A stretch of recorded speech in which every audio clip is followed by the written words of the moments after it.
Hello. It's here. Hello. Hello. Fourth year we've been doing this somehow. Oh my gosh. We have not been canceled yet. I don't know how. We are awful people. And yeah, I don't know how we haven't been canceled. We up have to been. this point. The secret is we have been, but it's just how life goes, man. Yes. So, I wanted to start I actually wanted to start the show off. Okay. With this Go ahead, man. right here. Because he can't make it. I just needed to do this. Give it to me, give it to me.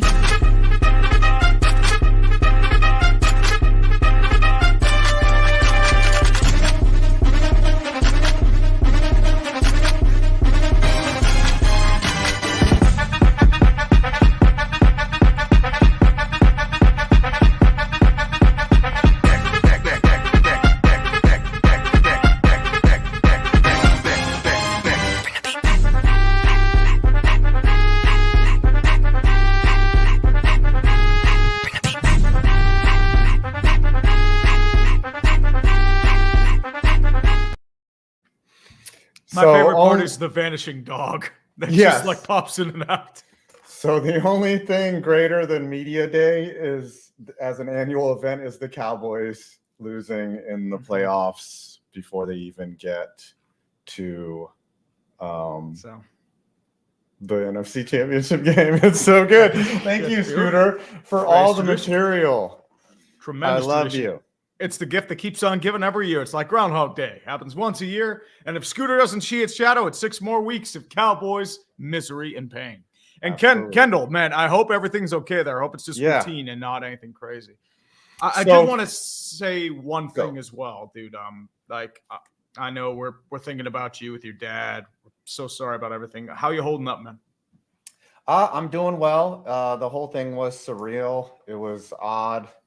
It was I'm still kind of numb, but that's really a good segue to talk about today in terms of we're doing this 7-8 hour stream for charity for the Alzheimer's Association. My dad had a long, nearly 10-year battle with Alzheimer's, and it was slow, it was bad, it was sad, but in some ways I feel more connected to him now than before. When he was in his condition, I would tell him things like, "Hey, Dad, I played a minor league team in baseball. I did all these things," and he would be completely unresponsive or would just, he wasn't comprehending. But now I feel more connected to him. I feel like he can actually see me doing these things now, and that he's kind of been caught up. So yeah, it was in a lot of ways cathartic and unfortunately long overdue, but I'm loving all these donations. So Nick JK sent 50, Red Rhino with 5, Jennifer Lomler, thank you for 20, Beware the Grove with 50, Anonymous for 50, 2 anonymous donations for 50. I don't know if we have the running tab. I don't know where we can see have that. it on the main page. We are at almost $1,000 already. Wow. I know I put 500 in myself, but it's just like, as I said, I usually do it more as support for, you and your dad. Yeah, we've been here for literally 5 minutes and we've already raised $1,000. So the goal today, and Justin Ziegler just hit us with 20. So the goal today is to raise 20,000 if we could. But hey, whatever you can give, whatever you can donate will help move this along. So all day, to let you guys know, we have guests today. They go in 15-minute increments. It's always fun. Thank you, Show Stealer. It's and anyone that has suffered through the loss, Dominic, I feel for you. I wish you didn't know. I really wish you didn't know what this feels like, because it sucks. It just sucks. Christopher Bodden for 5. And if we can't get to all of your shout outs, I'm really sorry. It's going to be a busy and long day, but we love all of you. And I appreciate all the sentiment and the well wishes on Twitter and Instagram and all the sympathy. You're all beautiful, and you've been awesome throughout this whole process. Definitely. So the way I see it, man, let your dad live on with you in spirit and just let him guide you throughout life. That's all you can really do to honor his legacy. I mean, he's free of his pain, but at the same time, I know, like, losing someone that close to you, it's tough. Sucks donkey balls. All right. So The theme of this is obviously a Super Bowl media day stream. We're here to talk the big game. Me and you will make our predictions at the end of the show. Everyone last year made predictions. Here's our predictions for last year. Tree, you took the Eagles to win 29-20. And then I took the Eagles to win 30-27. So I've got all the receipts in front of me. And throughout the day, if anyone was on the show last year, I will shout them out to give them the correct due in terms of whether they got it right or they got it wrong, and then also get their prediction for this year. So chat, you can throw yours out, mark it down with who you think is going to win the big game. But to me, it's going to be a good game. I think so too. So two best teams out there. We can also make other predictions for who we think will be Super Bowl MVP. But yeah, we got other news going on. So Patrick Mahomes' dad got arrested. DUI. Former New York Met and Pittsburgh Pirate Patrick Mahomes. So this is no secret. Like Pat Sr. has been battling alcoholism for a long time. In fact, a player, he was rumored to be constantly out, like very much into the nightlife, especially in New York. He was trouble. And in fact, it cost him. I think that's why he got traded a couple times. Yeah, for being just thanks, Darian, and Cosmic Knight, for being, alcoholism is a disease. It's tough. Yeah, it's tough. But for him to do this now with his son getting ready to play in his, is it fourth Super Bowl already? Fourth Super Bowl, yes, sir. Oh my gosh. I know. It's crazy. Remember when the Chiefs were the underdog and the fresh face of the league? Yeah. Short times, dude. Yeah. They were the lovable loser. Now Pat Mahomes, he must have ice in his veins because he's done, like, his brother is annoying as shit. His wife is annoying as shit. And he just goes out and play. Now Travis Kelce and Taylor Swift, thankfully, have taken a lot of the heat off of him. But he just goes out and performs every time. Yeah, definitely, man. And the thing too, it's like he's a great quarterback. You can't really deny that. I mean, he's already on a Hall of Fame trajectory. Could you argue he's already a Hall of Famer right now? I mean, he probably has like 3 more productive years, but yeah, I mean, he could easily be. I mean, he's already challenging Brady for GOAT status, And the one thing that you can, if he ends up winning as many or close to, like, he hasn't had the defenses or the teams that Brady had. So you got to look. Well, I mean, dude, their defense is really good this year. Their pass defense is one of the best in the league this year. But last year they didn't have a great defense. They still won it. They just get to Super Bowls. Like they're a good squad. But Mahomes is obviously the catalyst for all of that. But I'm not saying he's the GOAT, Pete. I'm just saying he's going to gun for it if he continues on this track. He's 4 Super Bowls in already, and he's in his 7th year. He's only missed 7th year. Yeah, he hasn't lost. I mean, he's had how many playoff games all at home?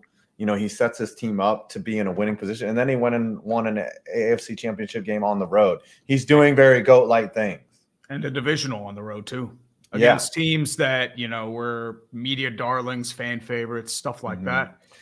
He does owe Chad Henne like a drink because I think Chad Henne and Matt Moore. Yeah. Chad Henne made that huge conversion on, was it 4th down or something like that? And they went on. Did they win the Super Bowl year? I think they missed that year because that was 2020. I think they had made the Super Bowl, but they lost that year. Yeah, they got smoked by by Tampa Bay. Tampa Bay. Yeah, that was a good team. That was sneaky good by the GOAT. So that's one thing that Patty Mahomes cannot say is he's not beaten Tom Brady in the Super Bowl, but Eli Manning did it twice. Have you seen that Eli Manning versus Super Hot Fire? I have not. No, I mean, I'm surprised Super Hot Fire is still a thing. I'm like, whoa, that dude's still around. He had like one big moment and he's just vanished ever since. Well, I mean, that is the most epic video on the internet in history. But no, Eli Manning they're at the MetLife and they're just they're rapping and Eli Manning's like, yo, I'm Eli Manning, I'm nice, Tom Brady's the GOAT, psych, I beat him twice. And then everyone goes crazy. Like, and that rapping that I just did now was better than Eli's. Like he is so white. Like, well, that's Eli's charm though, dude. Yes. You know that. Yes. He's got dad energy. He does have the most dad energy that I've ever seen. Like he is if you look up like dad energy in the dictionary, it's just Eli Manning in dad shorts, carrying one of his children on his shoulders. Thanks, thanks, Errol Flambe and Sam Lusk again. Remember, we're doing this for charity. It's all for Cosmic Night. Yeah, it's all for the cure for Alzheimer's. Hopefully, someday there'll be a cure. I don't want anyone to have to go through that. It really sucked. So I did want to say one more thing too. Toby Keith just passed yesterday Yes. too, so a legend of the country scene. I wasn't a big fan of his, but at the same time, I mean that is a huge loss. Even though he hasn't been like out of the limelight for a good bit, he had stomach cancer, which is just another pain that people shouldn't have to deal with. Fuck cancer. yeah, what's up, Darian? Yeah, I actually went to his restaurant in Oklahoma City. Super nice restaurant. They had like motorcycles on the wall Nice. there. It was pretty cool. Like, gosh, he was only 62, which I know. Terrible. All right, we got at 10:15, we have our first guest joining us. He's already in the green room. He's waiting to drop some irreverent takes on both college football and the NFL. This is someone who, when you look at things like punts, Dude, it's not as many punts as possible, we will. It's a Twitter fiasco. It's the glorious side of football, man. I need one of those shirts. I came for the punts. Like I need to get that. I need to do research on which game had the most punts in it in the modern era. I need to find out what that was. I know there were some close ones. I know Jets Giants was pretty close. I know that was probably the record for this year, but I'm trying to think. Yeah, that was so bad. Steelers Dolphins 07 was probably up there. Yeah. I mean, that was a great game. I mean, dude, the shit show was fantastic. It was so I love epic. that game. Yes. It was so epic. All right, let's bring him in. Jordan from Sickos Committee. Rock on. Welcome. Hey, how's it going, guys? Good. Going good, brother. Thank you for inviting me to your. I mean, this is off season for me. I don't know what y'all are watching. There's a game this weekend, apparently. I don't know. Sure. Yeah. I Whatever mean, you watched the Super Bowl, but you know what? There's always some college competition going on, right? Like national debate. College basketball. Yeah. Can I ask you, Jordan, what do you think is the weirdest competition that has a national championship in college athletics? I mean, when I really first got into, I mean, I'm going to include athletics in a lot of things. When I first got into things like soil judging or seed judging or crop judging, meat judging, the various flavors of meat judging, and how these schools get very angry about. Last year when we put together our big list, I had messed up that I think Iowa State or Kansas State, they're going to scream at me when I say this, they won the judging the live animal, but Texas A&M won judging the carcass itself, and there's a split. It's a huge deal. Split national championship, like the poll just. Yeah, last year there was a split national championship in, I think it was seed judging or crop judging between Iowa State and Kansas State, which really that is so characteristic of both of those schools. Beautiful. Yes. Also, you were talking about game with most punts, not in the modern era, but in college. It was the 1939 game between Texas Tech and Centenary out of Shreveport. They punted for a total of 77 times in a game. 77. They now- punt on first down. What is going on? They did because it was a muddy mess. It was raining. It was gross, and they were losing the ball more often than not. So they would punt on first to try to play field position games. The game ended 0-0. Oh, that needs That to is be legendary. I need to make a video about that. Oh my Yeah, gosh. the game is called 77 punts. So there actually is an actual play-by-play for this that exists. Oh, So you can actually wow. read every game, every Can play, I every write that down. down. Hold on. What is this? At 1939, Texas Tech 1939 Texas Tech. versus Centenary, Centenary. And the cool thing is, these Centenary gentlemen, which is their mascot, they dropped Mhm. football about 80 years ago, and they just brought it back last year. So they're Okay. D3. They're starting up again in Shreveport. It's a little small college. We've been cheering them on. They sent me a hoodie, so I love them. Free gear always makes me happy. I'm a fan. So I wanted to do a video on the greatest blowouts in college football history, and that there's the famous 222, the Georgia Yeah. Tech game, obviously, but when you look on college football reference, there are games that are like 156-0, and others in the hundreds where I'm just like, and you can't find any information. It's just the final score. And unfortunately, like I want to go dive into those games where your team is getting beat 156-0, and you're just there. Like, what am I witnessing? Like, college football was Calvin ball for so long. Football in general was Calvin ball for so long because the rules were basically half rugby, half whatever. And this is why, John Boyce does his scoregami thing, and people try to do college scoregami, and it's way harder to hit it because the scoring has changed so much in football. Like, field goals used to be worth 5, touchdowns were worth various numbers. So all those gaps are filled in college football, which is really fascinating. So really all you can do now is score a lot of points. What do we define as the modern era of college football? Is it like the 30s? Like, because they've been playing college football since pre-Civil War, and like it's like, what do we consider to be like the assigned rules and like there's a lot era? There's a lot of ways you can cut that. I mean, a lot of people say the AP poll era, so that's like the 30s, 40s, around there. You can say after World War II because a lot of things shifted there. You could say when the South integrated and started allowing black players on football teams. That was part of the modern era. You really can't count a lot of stuff before that. Yeah, it just depends. Everyone has their own line. Some people, a lot of people will draw it. Okay, college football playoffs started in 2013. Okay, that's the line. Okay, BCS is the line. Mm-hmm. That's why it's wonderful, because you can just argue about this incessantly, and that's why we have off-season content forever. Yeah, I mean, there's really is no standard in college football. I mean, we're getting there, and it's taken 200 years to get to this. What do you think of the expanded playoffs? Do you like it? Do you hate it? What? I like it. I think that having playoff games on campus is a great idea. I think that that's a great step. I think the bowl will have a lot of jank that we just don't need anymore tied to this playoff. I think we should still have the bowls because they're great. I always want more bowls. Every team should go to a bowl. All 133. Everyone, send it. Yes. Yeah. I don't care. It's more football. Which bowl is your favorite in terms of not being a national? Like, what is the one that you're like, this is it for Sickos? Like, it has to do a lot of the ones that have the fun stuff around it that sort of accept it. Duke's Mayo Bowl loves us. We love them because it's Mayo themed. They've got the weird mascot. This year, the Pop-Tarts Bowl went crazy because they had the editable mascot. It was very Greek tragedy where you eat the hero at the end. Oh, it was bowls. Bowls that know like what they are and just want to have a good time with the thing.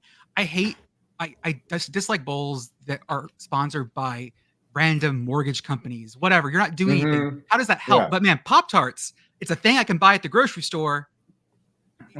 This helps. I would love for a septic tank company to sponsor a bowl.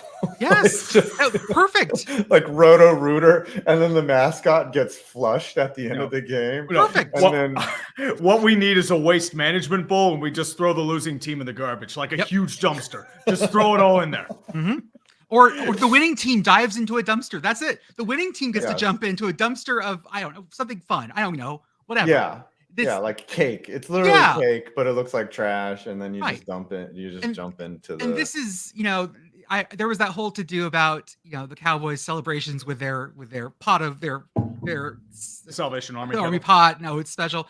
Man, this is why college football is great. It's because those bowls will just go for anything, whatever. We got a dunk tank full of whatever. Okay, awesome. We're bringing a mascot out that we could eat. Beautiful. Whatever. There's no need to pretend like this is the most serious thing in the world. It's getting college kids to go and enjoy themselves. Jesus Christ. Yeah, that would be great. There you go. Dude, every college team would sign up for the Brazzers Bowl. Come on. Like, Jesus. like Lisa Ann presents the trophy at the end, and it's a giant golden dildo, and like you just like I'm surprised you're pulsing coach's ass. That Gronk didn't walk out with a giant golden dildo was impressive.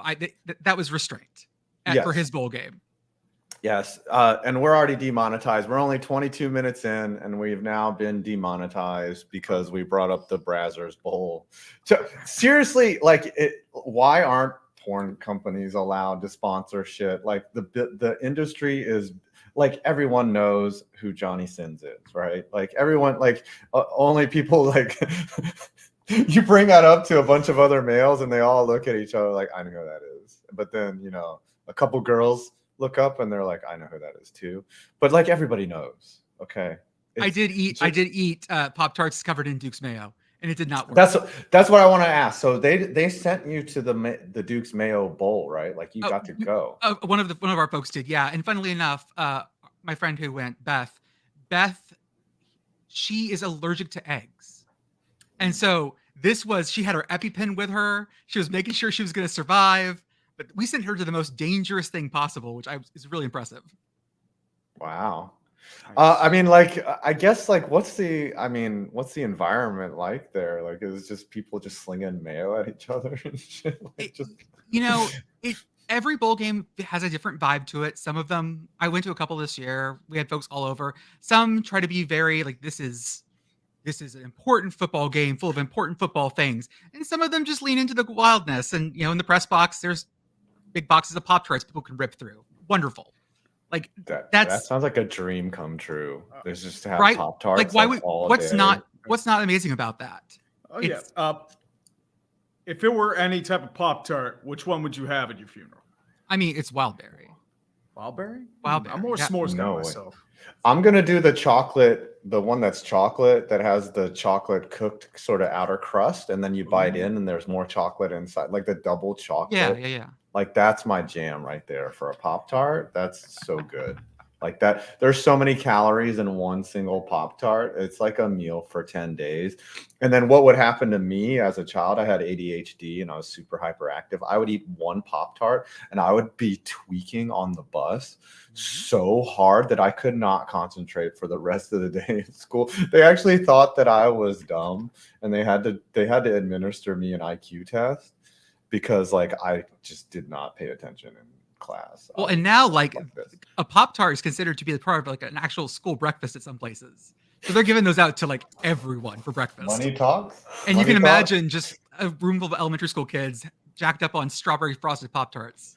It's literally the most unhealthy thing that you could probably consume. It's just bread sandwiched with a jelly filling of some kind and then frosted on the outside. Like, come on. And then there's two of them and then that little packet. I mean, I guess you would eat it to not die. Like, if you're on a desert island, like, you'd be like, all right, let me eat this Pop-Tart. I wish I could have eaten the mascot though. Like, that one of our folks got on the field and did get a bite of the mascot and felt like she had consumed his knowledge. Like, you would consume your enemy to gain their strength. She felt that. She definitely felt that. Did she say how it tasted? Did it taste good or? Yeah, it was good. It was not quite your typical Pop-Tart because it was a lot more frosting on top. You could see it in the picture where the mascot is eaten and consumed like a Greek god. It was tasty. Everyone enjoyed it. It was a great gimmick. It was looked like a cake. It looked like a giant cake. Yeah, it looked delicious. I was envious of that. I mean, even if it like got pretty much flayed, I'm like, man, that thing looks tasty. Now, before you go, I want Yeah. to ask you about the Sickos Committee logo. Were you able to work it out with the artist so that you guys could use that? Can you just tell me that story? Yeah, sure. So we started this, and again, this started as a joke for like 4 of us. So we didn't expect it to blow up. So we just used something we didn't own and hoped it would be okay, like all good projects start. Yes, like And- all things on the Of course. internet. Right, Like and- every YouTuber, yes. And once we started getting bigger, we've reached out to Ward Sutton, who does the comic for The Onion. And luckily, he owns it, and The Onion doesn't own it. So we could talk to him Okay. directly. And we cut a deal with him. We paid him to make our own custom mascots. So we have our own custom football and basketball Sicko logos. Oh, that's And dope. whenever we sell merch with them, he gets a cut. And we were set up like So that. it's a win-win for everybody. Absolutely. It Sounds like literally a worked out cool great. guy. Yeah, it worked Yeah. out great, and couldn't ask for a better person to okay our craziness. Definitely. Yeah, I do need to want order- say. Go ahead. Go ahead, man. No, I no, did no, want to you're say one thing. What is the saddest college football departure, and why is it Kirk Ferentz? I mean, when Brian leaving was so sad because he, had Brian that, Ferentz, sorry. yeah, it's fine. He had that beautiful season, and we played it up all season. And the best part was when they told him he was going to have to leave. I was like, we need to lay up because he's dead man walking now. And I asked Iowa fans, like, should we keep doing this? And they're like, nah, lean into it. Just turn the knife, keep going. Iowa fans were ready to get going on that. I really wish they would hire Matt Canada as their OC. That would be just Jesus. amazing. Before you go, I need a Super Bowl prediction from you. Let's see what you did last year. We got receipts. Oh, We good. have receipts. Jordan, you picked the Eagles to win 35-24. You were wrong. I was very wrong. You were very wrong. So you get another chance here. Let's hear it. Super I'm gonna Bowl go- prediction. I'm gonna go with, I don't know about you, but I'm feeling 22-0 Chiefs. I had to do a Taylor Swift thing because it's the one song I do know, and since she's not in our sphere, I have to mention it whenever I go into y'all's sphere. Wow, you're going for the Chiefs with the Taylor Yeah, Swift reference for the kicker. Yeah. Sickos Committee, Jordan, everyone. Do you have anything to plug? Do you have anything you want to? This is a media day, so we're shameless promoters. It's all good. We've got our Sickos Committee account on Twitter, which I refuse to call X. We're also on Blue Sky. We have Sickos CBB, which is our college basketball thing. They're deep into it right now because I don't start paying attention for another month or so, but those wackos are already Yeah. into it. Great, fine. We have our podcast, which is amazing and fun. You should listen to it because it's just us talking about literally whatever at this point. We're covering this offseason, we're covering every week one of the worst seasons of all times for the best teams of all time. So finding what the absolute rock bottom is for each team. I covered an 0-10 Alabama season, covered a 1-9 Texas season so far. A lot of fun. Yeah. And then Yeah, we're I think- covering on our Substack, we're covering the best seasons for teams that no longer exist. So Vermont Catamounts, Ooh. Long Beach State 49ers. The Catamounts had a football team? He did for a long time. That's right. I had a boss that he was like skinny and he claimed that he played football for Vermont. I was like, fuck you. You're lying. Like, you did not play football for Vermont. Like, I could break you with an elbow. Maybe it was a place kicker. I don't know. I know he swore he played football. And I was just like, you don't look fast or anything. But, sometimes there's athletes that are sneaky athletic. You never know. Mhm. All right, Jordan, thanks for joining us. Sure. Love having you. Hopefully we can talk throughout the year and retweet each other, and everyone go buy his merch and check out and follow the Sickos Committee. They're a great follow, yeah, by the way. They're Definitely they're recommend. making it all the way to you've been on like national on game day. Like they've given you shout outs. So Our commish got on Feinbaum last year. So at that Yeah. point, we're cruising. Yeah, Yeah. you converted Paul Feinbaum of all people. Come Yeah, on, man. right. house money, baby. All right, love you. See you next year. Peace out, man. Take care, guys. Peace. All right. So now we have another guest coming. This guy does all of our graphics. Mhm. He does Definitely. thumbnails. He edits He- our clips. He'll have to cut this whole stream up. Yeah, but he does my 8 shorts. hours He of does a tape. lot of stuff there. Yes. He's done some editing. He does a lot of work with like Brandon, microphone, a few other guys too. I know he's like really growing, especially over this past year. He's telling me a lot about his future plans. Yes, his internet business. Let's bring him in. Nic Nic Kovach. Kovach. I'm growing. I feel like a big boy. You feel like a big boy at It's this like, point. honey, I blew up the kid. You're super growing, and now you're just going to destroy Las Vegas. So I don't know how it is working. I mean, I just tell you to do whatever. What is it like to work for Tree? Is he an asshole? I So am. Tree is one of the easier people that I work for. 1 second. I got to move my, I have you guys on my second monitor, so I feel like I'm talking to a crowd here. There we go. It's all good. So Tree is one of the easier people to work for. I was on my motorcycle about 20 miles north of Pittsburgh one time, and I got a text from Scooter. He's like, "Yo, man, I need a thumbnail right now." I'm like, okay, so I just like doubled back, and that's what I did for Scooter. And there are a few other people I work with that do similar things like that. But Tree is super easy to work with as far as thumbnails and graphics and stuff. Like, he'll let me know almost comically in advance, and which I appreciate. This is you can put on my schedule. Because it takes me ages to make a video. That's the thing. I think that's what does it too. Yeah, you gotta give him. dance and make a TikTok, can we? By the way, I do need a thumb for today. Just letting you know. yeah. Get to work right now. Can you Come want on, to do a get the live? whip. Let's go. Yeah, you you call want me to do nice. some Go. Yeah. So what I do is I just tell them to cut up a video, and like in a couple of days, I've got Gotta find a place. nice shorts, ready to go, and I just upload them to TikTok and YouTube, and we're off and running. So really appreciate everything that you do for us. Yeah, love It's doing it. been, gosh, like 2 years now. Yeah, it's been close. I remember last About a year and a year half. I was sitting. I had 2 monitors up. I was clipping last year's media day as we went, but I have it recording on a separate thing. It's clipping each segment automatically now, so it's a little easier. So as an editor, like what's the most fun? Because like me and Tree, like we hate editing. There's no fun in it at all. It's not. It's just time consuming. That's the thing. Yeah.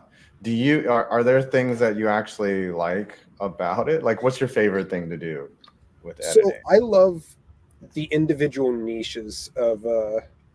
Oh yeah, I noticed that too. You have to do something big for 1,000 vids, Tree. I know. I mean, most of that's probably from clickbait too, and other streams. I think they count that, but still, I mean, that's crazy. Yeah. Anyway, one of my favorite things about editing is like each individual creator has a niche in and of themselves, and if you can find that, it's sometimes it's harder than others. Some are very fact and information based. Like Five, you're very strict to the point. Tree has so many different tangents and things that he'll go on that I haven't yet properly learned his style to be able to replicate it. I edited a video for him while he was doing double duty for 2 different videos at once not too long ago, and all the comments were like, whoop, and you can tell Tree didn't edit this. Like crap. Like I mean, it varies though. Like, I mean, I have like a different like sort of. It's like both like sort of not like basic and kind of intricate at the same time. It's a weird it's format. stylistic is the best. It is not. It is not modern YouTube. What's crazy is like when I am doing a video on a subject that maybe Tree has covered and I need like a snippet of footage, like Tree never leaves anything like unadulterated. Like he puts his shit over everything. So you can always tell that I like took a clip from Tree because there's a text overlay. There's all you have to do is different ask. I'll headlines. send you the raw footage. Yeah, but like I don't have time to like when you're doing a footage gather, like you don't have time to ask for somebody. Like you're already behind and you're just like, fuck, I need to gather this footage. And like the last thing you want to do is ask for raw from a friend. Yeah. And I mean, and I'm have to absolutely wait fine with you for using my shit, but I mean, I'm Oh, yeah. to be completely honest. When Tree and I started working on a TikTok together not too long ago, I had to ask him. I'm like, dude, you have to give me the basic clips because it's hard to edit something into a vertical format whenever there's just like text clips coming in every other second. So I'm like, give me the basic video and then I'll re-edit it, try to get it as close to your style in a TikTok format that I can. so this is a good question, Deadpan Dan. Like most of the raw footage is just going to come from YouTube. Like that's the easiest place to grab it. Sometimes there's really esoteric clips that are on Twitter or Instagram is like the worst to lift from. Like MLB.TV has a lot of interesting clips too, Yeah. especially for individual segments for baseball. They're really good there. And then sometimes you'll find like if you're Googling, you'll find a really esoteric clip on like CBSSports.com that only they have. And like obviously like we're not here to steal footage and just repurpose it. Like, we're trying to transform it. And if, 5 seconds of footage can be transformed, that's fine. But like, ripping entire videos and re-uploading them, that's not what we do. We're looking for different interpretation and it's actually transformative. That's yes. And actually the NFL has been very much better over the last 2 years in terms of us kind of letting them use it. In fact, creators like Tom and Scooter, like, they're actually whitelisted. Or Brett Coleman, they're actually allowed to use works footage. with them. He works with them, dude. Like, he has stuff on their channels. I was talking with Scooter maybe a week ago. We had a meeting, and he said that he got the A-OK to use live footage from whatever NFL service they have now. And so come next season, he said, I don't know if I'm supposed to say this. Oh, he's going to be streaming games, more like streaming Cowboys games and things like that. So he says, we're going to be able to do like live back replays of the games and stuff like that and show certain things. So now I'm jealous. Yeah, we're going to have to step up their level here. That's what we kind of talked about. It's like, okay, the thing that makes us great is like, we're not afraid to criticize the NFL. Yeah. And so you're caught in this kind of not all of us can be on a plane to Vegas right now for NFL. Yeah. and like, I don't know. Like, I mean, obviously, like, things have changed over the years, especially with like the MLB. Like, the nicer the MLB has been to me, the less I am likely to criticize them harshly. There's less to criticize. Yeah. And it's you look at some people and you call them sellouts, but you kind of see how these leagues like leverage you into being nice to them, because the one thing you crave as a creator is access. Validation. So, here's the thing. I'm not really looking for access, though. I mean, it'd be nice, but at the same time, I mean, I feel like it'd be a conflict of interest, especially with what I do. Yeah.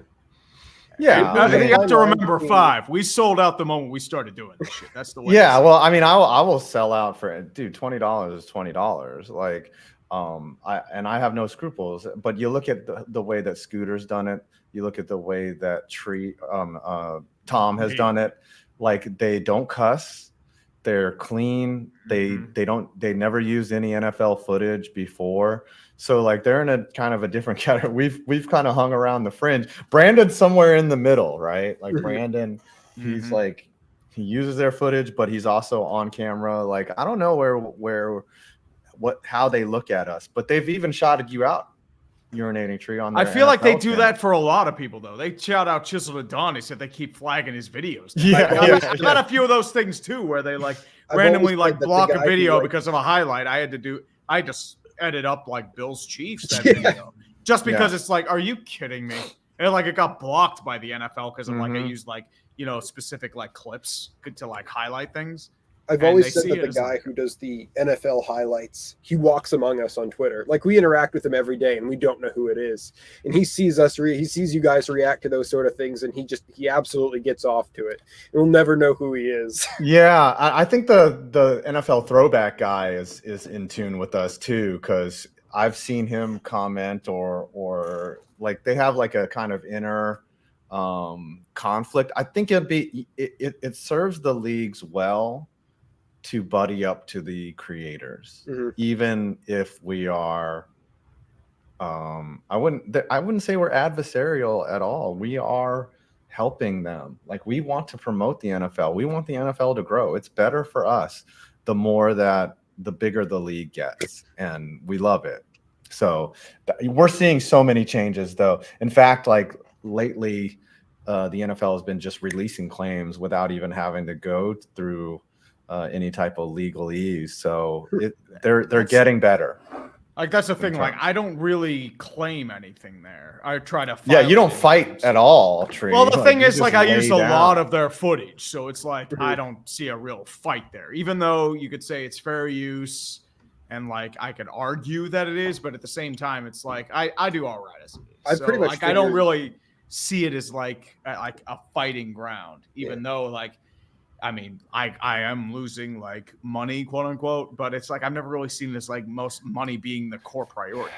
Yeah, I would cut them. I would give them a percentage if I didn't have to, like, you know what I mean? Like, there's a way. There's a way. I mean, like 20, a bench- 25%, maybe 50. Any piece of content that I've produced and released, not for anyone else, I pretty much figure there's no use fighting a claim in anything. I pretty much figure they're just going to be like, oh, you have less than The epitome of 10,000 Oh, subscribers. Press Wait the till we bring Jaguar in. He is a lawyer. He is an he actual knows- lawyer. Yeah, so he knows what to do. He's given us many creators very much incentive to not to not lay down. All right, Nick, let's talk about what's going to happen on Sunday. What do you think you're going to see, and what is your official prediction? So, I sat down before you brought me on, and I thought, what am I going to answer this as? And I think I have a different answer. Obviously, I have money in the I don't want to see Patrick Mahomes win another Super Bowl lane, but I also have money in the I don't want to see another team tie the Steelers Super Bowl record boat. So I'm going to reluctantly say 49ers 28-22. Oh boy, Interesting. 28-22. Is that a scoregami? That sounds weird. I think it's That isn't- close. That might be a scoregami. Chat, Hold on. look it up. I'm gonna look it Is up. it? Look up the chart. Look up the I scoregami figure chart. we're gonna have a 2-point conversion at the very least. It's gonna be Wow. something interesting. What, or a safety? Or Do you safety. know that in Super Bowl 47 the 28 to line was- 22 has been done 11 times. Okay. First game was Chicago versus Philadelphia in 1952. Last game it happened was September 11th, 2022, Washington versus Jacksonville, when they were the football team. in Super Wait, they Bowl were the 40 in Super Bowl 47 the line was -4 Niners, and the fucking Ravens took an intentional safety with like 10 seconds left, and the final score was 34-31. And like so many people got fucked on that. So many people. I would be if I won that bet, I would love John Harbaugh forever. But if I lost that bet because of an intentional safety with 10 seconds left, I would be so pissed. I would be angry. I remember, what was it, Saints Colts? My mother was in on a betting pool or something at the time, and she had 2 points, and like it was like so over many points per quarter you can win this betting pool. And I remember she had 2 points in the first quarter from some team, and she's like, "Where the hell am I going to get 2 points from?" And boom, there was the safety that happened in that Super Bowl, and she won. Wow. Yeah.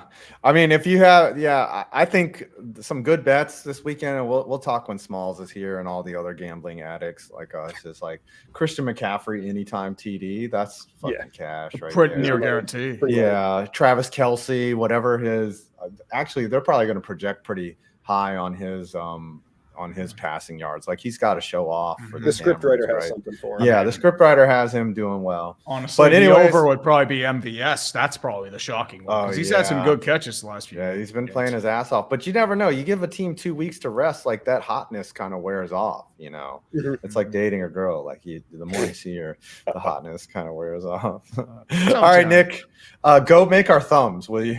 Yeah, we'll do. Start cutting up the stream. Go to work, monkey. No, I'm just kidding. We love you. You Thanks would for do working that, for us. bastard. We Absolutely. appreciate everything you do, and you're undercharging us. But I'm not going to tell you that. So, but we love you, and we'll we see have you to soon. talk later. Yeah, we do. Oh, yeah. We'll talk. Oh, don't worry. He'll get the dildo out. He'll get the dildo out of the Pornhub the Brazzers golden- Bowl. That's what he'll the do. Brazzers Bowl. Yes. Yes. Photoshop that, Good to please. be Don't on. clip Good that. to talk to you guys. All right. Absolutely, Love you. man. See you around, brother. All right. Next up is a guy that we've grown up with in this industry. Oh yeah. I mean, it's been almost 6 years since we first met Yeah. this dude. A straight legend of the YouTube game. Flemlo. Flemlo, What- dude. Hey, yo, what's good? It's all good, man. It's all good. It's been a long time, man. Yeah, Yeah. bro. I mean, I ain't know I was gonna be zoomed in as much. I should have switched. I should put my other lens on. You look good. You Huh? look good. The funniest story for me of all time was when we were out in Dallas and Karsten said that you were a little person. Like he was like, don't. He goes, look, it's a little weird, but Flemlo's only like 5'1". Like he's he told 'cause- y'all that? Yeah, he did. He was messing with me. He's like, yo, because remember back in the day, you used to have your camera from a really high angle, and you actually look small. For the chat, if you don't know, Flem, how tall are you?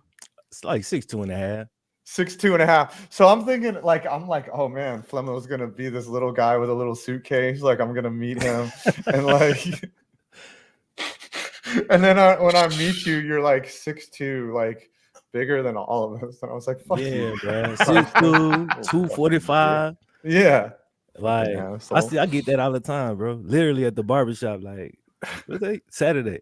The barbershop Saturday. I got the same thing, man. I get that constantly. They thought you were little. Everybody like, man, you a lot bigger than I thought, bro. I was like, yeah, man. Scooter too. Scooter's actually like your height. Like I was. Scooter like, look tall though to me. He does a little, but he looks like he'd be normal height, and then he's 6'2", 6'3". That is pretty like, damn. That's I would pay money to see y'all ball. I want to see you take Scooter on one-on-one. Man, I ain't hooped in a minute, but I think I probably a cook Scooter. I'm gonna be honest. I think you could. I mean, I don't know. Scooter seems like he's a decent baller. Pretty good. Apparently, Scooter talks a lot of shit too. Scooter always talks smack. Yeah. I would expect nothing less honesty from Scooter. Right, but very Philip Rivers. Like he's not cussing. Like he's it's like it's just like golly gee willikers. Type shit talk. Like oh you thought that was good. You thought that was good. Like I be coaching. I'm the type when I play one-on-one. I'm coaching. I'm like bro, your form was. That's why you smoked that one right there. That was a bad. You shouldn't have took that shot. Yeah. You know what I'm saying? You gotta get your legs under that shot. Yeah, that's how I. They call me coaching. I be hooping. I don't talk any shit. Basketball was invented to torture me. Like, Same here, dude. Half Jewish, half Asian. Like, no. How many Jewish and Asian ballers do you know in the NBA? Zero. I mean, you got the Linsanity situation. Yes. Back in the day. Isn't Obi Toppin? Isn't he Israeli? Is he? Okay. I don't know. Yao Ming. I'm just guessing. Yao Ming. Yeah. That's who we got. Y'all had a couple. I had a couple people. Wang Zhiji, something like that. Yeah. I don't know. We don't have many. Lin. Yeah. He played like 1 year. Okay. So let me ask you, what was this season like? Because you're a massive Bengals fan. Was it a disappointment? Was it very? It was a very disappointing season, dog. Because the AFC. I'm looking at the AFC like food. It was down. A lot of people was hurt. Teams weren't. The Chiefs was limping, and I'm like, oh my god, this could have been our year. But so we opened the season up, and I said this in training camp, bro. When Burrow, when he first got the injury in training camp, I'm like, well, they're going MVP. Because I'm already knowing he's going to limp through the first month of the season. So I'm like, but we can still get hot. That's what we do every year. We'll get hot late and da-da-da. But then the second he get healthy, we healthy for 3-4 games and then out again. And it's like, damn, at that point, at least Jake Browning gave me something to gave me some excitement. You know what I'm saying? We had a chance to get in the playoff there at the end, but overall, extreme. It felt like a waste of season. I'm gonna be honest. It felt like a waste of season. Oh, very lost. You know what I mean? Yeah. You don't think you got something in Jake Browning, like something like sure. trade bait or something? Or I just think a damn good backup. Like I don't want to trade him. You know what I'm saying? Until, especially not next year. I think coming in, he's already under contract, so he'll back up Burrow next year, and we need that because Burrow has had some injury issues, and it's nice to have that. You got a little bit of security behind him. The problem is Joey got to be healthy at the end of the year, though. Like I need him for the playoff run. Like I need, you know what I'm saying?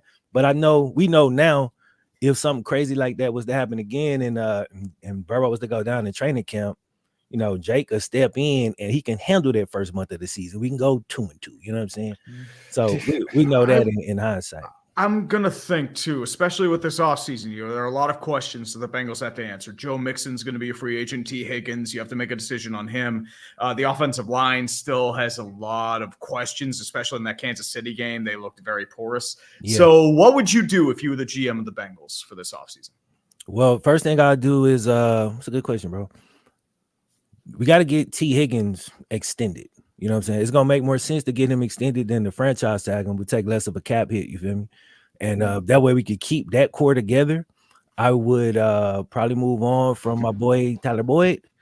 And we got to figure out love TB, but it's time to move on. We got to get him dude, closer. I got to love the Pitt legend, man. But I love him to death. The issue with TB is at this point in his career, he's that wily veteran that's super reliable. When you talk about TB, you talking about reliable. But man, over the past couple of years, he just had a few plays where it's like, and I get it because he's not as involved in the offense. That drop against the Titans, I remember that one. Like the 3rd and goal, wide open end zone, just dropped it. He threw a crazy pick on like a reverse. It was like a reverse trick play. Oh, yeah, I remember that one. I'm sitting there like, Zach, what was Zach Wilson thinking with that play? I'm like, dude, what? Yeah, I don't know. Zach Taylor, Zach Wilson. I keep. But like, even he was probably thinking this. Right. He was probably thinking, I'm gonna run this play. I'm gonna give it to Tyler Boyd. If it's not there, my veteran receiver is gonna just get whatever is there. You know what I'm saying? He's not gonna throw a pick and force the play to happen. And that's kind of what TB did. But that's the thing though with those trick plays. Like you take a player and they're really uncomfortable in that element, they're gonna panic. Like they're like, oh, I'm not used to this. I don't know what to do. Yeah, and but so if it was like a rookie, I would feel that. But it's like because it's TB, I think that Zach trusted him enough to be like, no, he'll be good. We practiced this a few times. We talked about it, but. Yeah, we got to get more explosive in the slot. Maybe that guy is on the roster already. We got a couple young receivers I like, but of course, TBA, you know what I mean? You know what I'm saying? Like whoever the best person available is, maybe somebody fall to us. We got to address tight end, like bad. You feel me? Mm-hmm. Do you think Brock Bowers falls to you? I don't think so. I pray he does, but I don't really think so. I haven't got super deep into the draft thing just yet because what happens every year, bro, I go into the draft thing, I go scout all these players, I fall in love with them, and they go straight to the Steelers, the Ravens, and the Browns every year. And I'm just like, you know what? I'm not doing it no more. Like we might get like 1 or 2 people I wanted. So I'm gonna wait till we get a little bit closer before I dive in like that. So I mean, the talk is kind of like Zach Taylor, his first couple years in the league, like he was not liked a lot. And then of course you make the Super Bowl run and Joe Burrow goes and you have a disappointing season. Has the talk died down is the heat still on Zach Taylor? Because to me, a lot of like the Burrow injury situation, just the O-line situation. I think that's one of them situations where it's like because the narrative was so strong and because that first year when we made the playoff run, the line was terrible. You know what I'm saying? Worst offensive line in Super Bowl history. Facts. The following year, we addressed the line, and the line was actually pretty damn good. But here's what happened, bro. The second we got to the end of the season, so the whole crazy thing of, the Bills game gets canceled. We had to do the coin toss situation. Yeah, that was so weird. And so we had to play our starters in week 17 against the Ravens. We wouldn't have had to do that because we would have already had the division. But because we had to play our starters, we got 2 linemen hurt in that game. And then we had to play the Ravens again the next week in the playoffs, and we lost another lineman. So now we down 3 starting O linemen going into the playoff run. So when everybody tuned into the Bengals for the first time in the year, line still ass. Like, you know what I'm saying? They're like, oh, they didn't address the line at all. But it's like we did, but it didn't work out. You know what I'm saying? Due to injury. So that game we lost AFC Championship last year, we lost to the Chiefs, man. Nobody talks about this, but we was down 3 of our starting offensive linemen, and we obviously ain't a team with a bunch of O-line depth. We had just filled them spots in, you know what I'm saying? So that killed us. That really did kill us. As far as Zach Taylor, bro, I like Zach Taylor from jump. Now, here's the thing. I said my grade for him was a C. He was a C coach. What I liked about him was I liked him as a person. I felt like the locker room really bought into him. I felt like the city bought into him. And I felt like he was like a good dude. He worked hard. And I could see him improving every year. I think he's one of the best coaches in the league as far as adapting. This dude be changing the playbook, bro, like a month into the season, and then we'll take off. My issue is like I wish we could start a little stronger, Zach. You know what I'm saying? But yeah, I like Zach, man. I think he is the guy, and I think if you look at how he's worked around these injuries, like we didn't have our MVP caliber quarterback pretty much this entire season, and we still damn near made the playoffs. You know what I'm saying? Yeah. So I think you got to give Zach a lot of credit for that. As far as like the Bengals fans, I see it's mixed. I see people every time he call a play and it don't work, they on the play call. You feel me? Why would you run it there? Why would you pass it there? And it's just the opposite. Whatever he do, if it don't work, it's the play call. Yeah, Go ahead. Well, speaking of play calls, I know Brian Callahan has just become the head coach of the Tennessee Titans. Yeah, do you think my there's God. going to have a big impact there in terms of his loss, or do you think they have the depth in the organization to replace him? Here's why it's hard to say. I think we do have the depth, but it's hard to say because, and this is another thing, I don't want to go too in depth with it, but this question leads into it. The play calling thing it's a team effort. It's Zach Taylor, Callahan, and multiple offensive coaches. It's like a soup. So we really don't know who's sending in what play. You know what I'm saying? So now that Callahan's gone, we're gonna see how big of a role he played in it. And I know he played a big role, but we got Dan Pitcher, who was right behind him, who was the quarterback coach for the last 5-6 years. He's sliding right into that role, and he was the third down guy anyway. He called the third down plays. Dan Pitcher. So he's got experience already. He's already been working with Burrow, has a relationship with him. Also is the one who kind of manufactured the change in our offense for Jake Browning. You feel me? And next year, we're hoping that they're going to incorporate more of like the play action stuff and all of that you saw with Jake. And the word was coming into the season that that's what they was going to do from jump with Burrow. But what happened was he hurt his damn calf and he couldn't move. So then we had to go back to like 100% shotgun. And again, just them trying to adjust and work around the injury. Yeah, those little things. It messed us up. That's the other thing that like people always they complain about play calling or whatever. It's like, you have to execute unless it's like a sneak on third and on your own 2-yard line and you're Joe fucking Judge. Like play calling is like these guys know what they're doing. They have a set list of plays for that situation and they're gonna pull one out. And a lot of times it's whatever the quarterback sees. Like if they say if you see this, do that. And then all it takes is one person to mess up and the whole play is done. So I don't always like I used to put a lot of stock on play calling, but to me it's more about execution. I agree. Where I do put stock on play calling is certain like, philosophies and tendencies. For instance, like I hate running the ball on second and long. Like just don't do it. Like, you know what I'm saying? Right. For my team. You know what I'm saying? If you're the Ravens, man, you might get 12 yards on that. Me, I know we're gonna get 4. At max, we're gonna get 4 yards. Right. Yeah, based on your personnel. You know what I'm saying? Yeah, the Chiefs, if you have Isaiah Pacheco, like you could probably get a 15-yard run on second. Yeah, and with the blocking scheme for the Chiefs and the fact that everybody is scared of Mahomes, you know what I'm saying? I think Pacheco's cool. I don't think he's amazing in that. Yeah. All right. Before we get your Super Bowl prediction, I gotta thank Jake Browning for giving us all this. Ooh, thank you. Yeah, that is his girlfriend in the booth, just wearing like who wears a bodysuit to a game? That's just thirst right there. I seen that. I was like, okay, not trying to go viral. I'm not hating though. Just enjoy it for what it is. All right. Super Bowl keep that up and get rid of my face. Yeah. Like, can we get some more viewers here? Right. This is for charity. Who you got in this man? It's better for me. It's funny. I was just listening to y'all last to the interview with the editor, and I was like, damn, I hadn't even thought about that. Like, I don't even because I'm not really excited about this Super Bowl, but I'm gonna go with the Chiefs because I think the AFC is just better right now. Like, if you look at all the AFC teams the 49ers played, boy, they was getting drugged. I think they lost our whole division. Steelers, they crushed the Steelers. Oh, they beat y'all? But they did lose to the Bengals, though. They had that weird streak where they were without Debo and Trent, so they lost to you and the Browns. Yeah. And then the Ravens just smacked them. Yeah, and then the Ravens smacked them later. So I think the Chiefs defense is better than what I gave them credit for all season, because I was just like, wait till I see them against a real team. They're gonna get cooked, like, you know what I'm saying? But because that's what happened to like the Bills defenses and all the defense these past few years. But I think they're a little bit better than what I thought. So I got the Chiefs, man. I'm gonna take the Chiefs 27-20. 27-20. All right. I have no rooting interest. I don't really care. Let's cash these receipts real quick from last year. You said that the Eagles would win 24-21. Wrong. Wrong. All right. What do you want to promote before you head on out? And thanks again for stopping by.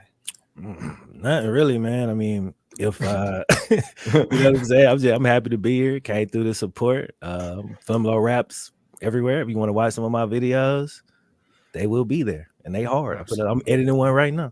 Yeah, I mean, I'm like, dude, I got to stream all day and I'm like behind on production. Like, Dude, what? same here. Yeah. I just got to. I'm Like, finishing up a I'm vid myself. sacrificing. I was wondering how y'all bake this into y'all schedule. Like, hours. Yes. I was doing it last night. I'm like, oh, I need to finish. I'm like, crap. I have an 8-hour stream. Yeah, and then I've got like, for me, you know, my father just passed, so I've got like Oh, funeral arrangement. Like, it's just crazy. Like, you know, but like, yeah, whatever. Like, life is life. You just shit just life comes is up, life, bro. and That's it just fact. bothers you, and you're just like, whatever. But then you're like this, and you're just like, okay, I'm fine. I can do it. Yeah, I can deal. Like, I'm still alive. I'm still Yeah. got my facilities here. But wonderful to see you again. And I'm glad that you could stop on by. Already, man. All right. I'll let y'all Love you. boys. Absolutely. All right. Peace. Love you. Peace out, man. Late. I All right. just wanted to Theo's get- not here. But we did want to get a few super chats. Or, Yeah. Let's donations. run it down until Theo Indiana shows up. BP with 10 bones. Blaze Destin. And it's a couple anonymous donations, 50 and 20. Dan God of Thunder. Thank you again, man. David H. GBP69 with a 50 bone. Thank you, man. Wise Orange with 5. Anonymous 20 and $10. Trav with 20 and $5 Canadian money from Drano. We are currently at $1,325, which isn't too bad. Awesome. So Jordan from Sickos Committee sent me a link to this Texas Tech versus Centenary football. Here, let's take a look at this. We're not going to plagiarize. We're just going to look over it. We're not going to pull a depressed Ginger. That is when punts rained from the sky. Yes. Most punts in the game. Charlie Calhoun got 36. 36 punts, dude. Does his leg is like it has to be amputated with 36 punts. The yardage, 1,300 punting yards in one game. So what is the average on that? Hold on. Let's do the math. I think that he may have 13, punted. 18 divided by 36. So he's averaging only 36 yards. Well, 36 yards, that's pretty good. Apparently this game was played in the rain. So, and then Milton Hill returned 20 punts. And then most combined punt and kickoff returns is only 20. So the other guy just didn't return any yards. They just took the touchback each time, or they just let it fall. That's crazy. Yeah, I was hoping he would like have more than a full-time punter, but unfortunately he did not. He would have been 34th in punting just from that one game this year. Yeah. Oh no, I'm reading it. It's most combined punt and kickoff. So there were no kickoff returns. There was all punt returns. So well, I mean, probably kickoffs from the kickoffs probably kickoffs. from the Yeah, there are only 2 kickoffs. And then 77 combined punts here, which is crazy. 77 punt. I mean, there was more punting that they would have combined for a tie for 8th on number of punts. Right. And then this is 39 to 30, even split. They almost got to 40 each, which would have been amazing. And then let's see, most punt returns total is 42. Only 12 plays for both teams. Only 12 plays. Oh my gosh. And then the fewest was 33. I guess that doesn't, it was they're combined. not including punts in those plays. Like these are from the line of scrimmage. I mean, they had a whopping 21 plays, man. I mean, that's big shit. And only 28 rushes. I guess they never passed.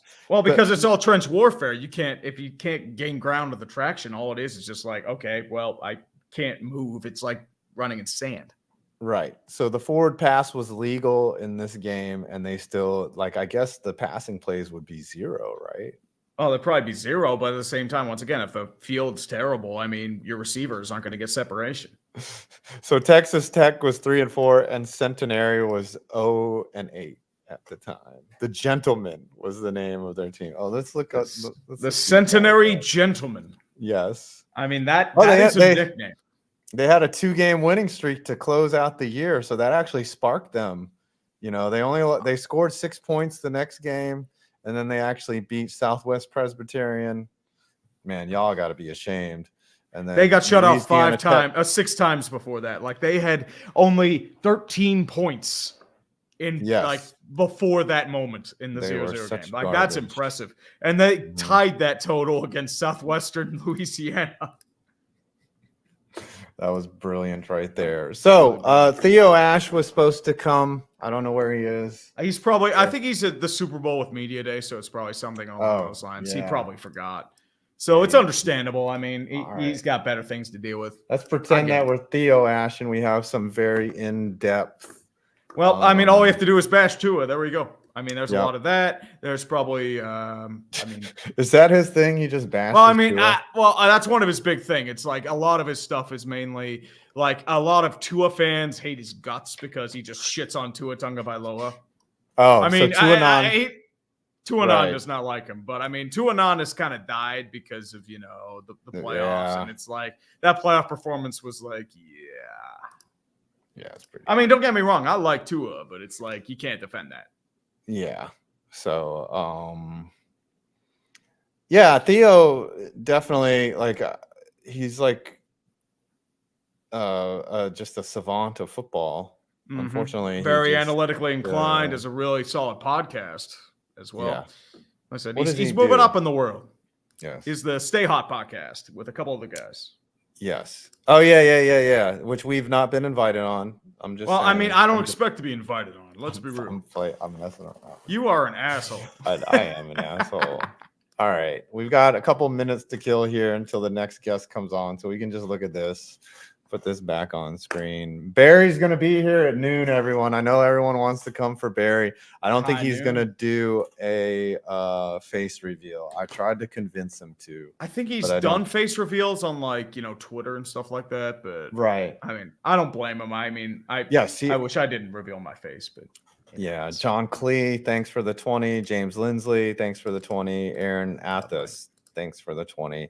We are raising money for the cure for Alzheimer's. If we could get on that, I would appreciate it.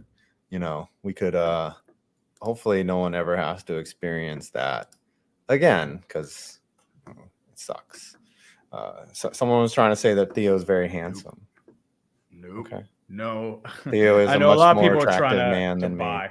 Oh, I think he's attracted to all of us, man. Let's be real. Yeah, I know. Sometimes I just get up and I hate myself. Hey, Frozen 10-0. Thanks for the 20. And anonymous $5. Thank you guys as well. Should I get breakfast or something? Declan's Sports Deck. Do what you gotta do, man. It's I mean, $5. Should I cook eggs?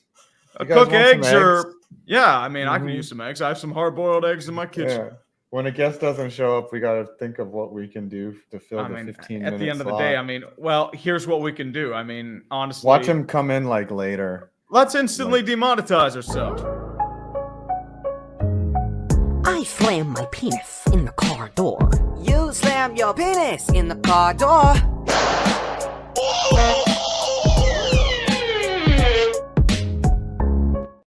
You talk about demonetization. Oh, you know what probably happened? He probably thought it was West Coast time. And Maybe, he's- but I clearly sent him a message that said East Coast time. You never know. So, yeah, he Maybe.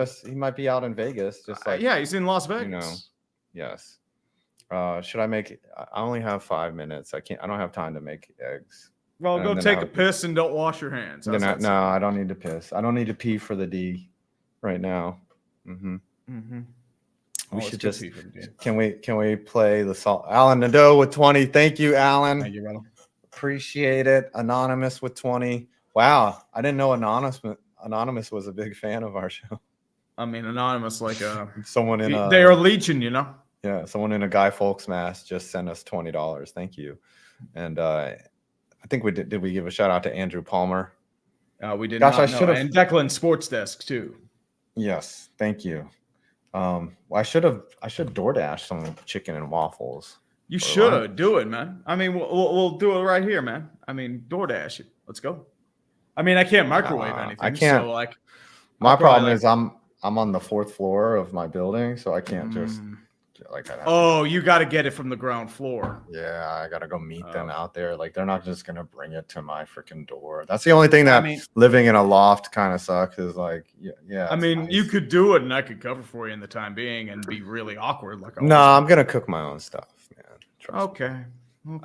I got. I'll make something, maybe a bagel or something.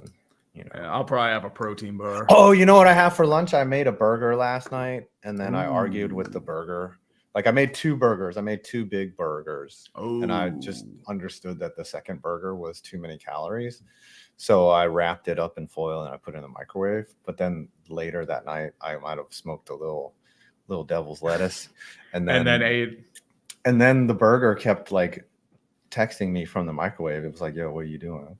And I was like, "Dude, don't be trying to get me to eat you." You know, Want to come over? Want to come yeah, over? yeah. I was like, "What?" Yeah, I was like, "You up?" And I was like, "Oh, come on, burger." And then I finally fought it off. Noah K wants to know, your thoughts on the Battle of Leningrad. Ooh, the Siege of Leningrad. That was pretty devastating. I mean, lots of cannibalism, lots of ugliness. I mean, that was a dark time for Soviet Russia. And then the Soviet army just was busy with their own shit, so they couldn't deal with the siege. They did survive it, but it's yeah, it was. It took a. We live in such a privileged time. Like the thing that bothers us the most is when the internet doesn't connect properly. Oh yeah, those guys were like, "I need to eat my best friend to survive." And the thing too, it's like weird. The thing, I mean, everyone talked about, oh, COVID's the worst time. It's like, you ever been around for the Black Death or Spanish flu or anything along those lines? Ooh, new clickbait punishment idea. Loser has to run a 5K. I think we've done that before. I had to that was one of my punishments one time. I'm vetoing that shit. I am not running a fucking 5K. Didn't you walk most of it though? Yeah, but that was like super hot though. I mean, I did it in an hour. What happened was like I think it was like my foot kept messing up. I tried to like run it as a prep, and then my foot just like something tweaked. That's why I walked it. What is you are coping and seething. I don't know. I just figured who uploaded that. What's me? All these. We've got beef, motherfuckers. It's stuff on my Discord. I just found it. I just put it up. What is going on here, dude? That is brilliant, though. I mean, if Qwan and Barry get into another argument, I'm putting. Yeah, another circular argument. How would you describe the culture surrounding this football team? You know, the culture is actually damn good. Come on, I got to do the culture. Oh, there is something we can talk about. So Eric Bieniemy goes from being not a coach. Yeah, he goes from being the top candidate to replace Ron Rivera, and then he's like gone. Like the thing too is like there were a lot of questions about him in Kansas City, his relationship with players, his past record, especially in the arrests in Colorado, and also if it was just a product of Andy Reid. I know there were a lot of complaints there, but I mean, his results in Washington were kind of mixed. Like Sam Howell went from like, well, I mean, he was really great until like early December, and then he just went. They traded away, their offensive line sucked. They were banged up. Their line was terrible. I mean, Sam Howell became David Carr. Yeah, I'm messing up names left and right today. Sam Howell was already not that good. Like, I mean, you can only their receivers were good. They have decent running backs. Yeah. Like, their O-line was just. Dotson and McLaurin are studs. So, like, yeah, but they just don't block enough for Howell to hang in there. With Sam Howell, there's a reason I call him Faker Mayfield. Like, he is definitely Faker Mayfield. That's really funny. All right, where's Perna? Perna's just doing his thing. It's 11:14. He's got another minute left. He's got 1 minute to get here. 1 minute left. 1 minute. We should it's 11:15. You can't really get 3-year Letterman, but. Oh yeah. I've asked 3-year Letterman. He doesn't check his DMs. So, I mean, dude, 3-year Letterman probably gets so many DMs. He does, but they're probably just hate mail from Swifties, apparently. Well, not just Swifties. I mean, it's probably a few other things too. Like, I mean, historians who say like, "Oh, Ben Franklin wasn't our first president, you stupid moron." I love his act. Like, once you get that it's an act, like it's so much better. Yeah. Like, all right, Perna's late too, so we had back-to-back late. We could have given these slots away to people that actually show up on time. It's all good. You never know, man. I mean, sometimes you gotta sit around and jack off. I mean, you are kind of bitter, but I mean, I'm gonna cook some eggs.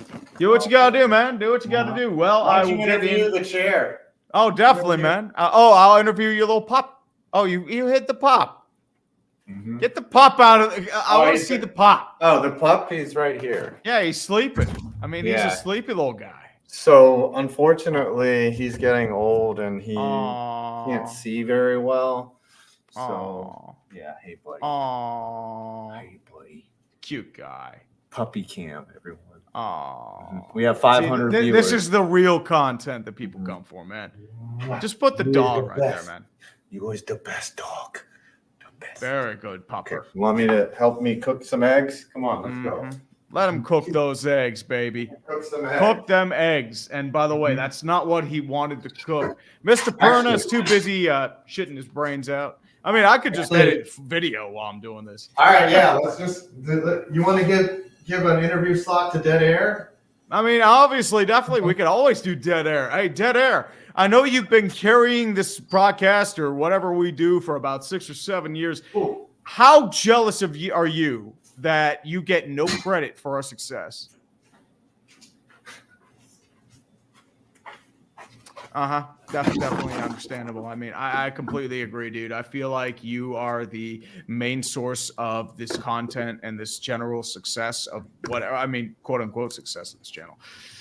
But yes, I definitely agree. I absolutely and mother effing agree. Amo8779 with a $50 donation, by the way. I'm sorry we are super awkward right now. We had a couple interviews. Yeah, we had some guys not show up. Here, this is what I'm gonna do. I'm gonna jump in on my phone and super dead air. Come on, where would do that? Oh, you're gonna do a double dead air. There you go. Oh, so you're gonna have like a multicam. It's not bad. I can actually do that myself, but I'm gonna show y'all me cooking. T Swag, come on, man. You can't do an L take there. Dude, that is not an L take by Dead Air. He gets nothing but dubs. Nothing but dubs. Page in Safari. Static. Very Dead Air. Super Dead Air. Chair Pupper, Dead Air, cooking eggs, 5 minutes of content. Take notes. Oh, yeah, we should definitely take notes. Kaylee with a hundo. Yes, let's go. Appreciate you, Kaylee. Thank you. Let's get it. We are at 1,623 bones right now. Let's go. Foundation. Let's fucking get it. Yeah, we asked a bunch of people, but Tom's on a plane. Yeah, Brandon is probably doing. He's probably busy editing. Tubfrog is 12:30, by the way. If you guys were, I know you have a few questions right there. Did he confirm? I think so. I know Isaac Punts definitely confirmed. I sent him the link, so we will see there. Oh, here we go. Oh, cooking eggs.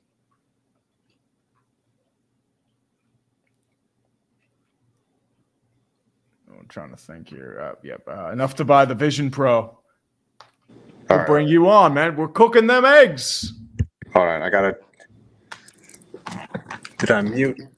You're gonna cook so many eggs, you're gonna have another kid. How's that sound? Okay, there's no echo in you. No echoes. You're good. I just see a popper moving beside you, and we'll get to see your kitchen. Oh, speak of the devil, look who bothered to show up, Mr. Brandon Perna. Now I don't have to cook the eggs. Oh, you'll cook the eggs anyway, dude. Cook them eggs anyway. Brandon, I know you're a little bit late. I get you busy, my man. How's it going? Good.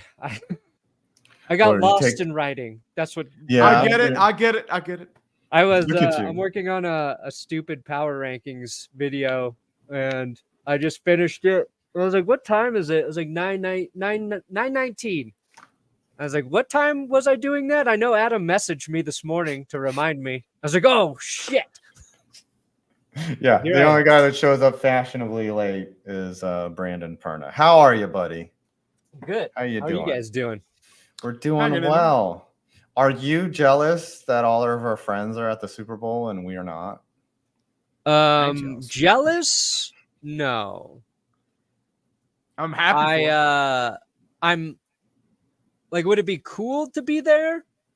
Would it be nice to be invited? To not be treated like the outcasts we are? Sure. Oh, dude, I am always going to be the outcast. Let's be real here. Yeah, I'm shocked I haven't gotten a cease and desist yet. Right. I've been expecting that since 2017. Mm-hmm. But like logistically, no. I have no desire to leave my house. Like with the 3-year-old, with like all the stuff. everything you just get behind on it. You got to get a hotel. You got to fly out there. It's just like, right. Okay, sour grapes. You're just like, yeah. Nothing wrong You're with just that, thinking of man. all the next. But if they invited you, you would go. If who invited me? The NFL? The NFL was like, come to the Super Bowl and sit in our luxury suite in Las Yeah, Vegas. if they also said I got to help make the rule changes this offseason. What rule changes would you propose for the NFL? I'd make football great again. I would make football great again. Okay. I'd say Okay. Like what? What are you changing? Gotta 'Cause drain the swamp. I know a rule that you're gonna change. So I we can would debate this. first of all, I'd move the field goal kicking on PATs back to the 3-yard line. I would make hip drop tackles mandatory on every play. No, And what we there need would are be, the only time you could get a roughing the passer penalty would be if the quarterback was injured by the hit. Simple. honestly what we need are turnbuckles instead of pylons. And every time they get in the end zone, you need a Randy Savage elbow drop. That's the only way. Yeah. Okay, we are going to have a spirited debate here, Brandon. You do not like the fumble into the end zone touchback rule. No, I like it. You like it? How? Yeah. But you said it was the worst rule in football. See, I would fight you on that. You don't like you it? said otherwise. No, so what Tom thought I said this too. I like if you reach out towards the goal line and either lose the ball or somebody knocks it out, like that's the risk you're willing to take. Mhm. And if the defense makes a play or you mess up, then you should be punished. Now, did I hate that the Ravens fumbled on the goal line to allow a Chiefs victory? But even that one wasn't the touchback rule. That was just the Ravens or the Chiefs made a play, recovered it in the end zone. But I have been all for keeping that rule. Like, I don't want to see it change. No, I think a lot of people, they base their opinion on a rule by if it fucked them or not. Yeah, if it hurts their team. Yeah, it happened with Dallas, Justin Jefferson. There were a lot of complaints there, but it's like, dude, that's the risk. The Steelers had that issue too against Denver 2018. Xavier Grimble. And I wasn't complaining about the rule. I'm like, dude, hold on to the fucking ball. Yeah. Yeah. Yeah. If you're going to the end zone, like there has to be an assumed risk. I like it because it's like the last line of defense for a defense. Yeah. Like not only do you force a fumble, you don't have to recover it, and you get the ball on your own 20. You know, like it's a great rule if you ask me. Yeah. Go ahead. And like I think the other thing, because I know like people who want the rule changed, they're also saying like give the offense the ball back where they at the line of scrimmage, right? No.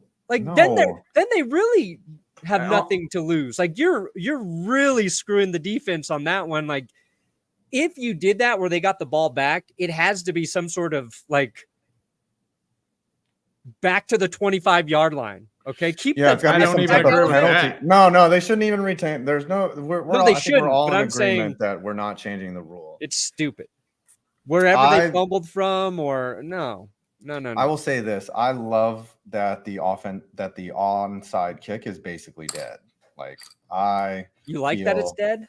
Yeah. I feel like the onside kick is the cheapest. Like you're telling me that a guy kicking a football 10 yards is equivalent to 4 defensive stops, right? Because getting the ball, you get the ball back in one play, right? Yeah. When all day it's taken 4 strong defensive stops, and then there's only 30 seconds left. You can just dribble the ball 10 feet, and Brian Bostic can miss the ball once, and you end up getting the ball back. Like you're telling me that's equivalent to 4 strong defensive plays. That to me is bullshit.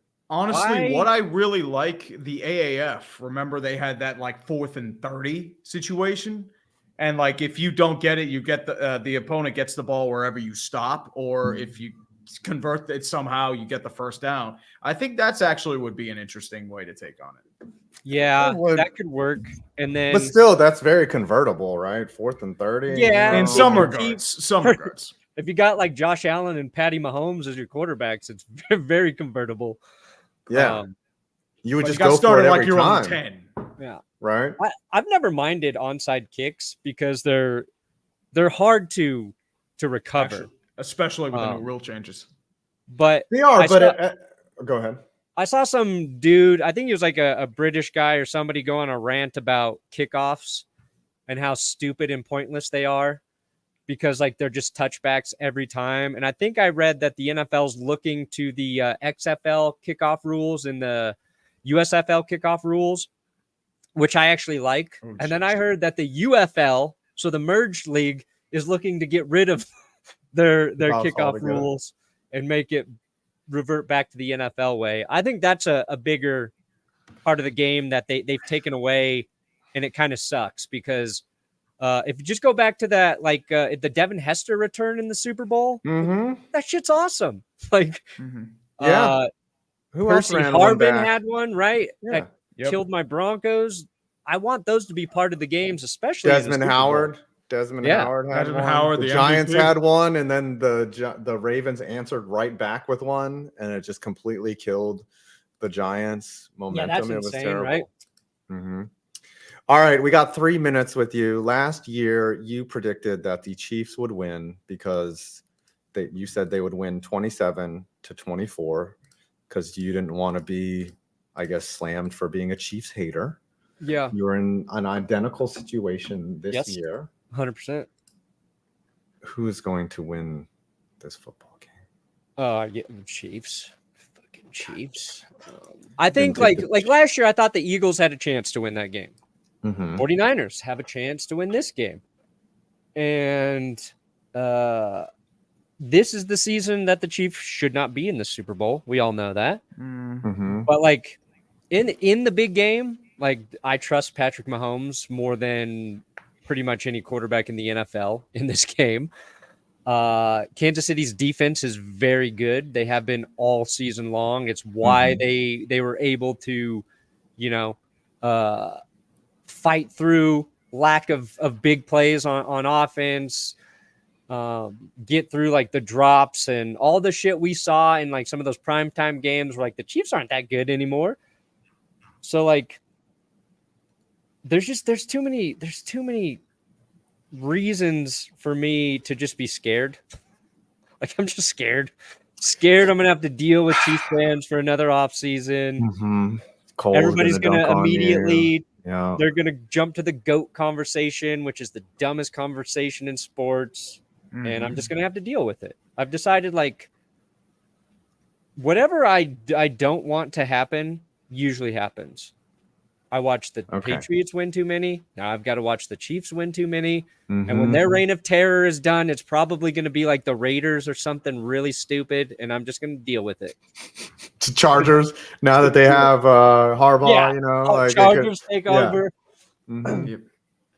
So you're saying, what's the final score for the Chiefs here? I actually, oh man. I can see it going probably lower scoring. I think it's going to be close. Give me Chiefs like 24-20. Okay. 24-20. And like, okay, just Butker. Like Butker, 94% field goals made this year. Yeah. Guy's auto. Dude, like they've got the better kicker. The biggest advantage the Niners have is Christian McCaffrey. And Chiefs have a great running back in Isaiah Pacheco. And he's been a key to them winning these games in the postseason. But if the 49ers are going to win, we need the guy who I think everybody thinks is the actual MVP this season in Christian McCaffrey. He's got to have one of his best games of the season. And there's the Chiefs run defense, there's the opportunities there. But we saw the Ravens abandon that like before kickoff. Like yeah, well, the ball was in the air kickoff, and they're like, "Yeah, we're not running it today." So a lot of people were getting on the Ravens for abandoning the run, but they were running and only getting like 1 or 2 yards. Like it was ineffective. Like you don't keep doing something that's not working. So no, but when you got Lamar, you I think like you run with him, and I think Gus Edwards, he was getting yards, but he had just a handful, or Justice Hill, I forget. Is there anything you want to plug? You showed up late, and so that's why your time is sorry, is limited. So we're all Hey, wearing look at that. Bengal brew. Look at that. Look, I got this, and I had some earlier. Let's get it. Let's get it. New coffee. mugs. We're fucking 1999 benchwarmerbrew.com. Some I will earlier not. today. Actually, you know what? In hopes of cursing them, let's promote known Chiefs fan Cole's coffee, the HBTC blend. What about the fuck the refs blend? Is that our best seller? Is that the best seller? Is the fuck the refs? Yeah, dude. By far. That I sold more bags of that than probably us three sold our blends combined. Damn. Sounds about right. We need a suck my dick brand then. Like we just need to put obscenities and then call them coffee. Yeah, we need a Taylor Swift blend. Yeah. Hate is gonna hate blend. Yeah, you Blender's can gonna call blend, it blend, swiftly blend. made coffee or something, or Swifty. Yeah, or blank space blend. Yeah, we do blank space blend. Yeah. Yeah. Ooh. I mean, the thing is, you can't trademark blank space. Yeah, it's a word. You know, it's just two words. Yeah. You can't trademark that shit. Who's even coming though on after me? Superb Owl is trademark. All right, Mike's in the green room. I love you, Brandon. We'll see you soon. See you guys. Sorry, late. Yeah, When's we your should have a show free-for-all? Thursday. When you go? Yes, come back for the free for all at 5, please. 5 Eastern, so 3 my time. 5 Eastern, yes. It'll be insane. I'll try. I love you guys. All right. I love you too, brother. I love you Bye. too, Pookie. Kissies. All right. This guy is banned from our show, but we keep bringing him back. You banned him. I banned him, I think, in 2018. I said, you're not allowed to come because you're funnier than me. You steal all my jokes. You say the same thing. I remember the exact moment that it happened because Mike McGlinchey got drafted in the draft, and Mike is like, SRSMike says, that sounds like a middle reliever's name. And I was just about to say that. And then I got mad that he stole my joke. What's up, Mike? Hey, fellas. I'm glad to still be here, you know, in light of the ban that, you know, happened 6-7 years ago, and I'm still back every year. So some job you did there. Yeah, I know. Tree just keeps inviting you back, and I'm just like, you're not allowed to come. Thank you, Tree. Yeah, I'm just a nice guy. All right. What is this? What are you going off about? I thought I was being super awkward again. But in the meantime, though, I mean, like, I'm trying to think. Like, You like the shirt, dude? Al? What's that? You like my shirt? Yeah, it's dope. Hey, it's a Tommy DeVito. It's Italian cutlets. Yeah, it's a Tommy DeVito. The Duck That's Hodges brilliant. Where'd for you a get new that? era. This was a Christmas present from my very Sicilian father. And then, you know, Christmas is the day the dream died in the Italian football community. And he got benched for Tyrod Taylor. So, you know, great Christmas in my Italian-American household watching Tommy DeVito lose his job and never get it back. Yeah, that's too sad. I'm liking the beard, by the way. It's looking good. You know, Thank you. I'm proud that you can grow a beard, unlike Tree, whose beard is weak. I haven't shaved in a hot minute, so yeah. I'm glad that you Shave time. dressed up for our entire 8-hour stream today. Like, no, I'm talking to Tree. Like, look at him. He looks like he literally just rolled out of bed. Well, I mean, dude, dude, I have to edit a video, and I woke up at like 8, so I got like 5 hours of sleep just to like, you know. I know. I'm sorry. Like, I want to get a vid out. Oh my God. Oh, boo-hoo. Let me play a sad song for you on the world's smallest violin.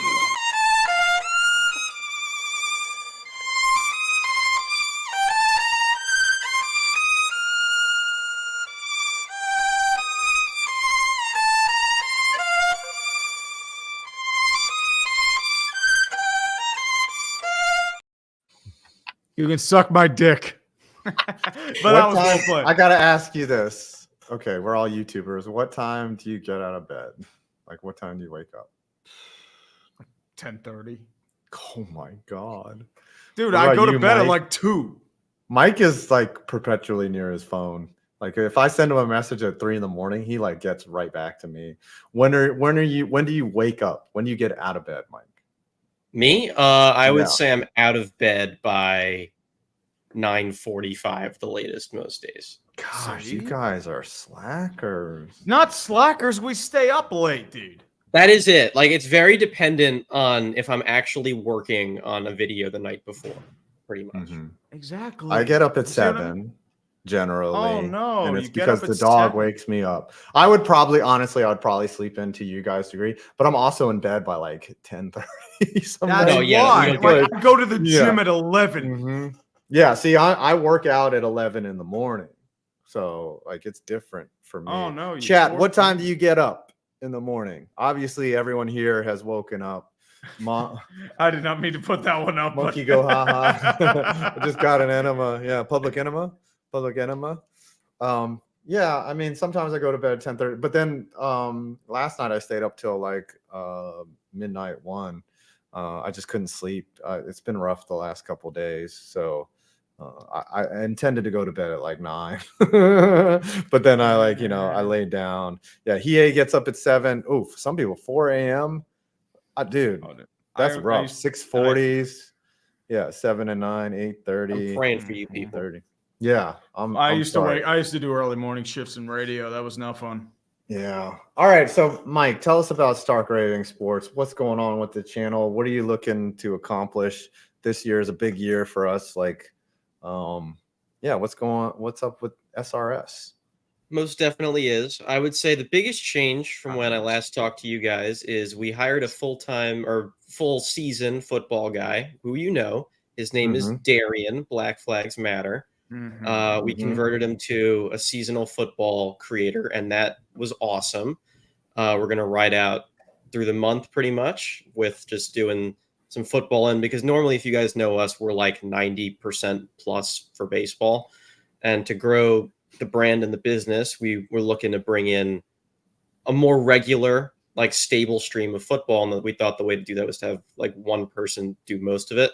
Yeah. So we brought in Darian, and that was great. So I think what you'll see from us this year is more things like what we did last year and the year before, where like during baseball seasons, baseball is going to shine. But because football worked and you guys in the audience showed that it did, we're going to run it back harder in football season. And you might see us dip our toe in little one-offs of other sports just to see like how far, just like experimental of like, what do you guys like? Because that's our job. We're here to bring you fun sports content, make it light, make it interesting. I give the same spiel about what we do all these years because, hey, it still works. I still love it. And want to see how far we can take it. It's so hard to like jump between sports. Like that's what I'm experiencing is like you just niche into one audience. Oh, it's difficult, but I think this year with football, I'm very impressed that we had it work. It worked way better than I thought it would. We did it because we thought it was going to work, or we felt like there was a good chance. But our most viewed video of the year last year was a football video, which like kind of shows that if you can pull it off, like Secret Base pulls it off, especially in their prime, like all these other channels where you can. Tree's really good at this too. But Tree, I always respect that you could post anything and your audience will still watch. Right. Like you could do like views on you taking a piss. Right. You could varies. be like, I mean, honestly, taking a piss would probably be the best one because of the name. Look. Oh, I didn't even think of that. Dude, I mean, I got to do it near a tree or I got to be a tree and just pee. You know, that's the key. I mean, you've given me a golden content idea for a short. So, Mike, you've participated in the Burlington Games 2 years in a row. Tell us about, what was different this year, if anything. Honestly, a lot was different for me. I feel like I don't know if you had the same feeling, either of you, but year one, it was a lot of like, I can't believe this is happening. Like the first couple innings, I was in the booth with Perna and Grassi, and it's just that feeling of above of like, what am I a part of here? Year two, we somehow did do bigger and better. I tried to put much more emphasis on like soaking it in, being a part of it, understanding like when I was in left field that I'm like, oh, Manny Ramirez played in this outfield. Like when you see like those signs like outside the stadium. So this year it was a lot more, the effort was in cherishing it. And I think once in a while, I was probably a little overboard on that. Like I remember you asked me, like, did you plan on going to the booth? And I was like, no, I didn't, but I can. And I was like, oh, was I too rude to Adam? about that? No. I was like, dude, the one thing we had Jim from Ballcap Sports there. He was in the dugout with a dugout cam, which was awesome. We had Robbie was up in the booth. Freaking Bailey was up in the booth for a long time. We had excellent coverage. So it was such a fun event. Like I got the same feeling like the second time there was less of that, like, what are we doing here? Where do we go? What do we have to do? It was more like, all right, we've been here before, super familiar. I know what to do. I know to get my cage time. Like I prepared for the game like much better than last time. We actually had a practice schedule and we were ready to go for the game, and we did much better. I mean, we still got our asses we scored a real run. Yeah. We got a real one. I had the greatest walk-off pity hit, 11-run pity hit the world has ever seen. Oh my God, I still think about that. On the Watch Momentum channel. That's all I'm saying. I'm still shocked I hit the ball. I'm like, well, I hit the ball. I hit it. The funny I did it last year. I struck out. I struck out like a man repeatedly. I'm expecting like, oh, I got one more hit. I'm going to strike out. Let's go. I put one in play. So that's like this year, the goal is to get a hit. But yeah, last year I put one in play. This year, I'm probably going to pare down the roster. I might only have like 14 of us. Like I want it to, outside of arms, like, because the Portland game was really fun. And we only had there was only like 12 of us out there. And it was fun not to have to worry about the lineup or who goes in or who goes out. So I think less is kind of more in that situation. It's still fun, but like obviously anyone can come and be thrilled by the experience. But like, yeah, I just, in terms of players and trying to manage that whole situation, because there's no shortage of people that want to come, obviously. I would say maybe like even like an exhibition between like YouTubers versus YouTubers. That would be the ugliest baseball. But it would be gloriously ugly baseball. Yeah. Think about it, man. I was very proud of Bailey for fouling off a ball. Like his confidence was way higher than I expected. I was like, he's got the mind for it, dude. Yeah. But yeah, it was fun. And we had a good time, and it's amazing to see how many resources and all of our friends put into it. Like, Robbie's coming all the way from Florida to play in the game and just shoot the shit and have a good time. You're coming all the way from Florida, and it's like a mini vacation, and it's super fun. But from Arizona, a couple guys. Yeah, they come all the way from Arizona. Cole had a double. Like it was amazing, dude. And we're gonna have some surprises this year for sure. All right, let's get your prediction, Mike, on the Super Bowl. Last year, hold on, receipts. SRSMike had the Eagles winning 31-24. So what is your prediction now? The Chiefs are going to win because of course they are. It's just how it works for them. You already see like the firestorm of really angry 16-year-olds on Twitter when Taylor Swift is jumping up and down in the box after the Chiefs win. I think you're getting it. Like, I don't want to throw the script meme out there, but like this just feels like that kind of game that the Chiefs win really close, really late. And then everyone's like, damn, the Chiefs won that game, and everyone's annoyed for a while. So I'm going to go 29-28 Chiefs. Okay. 29-28. That's an odd score. So you're saying they're going to win on a safety or a Harrison Butker 70-yarder? Is that what it is? 2-point conversion. Could be that. Something late, like within the last minute and a half, you get like the field goal or a 2-point, like just something that you're like, I just have that image in my head of like the whole world is so annoyed that the Chiefs pulled that out. Okay. I mean, all right. Do you have anything you want to plug before we bring our next guest on? Well, I would say the channel would be the thing that comes to mind the most, as all of us, as YouTubers. So if you thought I was remotely interesting, you can find me talking about sports at a little YouTube channel called Stark Raving Sports. If you don't like me, great. I got 6-7 other guys on the squad who you can tolerate. I have no backup plan. If you don't like me, that's it. It ends. Same here. Like if you don't like me, you can just punch me in the face. Yeah, we're so fucked. All right. I love you. Thanks for coming by. You can come of course. Drop back in at 5 if you want, if you're available. Sure thing. Yeah. And I always appreciate being back here. Absolutely. Love you. Great to have you back, brother. Yep. I'll see you again this year at some point. Alrighty. All right, guys. Later. All right. Next up is an actual football expert. So we're gonna just talk the game, the actual game. Absolutely. For those of you who are hungry for actual football content, we have employed the services of an actual expert, Alex. How about that? Wearing the rocking the Coach Prime shirt right there. Yes, the sir. most hyped 4-win season in the history. Hey, they had a decent start.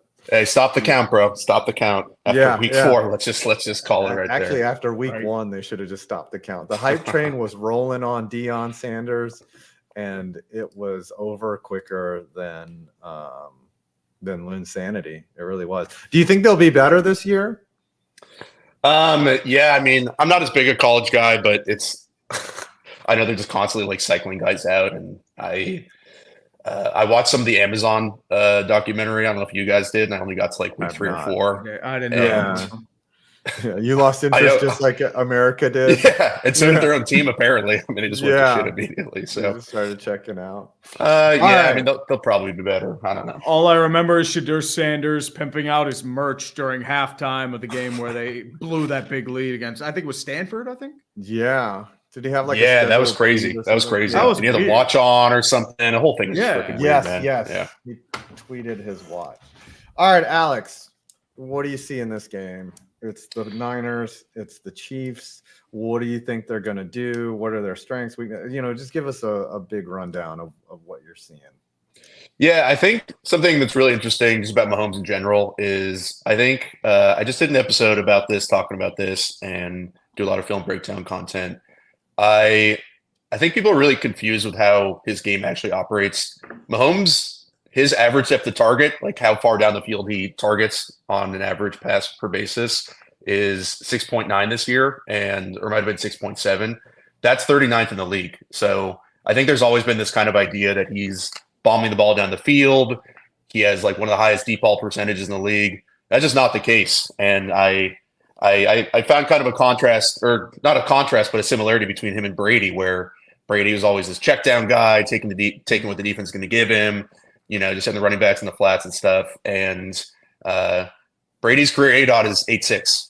So a couple yards more than Mahomes. Mahomes' ADOT has actually fallen every year of his career. So he started out a pretty high number. I think it was like 9.5 or 9.2 in that first year, the second year for him technically. So I think really watching him now, it really felt Brady-like, which is why I found that comparison. And he's an assassin. He's not just going to be. I think there's also this idea that he's kind of free flowing and trying to get out of the pocket, and almost like I get frustrated watching a Jalen Hurts where it seems like he's trying to get out of the pocket and just trying to get out of there and make a play with his legs. And Mahomes is playing from the pocket. He's 50% of the time the ball's coming out under 2.5 seconds. So he's getting rid of the ball. They don't have a deep threat. MVS is, I don't know, Jekyll and Hyde. We don't really know what he is right now. And he's basically, they're 2 almost, I guess 3 with Rashee Rice. And I think, I mean, I'm the film guy and I'm getting into some stats here, but during the season, Kelsey was really, falling off. Like he wasn't the typical number 1 we're used to seeing him. His broken tackles for the last couple of years, he was breaking a tackle every 6 or 7 catches, and this year is every 28. So I think even him falling off, it just really, that's kind of why we've seen this offense kind of deteriorate, and it's really not been on Mahomes. I think he's playing just as good as ever. We just haven't seen the Chiefs offense at that same prolific level.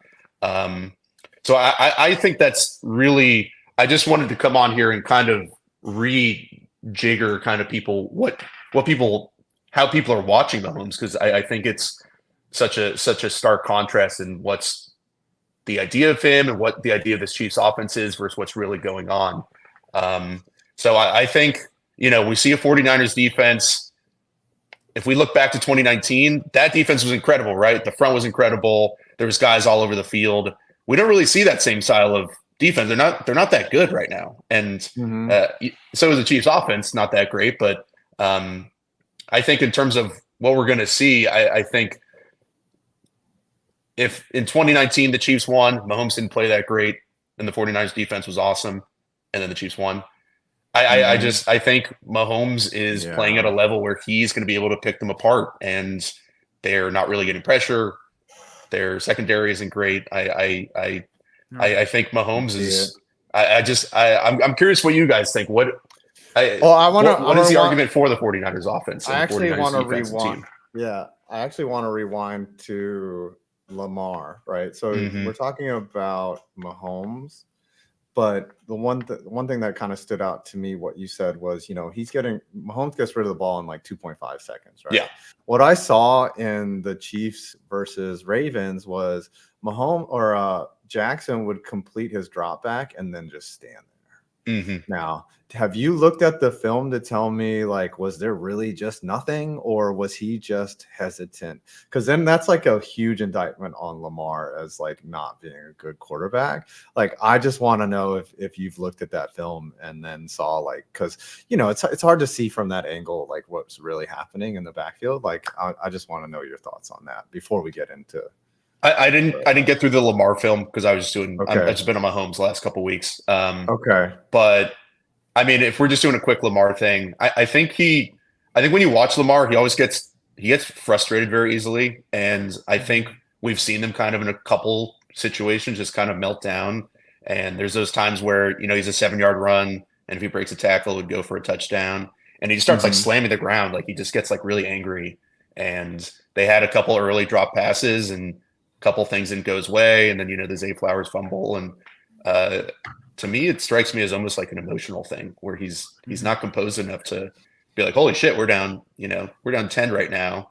It's like, dude, you're Lamar Jackson, you're down 10 points, like get the shit together, relax. I think especially in the final 2 drives, what I noticed was he kept trying to go for the home run ball. I'm like, dude, there's no need. There's 9 minutes left in the fourth quarter, and that's why I felt like that triple coverage interception came into play. I'm like, so bad. It's a great example. It's like he's pushing it, and it wasn't just that. There were like 5 other plays where it's like he's going deep down the sidelines. He overthrows somebody like a OBJ or a Nelson Aguilar, and I'm just like, dude, there's no reason to do this.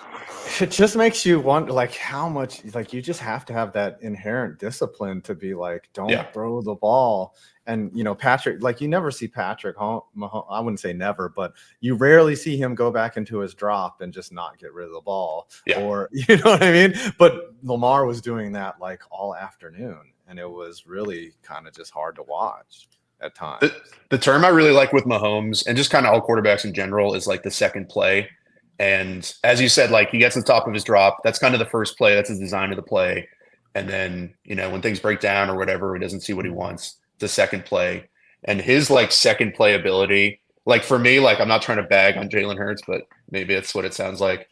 Like, he's almost just trying to get to the second play. Like, he's trying to break the pocket, and he's like, I'm just going to get out. My legs are my best attribute. Yeah. And like a quarterback, like, I grew up a Raiders fan, and like with Derek Carr, like, once he gets that second play, the play is fucked. Like he can't, like, you're like, dude, once he's out, there's no way he's going to do anything. And like Mahomes, some guys, when they move around, they can't see the field. Like, they don't keep their eyes on the field. Mahomes, like, that second play is at all times. If somebody comes open, he's hitting them. And like, that's just one of the reasons why he's so good. That's like an ability. It's like they have ESP now. Exactly. What about the guy on the other side of the ball, Brock Purdy? Like, who? I mean, this guy named Brock Purdy. He's the quarterback for the 49ers. Like, I don't know if you've heard of him. Drafted in the 6th round, I think. He's all right, but like, what do you see from him? Is he just a guy that is a product of Shanahan's system, or is he really good? Because like, I saw some athletic plays out of a smaller quarterback that I was impressed by in the NFC Championship game. Yeah, I mean, I think he has some skills that are really, really good. And I think this kind of highlights just our inability as like a football community to really dive into like, is a guy really good or is he shit? And I think he is probably somewhere in the middle. I mean, I think if we're trying to sub in different quarterbacks and figure out like how much better or worse this offense would be, if we put Kirk Cousins in there, like, I think it would be probably about the same, or Kirk might be a little bit better. So I think Purdy really just falls into that area basically of, I don't know, 10, 12, 13-ish. I think he can get to the second play and make plays. And I think that's one reason why Shanahan likes him so much. I think Shanahan doesn't need to Shannon is so committed to his scheme, and it is arguably the best scheme, but I think it's also frustrating for him when Jimmy, the scheme doesn't always work, and Jimmy, a guy like Brady, a guy like Jimmy, like they're going to take sacks when the scheme just isn't there. So I think that's valuable, and Purdy's ability to throw over the middle is unbelievable. I think last year, and I think this year, through like 15 or 16 weeks, what? Sorry, I thought you made a noise. No. Like how much is that attributed to having guys like George freaking Kittle? A guy that's gonna get separation in the middle. Who's just gonna push his guy out the way and be open. Like that's the thing about Purdy that I'm kind of seeing is like the dude has, and not to his fault. There's a lot of asterisks that come with him. For sure. Yeah, I think he's very similar to Tua. Like they both have an unbelievable ability to. Like you'll see when Purdy doesn't really get flustered by like a coverage, but he's constantly just trying to push the ball over the middle in a similar way to Tua, where like they're done and just like hit a freaking safety in the chest. And like sometimes those guys just drop the ball and it's kind of annoying. But they like that in the anticipation for both those quarterbacks is special. And that's their superpower. And over the middle, you're not really getting separation per se. I mean, man coverage, like on a crosser, but it's really like if you're thinking of two linebackers dropping into the middle, it's kind of like they're like throwing if a guy's here and then a second guy's coming behind him, they're kind of throwing into that window and just trusting it. And I think the question is if that doesn't lend itself as much to like superstar receivers, but if those guys do go away, it's kind of the full picture of, how much of it is McCaffrey in the flat, and they're like, holy shit, that's McCaffrey. Or Debo running a shallow crosser. It's like, oh, that's Debo. So Purdy, the idea that he's just like a guy, I don't believe at all. I think really. You don't think he's like say you put Brock Purdy on the Chiefs, do they get as far? I think the question is more if the Niners lost all their weapons and he was still with Shanahan. I think that, and for many quarterbacks, it'd be good to be with Shanahan. I think that would be the real test. You saw how pedestrian he was when there was no Trent Williams, no Debo, and no Christian McCaffrey. He was pretty much garbage. Yeah. I mean, Cleveland had a really good defense, though. So true, but Cleveland ended up kind of being fraudulent in the end. They weren't fraudulent; they were just banged up by fraudulent, right? But they kind of handled, Purdy and the Niners because they were just beat up. One thing about Purdy that I will say that you can't take away from him, he's surprisingly athletic, surprisingly fast, surprisingly good there. Alex. I know this. We could talk all day. We could literally talk all day. I feel like we just talked for like 3 minutes just now. I know. Like we haven't even started to unfold anything. You said last. We'll just kick Barry McCockiner off. Yeah. No offense to anyone else. By the way, Barry's a god. I just want to say I had to go right next to him just to feel that I was close to his. Right. You're the warm up. Right. You said that the Chiefs would win 24-20. And you got that pretty close last year. What is your prediction for this year? Yeah, but what was the final last year? Was it 38-35? It was really high. 38-35 on a sus pass interference call. It was pass interference, man. Come on now. Yeah. I mean, he held him for like a second, and then it was touchy. It was touchy. I wouldn't have called it. It'd be a shitty way to lose. But anyway. Yes. But there's way shittier ways to lose. Yeah. I think honestly, I might just double down and go 24-20 Chiefs again. Okay. Yeah.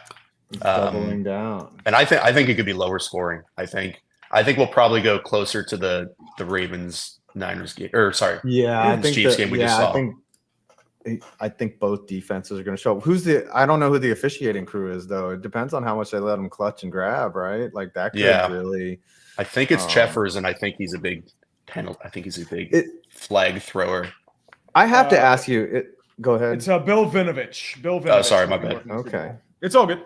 They probably have stats on how many holding calls that he does. Like the refs have scouting reports now. I have to ask you, Alex, is there a stat for a quarterback that is like a right decision metric? Like whenever he drops back, 80% of the time he makes the correct read. Is there a stat like that exists?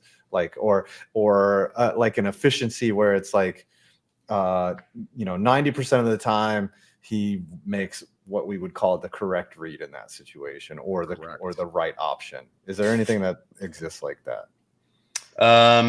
PFF does, I think, like a first read thing.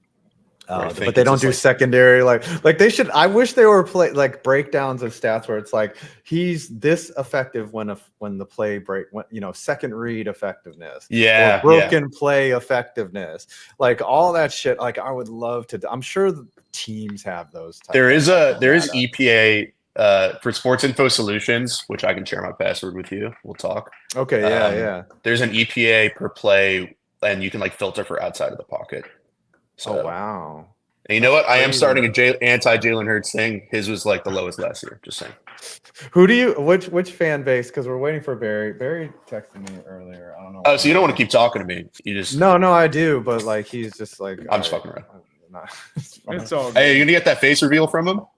I don't know. Maybe. Like I know he's stalling. He's teased it on Twitter, but like for the most part, it's just. Yeah, it's part of the mystique. I mean, he's probably afraid it'll be like Dream, where he unmasks himself and it just people are like, dude, and everyone's gonna be like, "No, you're ugly." Yeah. Can you imagine that? Like, what would you even do? Like, that's why I got mine done early. Yeah. Yeah, smart. I was just like, you know what? This is how I look. Like that. You put that much expectation. There's a reason why people don't show their face. Like, if you're very attractive, like you don't hide that from anyone. So like there's no one's gonna be like, oh wow, like Dream just kind of cost himself there, because it's kind of like with dating profiles. Like if they're not showing full body pictures, there's a reason. Right? It's like I don't show full body. You don't show a full body picture on your dating profile? No. Oh, I got flat cheeks, bro. You got flat cheeks. I got nothing. Well, then good luck to you out there, but you're in a target-rich environment. Anything you want to plug before we send you on your way? Yeah, I just got on OnlyFans. Okay. So speaking of flat cheeks, like if you're just looking for like your average white male who has nothing really to pack, check me out at Alex Rollins NFL. On OnlyFans, for real? Is this like not a joke? I was like, because I'm like, you guys like looking me up? Like, I was like, all right, let's see some flat. Yeah, you're like, let's do it. Bro. Yeah. And also, if you can't find me on there, I have a YouTube channel where I do film breakdown stuff at the same name. Yes, by Alex Rollins. Well, great to have you on. Thank you for stopping by. We definitely need to have like a autopsy for the Super Bowl again, like we did last year, where we can actually talk for like an hour. Yeah. But a little bit longer. Yeah, man. Love having you on, and we'll see you soon. Cheers, boys. Appreciate it. Thank you. Thanks, guys. Peace. On again, brother. All right, now we have to wait for Barry. Barry McCockiner. No offense. He's super late. No offense to the grassy. He wants to make an entrance. And I gave him a 30-minute slot. So yeah, he said it's almost time. So it's I don't know. I don't know what he's doing. Come on, buddy. Click the link. I'm actually gonna go I'm gonna go pee for the D in the meantime. Okay. So I'll interview his chair. Coffee is gone. Yeah, you gotta interview the chair. Yes. And we gotta hear his unhealthy stream. It just dribble. I think Tree's a dribbler, not a shooter. If you know what I'm saying. Like he doesn't step back from three. There's Barry. There. Audience, get ready. It is about to go down. Share this link with everyone. We're about to see a momentous occasion here. It is going to be what you think. Hold on. Let me tweet this out. Hold on. Now I have to quote tweet it for everyone here. Hurry up, Tree. Now you get here. Now you got to take a piss. Barry is doing a face reveal. I mean, sometimes, my name ain't right for nothing. Now. Hold on. Let's try to get as many people here. We are at peak viewership for the day. Thank you all. Thank you, Brute Saint, for the 20. But yes, hurry up, Tree. We're about to see Barry McCockiner. He is not the guy with the glasses from the drug addiction center. He is a human being who shits on Tom Brady, who defends LeBron, who is against premarital sex, who is an anti-marijuana smoker. He's never smoked the weeds before. You know what? Let's just bring him in. Should I bring him in, chat? Tree's like taking a shit right now during the worst time that we possibly could. Come on, buddy. Get your fat ass in the chair. Come on. Get your saggy ass here. I'm sorry. God forbid. All right. I had to fucking There we go. Jesus All right. Christ. Ladies and gentlemen, yes, we're at peak viewership right now. Almost 600 viewers here. Let's get. Oh, shit. Barry McCockiner. Oh, shit. The official face reveal. Much better looking than we would have thought. Congratulations. Thank you. This is internet history, everyone. You're going to get recognized at supermarkets. You're going to, people are going to be like, oh, you're that guy that hates Tom Brady. What's going on? Not much, just chilling with my dog, literally. My dog, Scooby, who's a golden retriever puppy. He keeps me busy. Oh. So, just sitting around, just chilling, really. Okay. Just want to ask, like, how's that experience been? I know you had a couple other dogs as well, unfortunately. I think whatever, Bailey and Lila, God rest their souls. I think that's what they were. It was Lila was the last one, and then I had Cooper, who's actually Cooper. I thought it was Bailey, my bad. Cooper's actually my YouTube avi. So for anybody who's wondering what the hell's the Yellow Lab doing there, that's my old dog Cooper. He was a fan favorite. I share my dogs with all my supporters and stuff. So, but yeah, I love dogs, and he's certainly an excitable boy. He keeps me busy. So, but before we begin, I want to just give a shout out to America, and I wanted to give a shout out to the troops as well. Okay. And that's why I'm wearing this hoodie. So okay. What do you think of premarital sex? I think it's disgusting. I think that it's something that personally I think it should be outlawed. But unfortunately, I'm not president, so maybe one day. But it just makes me throw up.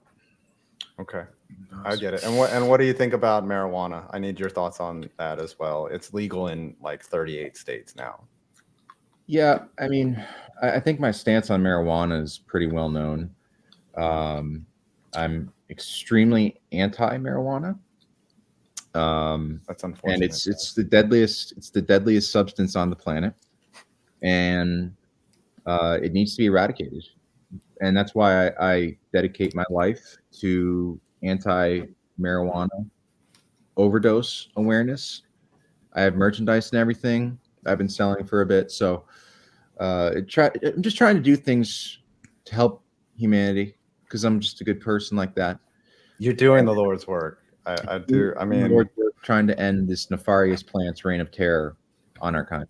What would you think of someone that smoked marijuana and then had premarital sex? Well, I think they have to answer to the man above when their time's over. I'm only a man. I can only do so much, but I certainly would not want to hang around with people who are doing those terrible things. Okay. I do have to ask a question. I know, like, we're talking about the horrors of premarital sex and marijuana. We got to talk about your Eagles, dude. What happened there?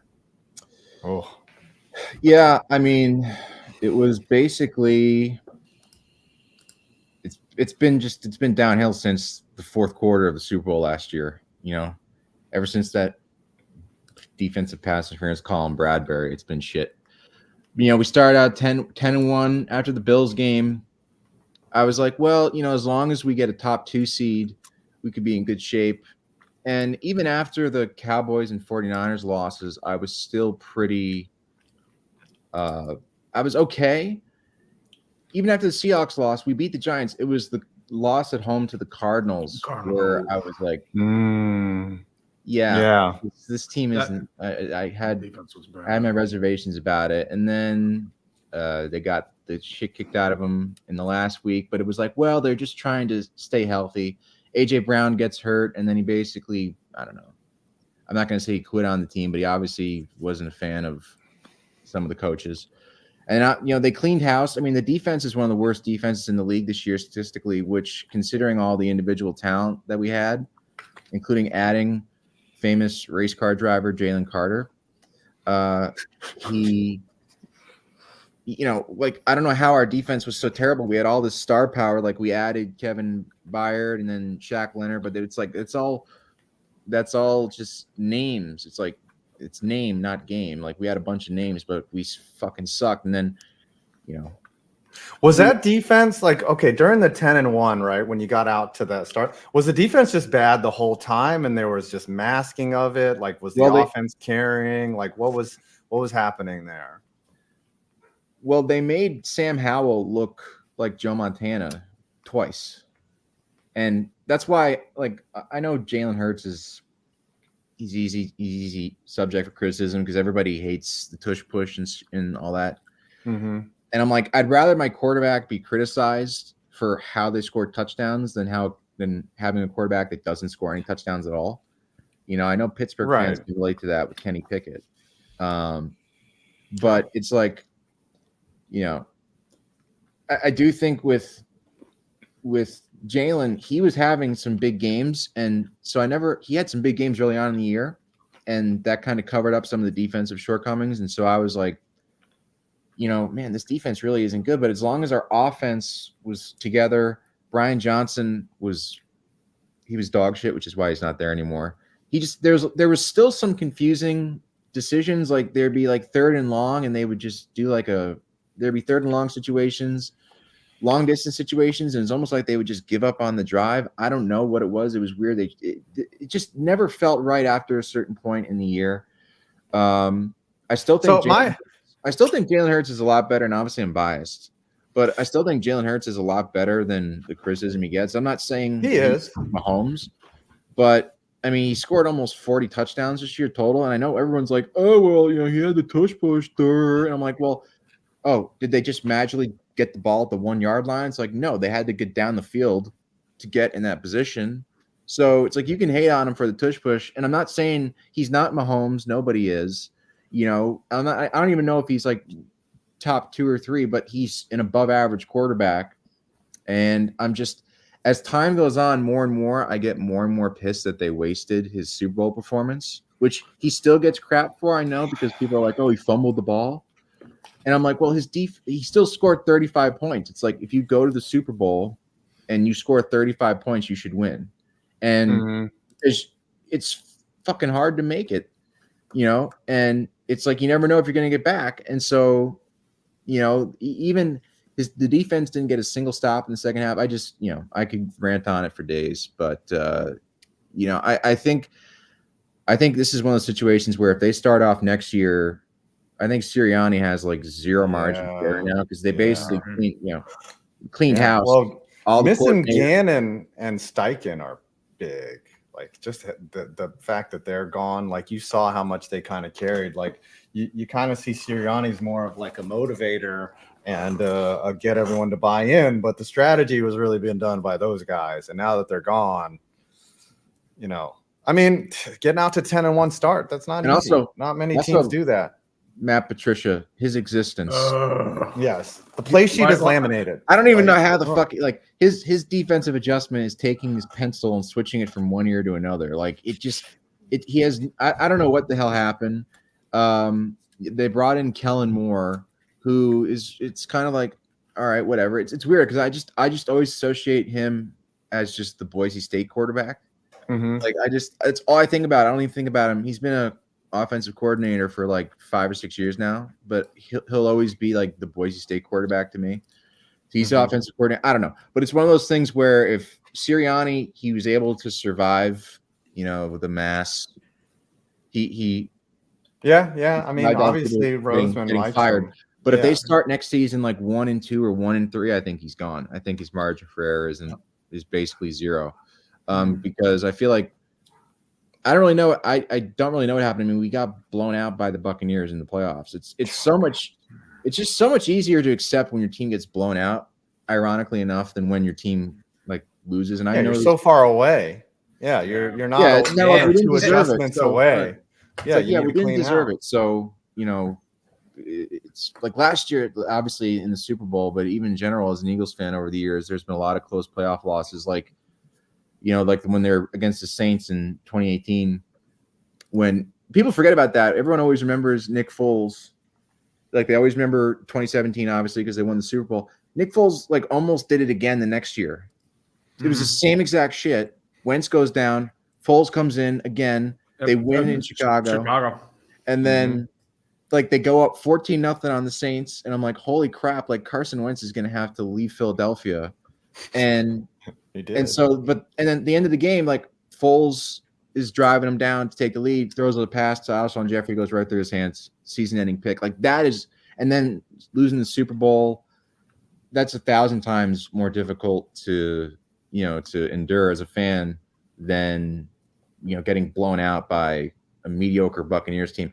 The only thing the Buccaneers winning did that was good for me was that it just kind of kept my Tom Brady system quarterback shit alive, even though the Patriots. Yeah, I know. I like how you admitted that he was the GOAT and then completely backed off. Like, that was my reverse jinx. I did I say to, I mean, look, I don't know. It's my hatred for Brady. This live stream is going on for what, like 6 hours? I could do it for 12 hours. I could. Well, I remember what was it? Year 2, you and Qwan went in a circular. Oh yeah, it was like 35 minutes of endless fighting. It's never going to end. It was like, well, why do you say he sucks? Because he does. He's. I mean, he's one of the best quarterbacks of all time. Who knows? Maybe. I mean, I think Mahomes is probably better, but I don't know if Mahomes, and that kind of segues into, this current game coming up. Yes. I mean, seven rings is just so much, dude. It's like it is. It's like because two of one of those rings obviously was a couple years ago when they kicked the shit out of the Chiefs. So it came at Brady's expense. I always look at him like, Mahomes, he's accomplished really more through 6 seasons as a starter than maybe anybody else besides Brady in terms of team accomplishments. And he was like,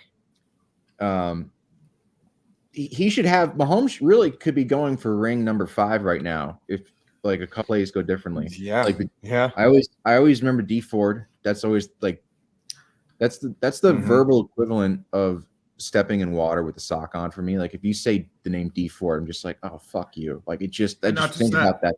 So that was because they probably beat the Rams. At the very least, it would have been probably a better game than what that Super Bowl was, where Brady led him to 13 points for this. That's one of my favorite quips about Brady. It was like, hey, remember when he beat the Rams scoring 13 points? 13-3. The best response. That was the worst time? Super Bowl. No, which time? Because he did it twice. But so Mahomes is 0-2 against Brady. So it's like Mahomes very easily, if you take 2018 and then you take 2021 versus the Bengals, which is still the most puzzling. Like Mahomes completely melted down in the second half of that game, the worst half of his career, which is ironic because if you go back and look at the 2021 playoffs through the first 2.5 games, he was on pace for the greatest postseason ever. He had 11 touchdown passes, right? And then he just completely crapped his pants. And then, the Bengals won, and then the Rams Bengals Super Bowl. I don't feel like anybody even remembers that. It's kind of like a fever dream. Did that really happen? It's like, oh, Matthew Stafford won a Super Bowl, really? I can't believe that actually happened in the midst of Brady and Mahomes and all these other, Allen and all these other great quarterbacks. It's still now, weird. Do you find yourself at some point maybe taking up for Patrick Mahomes the way you do LeBron over Jordan? I already think Mahomes is the best quarterback. I just think in terms of what he's able to do. But so that's another arch that you can squeeze for 10 more years. Yeah, out of Twitter and just angering all the Brady stans. Yeah, I mean, they're probably gonna bomb my house now that they've seen my face. The Brady fans now. It's still hard. Like, I mean, a lot of people, like even Tom, he's using his real name. Like, people would send pizzas to his house, but like, it's really, you got to really hate someone to like do that. Like there's certain, whatever. It's the Brady beef backstory is a long story, but it's like, yes.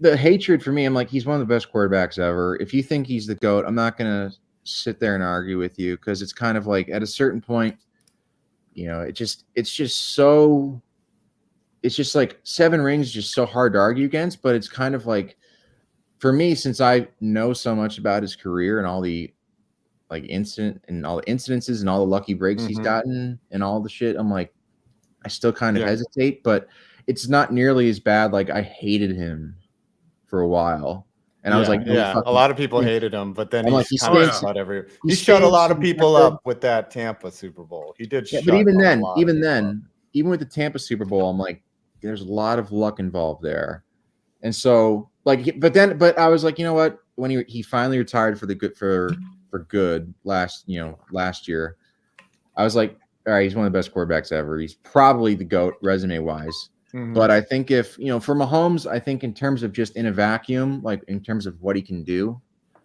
I mean, it's just, the difference between him and Rodgers is that even at his peak, like people always argued, oh, Rodgers is, better than Brady and more talented than Brady. And he probably is. Like, to me, I've never seen anybody throw a football better than Aaron Rodgers when he was in his prime. Oh God, those everything Hail Marys. It wasn't by accident, But the one thing Mahomes doesn't do that Rodgers always had a weakness with is he just doesn't take sacks. Like, you look at his Rodgers, it's kind of like, well, he would take sacks in order to preserve his touchdown interception ratio. With Mahomes, it's kind of like he doesn't. I know he throws it. He had a lot of interceptions this year because a lot of them were like the receivers basically cost the Chiefs like 3 games. They drops. Tony drops. Yeah. But like Mahomes, he doesn't take sacks. He hasn't thrown an interception in the playoffs in 2 years. So that means, of course, he's probably going to end up throwing like 2 or 3 in this game because he's overdue.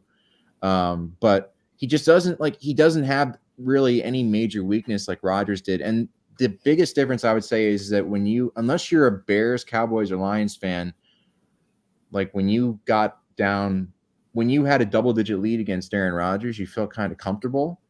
With Mahomes, similar to Brady, it's kind of like something's going to happen where like they're not out of it. So that's where I think Mahomes, and I think we see that. I mean, to make 4 Super Bowls in your first 6 years, I mean, that's and to do it with the numbers he's put up is pretty. It's pretty incredible. You're a daughter dater, Barry, by the way. Someone is going to let you date their daughter. You might get a couple numbers from this stream, but it's probably all dudes. So don't get too excited. All right, last year, you predicted that the Eagles would win. Obviously, you were biased. I'm not going to hold that against you. You said they would win 34-31. I'm going to need a prediction from you on this game, completely unbiased and unadulterated. Well, all right. Let's see. I think it's worth noting that the 49ers, the Cowboys have won a Super Bowl more recently than the 49ers, which doesn't seem true, but it is. And I've said before that the 49ers are kind of like the Cowboys, only instead of choking in the divisional round and earlier, they end up choking in either the championship game or the Super Bowl. Really, if you look at the last, 15, 20 years, especially in the last decade, they should, like with Harbaugh there, they probably should have won at least one Super Bowl that they choked away. And then, like they had the 10-point lead against the Chiefs a couple years ago in the Super Bowl. And then in the fourth quarter with the ball.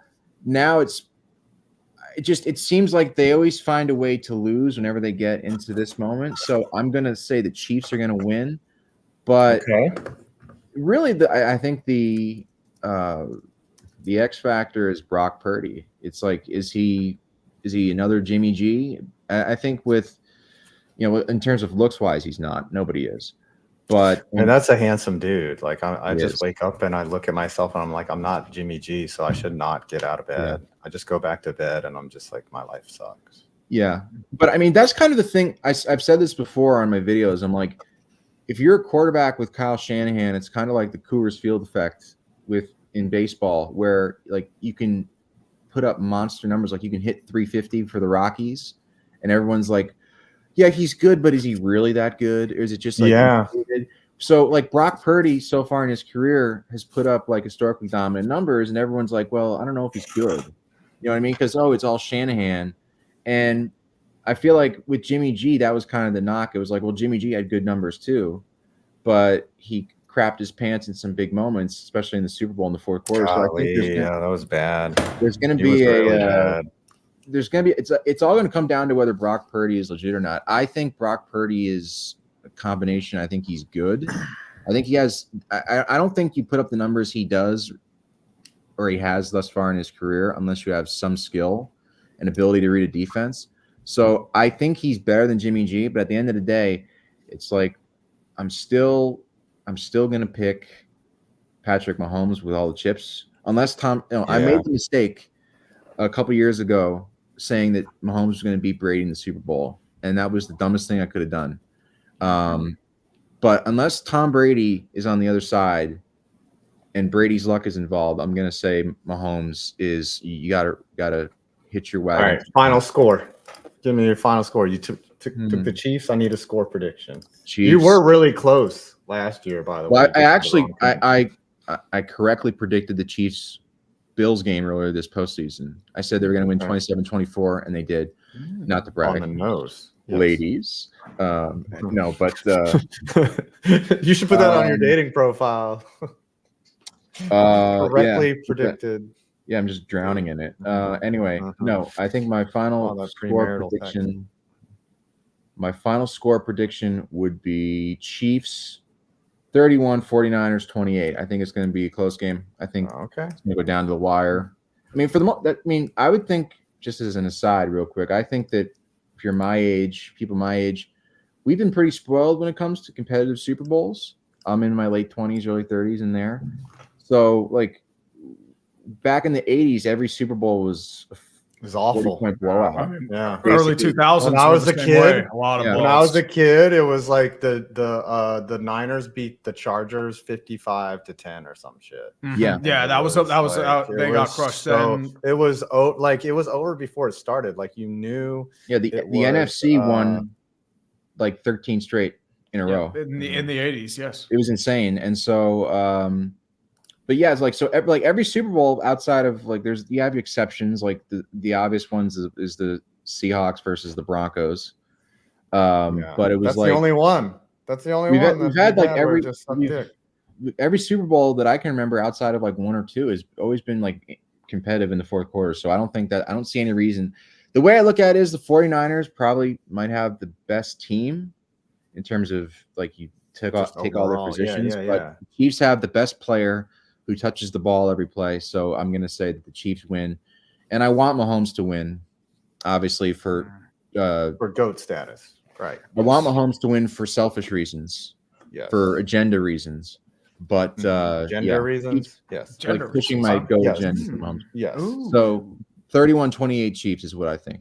Perfect. All right, everyone. He's Barry McCockiner. You know him better as Barry McCockiner. He's also the guy from the Drug Addiction Center. You can find him on Twitter as Barry On Here. He's also on YouTube as Barry On Here. He's not getting banned like he used to for doing fake tweets. Like I remember when you were Sports Talk Joe, you would build an account up to 120,000, and then I'd be like, he's going off today. Yeah. And he would do a fucking Jamel Hill or a fake Ian fucking Adam Schefter. Yeah, even Ian Rappaport. And it would make it to fucking Sports Center.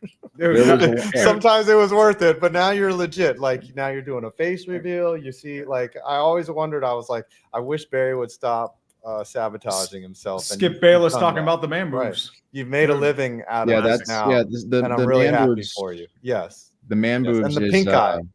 Man boobs of course, is going to be my. That's my magnum. That should be your LLC. Man Boobs LLC Incorporated. Maybe someday. Who knows what the future holds? Okay. But I think I don't even want to guess how many people are stunned to realize now that I'm not the Diction Network guy. Yes. I think a lot of people's days are probably Call ringing. now. But If I you felt call now. like, yeah, it's like dying is bad, but hurting others is worse. It is. That's like that whole commercial is still legendary, and they used to play it. They used to play it all the time on NBA TV, and that's where I got it from. So I'm like, they don't play Dying it is anymore. bad, but hurting people. No shit. Thanks Yeah. for the logic. Go ahead. All right. Google it. Yeah. If you want to come back at 5, we're gonna do the open hour, and you and I'm sure Qwan will be there, and you guys can argue and shit. But we'll have to call it if you guys get into it too much. But we welcome you back. We got Tubfrog in the green room. Thanks for coming by, doing a face reveal, and we love you, man. Great to see you. All right. Love you guys too. Yeah, love you guys, man. Good to see you. See you. Also, I did want to say, if Barry and Qwan go into a fight, here's what's going to happen. All these. We have got beef, motherfuckers! That's what's going to happen. That was great. Oh, Tubfrog. Dude, I see you growing, man, on YouTube. You're killing it, man. You got great subjects, great titles. Like, congrats, man. I'm happy for you, dude. You're crushing it. Yeah, thanks, man. It's been fun recently. You know, I got started doing documentaries over the summer that started working out, so I've kind of just stuck to it. And it's pretty fun to do too. That's what you know, when you finally find something that works on YouTube and you can just kind of stick to it, and you're like, oh, I can repeat this, and like now it's like working. I don't know did you start in anything else before you started, diving into football and all those, the type of content that you make? Because we all start somewhere else. Yeah, no, I mean, I'm still like decently young, so I was part of that like generation of kids that wanted to grow up to be YouTubers and shit. So I was like, I did like Fortnite montages on another channel. I started getting into, like Among Us when that was big, and shockingly that didn't work out. So I just, I think like 2 years ago or something like that, I made my first football video. Because I've been watching football since 2010. I've grown up a Raiders fan, so that just kind of felt natural for me to do. And then I started having fun with it, and it didn't take off for a while, but eventually it did, and I kind of just stuck with that. I've thought about also branching out to like NBA, but I stuck with football. My advice would be, if you do NBA, just start another channel. If I could do it all again, like I would segment everything like Flight Mike did. Like he's got he's got microphone and Flight Mike, and like that's the one thing I learned about YouTube is the audience, like they're very fickle. Like not everyone is an NBA and an NFL fan, but if you want to speak to an NFL fan, then that's who you're talking to, right? Like I know that this guy's an NFL fan. I don't have to ask whether he's also an NBA fan. So it's tough when you want to cover all subjects, because I love everything. Like I'm sure you're a huge basketball fan. Are you a Warriors fan or? I used to be a Warriors fan. Okay. Who do you like now? Oh, okay.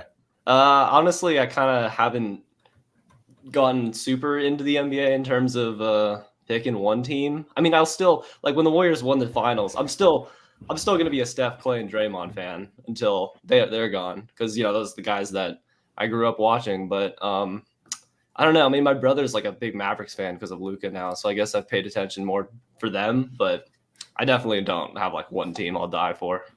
All right, we got a question from Alan that says, "Please explain the Brady." I wanted to know about that too, because I'd always seen. Yes, like, yeah.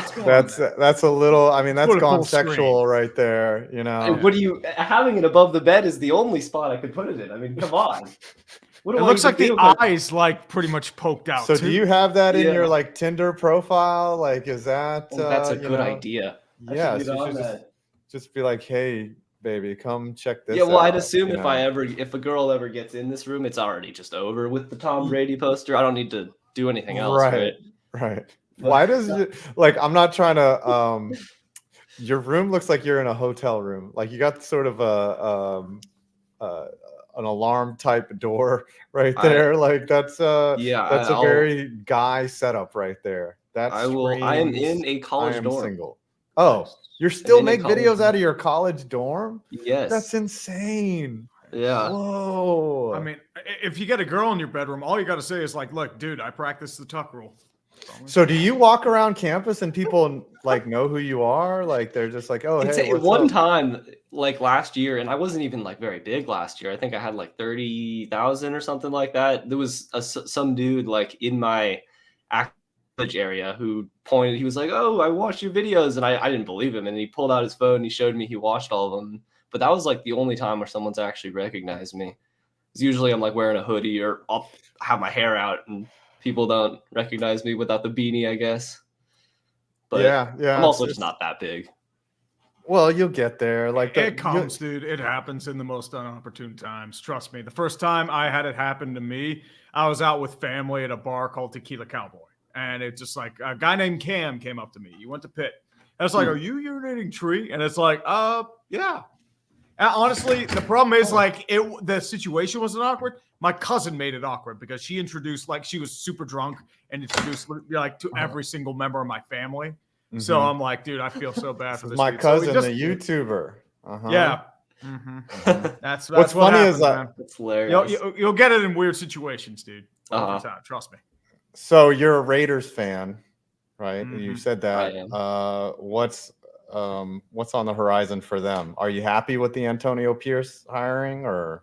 I mean, my thing with that was I wanted Harbaugh over anybody else, but if I wasn't going to get Harbaugh, then I wanted to get Pierce back. Because I mean, the thing with Pierce is like he's not like the X's and O's guy or anything like that. But you know, the culture it was amazing in that past couple of games to end the season. And if the players are going to rally behind him, then I can't complain about it. Hopefully he'll grow, and we'll see with the offensive coordinator situation.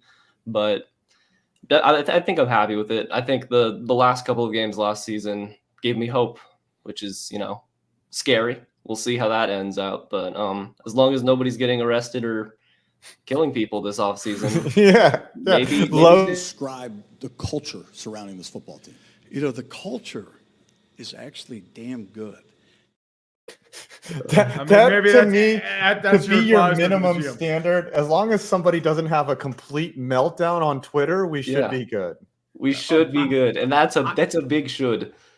My question is too, like, what do you think about Telesco being hired? I know you saw a bit out of him on the Chargers, but what's the overall status there?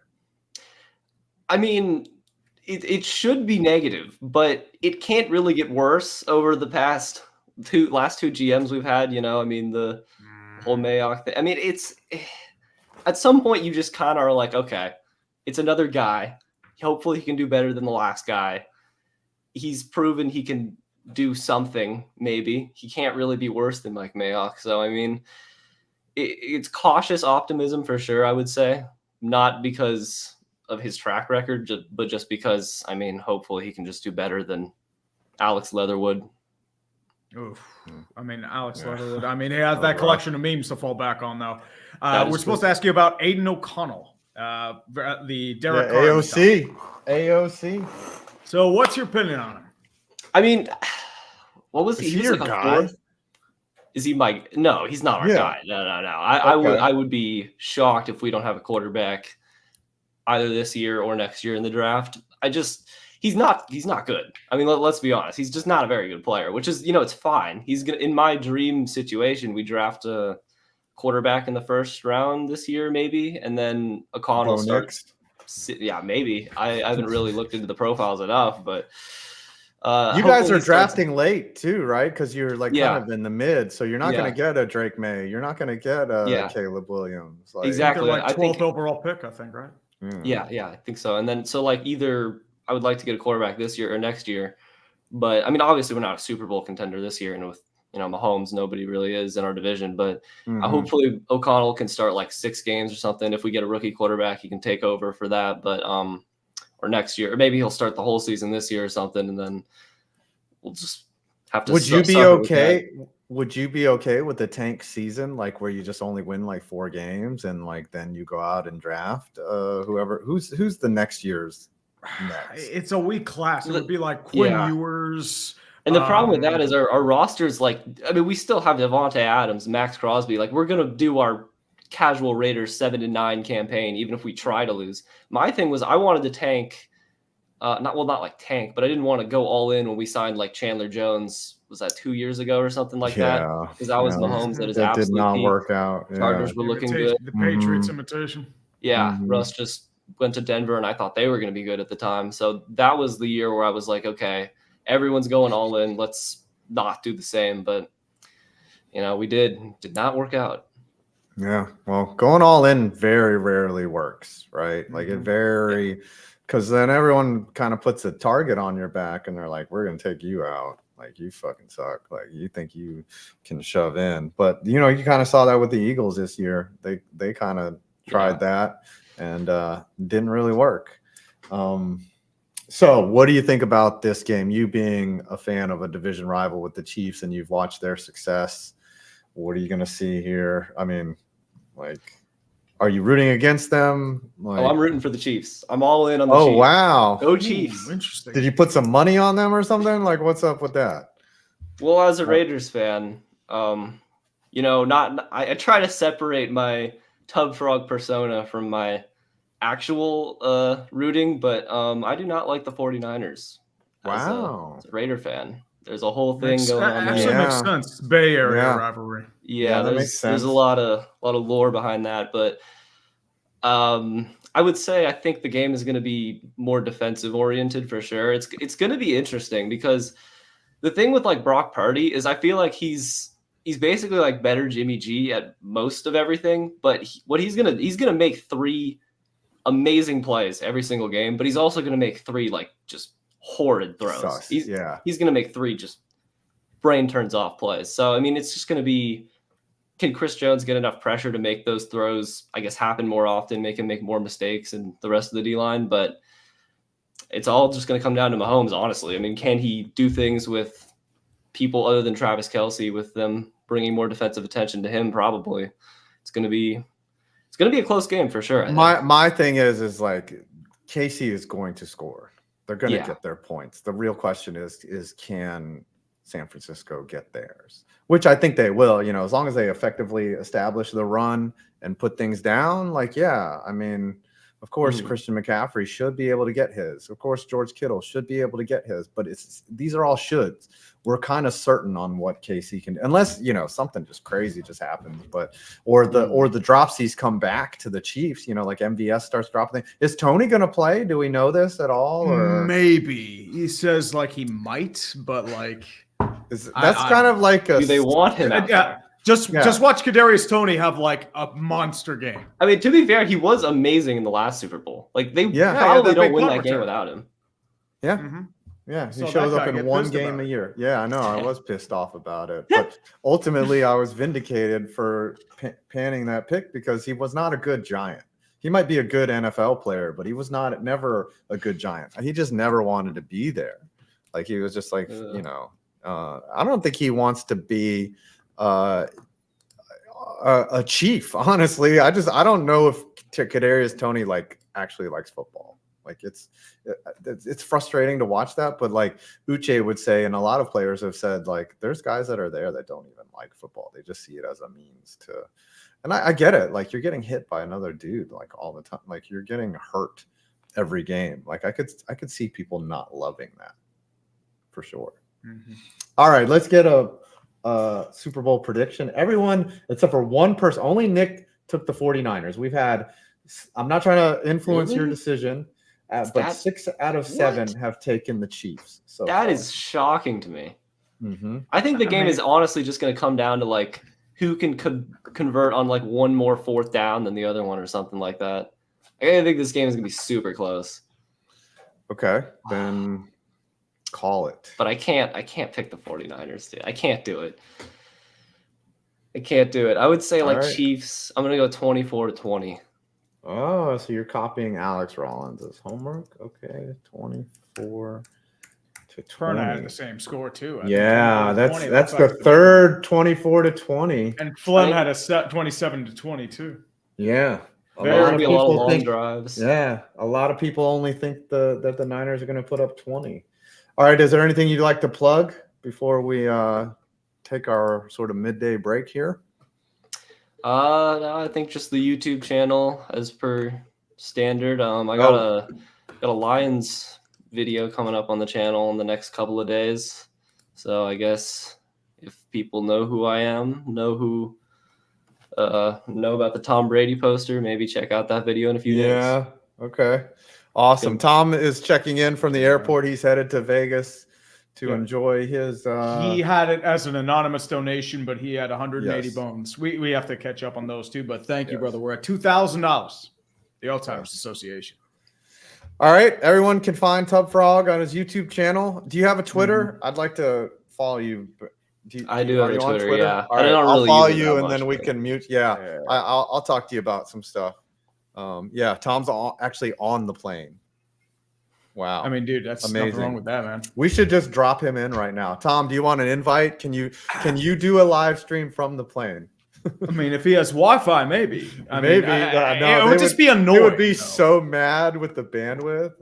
All right, Tubby, nice meeting you, man. Sir. See you later. Take it easy. Keep grinding, brother. Yep, grind.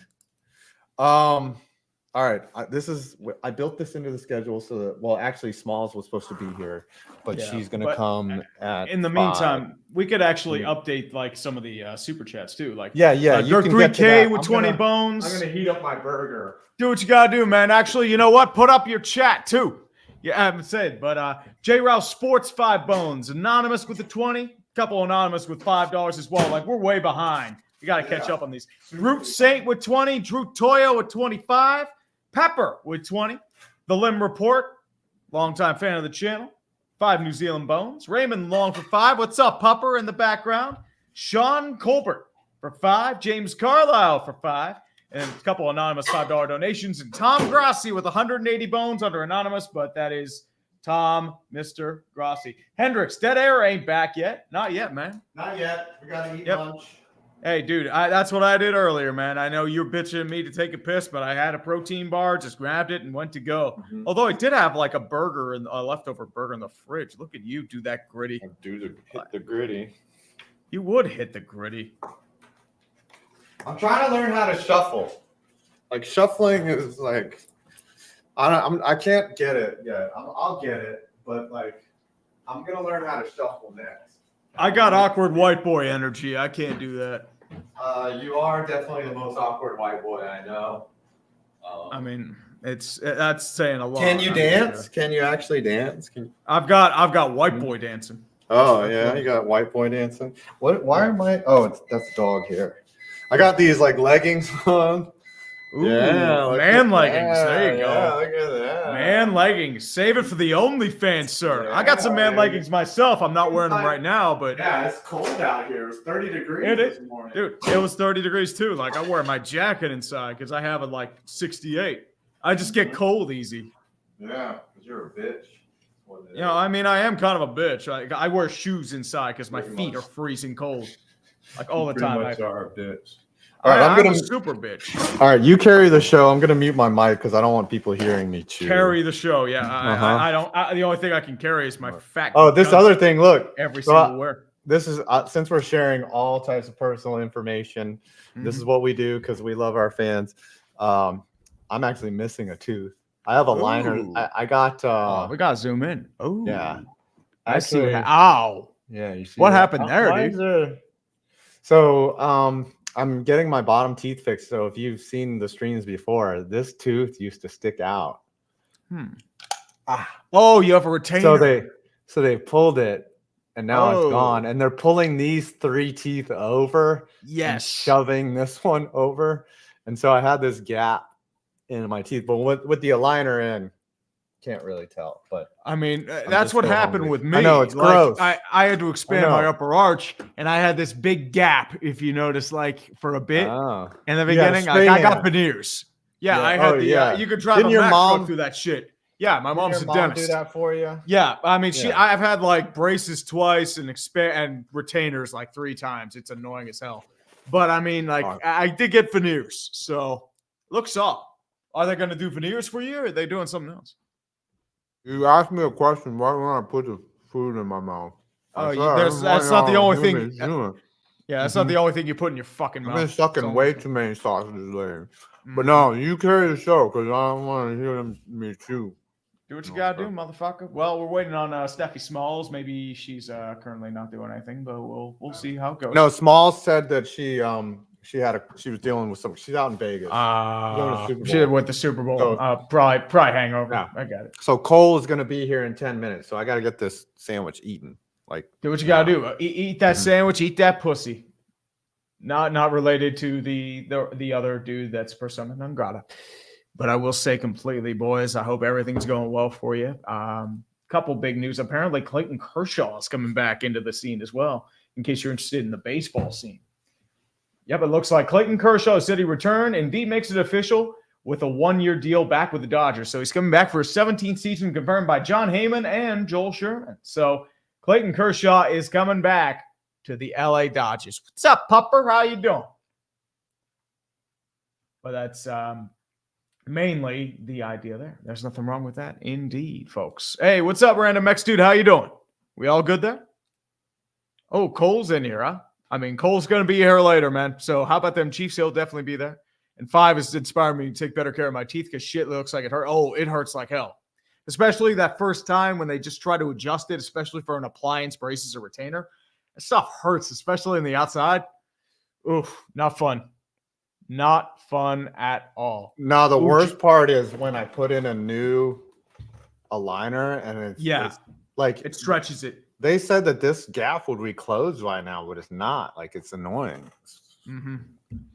Anyways, goes. Joe Barry is the new linebacker coach in Miami. Ooh, Joe motherfucking Barry. He's the run game coordinator too, apparently. I mean,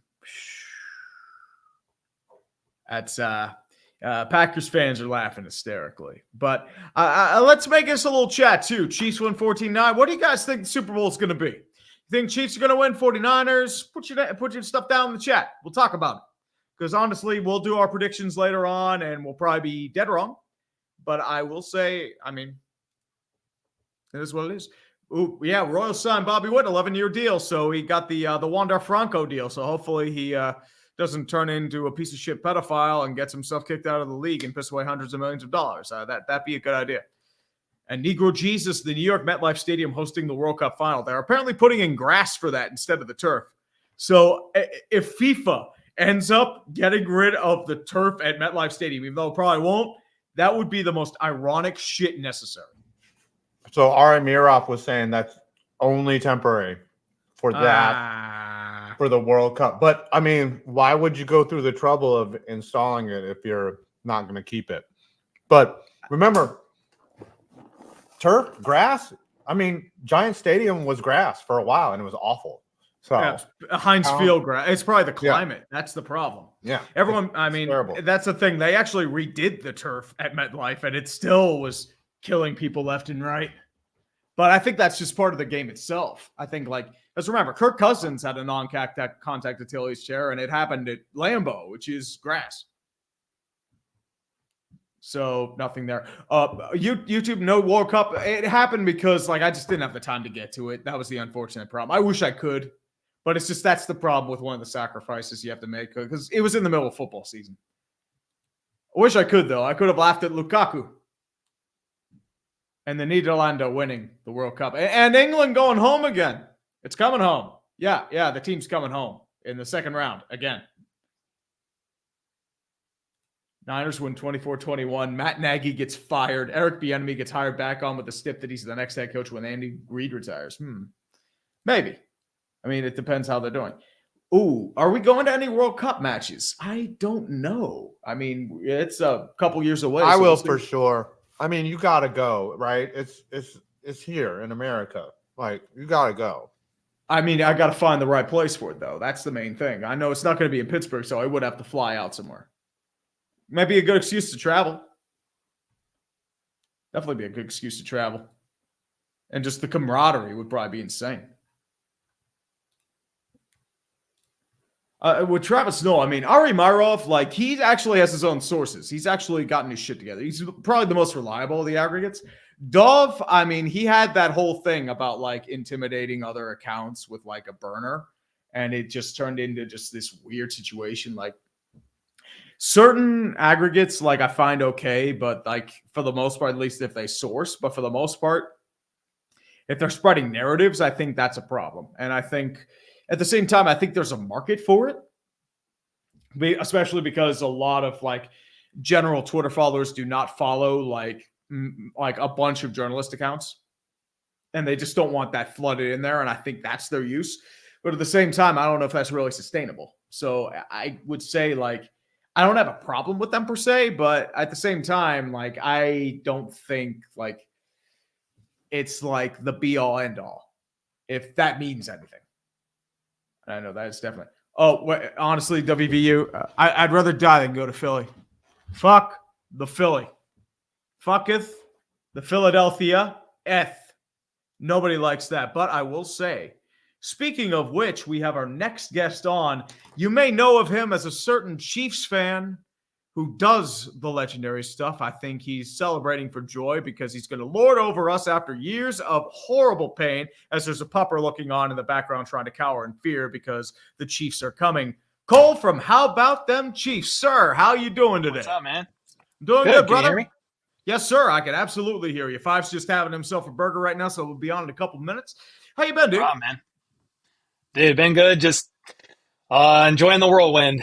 It's been fun. Especially a lot with of fun. Especially with the title defense. I know you've come off a Super Bowl win. You had this huge question starting the year. How's this playoff run been for you, especially with the questions you had at wide receiver and just seeing that team really come together at the last moment? How's that been for you? I think I was less confident that the Chiefs would be back in the Super Bowl this year, if you're going to compare it to last year. Like, I was feeling pretty good last year. Just looking at the road that they had to go, the path that they, the teams that they had to get through. I mean, Miami at home, but then the Bills on the road and the Ravens on the road. I was definitely less confident. Like mid-season, especially, or near the end of the season, the Chiefs at one point like lost 4 of 6 games at one point, or it was 5 of 7. So this has been pretty sweet. It's just very different. It's the best defense of the Mahomes era and the most lackluster at times offense of the Mahomes era. So it's been different just watching the defense step up time and time again. Especially with that pass defense, it's been very solid. My main concern there is your run defense. Charles Omenihu, who's going to be out with a torn ACL, and I think that's a blow for the pass rush, even with Chris Jones and also with George Karlaftis. I think there's some upside. How do you think the Chiefs defense manages to stop guys like Christian McCaffrey, Elijah Mitchell, and Deebo Samuel in that running game, especially since your run game's been relatively mid-tier and they were gashed against Miami and Buffalo in the playoffs? Yeah, and then there's Derek Nottie as well. He's kind of an under-the-radar guy that he messed up his tricep, and he's out too. I didn't know he's out. He's out. I think if I remember right, I think they moved him onto IR. It was kind of an underrated or just an under-the-radar move. But, Omenihu hurts. I think you're just going to have to treat CMC like you just got to just focus on him. You can't take your eyes on him or off of him, whether it's in the pass game, the run game. The run defense is a concern.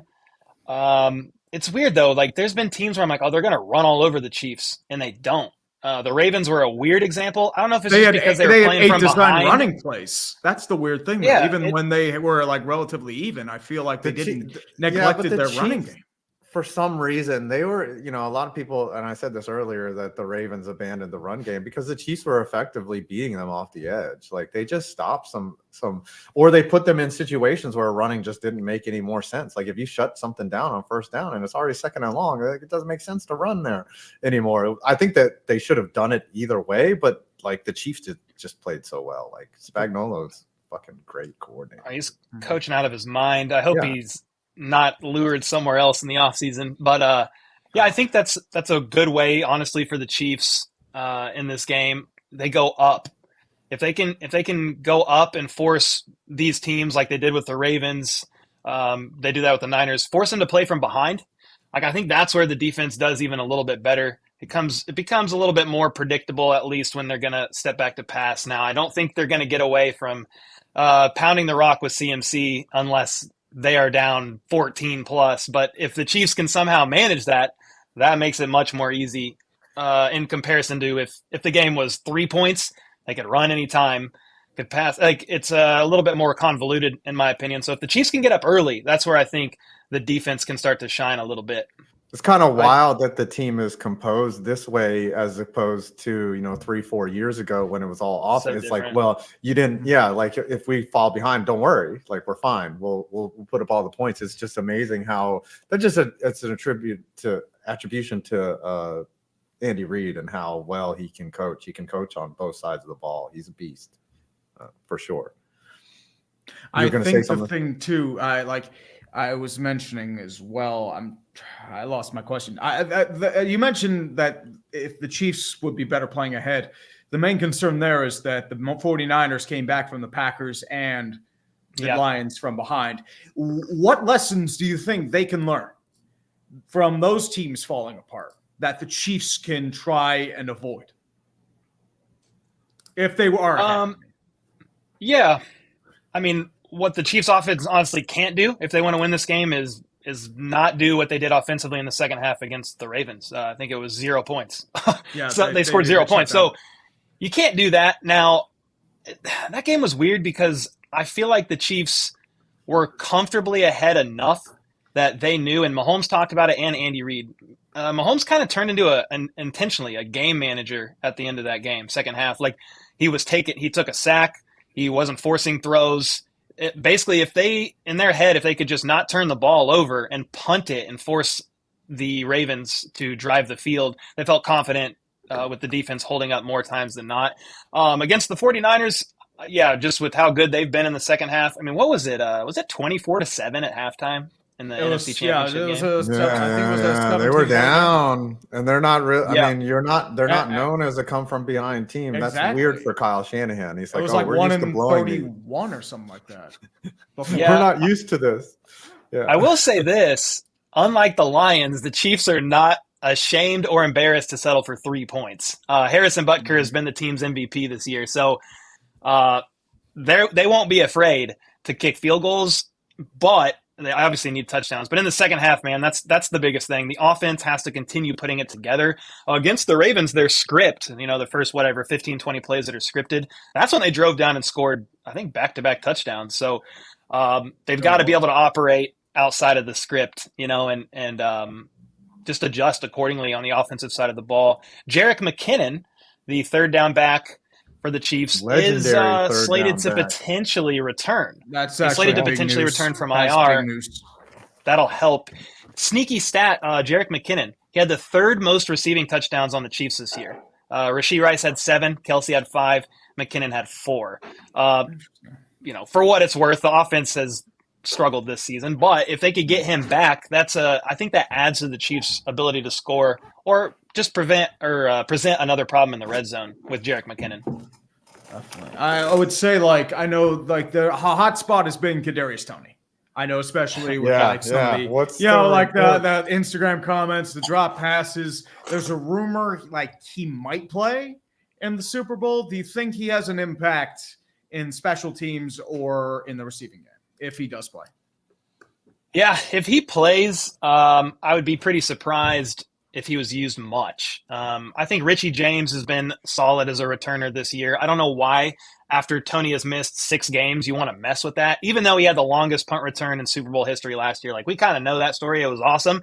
And in my opinion, even if the Chiefs moved on from him in the offseason, I think the trade was worth it to help them get that ring last year. But if Tony plays, I would really think it's limited behind the line of scrimmage, jet sweeps, quick passes. Yeah. Please don't throw a shallow crosser to this man because for whatever reason, he likes to bobble those ones up. He did say last night at the media night, he believes he's a wide receiver 1 if he gets the ball. The question was kind of baited, but he basically said, if you put the ball in my hands, I believe I'm dangerous. And I agree. And that's why the Chiefs might risk it a little bit. I just feel like his athleticism and what he could do with the ball in his hands might be too tempting to not at least try some things with him. I'm just nervous because he hasn't played in 6 weeks. He hasn't played in an NFL game in 6 weeks. The last time he played, shallow crosser, Patriots intercepted it in the fourth quarter. Didn't matter. It was kind of over then, but still. I'm nervous a little bit myself. Yeah, it probably depends on what he gives you at practice, right? If he looks like an NFL competent player, and then, but also it's the same time, it's like you don't want to go too hard at practice. So what are you gonna know? Like it's gonna be probably one of those game time things where you're like, all right, if he runs like a really crisp route, like okay, maybe Patrick. It's all gonna come down to Patrick Mahomes, whether you trust him or not. Like, I mean, that's one thing that Mahomes, where he's been let down this year, was MVS dropping big balls. I said big balls.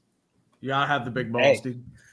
He showed up in the postseason a little bit talking about MVS. So if he wants to do that again, I'll take it. If he wants to, I tell you, the Chiefs are not where they are without MVS for sure. Like he's been. I mean, if you want to say, Patrick Mahomes obviously distributing, but MVS without his big catches, like this team is nowhere. It's and that's the thing that he didn't give you during many times in the regular season, but now he's giving it to you. So it ought to be. It's going to be a good game, man. It's going to be good. Not for you. I don't know. How are you as a watcher, Cole? Like, are you a nervous watcher, or are you just like whatever? Like, I don't know. I'm so neurotic. Sometimes I can't even watch. It's bad. Well, what helps me is I do live stream and react like a play-by-play to each game. That actually helps me because it forces me to like focus and kind of put some of my emotion aside. Like, don't get me wrong, I still flip out like the scoop and score in the Germany game off Tyreek. Like, I think I went red. I don't even remember what I said during that, but like you went it red. Does help. My not just my beard, my entire face went red. Just from screaming. But yeah, I think it helps when I call the games. Like, I'm just kind of focused and a little less if I watch it, like before I used to call the games, when I used to watch it, dude, I would be pacing. I watch games alone. I don't go to Super Bowl parties. I don't go, like, I watch by myself. So it makes me nervous for sure. When I would watch hockey before we would react to the games, like I would literally like sit this close and follow the puck. Like, like my ex-wife would be like, "What are you doing up there?" And like I would just like, and when a score would happen, I would sometimes. I remember one time like I ran out of my house. Like I literally like went out into the backyard and was like, and then like ran back up to the TV. Like that, I'm bad. Like and Tree, we went to the Madison Square Garden. Yep. Like, I'm pretty annoying. Like some people like I love to watch. You celebrated because you won a parlay, I think, or you won like an anytime score with Mika Zibanejad. Yes. Like people, I love y'all in the chat, but you're like, oh, I'd love to go watch a game. You wouldn't. No, you would not. Like I'm very annoying when it comes. Look, I was there on business. Me rooting for my team. That I'm just saying, I will talk a lot of shit. I was pretty annoying the last Chiefs game I went to. Yeah. I was pretty annoying. Yeah. What was the last Chiefs game you went to? Okay, actually, hold on a second. I went to 2 in the same year, and one was the Raiders game where they stomped on the logo pregame, and the Chiefs blew them out like 45 to whatever. Yeah, that did not work out well. I had my shirt off at one point. I think I felt so bad for some Raiders fans next to me. I cash apped them $20 for beer. I just felt awful for them just in the moment. You're a good guy. Yeah. Just like in the you moment. Talked a little bit of shit, and then you were like, "Here, let me buy you a beer." Well, it got so bad. I knew they flew in, and I. Well, at the last Chiefs game I've been to, and this is why I'm not allowed to go to playoff games anymore. I've been to 3 playoff games for the Chiefs. They're 0-3. But the last one I went to was the Chiefs-Bengals AFC Championship game where the Chiefs lost by 3. That was the last game I've been to, and that was a sad one.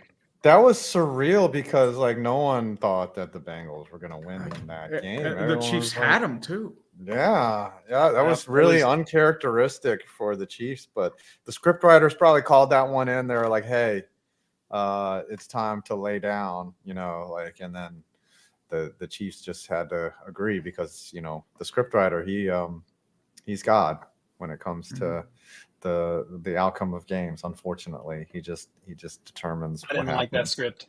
That was a bad script. Yeah, I mean, every year the Giants get their script, I'm like, oh god. Steelers get the script. It's just a repeat from like 2019. Yeah. They just photocopy it, and they're just like, all right, here you go, 9-8. And enjoy your mid-round pick, and you enjoy that. All right, Cole, we're gonna have to Yes. get a prediction from you. I think let's see Yes, what sir. last year you were obviously biased. Mhm. What's the receipt on here? Yes, you went with the Chiefs 30-24, which was what was the final score? 34, I think it was 31? like 30. I think it was like 38-35. I think. I think it was 35-38 or 38-35. Yeah. 38-35. They won by 1 of 3 there. Yeah. So you predicted correctly that it'd be kind of a high scoring game. You got the right team. I don't think anyone nailed it. Alan Nadeau had it, but he had the wrong team. Okay. Eagles win No, by 3. SheGotSports. She was the only one that predicted it absolutely 1000% correctly. So you were probably she nailed it. She should have put money on that shit. But yeah, perfect score. Perfect score is like plus 1500 or something like that. If you get a perfect score. Anyways, what are you gonna do? What are you gonna say? Yeah. I've been back and forth on this. It's funny at the beginning of the season. I think I predicted the Chiefs to go 13-4. I said I could see 12-5. But I think so. I said that at the beginning of the season, and then every week I say, well, I'm picking the Chiefs to win, and here's the score. So in the Super Bowl, I'm picking the Chiefs to win. I don't even know if they're favorited. I know a lot of people are still rolling with the Chiefs. I'm going to go 24-17.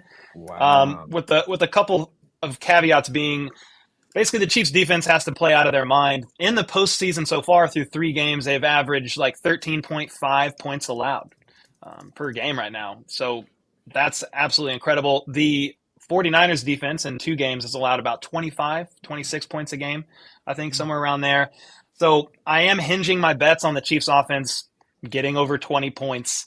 But I'm saying 1-score game, 24-17, Chiefs win. But in these close games and a team as good as basically a super team as good as the 49ers, if the Chiefs don't show up and execute, this could easily not go their way. But I am gonna go with Mahomes in Super Bowl number whatever that is, 4 or 5 for him, and gonna go with the Chiefs.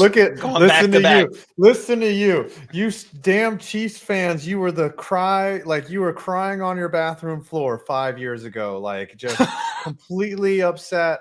I can't live anymore. Now you're like, oh, what is this? The 4th or 5th Super Bowl for Patrick? I think it's the 4th in 5 years. Yeah, that's how things change, dude. I remember Kansas City used to be the underdog, like decades of failure. Glenn Elliott, Steve Bono, John Alex Stenerud shanking the field goal wide. Now it's like, Super Bowl. Yeah, it happens. Super Bowl. I'd run with it, dude. We're back, baby. All right. Here's the line. Yeah. The Niners are actually favored by 2, -2 on the Niners.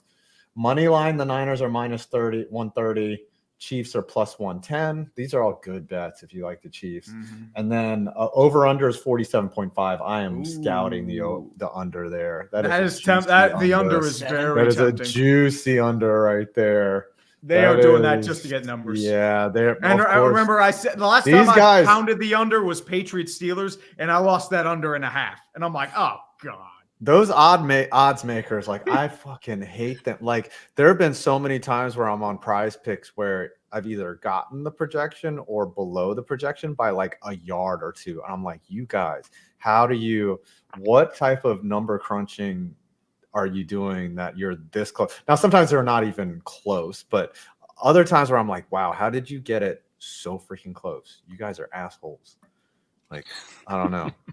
Are you with Underdog or yes, sir? Yeah. Okay. So I mean, yeah, the fun part about it is they give you like a promotion, like you can just mess around, and you still get angry if you don't win. Like you're just like, what? Anyways, you got anything you want to promote? I know you're part of the Bench Warmer family. Where can everyone find you on the internet and buy our coffee? If you're not going to donate to charity, buy our freaking coffee. Well, dude, I'd rather donate to charity than buy the coffee. I mean, the coffee's good. But if you buy the coffee, you're donating to the charity of feeding this dog and putting 2 kids through college. That's about it. two very. It's funny. I don't have my bag just handy like that, but yeah. HBTC blend. It's a nice smooth medium roast. I get that sent every month to my house, obviously, and then yours, Five. Yes, I like mine a is good the light best. roast too. Mine So, is the best. I can pour over. admittedly, yes. Pour over Central over here for me, but get both, and then yeah, you can get some HBTC coffee. Really, just to, if anybody is watching wants to just spite Brandon Perna, just buy the Chiefs bag of coffee, just to spite him a little bit. It's all in good fun with him, but but that's always fun. Yeah, I mean, you can find me wherever. How about those Chiefs? We finally we just crossed 200,000 yesterday, so it's really cool on the channel. So we're climbing slowly. Once I hit 100K, and I was like, that's cool. I don't know what the final number would be. So 200 didn't really hit like 100 in my you forget that like how hard 100K was, and then when you get to the next one, you're like, well, I don't know. There's like a mental thing that changes when you hit 100K though, because you're like, all right, I'm here. I'm kind of legit, you know. Yeah, 500 to 600's been a good bit of a climb for me. It's been a couple years, dude. It's been tough for me to get to. Oh, dude, I started decently. I had like climb, and then stall. But then everyone like look at Brandon now. Like he grinded for years, logged along, and then he's blowing up this year. And like, what are you doing different? He's like, absolutely nothing. Absolutely, that's you too, man. Mm-hmm. It helped with the Broncos doing horrible. He made like his misery. He was able to flip that and grew unpredictably through their pain. But simply Days of Our Steelers phenomenon, same thing. Yeah. All right, cool. Everybody. Oh yeah. I was gonna say everybody's kind of telling me. Everybody's just telling me, hey, enjoy it while the Chiefs are doing good. So I'm just riding the wave. I'm sure it'll plateau. When they're bad, you got to cash in when they're bad. But I don't think that's going to happen anytime soon. But we love you. Thanks for stopping by. Thanks for your time, guys. Appreciate you guys. Good luck on Sunday. All right. Yes, sir. Take care. See ya. Enjoy, brother. All right. Cole was here. Thank you. We got his prediction in. He's going to linger I'm gonna around a little bit awkwardly. He's like Louis C.K. There we go. Now we got Isaac Punts. Go ahead, bring him in. Yes, sir. And Division II punter extraordinaire and master of the special teams, Isaac Punts. How you doing, brother? I'm doing great, guys. Thank you so much for having me on. Hey, love to get in here and talk some special teams with you fine gentlemen. Absolutely. So you're legit a Division II punter. Yeah, I punted. Well, my story's all over the place, but I started at Division I FCS. I was backing up a guy. He transferred to Clemson. I transferred down D2. From there, did a year where I was middle of the pack, then went All-American. COVID hit, season gets canceled, transfer up. I was a full ride at FBS. I was at UNC Charlotte. Ooh. They kind of fucked my paperwork a little bit. And, yeah. And just been all over the place since then, and did some free agency stuff, had some workouts with some teams, worked out with some scouts, and mostly just trying to spread the good word of special teams because it plays a huge impact. And if you see it the way I see it, you kind of like every game, you're just thinking about, oh, okay, yeah, obviously this guy, he's hitting more touchbacks. He's putting the ball out of the hands of the most dangerous player on the field. I could see how those things are like impacting the game and controlling things that most other people don't recognize. And so I'm just trying to get that out there a little bit, Are you done? Oh, go ahead. Oh, go ahead, man. I was going to mention. I'm sorry. We do this all the time. Go ahead. You're stupid. You're an idiot. Shut up. You're stupid. Go ahead. Anyways. Who's Shania's? That's my wife. Oh, that's your wife. That's my awesome. wife. How Yeah. sweet. she's tuned in right now. She's in the other room right there. She's like right back out that door. Isn't that nice? Someone that appreciates her husband and supports him. Wouldn't that be what a concept? Man, you are so bitter. Listen, my ex-wife, she would hate days like this where she's like, why are you like gone from the family like all day? I'm like, this is no different than a normal day. Like I'm just working. Okay. Yeah. Like, yeah. And then I would be done, and then we just sit there and watch HGTV, and we wouldn't even talk. So, anyways, you can tell that we're divorced now. But anyways, what was I gonna say? Oh, Isaac, are you done punting? Like, are you done? Is the leg put away now? It's kind of a bit up in the air right now. Like I just got married. I've got a kid now. We have a daughter. Wow. So you're just living the life. I'm trying to, man. So trying to get out to all the different, like the process of getting from a free agent to the NFL as a special teamer, punter, kicker, long snapper is like way different than the other position. You don't get like invited to tryouts like everybody else. You have to go to like these separate third-party camps.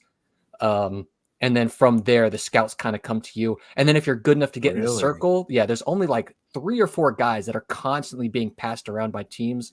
And they're usually lefties. So like whenever a team's going to play another lefty punter to get their returner some work, they'll bring in a lefty punter, you know, to hit them a couple balls and so you're make a sure consultant, basically. Pretty much. And then if a guy gets injured, they're going to take one of those 4 or 5 guys that are in the rotation. And okay, you're gonna, you know, get the move up from here, and you know, so I've been out of it for a couple of years now. Haven't been able to sort of break into that rotation. I think, not to kind of toot my own horn, but like probably top 50 punters in the nation, in the the world, you know, is kind of where I'm at. But if you're at like that 48 through 50, you're not really getting looks, you know. It's right. Punter, there's only 32 jobs, right? And there's no backup punter. It just doesn't exist. Right. There's 32 NFL jobs. There's 8 UFL jobs. There's like 12 CFL jobs, you know. So it's like, okay, now I could try to make a push for like ELF to get some more game film, which is the European League, but do I want to leave my family behind for 3 months? You know, so those are the kind of things I'm considering. So I'm doing a little semi-pro here. It's fun to kind of watch, you know, the dads go out there and crank their head up at a 5-3 hang time punt that's going, you know, 25 yards over their head. But I would say the one thing that I noticed, like when you go to a real NFL game, like just how far the ball goes, like you just don't know, like especially the throws and the punt, like the punts are amazing. Like it's definitely a skill that I can't do. I can't even like drop a soccer ball and kick. Like I'll trip and fall over. It's such a specialized skill. Yeah, it's amazing what you guys do. Like even to get to your level, like that, dude. My question is like, how do you punt like a spiral? Like how do you freaking do that? Go ahead. I was gonna say it is a long crafted technique. I'll say that the basic way, in the most layman terms I can say, is I've got a football right here. Nice. He's always ready to go, boys. There you go. Yep. I just always keep one of these bad boys around. So if this is how you hold it, right? You want to kind of look sort of near the laces. I'm gonna have to put this microphone down. I always have to hold it. It doesn't have great reception. All right, there's a football. So for me, I'm looking like at this little area right here, sort of like where my right eye is. And I've just got to hit the ball kind of with my foot, creating a cross section. And you kind of see as you just like let it roll, it's going to roll naturally.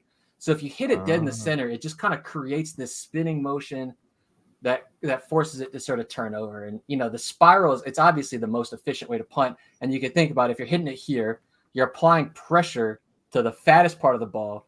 So you're getting the most bang for your buck with the pressure, because as it pushes up here, it's going to expand here. Where if you go and you put pressure down there, there's not as much give up here, so it's not going to expand as far. But that's the kind of punt you'll see guys hit, where it spins backwards like this when they're trying to get it to, you know, sit inside the 5-yard line. So there's so what's the deal with when the guy like he basically holds it from the top like that and then kicks it? Like what's the intent of that? Is that to try to get it to check up like a golf shot, or you're just putting backspin on it? So you're just kind of, the thing about the spiral is it's a little harder to control where that nose ends up, because if you turn one over really good, it kind of comes down like a pass and it can stick and bounce, but that's not the most consistent, because if you hit it flat or if you miss hit it, it's going to come down like this and just go straight to the back of the end zone. So it's pretty much a statistic game. When you hit it end over end, now it's you kind of have a 50% chance of it hitting where that nose is going to hit and come back bounce and lay up. It's not as easy as like a lot of people compare it to a golf shot, because, you know, you get the backspin and you don't have as much control, because there's still that chance it hits, you know, because it's an oblong object, so it hits and can bounce forward. But, you know, you can get some better luck with it and have it bounce backwards. Fascinating to me. Like I've never like, these are like the little intricate things of a football game that we don't like think about. And like, this is crazy. So I got to ask a super loaded question, right? Ooh. So Matt Ariza, like it was, cleared of all charges, clearly either a false allegation or something was amiss. Why is he not on an NFL roster? In your opinion or from what you know, like if you like, just if you have to dance around this, that's fine. But like it was puzzling because the Bills even had an injury. They had multiple injuries to punters, and Matt Ariza wasn't even in any conversation. It's kind of, is it unfair? Is he still poisoned for some reason? Like, what's going on? Yeah, I mean, I think with situations like the one he was a part of, not having enough evidence to go through with a trial isn't as much of a, you know what I'm saying, as much of the, he's cleared. Like if what he would need is somebody to come out and say, yes, I lied for X, Y, and Z. Like I wanted to extort him or something like that. So I told the truth. So without that, it's just really muddy. And then on top of that, here's always a hot take I had is Matt Ariza hit in college. He was one of the most fun punters to watch, but he hit a liner down dead center. You know what I'm saying? Which is good. But for whatever reason, guys in college just never ran back and caught the ball. They just would let it bounce over their head. And then, of course, he gets to the preseason game, and the longest leg in college football history has his very first punt. A guy's lined up at 45 yards. So he hits a 60-yarder, 4.2 seconds of hang. Not very good hang, but good enough that the guy can't actually get beneath it and catch it and make a return. So now it goes over his head, bounces for 80 yards. Everybody's calling him the second coming of Ray Guy. When realistically, halfway through the season, look at Ryan Stonehouse. Guys are just lining up under his punts and, number one gross average in the league, historically best of all time, 2 years in a row with Ryan Stonehouse, but, third or fourth best net average in the league because guys just can get under it. So I think that coupled with the fact that he probably would have just been a pretty good punter and not like an actually insane punter is sort of my hot take. So he's not good enough to be worth the headache or the drama. He might give up a punt return touchdown. He puts the ball in the middle of the field. His directional capabilities from college were just never really there.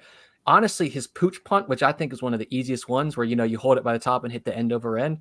He showed he didn't have the best time controlling them. Like he would not just not give his guys a shot by like it bouncing forwards. He would sometimes hit those directly into the end zone, which is just something you can't do. Yes, that's a sin, right? Yeah. You're a punter. Right. I think you can get away with it. Like if you hit some, like guys will get on punters because they'll hit it to like the 5 and it just immediately checks in. You can't control the bounce every time, sometimes you got to take a shot. But he would just sometimes just 2 or 3 yards deep. Can't do that. So I think he had a lot of question marks. He had the talent and hype that teams were going to give him a chance, like the Bills. But, stuff like that comes out and we don't get as much of an acquittal from it as we would want. And, Wow. Bengal is going to be here later. He's saying he wasn't even the best punter in the draft. I think Stonehouse was in that class, right? Stonehouse was in that class. And when I made my draft list, I had Ariza as, I want to say I put him at like the 4th best in the class. Really? Yeah. Wow. I didn't have him as the best. I thought Jordan Stout had cleaner hands. He was way better directional. He had also, the other thing too is Jordan Stout did what he did at Penn State. There's something to be said about kicking in San Diego. It's pretty nice weather year round. You're not going to have a lot of wind. You're not going to have a lot of weather. 68 degrees every day. Yeah. Exactly. So I had a lot of concerns about, okay, you're going to play in Buffalo. Sounds great until, December rolls around, end of November, December rolls around. That's a different world. It's hard to make a career in Buffalo. It really is. Who's the best punter in the game right now? Hands down, AJ Cole. It's not even close. For the Raiders. AJ Cole is doing things I don't think we've ever seen done to a football before. He is demolishing that thing. His directional, like just go watch him. His directional ability is he is just like pinning people to the sideline. He's had like 5 touchbacks this year, but if you look at him, it's like a 62-yard punt that's a yard away from the sideline at the 1-yard line that just bounces straight through. It's worth the risk. So you're saying that he would be better than Shane Leckler, who I call like the godfather of punting. Yeah. I think really? AJ Cole, Shane Leckler is just the hammer, right? He just massacres balls straight down the center. AJ Cole is all of Shane Leckler's power with directional ability, and he hits pin punts, he hits misdirection punts. He is the Raiders and their punters is something that is just, we've never seen a team dominate the punting categories like the Raiders have, but AJ Cole was by far one of the best punters we've ever seen. And then right behind him is probably Johnny Hecker. Johnny Hecker, you know, he's and with the Rams, he was amazing. Yeah. I mean, he broke records for like the highest net punt ever recorded by a team of all time. I'm excited for the Super Bowl. Tommy Townsend. I love watching some Tommy Townsend. Yeah, that's what I was going to say. Yeah, I was about to ask like in your this scouting game. report. Yeah. Okay, scouting report on the punters in this game. Tommy Townsend, hang time king, right? He broke the record for the highest hang time ever recorded in an NFL game. He hit one, it's 5.72 seconds of hang time on a punt. It's about 55 yards. 5.72, guys, if you hit that in practice, everybody is going crazy. Hitting that in a game is absolutely unheard of. You would say breaking 5.0, if you hit like a 5.1, 5.2, people would call that a humongous punt for a game. So 5.7, when I heard it, like you had the whole specials community was rushing to hand time it to make sure that those reports were accurate, and they absolutely were. Tommy is a freak of nature. He's going to be playing in a dome, so that means we're going to see the best of him. I think Mitch Wisnowski is better for just all situation type punts. You know, he's Australian. He very well faceted with a bunch of different like styles. He hits the banana ball, which is one that kind of hooks and curves. He hits the pooch punt really well. Yeah. So he's got a lot of cool tricks, but in a dome, when you guys you get to see the best that these guys have to offer, I think Tommy's going to kick the lights out. So they got a pressure, they got something good going there. On top of that, I heard you guys talking about it earlier. Kadarius Toney coming back. Legend has it, dude can return a punt pretty well. So if he plays in this game, if he plays in this game and he gets his hand on a punt, it's bad news, And the Chiefs punt return scheme is just very sound. We saw it last year when they were playing another Australian punter. He tried to do a little trick punt, right? Didn't go so well for him. Yeah, guy takes it back to the 5-yard line. So I think we could see something there. On top of that, let's get to the kickers a little bit because that's the elephant in the room, right? Jake Moody, 60% in the postseason, all from 40 to 49 yards. That's tough. You got to have those kicks, Like I know they're not gimmies, but he's on a bit of a slide. Kicking is a bit of a head game. I don't know where his head's at coming into this game, but I've got to imagine with that extra spotlight being on him, it could not be good for him. And until he proves he can overcome that in the biggest stages, so far all he's proved is that it is going to get to him. You know what's crazy is statistically, it doesn't matter whether it's a dome or outdoors, unless it's adverse weather. Like the kickers miss as much in domes as they do outdoors. It's crazy. Like actually, so Will brought that stat to me. I was like, "What? It doesn't make a difference." Like I guess you can get the yips anywhere, and it doesn't matter. Gary Anderson missed his first field goal in a dome. Yeah. It's crazy that it just you swing and you miss. I always flip back and forth. It's like, how do they miss? And then I'm like, how do they even make? Like, it's it's just, I guess that like your body probably takes over, right? In a high pressure situation, you just rely on all your training. And, I just couldn't imagine the entire weight of the Super Bowl is on your right leg. And if something just goes wrong, but I guess those guys just trust their bodies like so much. Like they're just automatic. It's crazy. A lot of it is you got to understand like the amount of reps that these guys are going to be taking just over the course of their careers. Like it sounds crazy, but then you think the same thing about, how do people even hit a fastball? World Series. It's just kind of like they've done it so much, they're going to connect. Obviously we have to have a bit higher field goal percentage than most hitters have to have for theirs. But it's just insane to me that these guys can just put everything aside and not even think about the magnitude and just be like, yep, I'm just going to do my job and it's going to happen. Amazing. All right. I need your prediction, Isaac, on who you think is going to win this game and who's going to have the better punting game overall. Overall, let's start off with the punting game.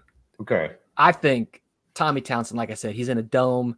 He's in, a stadium that is now seeing a lot of good punting with AJ Cole. He's going to be inspired. Him and AJ Cole are good buds. So they're going to be, So I think Tommy's going to, kick the lights out. He's going to have a 51.4 yard average on 3 punts with a 3 fair catches, 2 inside the 20. Okay, that's the stat line for Tommy. He's going to ball out. But then ultimately, I think final score is going to come down. We're going to say, I almost want to just go like another. You think it's going to be a low scoring game? I'm going to say 17-14 Niners win. Wow. That is is a like scoring game, and that's an interesting score. Yeah, you're only the second person to pick the Niners today, which, a lot of times the contrarian pick ends up being the one, like I remember I think the Rams Super Bowl, everyone was taking the Bengals. Well, a lot of people took the Chiefs last year. It was about 50-50. So, but this year overwhelmingly people are taking the Chiefs, but I like your assessment there. 17-14. I think there's going to be a lot of good defensive play. A lot better defensive play. It's going to come down to a game-winning field goal. Jake Moody is going to be 1 for 2. So he's going to miss his first one, but it's going to come down to him at the end of the game. He's going to ice it. 43-yard field goal. Nice. Jake Moody with the icer. All right, I got to ask, how tall are you, Isaac? Like, does that make a difference with punting? Does it matter? Absolutely. Really? I am right at 6 foot. So technically my pro day measurement was, and this kills me every time, they had me at 5'11" and 7/8. They would not let me take a breath in or round me up to 6. But I call myself just a flat 6 foot even. I think the average height for an NFL punter is like 6'2.5". NFL punters are huge. The draft is coming up. There's so many tall guys coming. The top 3 guys are like 6'5", man. It's insane. Jeez. Wow. That's crazy. To be 6'5" and just fucking hitting rockets like that. That's crazy. When you're that tall, you only have to touch the ball and it's going to go at least 45 yards. You know what I'm saying? Your levers are just ridiculously long. Kickers, you don't have to be so tall. What's the longest punt you've ever unleashed, and what's the biggest, longest hang for you? What are your PRs there? My PR, so my PR is in a game. I don't know my hang time PR in a game. I wasn't tracking those too much because I cared more about effectiveness. But in a game, my PR was 61 in the air, past line of scrimmage, 67 on the after the roll. But of course, all my longest punts happened where they're about to roll into the end zone. So obviously it went 61, hits, and then immediately checks in the end zone. So I don't get all those extra yards. I don't get like the big 80. And then, but PR in the air for just out at practice was I hit a 70-yarder. So I stood at one end zone. I kicked it to the 15 on the other side of the field. I've got that on tape. And then I hit a 5.6 second hang time punt. Just hanging around. So that's what it takes to not make it to the NFL. So just imagine what some of the NFL guys can do, That's all I'm going to say. Have you worked with somebody has like a 7-second hang time? Something crazy like that? The highest I've ever seen is 6.1 seconds of hang. And that Tommy Townsend has hit a 6.0 and it was like 6.0.00. Tyler Newsome, he is a free agent that was running around and hit a 6.0, but you guys might remember Chargers legend Drew Kaiser. Maybe not. He was in the league for a couple of years. He's known for like muffing a snap on a field goal, but he hit in his backyard or wherever he was kicking at. He hit a 6.1 second hang time, and to this day, it is the highest recorded hang time I've ever seen. It's the highest one I've ever even seen somebody claim to have hit. So and he has a video of it. Oh, wait! Someone gave a hundo. There we go. Hundo, we're doing it. Thank for, you, Grounded Falcon. There you Appreciate it. Yeah, we raised Makai Wilson and do it as well. Congratulations. Yes, We're doing it for the Alzheimer's Association. One more question before we let you go. Okay, so say the kicker gets injured, right? He pulls a hammy. Yeah. How much field goal practice does a punter actually put in? And I mean, obviously you don't want to practice doing something that's not your job, but you also are essentially the backup. How much do guys even practice at all? Or is it just something where you're just like, I'm out here, I got to do it? It depends on your situation. We could see what I think the Chiefs had the running back, right? That hit field goal. Daria Gumbawale with the Texans. Right. That was legendary. Right. So it depends on who else you have on your roster. Sometimes this might be a hot take, but sometimes even more important than the kick is the hold. So if you're the backup kicker, that means you also need to have a backup holder, which means you're working with 2 backups if one guy goes down, instead of, well, let's just have somebody on our team, somebody on our 53 is going to have a history with soccer. Let's just get him good enough where he can work PATs.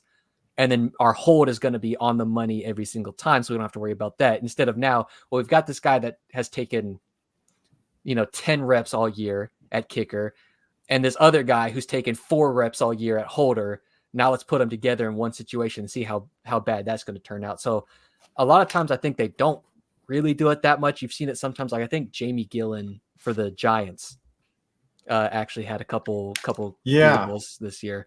Yeah, this year was bad for the Giants because we kept injuring it just kept getting worse until Mason Crosby's old ass was out there, and it was just disgustingly dragged him out of retirement. Yep. This is an interesting question from WVU. Or worse for a kicker, a backup holder or a backup long snapper? Ooh, I mean, I would say if you have your starting holder, probably the backup holder is going to be worse. A lot of guys like, the nuances of holding a football, like the right tilt.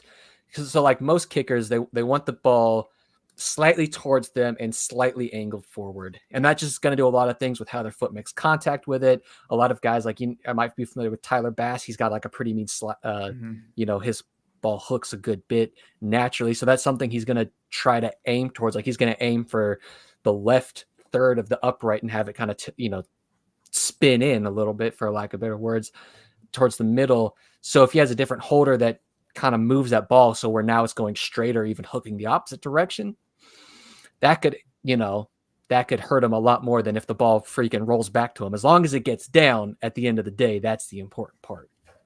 Awesome. Well, Isaac, it was a pleasure having you on. Where can people find you?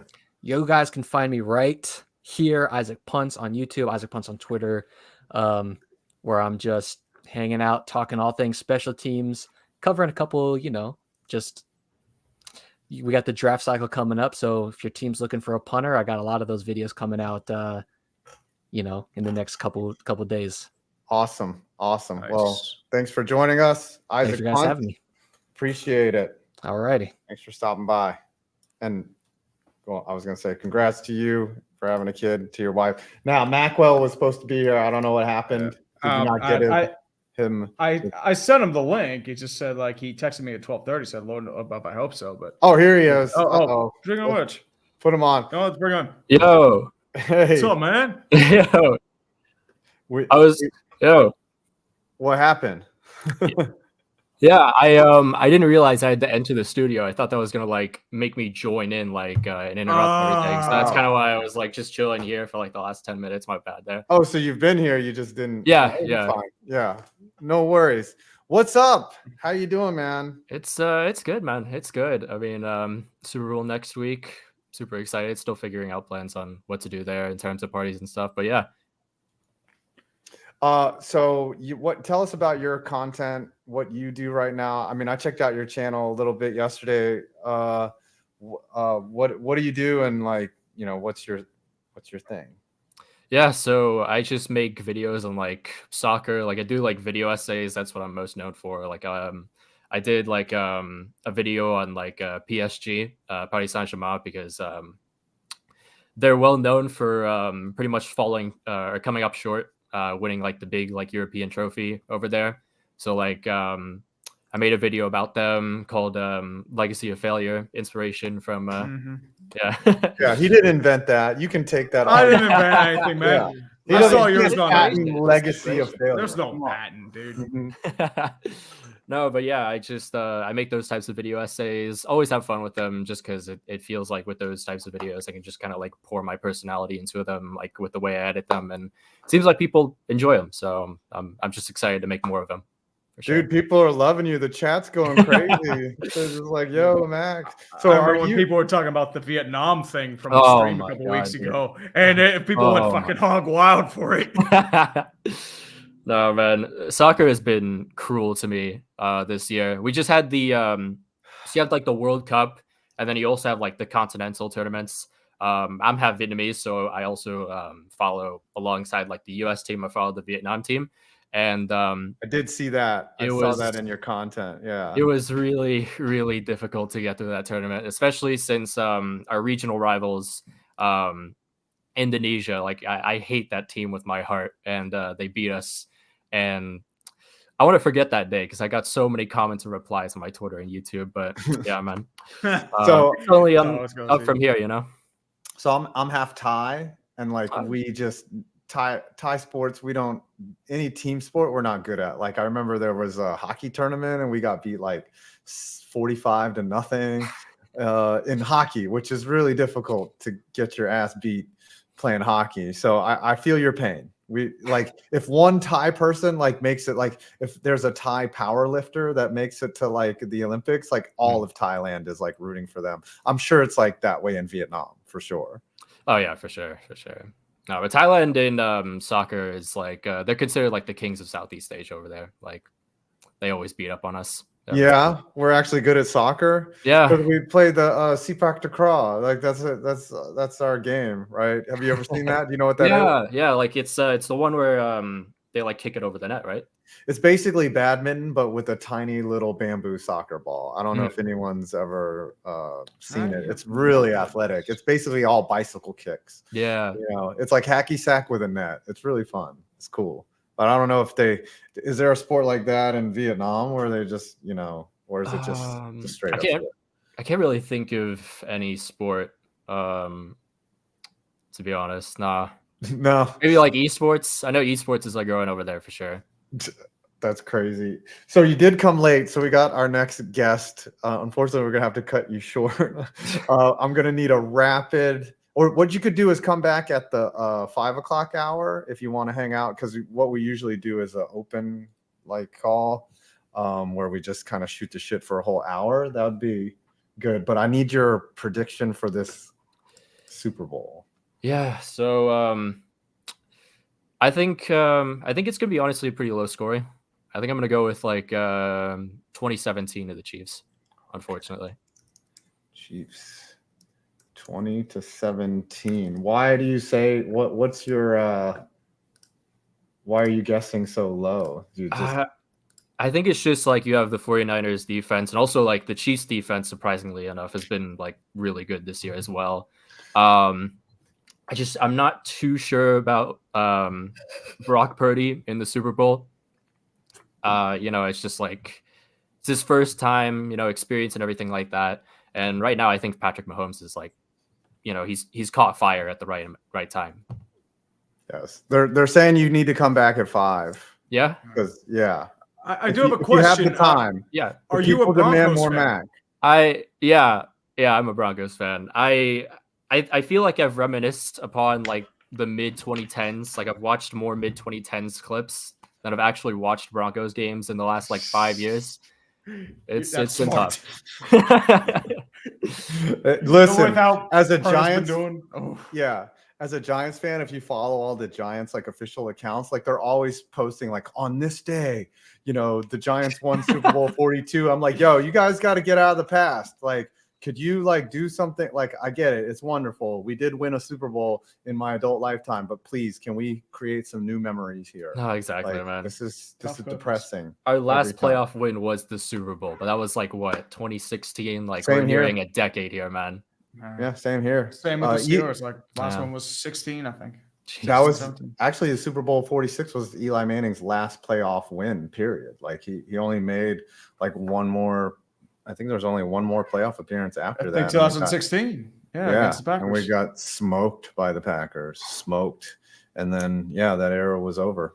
But anyways, Mac, please come back at 5 if you can. Absolutely. All right. We need more Maqwell in our lives. Yeah. Everyone's like, no, but I wish we had gotten you in. But no, it's kind of on me. I didn't realize. No worries. It's all good, man. It's all good. All right.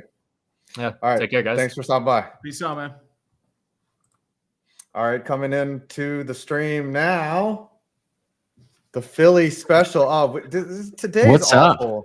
Yeah, we've had Josh Davis from the Philly special. We've had Barry, who just slurped on the Eagles the entire time that he was here. Now I got to deal with another Philly honk.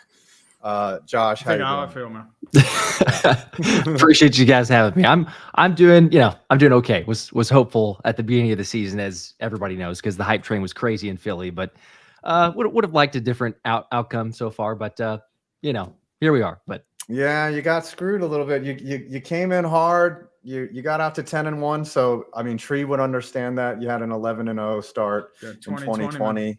And then the wheels came off at the end. Who do you blame the most for the defense being that bad, especially at the end? Like, who do you cast that? Gosh, that's a good question. I mean, that's what we're all trying to figure out.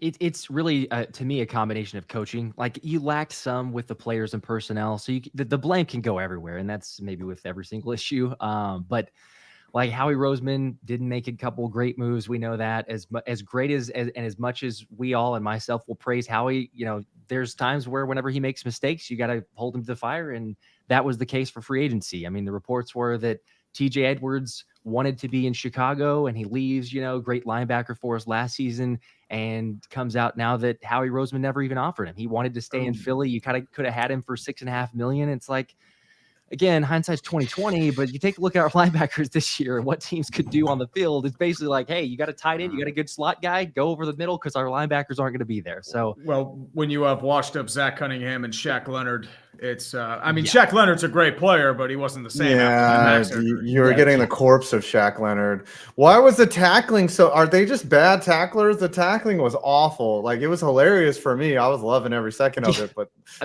like Bradbury, did he just forget how to play football? What's going on, bro? The amount of nicknames Bradbury has at this point is insane. It's like every single stream that we would do, it'd be a new nickname. It's Burntberry, Badberry, Trashberry. Like, you come up with just about everything. But I don't know. Like, I was hopeful for the guy because he was all pro last season. I mean, to go from an all pro to shouldn't have even been playing. Like, we were lobbying for Keely Ringo to come in at that point, like in the playoff game.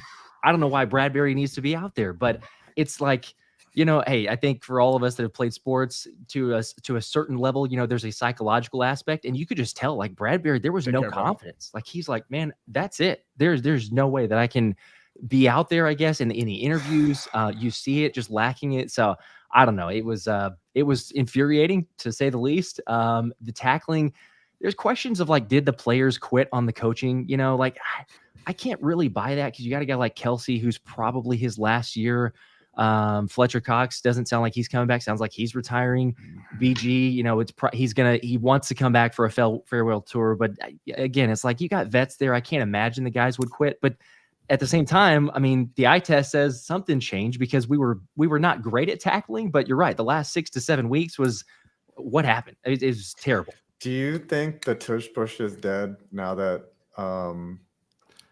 Kelsey's retiring? Like, he was the guy that was just willing to get dirty down underneath there. Is there another Jason Kelsey? Because, like, everyone was like, oh, it's an illegal play. I was like, no, not everybody has Jason Kelsey, who's willing to just basically take it from the other team. You have one of the best interior lines in football. You saw a bunch of other teams try that tush push, including your Giants, and it failed miserably because you don't have a quarterback that can squat 600. You don't have an interior offensive line. It's a pure rugby play. Like, but did you think that Kelsey being gone is like, it's done? Like, I hope not. I hope not. He's gonna try to, as best he can, right? Just to share the tips with, most likely to be Cam Jurgens, would be my thought.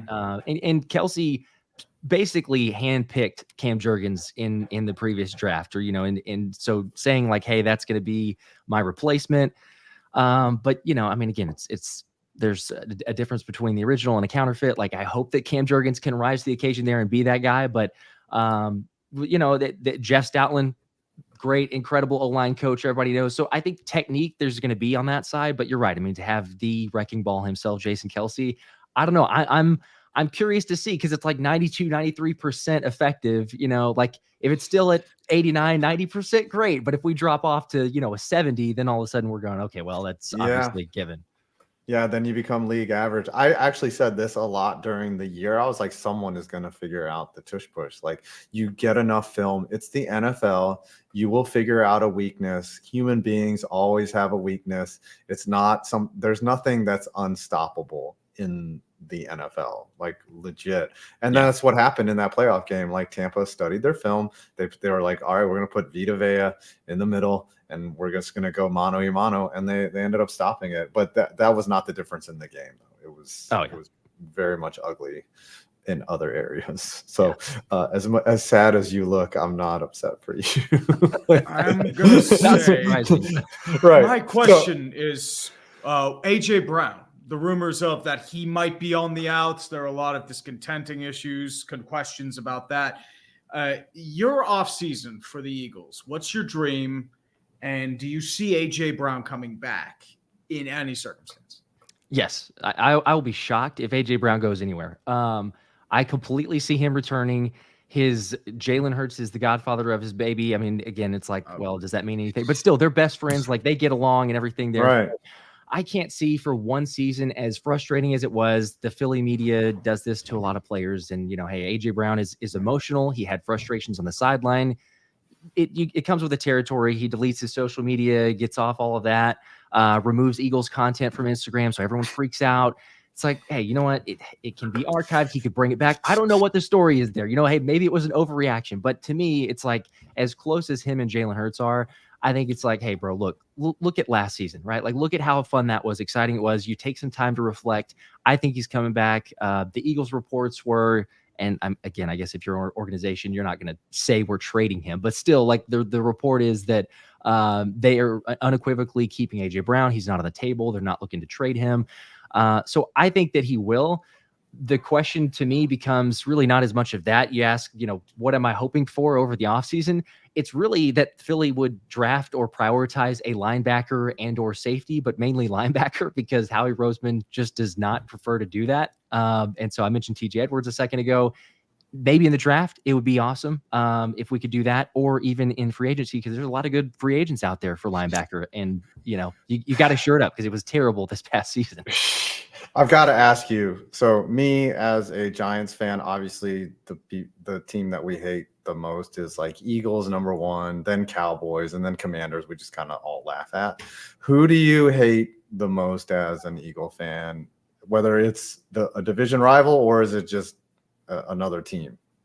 So it would be Dallas. That's I guess most Eagles fans would say that, but I'm born and raised in Dallas, believe it or not. So an extra emphasis. It's fun when we're winning, but it was. I thought we were going to get to gloat a little bit after the Cowboys-Packers game, and then the very next day it was very short-lived. Yeah. The next evening, it was bliss for me. I was like, this is great. you loved it, fan. Yeah, watching both teams crash and burn. I was like, this is amazing. This is great. So how did you end up as an Eagles fan if you're born and raised in Dallas? Yeah, it's a crazy story. I know. Doesn't happen for most people, but so my family are Cowboys fans, and growing up always watched just the Cowboys channels. We just had local channels. That's it. So if we were going to watch football, it'd be the nationally televised games or all the Cowboys ones. And so I was born in '92, and it was just not enough to be able to catch the run of the Cowboys. And so my dad's telling me, once I start getting into it, he's like telling me, hey, the Cowboys are this great team, and everything like that. It's like I never remember that. Like I always remember watching the Eagles destroy the Cowboys, and they had the run of Andy Reid, Brian Dawkins, Trotter, AFC Championship. So was there a bandwagon? Absolutely, but I know vividly the pickle juice game. I think it was like 2000. I think 2001. Yeah. They were all cramping up. But the Eagles, you were like, that's a smart team. They destroyed them. And so I was like, you know what? That's it. I'm going to be an Eagles fan. So now, obviously after the many, many years, you stick with them. They're your team. So has it led to some interesting Thanksgivings and Christmases together? Sure. But, hey, it's all in good fun. How hard did you laugh when the Cowboys got humiliated by the Packers? Oh, I left really. It made it even better. So my wife is from Wisconsin. She's a Packers fan. So already cheering for the Packers, and it's like the watch party and everything. But it was so great. Like I say, I wanted to gloat for a long time, and it only was a short-lived, like less than 24 hours since we got beat by the Bucs. But it was comical to me, especially whenever Dak threw that pick to make it 27-0. I'm like, yes, the pick six, the same Dak Prescott. They are who we thought they were. He eventually threw his 10 interceptions, just said wait till the playoffs. That's true. That is a good point. Yes. Yes. People did not mention that. I'm gonna need your Super Bowl prediction. It's time to call it. Okay. It's time to call it. I like the under on this. It's like 47.5. Yeah, it's juicy. I'm gonna say, man, I don't want to. I'm gonna say Niners 24-21. I think the under, and I think the Niners cover. I feel like people are gonna see Mahomes, see the Super Bowl, take the plus points. I don't know. Doubting. There's gonna be a lot. There's a lot of action apparently. I mean, I think the Niners were at -2.5, and it's already swung to -2.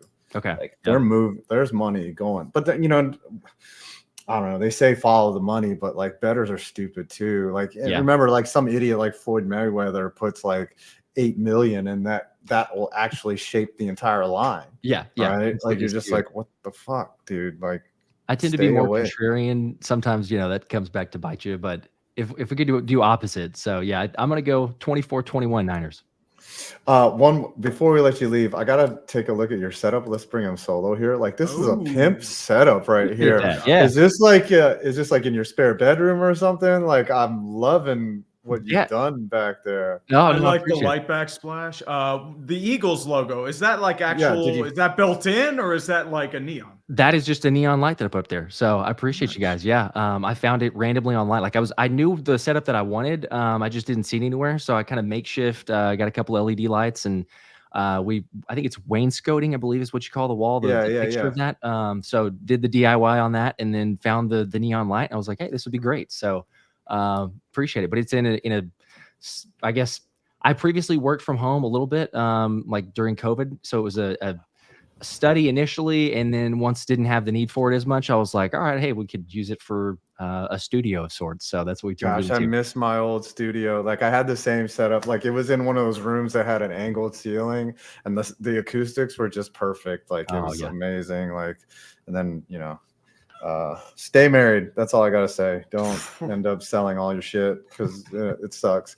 But hey, Josh, it was great having you on board. Nice to actually officially meet you. And dude, enjoy Sunday. I mean, it's our party, Appreciate it. Yeah. Where can everyone find you? Of course. Yeah. The Philly Special Show on YouTube. Also on X, quite a bit at the PHI Special. X. So it's so funny when people call it X instead of tweeting, you just X it, right? I mean, does anyone actually ever call it X? Nobody calls it X.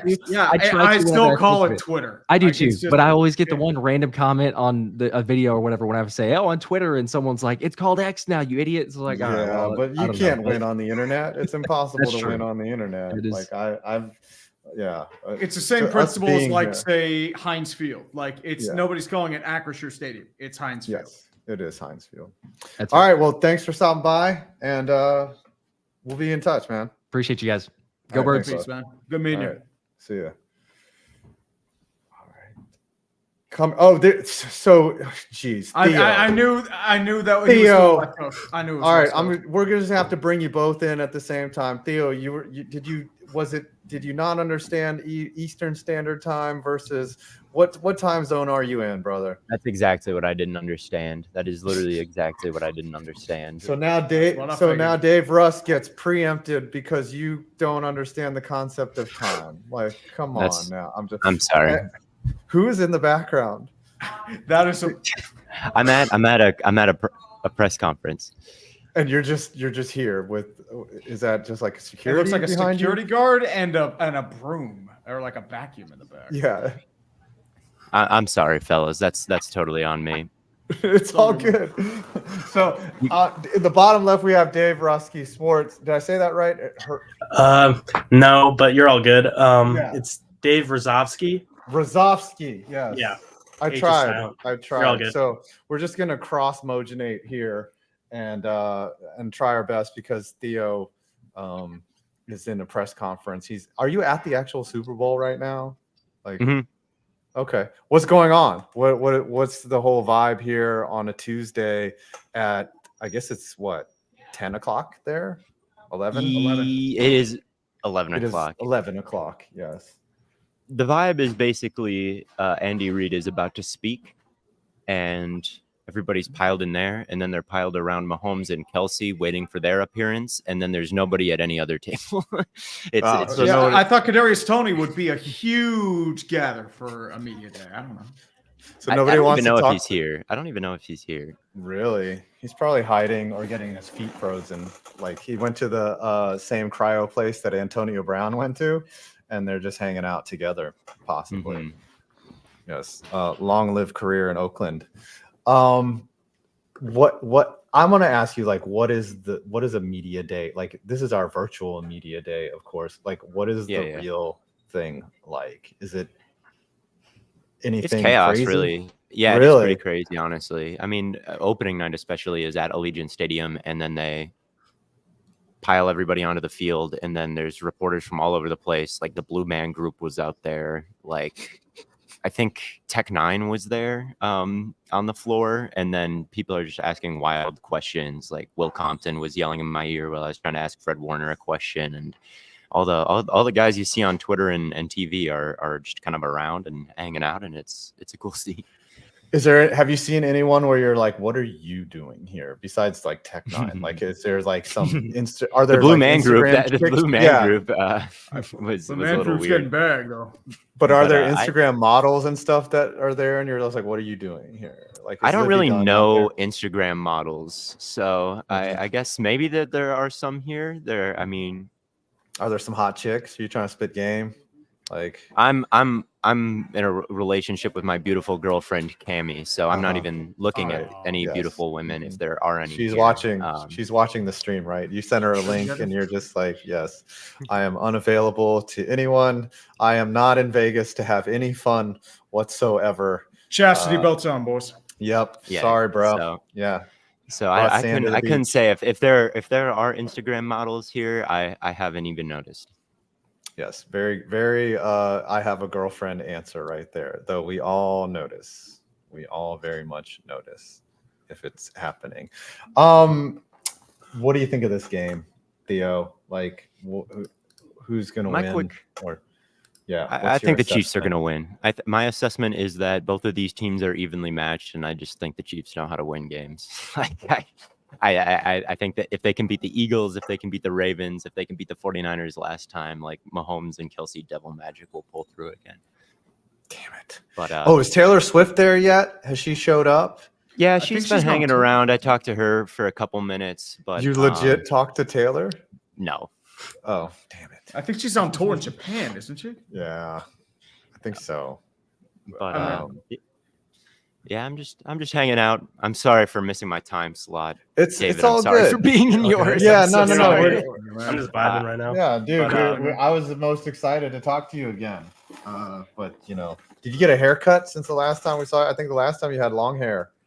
Almost certainly, yes. I had long ass hair, and I will again soon. But for now, it's a little cleaned up. Yeah.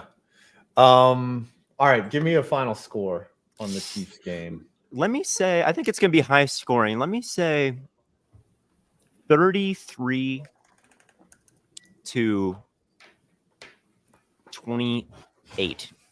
Wow. Let's say that. Okay.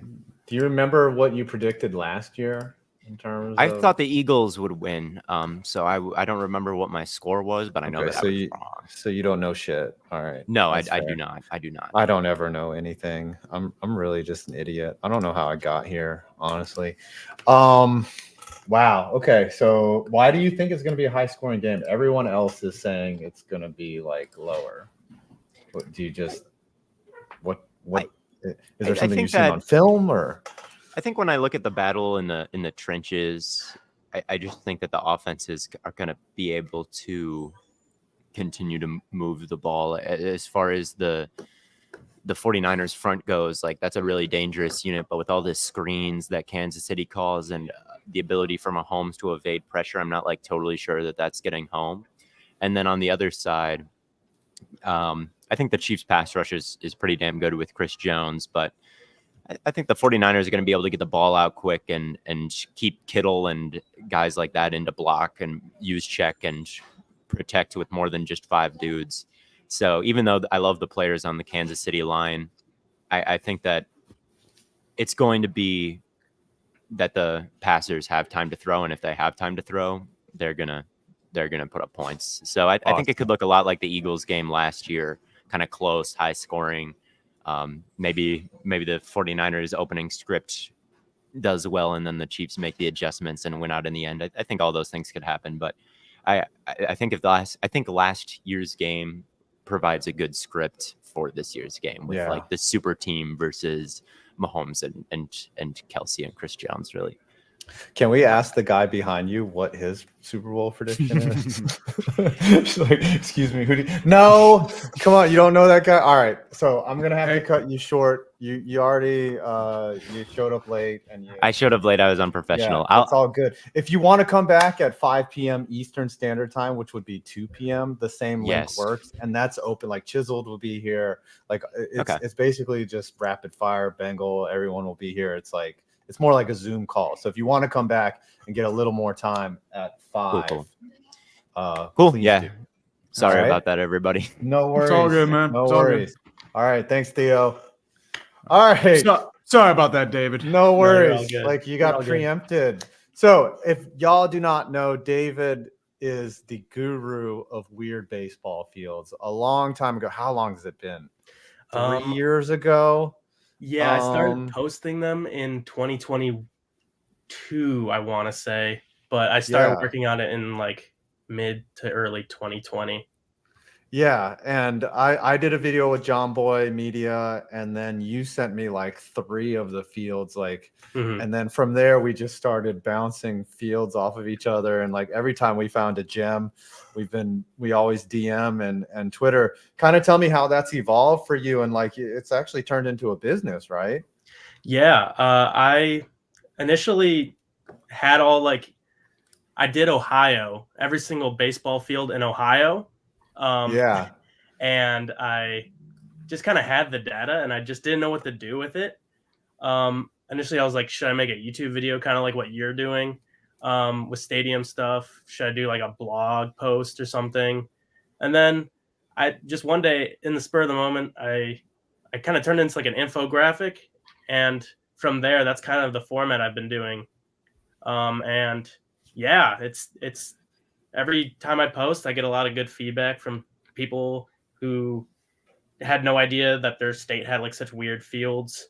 And I've since like made posters about it and like shirts and stuff. So, and you actually go to these fields sometimes, like you actually go and look at them. What's fascinating to me is like the aerial and Google Earth always makes them look weird, but then you go to the actual field and it actually looks less weird, like from home plate. Like it looks like a baseball field because I guess the forced perspective. But like, have you seen ones in person where you're just like, wow, this is really weird still? Yeah, there was one, I think in my like most popular post I went to in like southeastern Ohio, and they like have a football field, and in the top left corner is actually like the baseball field is just like shoved in there. Like second base is like almost it's like literally like 10 feet away from the goal post. And so I went there, and that one I was like, yeah, that's weird. A couple other ones, I agree with you. You get there and you're like, oh, dang. But yeah. Yeah, there's one here actually. It's Tucker High School in Richmond, and it's a square, perfect square, and then in the outfield is a grade, like a 45-degree grade. It's like Tall's Hill, but around the entire outfield in the shape of a square. The scoreboard is in fair territory. Love that. Inside the corner, and then the fence, the home run fence is above the hill too. So like you'd have to poke one like 360, 370, which is a big poke in high school just to get it out. For sure. And dead center, like but like when you drive by, you're like, oh, that's a baseball field. It just looks, it looks weird, but not crazy, but it's still ugly as shit. It's disgusting. Oh gosh, I was going to ask you something. I'm forgetting what. You're all good.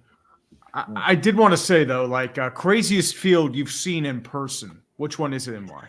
I would have to say that one I drove to, where the football field.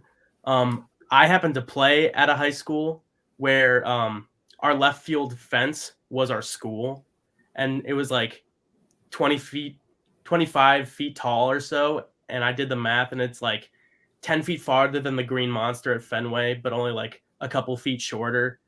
And so I always gravitated towards that one.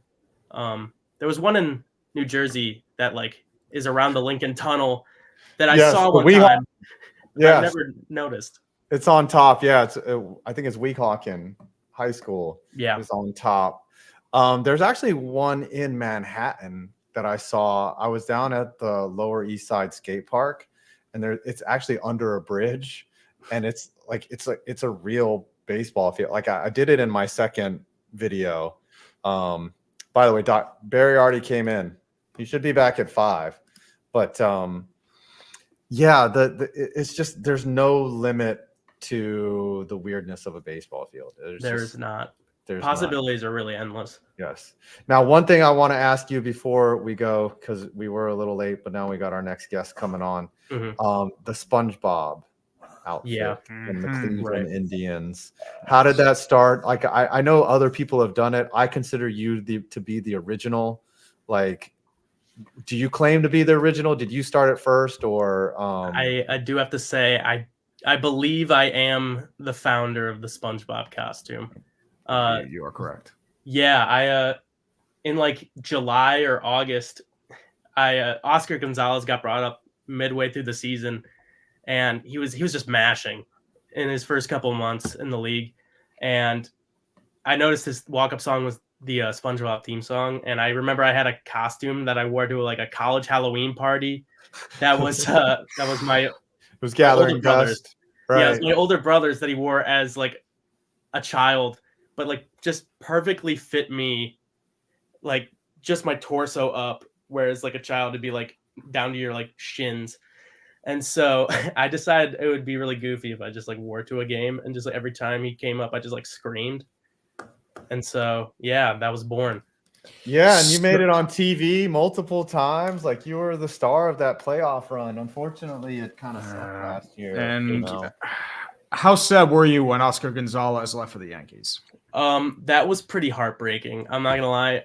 I had a feeling that his days in Cleveland were gonna be numbered. He kind of had a rough second season there, which is really unfortunate because I've talked to him over the like years. Oh, really? Yeah, we like exchange an occasional DM, and every time like something happens, I'm like, I'm rooting for you, and we like exchange stuff. But yeah, I was like anywhere but the Yankees, and it just happened. Yeah, I think he got designated for assignment again, which is really unfortunate. But it sucks. Yeah. All right, we got our next guest in the green room. Can you give me your Super Bowl prediction? I think that line, the over under has been really. I think it's going to be somewhere around there. I think it's going to be somewhere around like Chiefs 30, 49ers like 27, something like that. Oh yeah, I think it's going to be within a field goal for sure. I think the script writers have that for us. Butker's gonna do some magic there. All right, where can we find you? I don't have a YouTube channel, but you can follow me on Twitter at Dave HRUS. Okay. We got to talk because eventually I'm going to make, every state's weirdest baseball field. And I'm not waiting on, yes, you're going to go through every one, but at some point I've got to, probably this summer, I'm going to make that video. And I got to find the 50 weirdest, not just the weirdest in each. Yeah, it's going to be fun, but that's going to be a lot of research. Done for you already. Yeah. So you already have 15 done? I got 15 states done. All right. Well, that helps me. But they're all high school field. There could be a college field that's weirder, Could be. So Could be. I'm going to have to pour through hundreds of baseball fields. It's going to be fun, though. Join the journey. All right. Thanks for stopping by, everyone. Dave Hrusovsky. Did I say it right? There you go. Dave Hrusovsky Sports, everyone. See you, David. Go. All right. The next guest here is someone who I hold dear. He's a part of the show. It's been a while since we talked. I think since last media day, I think. Yeah. Justin, Long what have time. you been up to? Oh, Also, my- the camera being down, like you were the biggest person out of all three. Like we got a line going here. Like you were literally 10 times bigger than both of us, but for some reason it looks like I need to get like down low. So do I. I'll get down lower. I'll get like this. all right, yeah. And now I got a Charlie horse. I'm using all the Hollywood tricks to look thin. Yes. Right. All right. What's been up, man? How have you been? Oh man, just out here living a good life. Actually, I am smaller now. Lost like 60 pounds this year. Oh hell yeah! Congratulations, Let's go. Yeah, just getting my shit together. What have you been doing to like keep the weight off and get slimmer? You Oh do my look God. slim. I mean, dude, you look great. You look solid, man. Thank you very Yeah. much. This is gonna blow you away, but I just eat less. Holy shit. My It's, mind. I know it's I hard. thought you were gonna say some shit like Jenny Craig or something. You're like, yo, I'm on this Jenny Craig and it actually works. And you're just like, nah, I'm just eating less.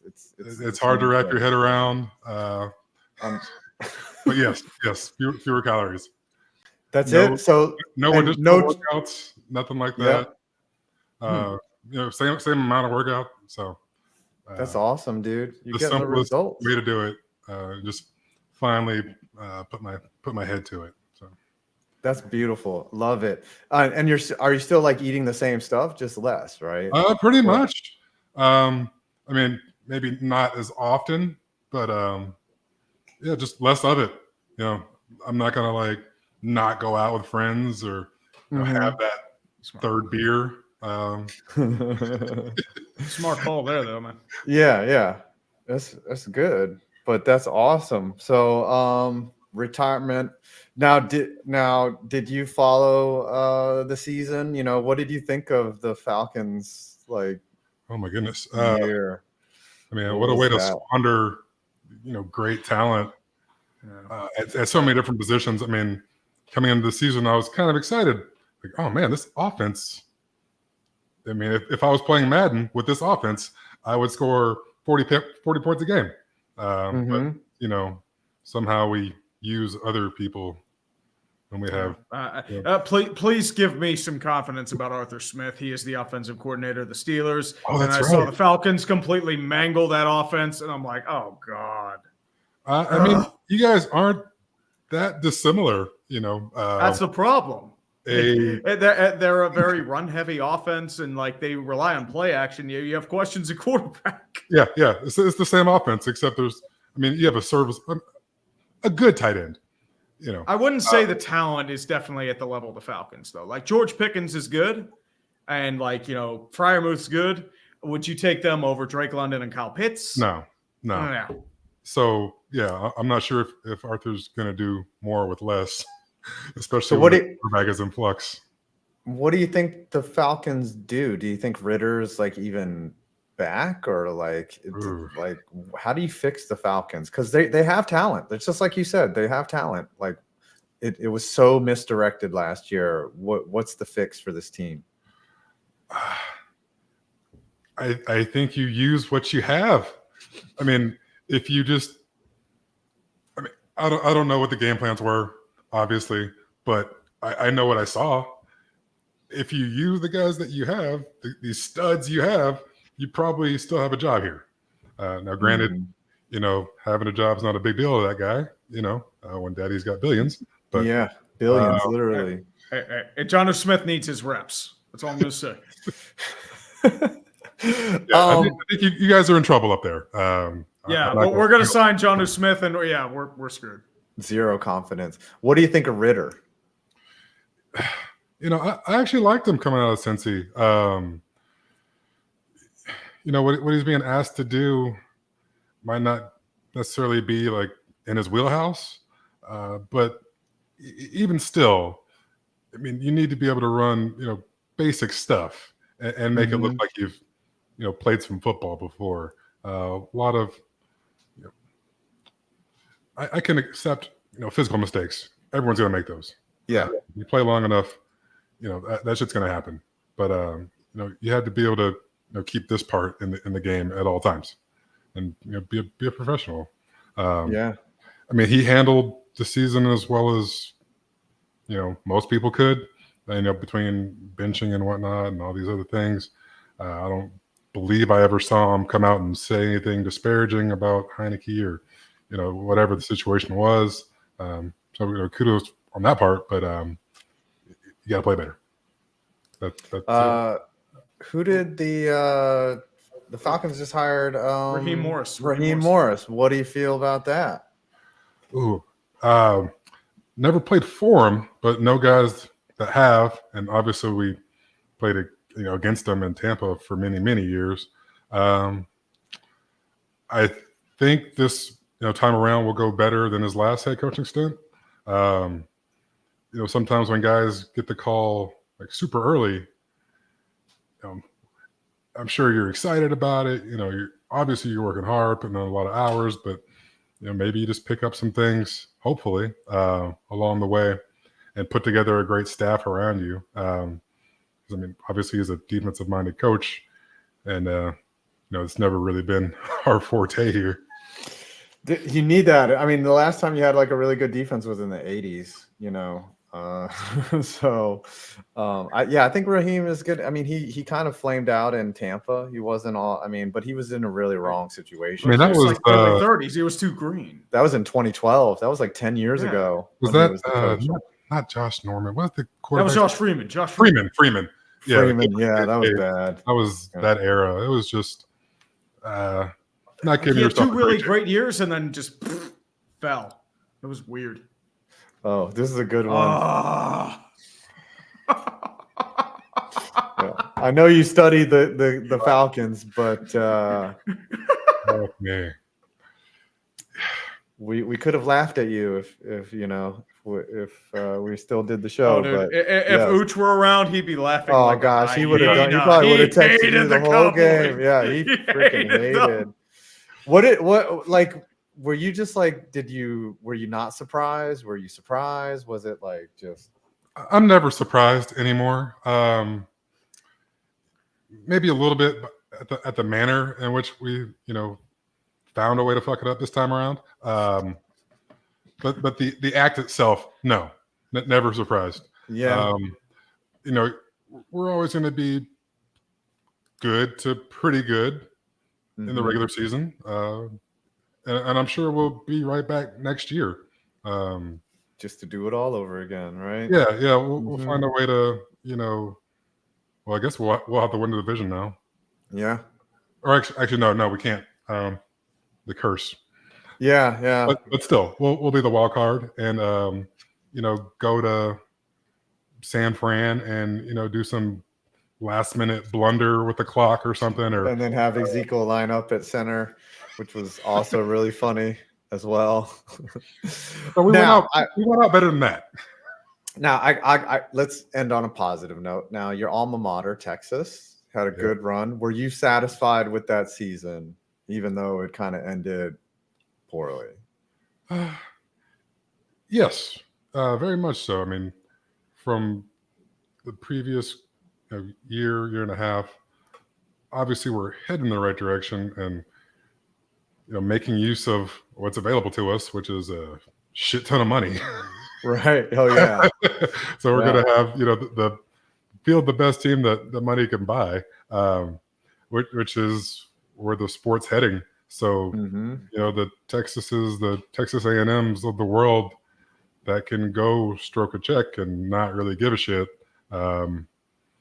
I think you're going to be in good positions, or to go out and buy out a coach for $75 million and just not even worry about it. Just not really sweat too hard. Yeah, you can take those kind of chances. So between that and like the probably super conference that's on the horizon. I like it's just going to be one conference at one point. It's going to tip, and then it's just going to mesh into one mega conference. Yes, one to rule them all, and it'll just be Division I FBS conference and Division I FCS. Like it'll just be two different things. Like it'll just be major leagues, minor leagues, and that's it. Promotion, relegation. It's just it's just taken so long to get here. All right. I need a Super Bowl prediction from you, Justin. Let's see what you said last year, because you're one of the rare people that was on the show last year. And you said the Chiefs would win 28-24. So you pretty much, you got the team right. Did not get exact score, but that's pretty close right there. So who you got in this one? I'll take it. I like them again. Let me get that out there. I don't know the line and all that stuff. I'm not a betting man, but let me say I think it's lower scoring, just the way that their offense has been performing. Down the stretch, even though they had a decent game in the conference final, conference championship, I should say.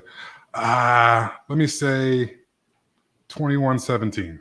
Oh wow, that's a low.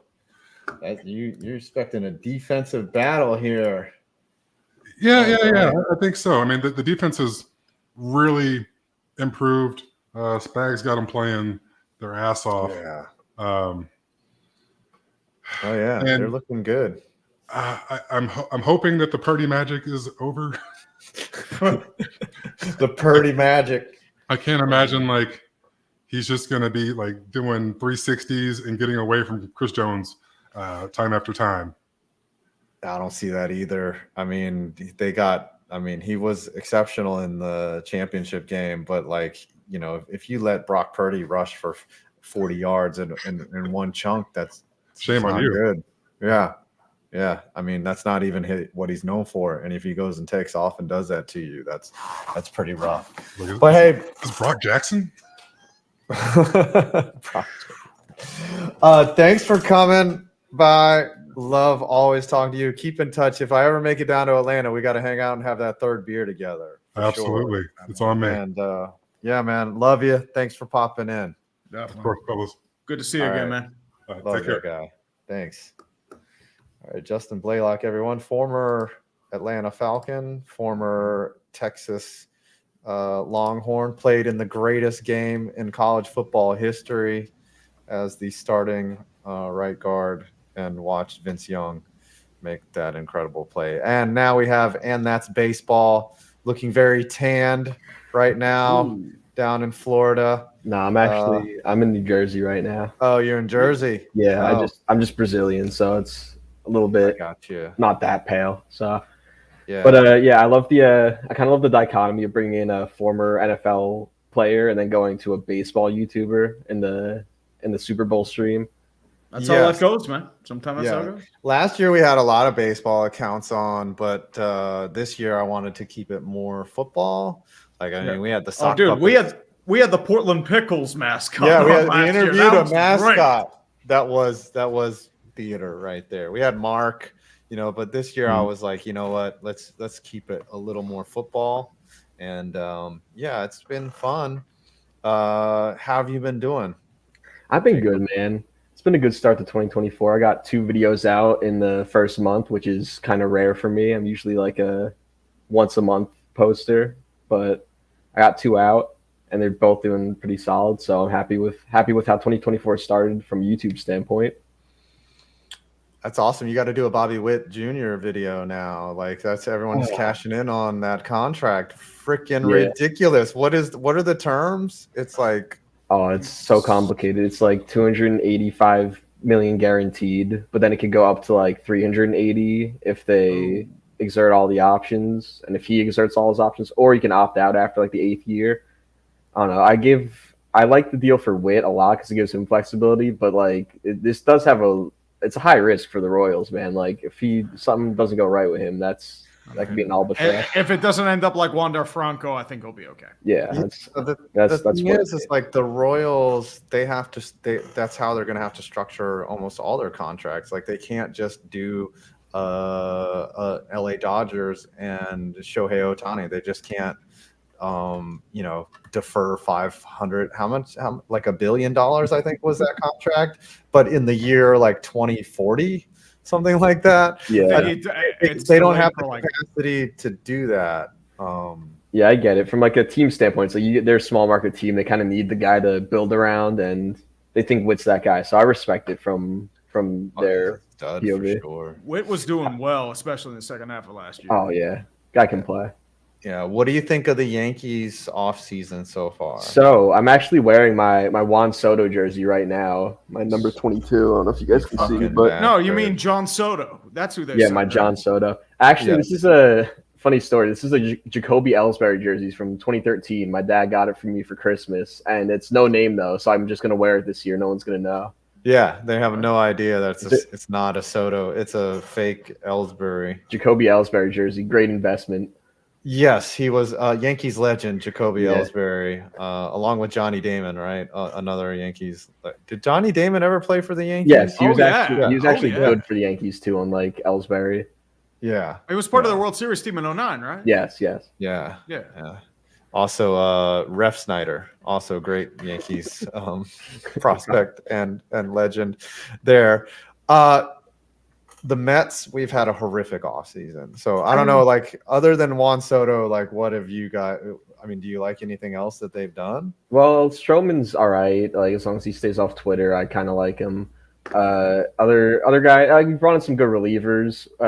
We supplemented the outfield, bring in like Verdugo, who I don't love, and Grisham, who's like solid. These are guys that they're better than what we had last year in terms of depth in the outfield. So I am happy with it. It's the main thing is replacing the bad at bats with average at bats for me, because we had like 1,100, 1,200 at bats taken by really bad players in the outfield last year, and you're going to earn some wins just by replacing the bad with average. So I think that's what a lot of people don't really realize. All the projection systems have us winning the division right now, and I don't know if I like the Orioles too, but I could see us winning. I could see us winning the division if things roll right for us, though. Now, go ahead. Especially since the O's just got Corbin Burns, I think it's like that too. Yeah, I mean, your key acquisition this year is going to be Aaron Judge, right? Just him coming back and being consistent and being Aaron Judge like that. I mean, if you can sign Aaron Judge, you would, and now you're just getting him back. So I think that's probably the him and Soto in the same lineup that you should be super excited. Now, as far as the Mets go, like I'm so like upset. We haven't done anything. We signed Adam Ottavino. Hey, I've got a hot take for the Mets. I think they're going to be better than last year. I don't like last year. The issue was high expectations, and then they underperformed that. This year they have no expectations, but I could see them winning, like being like about a 500 club. Maybe everything goes right, they sneak into a wild card, maybe. But I could see like 82, 83 wins, and I feel like that'll be surprising to a lot of Mets fans. I don't know. I feel like things can't go worse than they did last year. They have no starting pitching though. They got rid of Verlander. They got rid of, Senga. Like that's our guy. We didn't get any of the big free agent prizes at all. Steve Cohen obviously got gun shy because he was like, I spent all this money on these fuckers and I'm still paying for them, right? Like, I mean, Scherzer and Verlander are not even Mets, and they're getting paid by Steve Cohen, and it's depressing because Senga's really all we got in the starting rotation. Bullpen is still awful. I guess maybe if Edwin Diaz comes back. Yeah, I'd like the bullpen a lot this year for you guys. I will say, in terms of starting pitching, I think Yamamoto was the one guy made sense to pursue because he's so young. It would have been like you guys are kind of playing for 2025 anyway, so I don't think it made any sense to sign a Montgomery or a Snell in this offseason. Yeah, unless they come cheap. That's the only thing. Yeah. But so now it's like I see it is Senga's really good. He's a true ace or two for most contending teams. He's a really good pitcher. And then you have like 5 different number 4 starters behind that. So it's like none of your starting pitching is bad, but it's just the guys behind Senga aren't good enough to actually make it to the postseason this year. I will say if like Pete Alonso comes through and stays healthy this year, he should be a big improvement from last year. Lindor is always going to be great. Guys like McNeil and like vets like McNeil and Marte should rebound a bit. Like it's not going to be as bad as last year. Yeah, Marte is like he's constantly hurt. When he's out there, he's productive. Lindor, he's going to be good, but not sophomore year, Lindor, that batted like 314. That was just like I mean, he was good last year. He's productive, but he's like Mets Carlos Beltran. Like he gets to the Mets and he's like, all right, I'm going to bat like 260, 270 and hit, 30 bombs instead of, you would love to have that Lindor that bats above 300. I mean, don't get me wrong. He was productive last year and he was great, but man, they're paying him a lot. They're giving him a lot of money. But I guess it's not my money. I don't care. And Pete Alonso, he's going to give you 250 and 50 bombs, Yeah. like that's fine. Yeah. So, and he's going to give you pretty decent defense over at first. But it's going to be rough. I don't expect a playoff berth from this team. Who do you think is the team to watch out for? If it's not the Yankees, I mean, is it the Dodgers? Like, are they pretty much a shoe-in to at least win their division? Well, the Dodgers should win the division. They're like the scary team everyone's looking at. But I feel like people are kind of forgetting about the Braves right now. Like the Braves lineup is just as good, if not better, if you ask me. And their pitching is still really good, even though I think the Dodgers have a better rotation right now. I think the Braves pitching staff should be feared. And eventually it's going to come together for this core. Like they're going to be together till like 2030. I can't imagine they don't win another ring by the end of the decade. So there's going to be a year where they just win like 105 games and don't lose in the playoffs. That could be this year. Who knows? Right. I think the thing too is like, can the Dodgers pitching rotation stay healthy? That was their biggest issue last year. I mean, they do have Clayton Kershaw coming back, but my question is Walker Buehler going to be back to full strength? Is Dustin May going to be back? Gonsolin's probably gone for the whole year. You do have Yoshinobu Yamamoto, but Shohei's not going to pitch. Yeah, so I like you're relying mostly on like Bobby Miller, probably a few other guys. Glass now they have in too, but he's mostly also has some injury risk there as well. Yeah. So. Yeah, you're gonna have to load manage Glass now. Like he's not gonna give you once every 6 days, once every 5. I mean, he might, but like he's always like breaking down by the end of the year, and like he's a really important cog in the wheel. But they have so much depth, like, and they're gonna score a lot. I mean, they just have a fucking deep lineup, man. Like Murder's Row, and you add Shohei to it.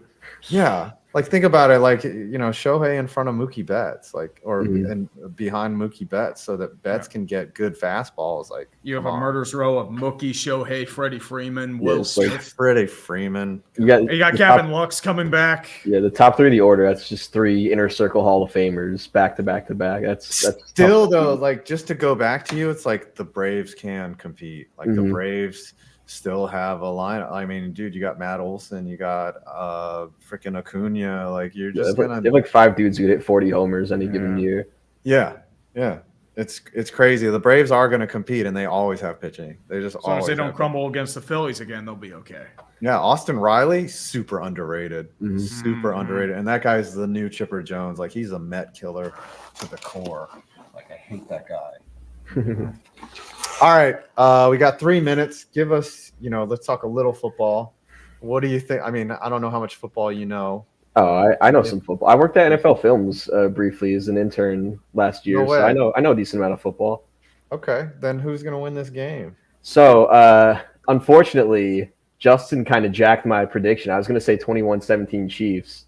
So I don't want to copy though. Okay. I've been thinking about this throughout the week. The Chiefs defense is really good, man. Like people don't realize this defense is really good. And Purdy, like, listen, I don't like people are all about, oh, is he elite or is he bad? And I feel like he's fine. Like he's good. He's not a game. Like I don't know. Cam Newton got a lot of flack for what he said. I feel like he kind of had a point where he was like, he's a really good game manager, but he's not an impact player in the way Mahomes is. So I think Purdy, he struggled a little bit in the postseason. He had some good drives in the second half against the Lions, but besides that, I feel like he's missed a lot of throws. And I could see the Chiefs really, with their blitz-heavy defense, I could see them really disrupting his rhythm. So I'm going to go 21-14 Kansas City. Okay. Just to not copy Justin. But, yeah, I see a low-scoring game either way. 21-14. All right. Let's count it. 5. Also, what are you doing? I see a pupper just lying on your lap. He needs to give Daddy some love. Also, Jacob, I called you by your name. It's not ATB. The Burlington game, there was a fly ball hit your way. Oh, baby. Did you have any doubts in your mind? Were you scared a little bit? Like, were you? Because we were all pretty nervous. Well, it was like I read off the bat. I was like, this is like I don't know. It's dude, reading like a big time like. I barely played outfield in my life. I was always like a second baseman. And you guys put me out in center field against kids who are hitting tanks, right? These kids are hitting the ball. That ball was hit like probably 380 feet. I don't know how to read that thing. So off the bat, I'm like, oh, I got to come in on it. Then I like maybe a half second after I see it off the bat, I'm like, oh shit, this is way over my head. I turn and I stick up my. I don't know. It wasn't. I wasn't really thinking. It was more instinctual. Like this thing's way over my head. I got to get on my horse, get back there. Stuck up my glove, came down with it. I was like, all right. That's why I put you out there. I know you're a ball player. That's why I was like, look, we're a little crowded at second base. Mark he has no arm. So, I had to put you out there. You got a little bit of an arm at least. And it worked out. But as soon as that ball was hit, I was like, go back. That is way deeper. And then you just kind of pulled it out of your ass. And I was like, hell yeah, let's freaking go. Yeah, I did it for the have you ever seen the Dude Perfect Stereotypes video? Yeah. I baited it into a highlight play. Should have been Yes, the guy that makes everything a highlight. Yeah, exactly. Yeah. The softball stereotype. Yeah, it was good, man. How'd you do at the plate? Oh, I struck out twice. I faced Rob Evans. That kid's throwing like 94 with a tail on it. No, I was not touching that. Also, the umps were squeezing me a bit too. Dude. So I went back and looked at the tape. Like my swing plane was on it. I was just so late because he gassed me up. Because he just gave up a hit to Cole, and then he gassed me. Like he threw one that was like solid 95, and then I got down 0-2. And then I was expecting him to waste one, and then he just threw a gas. He threw me a middle in fastball, which under normal circumstances, if I just would have pulled the trigger, I would have been fine. But I did not expect that, and he made me look dumb. It's hard to prep for 90. He's a great kid, by the way. If you follow him on Instagram, he's one of the more active on social media. He's definitely. I think he'll go far. I think he'll at least play for money for sure. He's from the Bronx, man. I hope he comes to the Yankees sometime. Yeah, maybe. I mean, he's playing at Georgia State now. He's a stud. But anyways, thanks for stopping by. Well, where can everyone find you? YouTube.com/AndThat'sBaseball or my Twitter AndThat'sBB @AndThat'sBB for my most of my Twitter is sport, baseball stats as I'm researching for videos, and then occasionally I'll live tweet the Nets and the Giants games that I'm watching, and nobody engages with that because it's just me getting angry. But yeah, so thanks for having me on, guys. Check out the channel if you're interested in baseball, and see ya. Well, we're gonna run it back probably this year, so just kind of keep that in mind. I'm gonna start sending out invites soon. So, all right, brother. Thanks. All right, late. Absolutely, man. Good to see you. All right, next up is J&D Productions, but they said they just had I thought they were about to drop in, but they're running a little behind. If we're running behind, I'm gonna take care of some. I'm gonna P for the D. P for the D, buddy. That madness. All right, we had $20 from Tony MCC. We had a couple anonymous donations. Dirtwall sent one, and I think we're up over 2,000 right now for charity, which is, look, any amount above 0 is amazing, and we love y'all. What's up, Manuel? He's modding. He's doing things. Oh, Manuel's not a mod on this stream. Hold on. Now, I will say this.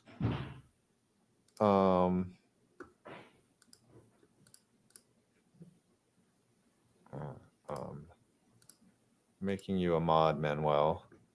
And Makai's here. He's been modding. Okay. And thank you. And I will say this. Oh, look at that. I said to J&D, should we join separate? And I was like, no, you can just come together. And here they are. What up? Not even on screen together. What's up? What's up? You hear us? Y'all hanging out in your apartment out in the West End? Yeah, we are. Of course. Now, we hung out the other night. We hung out on a Thursday. It was lame as fuck. Nobody Makes it was so out. bad. Hanging out on Thursday is always bad, man. Yeah, it is. Like, well, there used to be like, so when I was at VCU, it was Thursday was ladies' night, and there was tiki's, and you just go and like it'd always be packed. Like Thursday was good, and then Friday would be crazy, and Saturday would be crazy. Now it's just Friday. Like, I don't know what it is, because like the next night you're like, Sinead's is popping off, and I'm just like asleep at 9 o'clock, and I'm just like, Sinead's pops off every Friday at like 11. Once the college kids come out, man, every single one of the nights where the college kids are out are always crazy nights. You just be going to bed. Yeah, I know. Like, dude, every time you guys try to get me out, I'm just like, dude, I don't have a shelf life like y'all. Like, y'all gonna go out till 1, 2 in the morning, and I'm only, like, I'm just like, I don't have the energy for that. Like, I'm not getting laid either way, so it doesn't matter. Like, I'm just like, I'm not hitting on some young girl or anything like that. Like, no one wants to talk to me. They're gonna be like, who's your kid? Where's your kid? And I'm just like, The these average kids, age is maybe 23 when we go out. yeah, and I'm like, neither one of these are actually my kids. Like, my kids are at home doing stuff anyways, and it's always funny to me, but I always enjoy it when you guys ask me to come out, because like I will come out, don't get me wrong, I'm just not gonna stay out past midnight. It's not at 1 a.m. when it Sorry, finally Joe. goes. What up, Free? What's up? What's up, guys? Nothing Sorry, I much. had to take care of a little bathroom business. Hey, for the respect. day. You guys are on all day. Gotta have All something. day. We've been going since 10 o'clock. We're rounding third right now, and we're headed towards the home stretch. So how's the channel going? How's business, basically? In the words of DJ Khaled, booming. Booming. But That's Antonio Brown, dude. As the season's wrapping up, so just trying to make it through the finish line of the Super Bowl, and focusing on the off season and surviving that lull. Yeah. Yeah. Well, we actually, switched it's up a lot. it's not doing longer form stuff now compared to the shorter form we were doing all season, which is a lot less stressful and really does better anyway. Yeah. So, People seem to enjoy it at least. Yeah, the long form is always good as long as you can just keep people entertained, Do you have any like I know how you guys do with the Heisman winner, like you had a video ready to go, and like if you didn't win, you guys would have been fucked. But we've had plenty of those. Do you have any for the Super Bowl? Like, are you going to cover like either McCaffrey or Pacheco or something like that? Or no, we just have we're rolling out a Niners video tomorrow, and then we'll roll out a big Chiefs video right before the game, and then maybe some on the Super Bowl after that if we didn't cover everything in those two, but nothing too crazy, especially once you hit this, like, it really feels like the off season starts after the championship weekend. It's really the Super Bowl, but like the 2 weeks of dead, no one cares about the Pro Bowl. I mean, I didn't even watch the flag football. I didn't watch the skills competition. I only saw the highlights on socials. Like, I saw that on the they're just not ESPN. that fun to watch. Just like, Mm-hmm. Yeah, I get It's cool. They're having a good time. Good for them. I mean, it's not really like a game anymore. It's just like a fun time for the players, which, I mean, I get, their bodies are their businesses. They're not going to sign up to get hurt, Yeah. Oh, of course not. Yeah, no one wants another Robert Edwards. No one wants that. The thing is with the football season, like, we should be good until the draft, and then the draft ends all content. Like, you better do baseball or something, or I don't know. That's when I start doing stadium videos. Hockey. Yeah, or hockey, or even basketball. Like, I start just diving in, and like I just eat shit during the summertime. I'm just like, nothing I do works now. It's so boring. It's so boring. Yeah, and like you put out a video and then it says 10 out of 10, and it also attaches a McDonald's application to the. That happens to me all the time. Yeah, it's like you should probably do something else until football season, and then football season comes around and things are back to normal. And you're eating, yeah. The thing I hate about YouTube is like when you have like a bad month, you're like, oh, I'm finished, I'm cooked, like I don't know what to do, and then it kind of just all recovers. So it's certainly high pressure, just trying to balance, it takes perspective sometimes, because you might have a bad month, but a bad month for you might be a really good month for somebody that doesn't do YouTube full time. So this job is like a blessing for real. So context matters all the time. I think the thing is there's no real off switch for this sort of thing. So there's no real way to think like, okay, I can try and relax a little bit. It's my off season. No, that thing's still ticking back in your mind. Like, okay, you got to keep doing work. You got to perform. You got to push. You got to move. You got to do all this stuff. And bam, bam, bam, bam, bam, bam, bam, bam, bam. And it's like something the working world can't really prep you for, as weird as it sounds. Because like when you have a shitty day at work, say waiting tables, like you go home, you're done. You don't have to deal with it until your next shift. Like with YouTube, though, there's no real off switch. And it's like, I'm already here. Yeah. Like I'm on my computer. I should be doing shit. I can't relax. Mhm. Yeah. We didn't really get a working world to, I think, prep us necessarily. Like I just finished college and now I'm just honestly, doing this. Lucky. Have you worked? Have you waited tables at all? Have either of you had, like a I job? bussed tables in high school. Okay. I did a lot of that too. So Yeah, I know the feeling. high school feels like an eternity ago at this point. But I worked for the athletic department in a college briefly, but that's the last time I had any semblance of a job at all. So what's funny was Uche, like he never had a job, period, until like the NFL was like his first job, which is insane. That is crazy. That's crazy. Yeah. And even after though, but like he just understood. He's so smart. He just understood business, and he had to actually. I mean, he did a lot of shit. Yeah, he actually had a couple. Like he owned a couple restaurants, I think. Right? He owned a couple nightclubs. Yeah. Yeah. Or like a partner in a couple, and then he also sold insurance. It was just crazy. Yeah, that life after football seems like a really interesting road to navigate. Like it's probably so interesting, especially for not the Travis Kelce's and Mahomes that have the State Farm commercials and like the big names. It's so interesting. Yeah, Uch was smart. Like he leveraged his money and didn't spend it on ridiculous stuff. Like he had. I think his most lavish expense. I think I remember him telling us like he paid off his parents' mortgage once he got his signing bonus as a rookie. Like that. That's all it was. I would love to be able to do. That's like everyone's dream. Like that's like, yeah. Like I worked my ass off to buy my parents a house because parents sacrifice so much. Oh, now in your guys' channel, like who does what? So I write everything, and then he edits everything.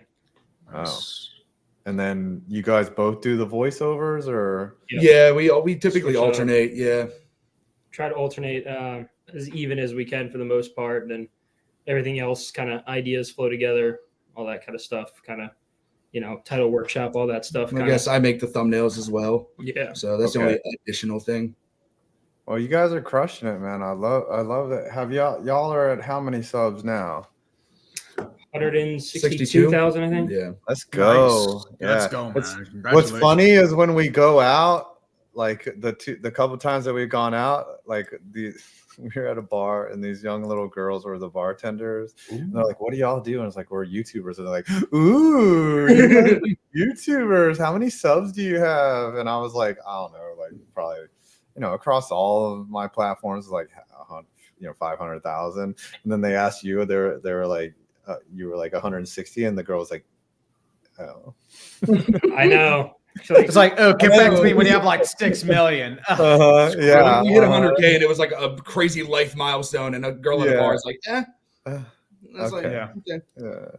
Like, yeah, congratulations. I remember that happened to RBT. Get back in line. That happened to RBT when he had like 600,000 or something like that. I mean, now he has million. Yeah, he has over 1 million. Now he could be like, hey, bitch, guess what? I have 7 figures now. I got a bigger number. How many does RBT you could have had this, but you don't anymore. He's at 1.28. That's crazy to think. Like he has 1 million, and it like the 0.28 is still like a shit. That's like 280,000 above 1 million. And that's just insane. And it's just like, but YouTube just kind of minimizes that accomplishment. Like, to me, every 100,000 is really tough. Massive, yeah. Each time they should give you a plaque every time. Honestly, that's filling up Neyland Stadium or Michigan Stadium, Happy Valley. You're filling up that stadium one time. Think about how many people, like 462 people watching right now. That's a theater. That's that is nuts. That's a small amphitheater. Yeah. So I mean, we have 500-600. Like sometimes, like on streams, like you can have like a couple thousand, and that fills up a minor league hockey arena. Yeah. Well, Tom had 30,000 plus for his Packers game. Yeah, all right, let's talk this game. Oh, good. I need y'all's predictions. I guess I need to separate it for the two of you, unless you guys want to make a co-prediction. We can separate it. I got one in my head already. I have an idea. Okay. All right, I'll separate it for you. Darren, Jackson. All right, Darren, go first. All right, so I have a what I want to happen and what I think will happen. But I'm going to say the score that I want to happen because I'm going to try to force it into existence. The Chiefs are somehow going to end up winning. But I have the 49ers winning 34-21, I believe. Yeah, that's what I came up with. I'm not good at making predictions on the spot. 34-21. Okay. And then Jackson, who you got? I think, I don't even know who I'm going to root for. Probably the Niners. I think they finally make it through this time. I think, Joe Tooney out's going to hurt. I think the Chiefs have some issues. I think they're actually going to find a way to somehow win. I'm going to go 23-17 Niners. 23-17 Niners. Wow, back-to-back Niners. That's bold. Here. Let me see what Niners predictions, but I'm feeling it. I'm feeling it this year. They should have won last time they played. So yeah, let up 21 in the fourth. Crazy. Were y'all on the show last year? And did you?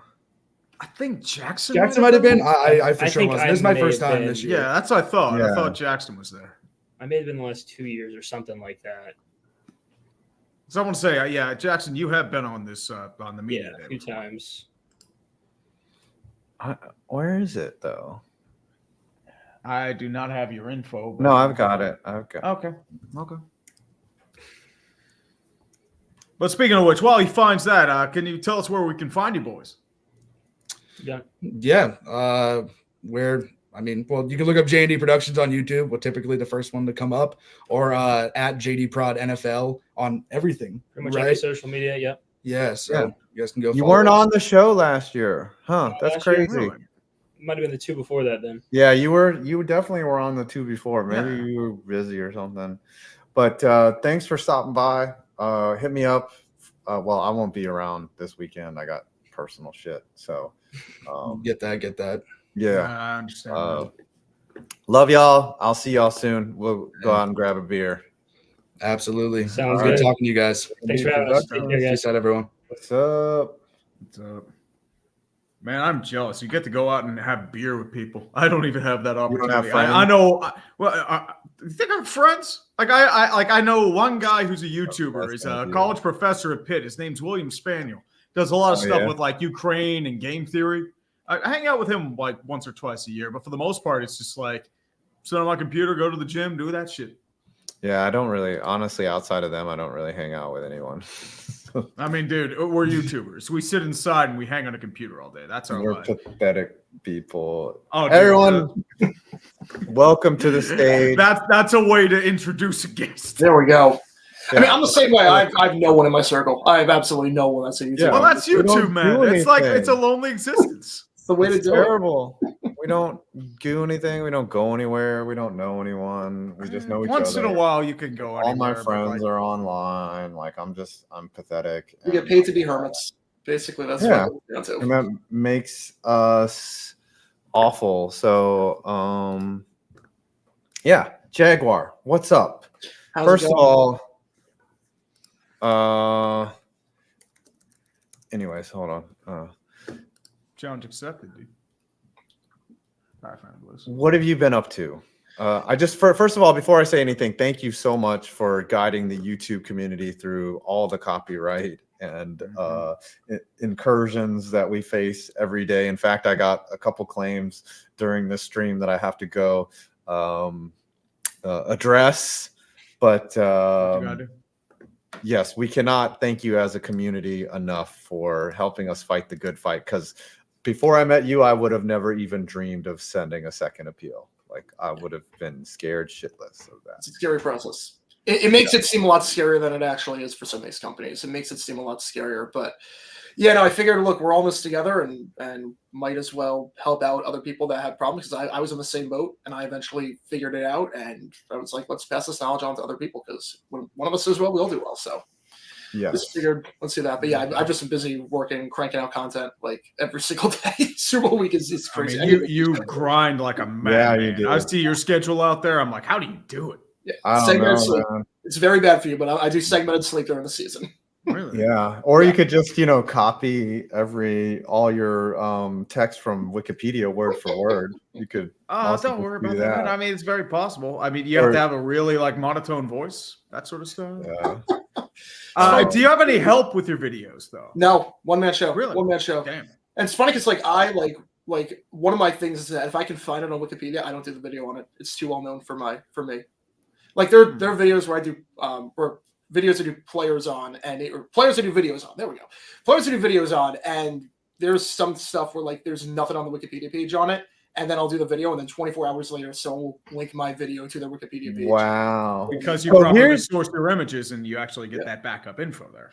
Here's what blows my mind about you, which I love. Now, I shamelessly take a lot of your footage when I cover something else, especially if it's every team's worst trade or something. Yeah. How do you find all these esoteric clips? I remember I looked up, there was some trade where it was the Eagles, where it was they traded for the quarterback and then he signed with the CFL, and you had actual footage of him playing the CFL. How do you find shit like that?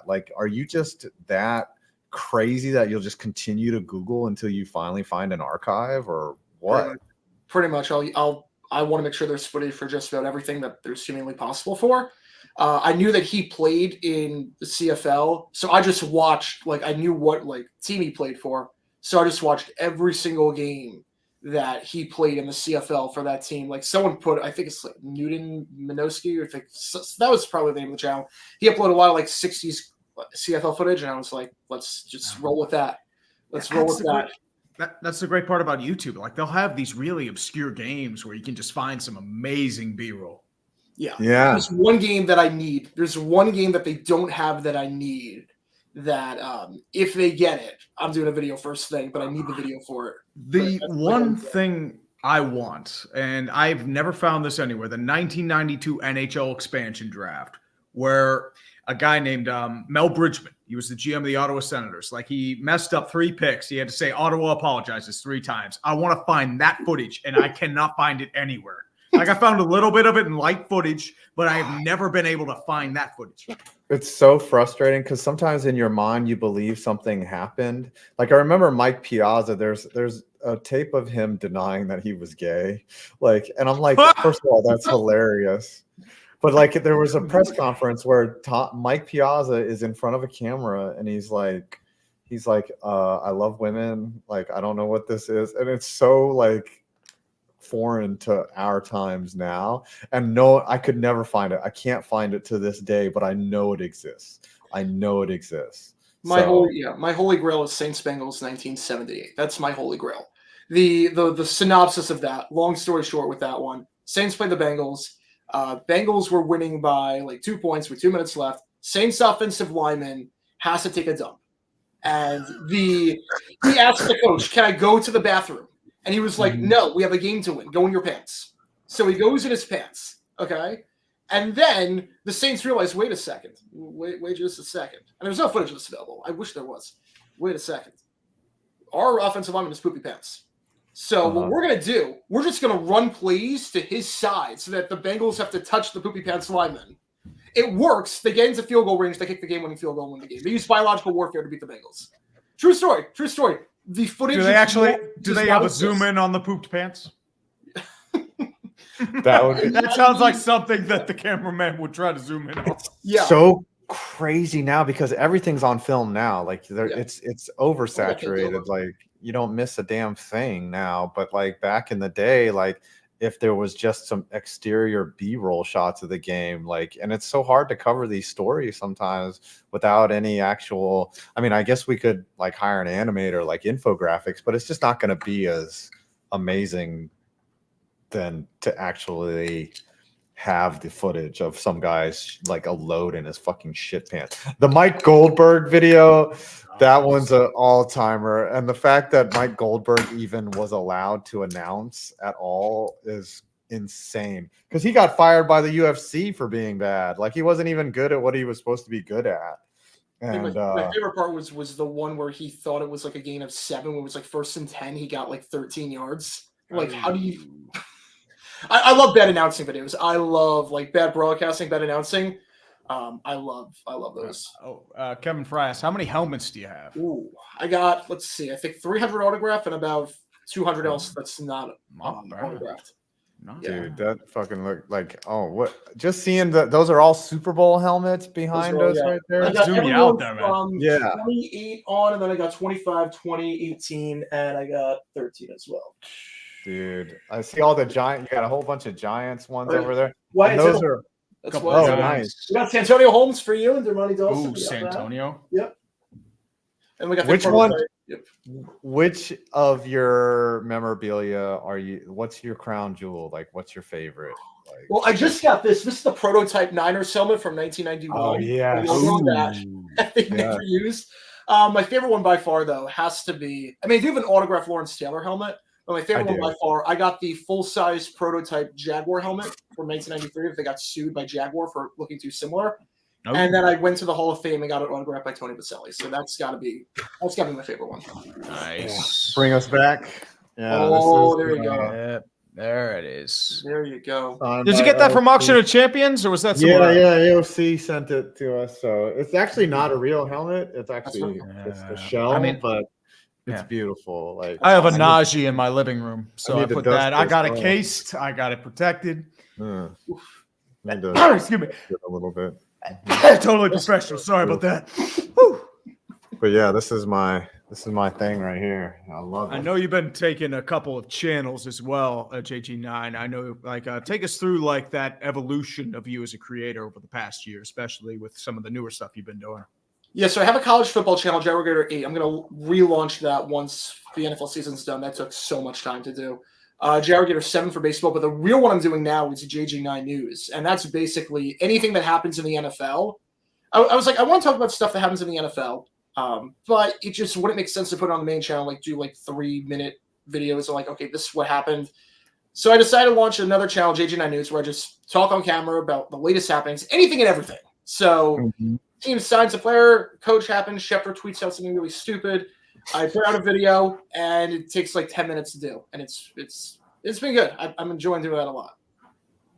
I love. How many times have you pwned Adam Schefter in the past year? Like you actually did one like recently, right? Like you completely because he said first off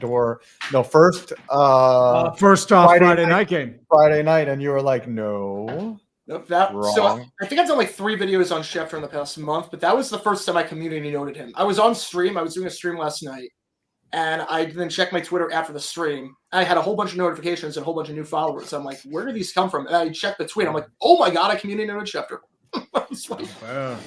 I did want to ask, has Depressed Ginger ever tried to respond to you after that video you made on him? Not to my knowledge. I mean, truth is an absolute defense. So, I mean, I had the receipts, so he's not. I know, like he had been doing a little bit on Twitter, but I wasn't sure if there was any other nothing formal. crossfire stuff like that. The one thing about him that I noticed, and I don't know him. I've never interacted with him.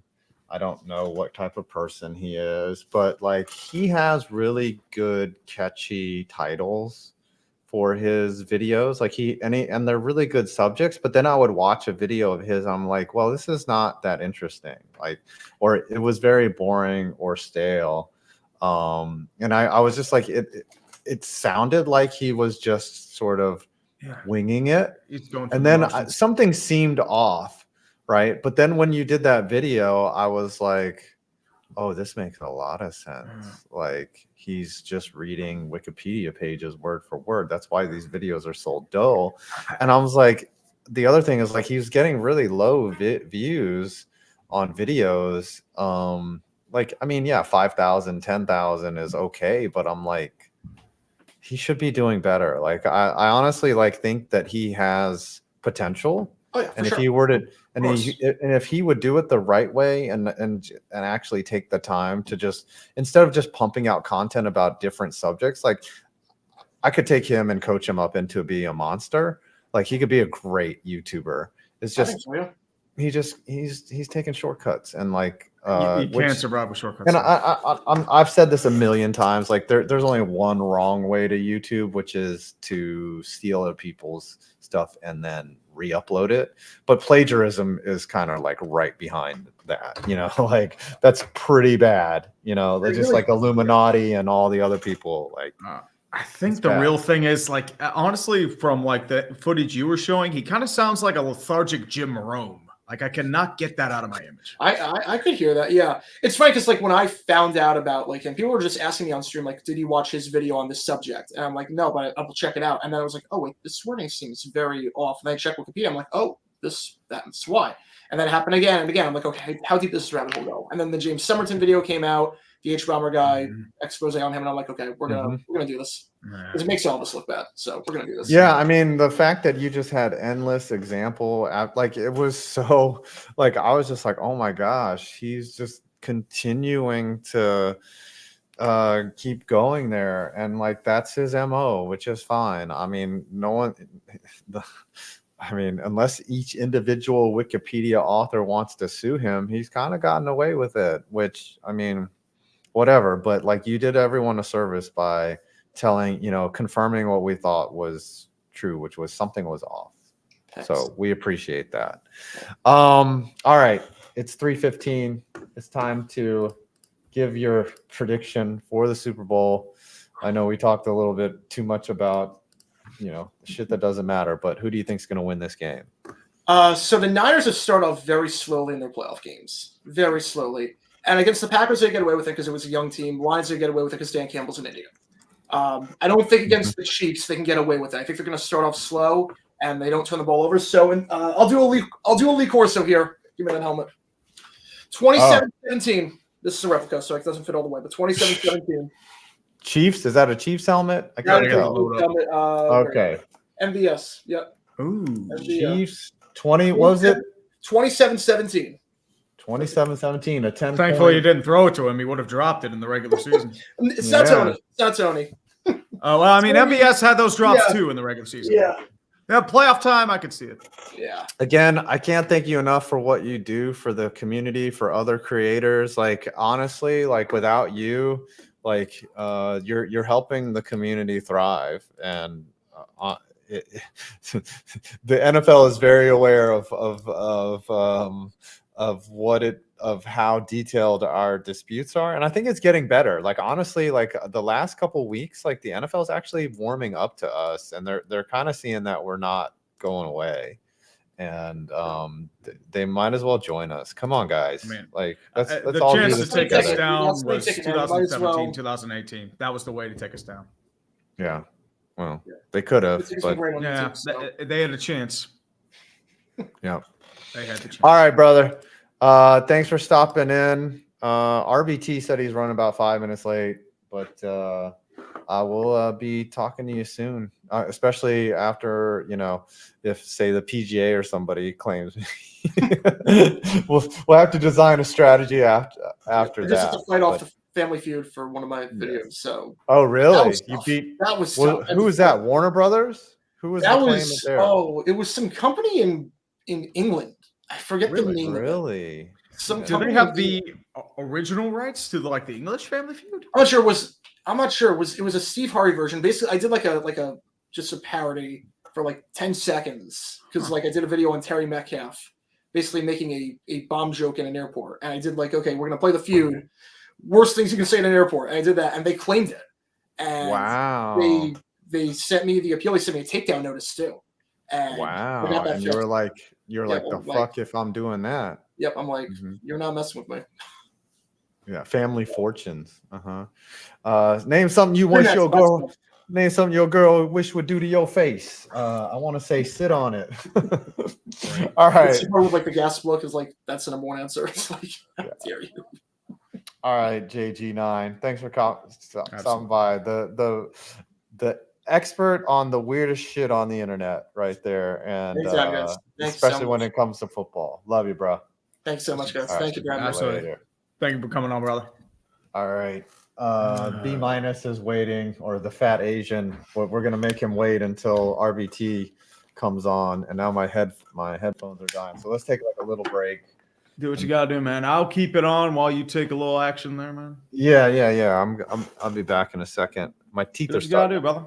Absolutely, JG9. Anytime, brother. Open invite. Yep. All right. RBT will Piss be on here me. in a second. I want to pee on you. I want to piss drip, on drip, drip. You never feel quite the same when you get a whiff of my Hershey stains. I want to poop on you too. Oh, Dominic, he's just taking a little break right now, man. He'll be back in a few minutes. Irvin, I have actually not seen any PWHL on YouTube. I hear it's doing all right, but I have not seen it yet, so I can't make an opinion. Chair? Yeah, definitely chair. Hey, what's up, Polk? How you doing, brother? Glad you guys are all joining us. In the meantime, we're just waiting for a certain RBT to show up. I know he's a big, famous YouTuber, over 1 million subscribers, so I get it. I get it. So we got to do it. Now Comedy Central will copyright the stream. Oh, you want Comedy Central to copyright the stream? Let me see. Yeah, we'll do it right here. Blew it. You had it all and you blew it. There you go. Now Comedy Central's claiming the stream. Jeez. Do you have a favorite NBA team? I like the Raptors when I was growing up, but for the most part, nothing much otherwise. So nothing I can really say there. But we have a few other donations to go over. A bunch of anonymous donations, 25, 5, and 5. Dude for 20 bones. Grounded Falcon for a hundo. Dirt Wall, that had a hundo as well. Thank you as well, my man. Anonymous $50 dono as well. So thank you guys as well in front. As I said, all proceeds are going to the Alzheimer's Association. We do not touch this money. This goes directly to YouTube, who donates it to the Alzheimer's Association on our behalf. So don't worry. We're not going to pull at the completionist. We're not going to keep the money stashed for 10 years and then donate the money after a big expose. It is going directly to the organization, because I put 500 of my own bones in here. I'd be pissed if that didn't go either. So that's all I'm going to say. Yes. Chiseled, yes. Coming on at 5. Chiseled will be coming on. Tony McC for 20 bones. Anonymous for 5. JC Farrell for 5 bones. Anonymous for 5. And Matt with 5 bones as well. I think that puts us at around $2,359. Not bad. Yes, thank you all. Not bad. All right, RBT says he's almost ready. Hurry up, motherfucker. Yeah, I mean, dude, we got to get ready, man. Fat Asian's on in about 10 minutes. Yep. Yeah, it's just you're only costing yourself your own time there, Samuel. He's got to do what he's got to do, unless he pulls a Theo and then comes in 3 hours late. Yeah, he's probably by 6:21. We're not going to be here. Yeah, that's what I'm saying. RBT is just taking a big fat dump. Sometimes you got. Hey, honestly, sometimes you got to unleash that load. I completely understand. Hold it in. He probably got busy with editing or something, or he's probably driving. Probably. He's just not going to make it. Mm-hmm. Yeah, we all aren't going to make it either. Are we going to make it after all 5? I don't know. Apparently, there's it's all media shit there too at the Super Bowl. So yeah, appreciate everyone that's watching. Absolutely. Now, because you could be watching or listening to other crap, but you're watching and listening to 2 idiots that really don't know what they're doing. Exactly. Oh, dude, WVU. Oh, yeah. Ian Malcolm was right. When you got to go, you got to go. And then you get eaten by a Tyrannosaurus Rex. Yeah. And everyone cheers because nobody actually liked your character. I don't know. With Pittsburgh dads, that's up to you, Tree. I don't know if he's ever. Dangle. He's not really accessible. I mean, Pittsburgh dad, I've never really had contact with the guy. He's doing his own thing. So I've never really tried. Yeah. I mean, some guys don't interact with the community, and that's fine. Pittsburgh dad isn't really a part of a YouTube community. He's more of his own thing, I feel like. Yeah, we're all insufferable in some way. So dude, I am hardcore insufferable. Let's be real, man. I'm terrible. I mean, but you're not like Mark. Insufferable. That's why we're here. You're not Mark Madden bad, and you reply to everyone on Twitter that even when they're giving you shit, you're just. Dude, Mark Madden replies to everyone that gives him shit on Twitter. He searches himself he's like Biggie Smalls or like Candyman. You say his name 3 times in front of a mirror, he will show up and respond to your tweet. That's pretty much Mark Madden. Didn't he make fun of you for just saying hey, I'm having a great Sunday Pittsburgh. Oh, it was so sarcastic. I'm saying oh, thank God for football, and it was a sarcastic tweet. And I had a couple Pittsburgh guys come after me for that. It was like him and like a producer for 93.7 The Fan. And then like I remember Mark Madden went after like Adam Steele. Like he was a small time Pittsburgh like YouTuber. And like everyone just piled on him. I'm like, oh, you have 10,000 subs. What an accomplishment. It's like, dude, fuck you. You couldn't accomplish shit. Yeah. Like, dude, you'd be like poor man's El Presador on YouTube. Yeah. Who is Don Kleiman? I like that. That's funny. Don Kleiman. Like not even Dove. Not even Dove Kleiman. There he is. Oh, Gosh. Oh, it's about time, isn't it? It's about time. I know. Okay. All late. He's like a porn star showing up to the set. Can we stop the crap? Can we stop the crap? How are we doing, guys? How are we doing? We're doing good, man. What? I like the dirt lip right there. You got a little cookie duster going right there. Can you say that again? My got a little going nutty. You got a little dirt lip right there. You like it? A little cookie duster. Honestly, I was never a mustache guy, and then like it just happened organically, and then I've had it like this for months now, and I'm worried, dude, because like I've had this little nonsense down here for years, dude. I look like a naked mole rat if I shave this, so like it's more of a scared thing. Like I'm not gonna shave it because I feel like I'm gonna drop like from like a 6.5 out of 10 or 6.9 out of 10 to like a 4.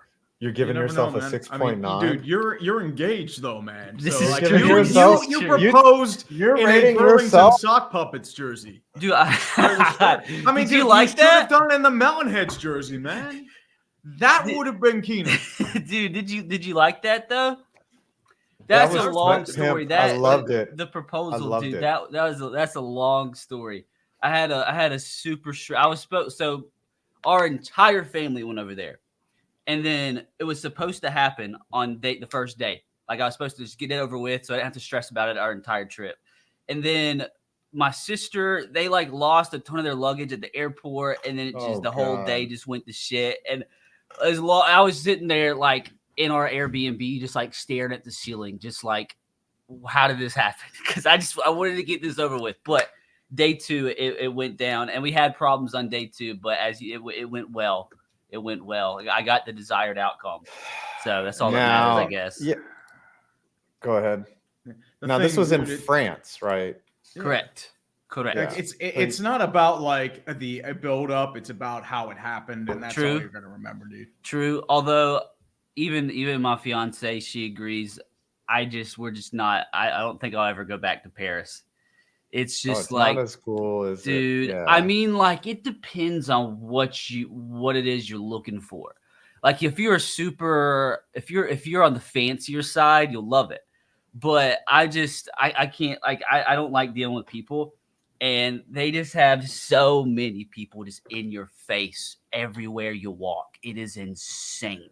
Trying to sell something to you, I'm too introverted for that. I'm too introverted for that. Did your fiance, did she have any inkling that you were going to ask her to marry her, or was it a surprise at all, or was she like, like my whole family's here? We've been together for so long that I just think she just, I don't know. It was just like it wasn't her first thought because we just been together for so long, which in my head, like it's a trip to Paris. Both of our families are going. We've been together for like 5 years at this point. So I was worried that she was going to have an idea, but according to her, she had absolutely zero clue. She's lying. You ran a misdirection. I get it. All right. So you played with us down in Burlington. And all right, now why were you wearing a Sock Puppets jersey? Like if it's a long story, this shirt. I just like this shirt.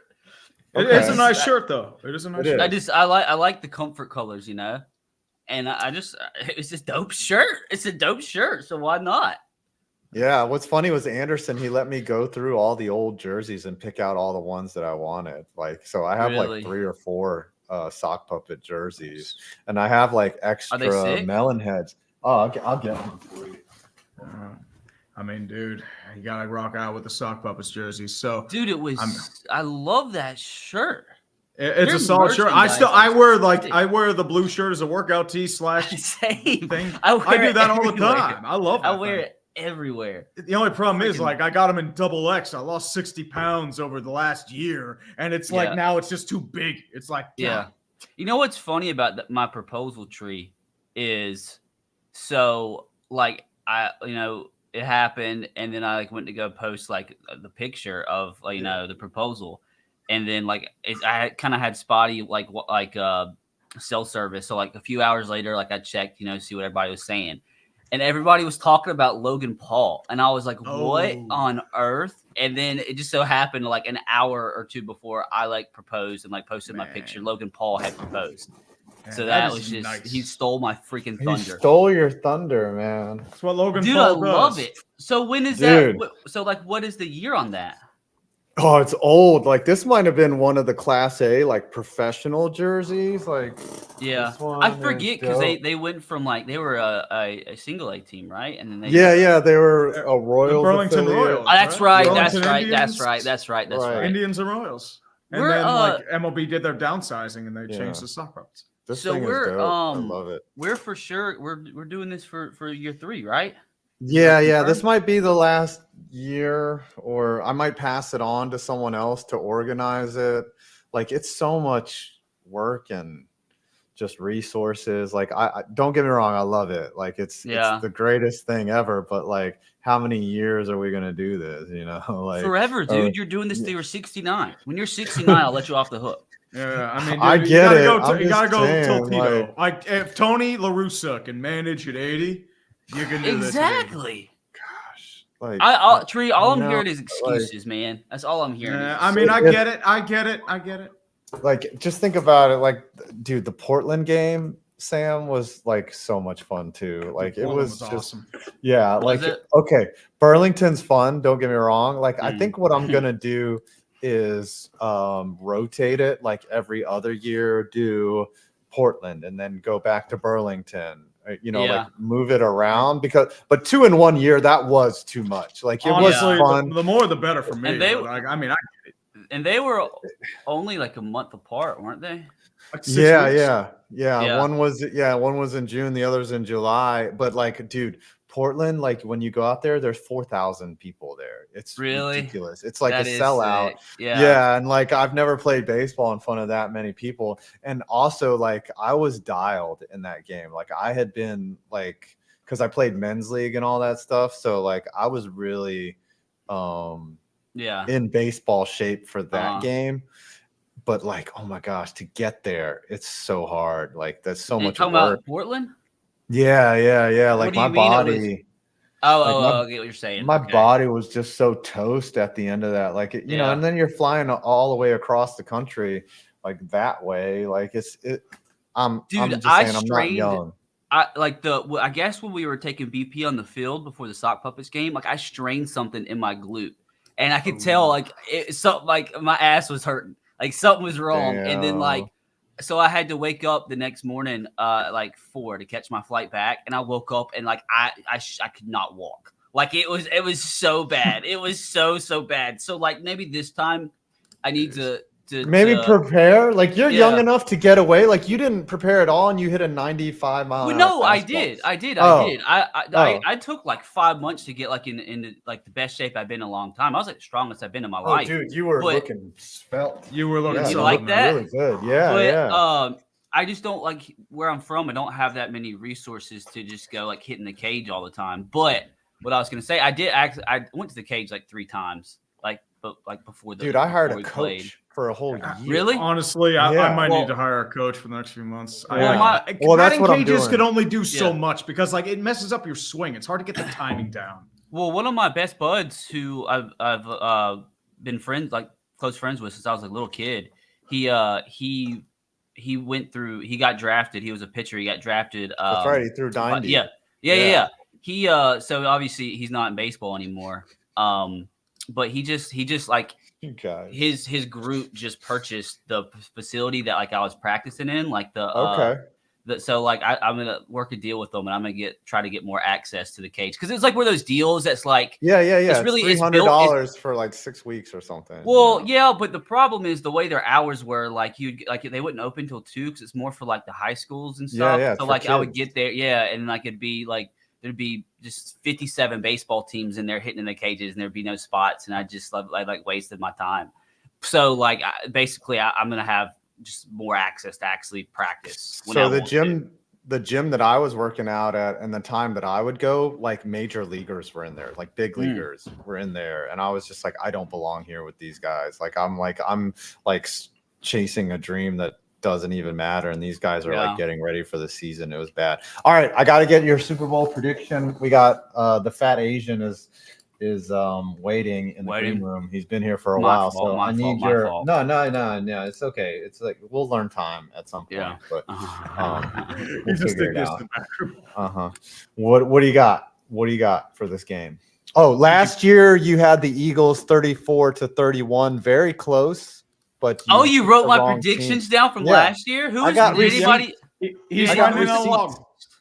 I got receipts. So who was the closest last year? SheGotSports. Lauren nailed it. She had the Chiefs winning 38-35. She and that was the final. Yep. So that's nutty. I was so mad, dude. I went to the game with my Eagles friend. Oh, you were there? And we wanted to go into overtime so bad, and then that. What's a Super Bowl like? Is it dope?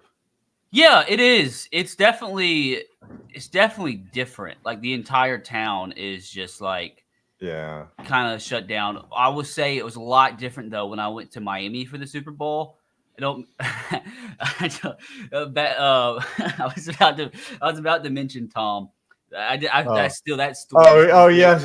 Blows my mind. That was the first time I ever joined a stream. Like I knew who Tom was. I knew Tom was a great guy. I had no idea about that story. And it's like 2 years later, I joined one of y'all's streams. Y'all are currently talking about that. And I'm like, what in the hell? Like, this guy probably hates me.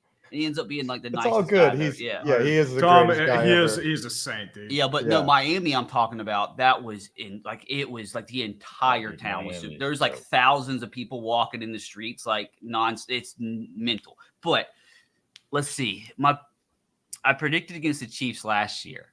And I think I'm gonna do it again this year. Okay. I'm going to go with former Mr. Irrelevant, I think. I think it's going to be – I'm going 28-24. Niners. Okay. I think they get it done. I think they get it done. We got receipts. What are y'all thinking? We don't go until we end the show with our prediction. Okay. So. What's the trend been? Do you have like a tally so far? All Chiefs. Really? So far. Yeah. It's like 5 other guys predicted the 49ers. Yeah. So how many total is that? Like you've had like 1, 2, 3, 4, 5 guys. Yeah, only 5, 6 total out of nutty. I mean, 20. Like yes, it's tough because like you watch the Chiefs all year and they just like weren't the Chiefs you're used to, and then they get to the playoffs and they just go crazy. But like in the back of my head, I'm still like.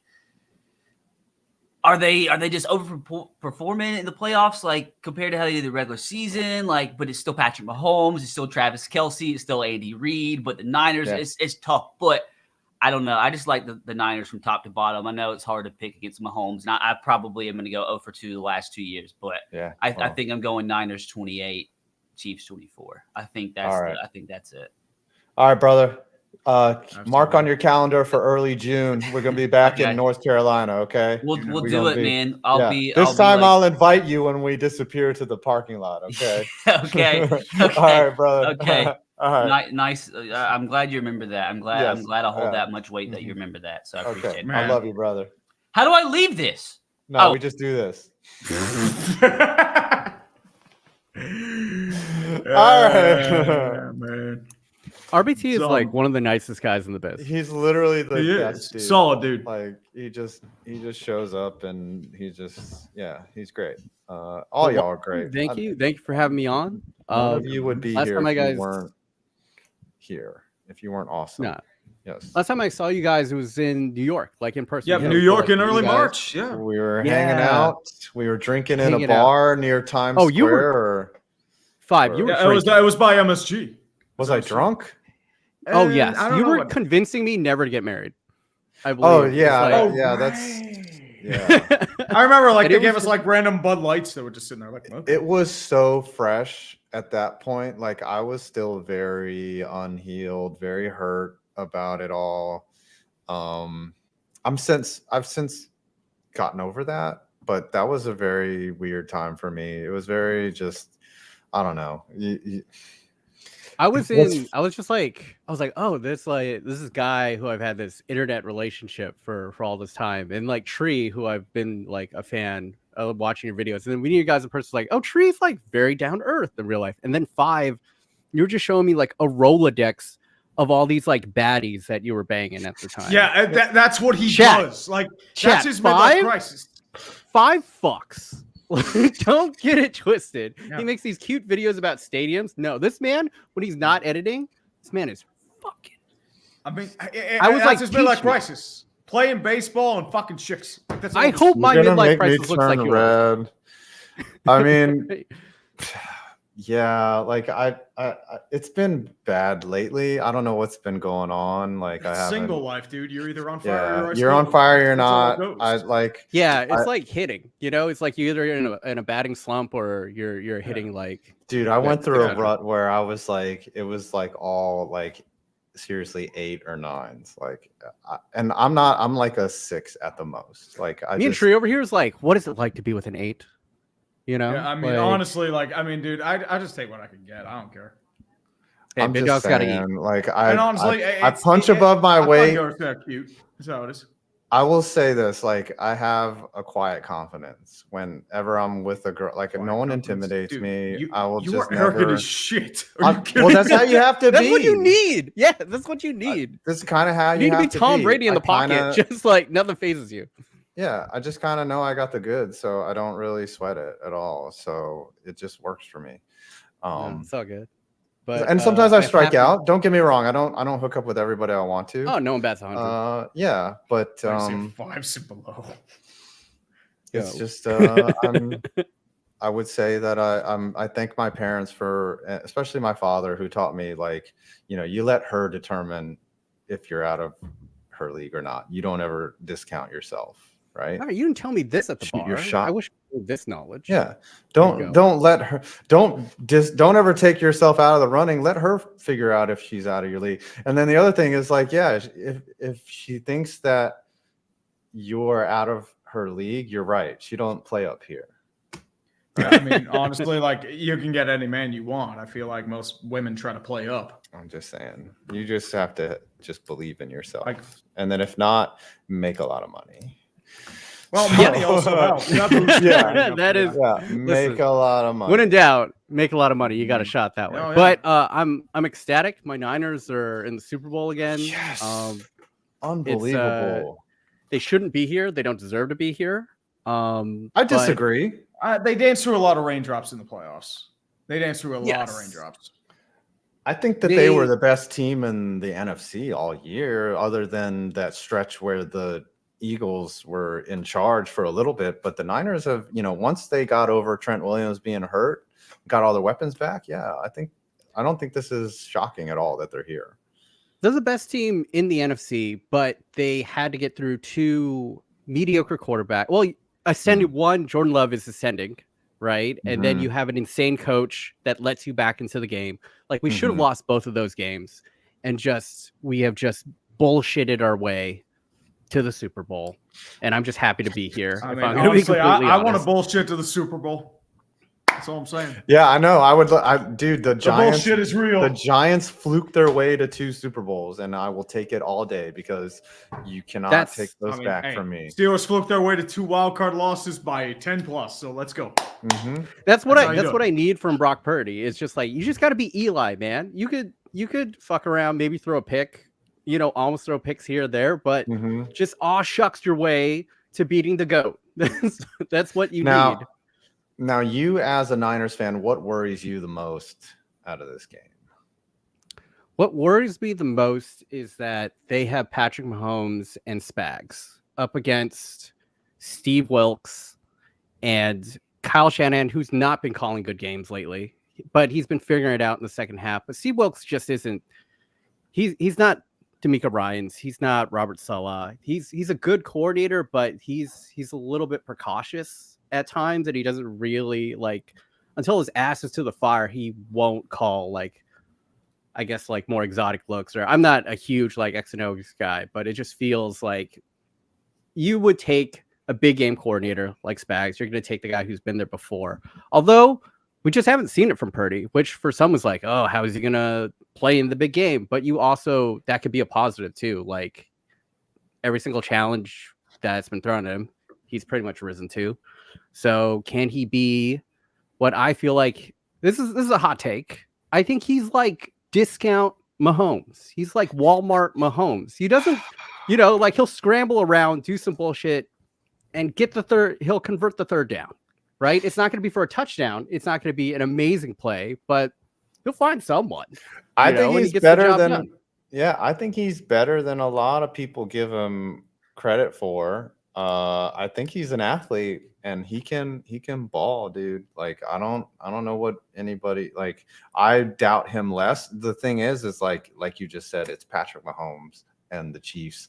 They've been here before. They know how to win. Only Shanahan only knows how to blow it. Like unfortunately, except the last 2 weeks. Yeah. Where he needs to come back for the this first could be the different. This could be the different scenario. In any other scenario, like had the Bills made it, like had the Bills actually beaten the Chiefs, like I would be taking the Niners over the Bills because the Bills glass slipper was going to break at some point and it just broke against the Chiefs. So I don't know, man. Like the Niners, it's going to be a good game. This is going to be a close one, just like last year. Like it hinged on one or two plays, and this game is going to come down to one or two plays. We'll see. Sure. You want to know? You guys have probably heard this already.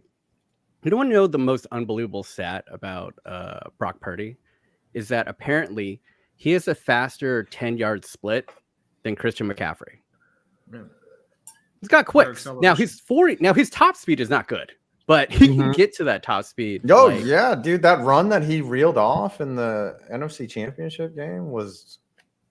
I mean, sometimes all you need is some acceleration to help you get out of the pocket because how often are you really doing a 40-yard dash as a quarterback unless it's a designed run or like a breakdown in the play?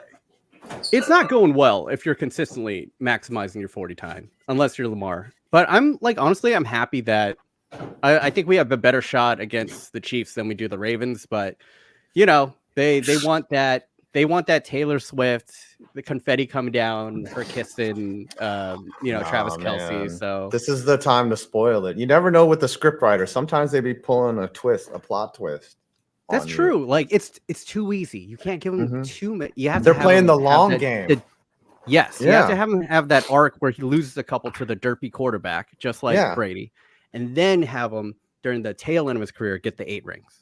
Yes. Think about how next year, like they have to plan for next year, and they need all those Swifties to get involved next year as well. So if she's not coming back for season 2. You think she's so? gone. You don't think they're going to renew her contract? It's like they can't afford Fox. her. Yeah. she fucked over Hollywood by herself. Yeah, that's true. Maybe what they do is who is a bigger name that they could add other than Taylor Swift? Like that was a good get. There's no one bigger Lady than her Gaga. right Could we get Lady not even Gaga? close. You don't think so? I mean, probably Ariana Grande, Dua Lipa. Ooh, so maybe Brock Purdy dates Ariana trust Grande. Me, my girl, if he heard you right now, she'd take the mic from me right now and just be like, not even same league. You're talking pretty much all Taylor of them. was it. Brock Purdy. Taylor is Mahomes. Taylor is fucking the GOAT. Taylor's Brady. Well, maybe not Brady because Brady is. I don't know. Michael Jackson is Brady. Yeah, but I don't think there's a star. Taylor's.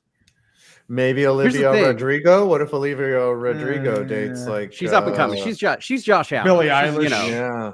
Billie Eilish? Nah, I don't think Eilish I plugged in level.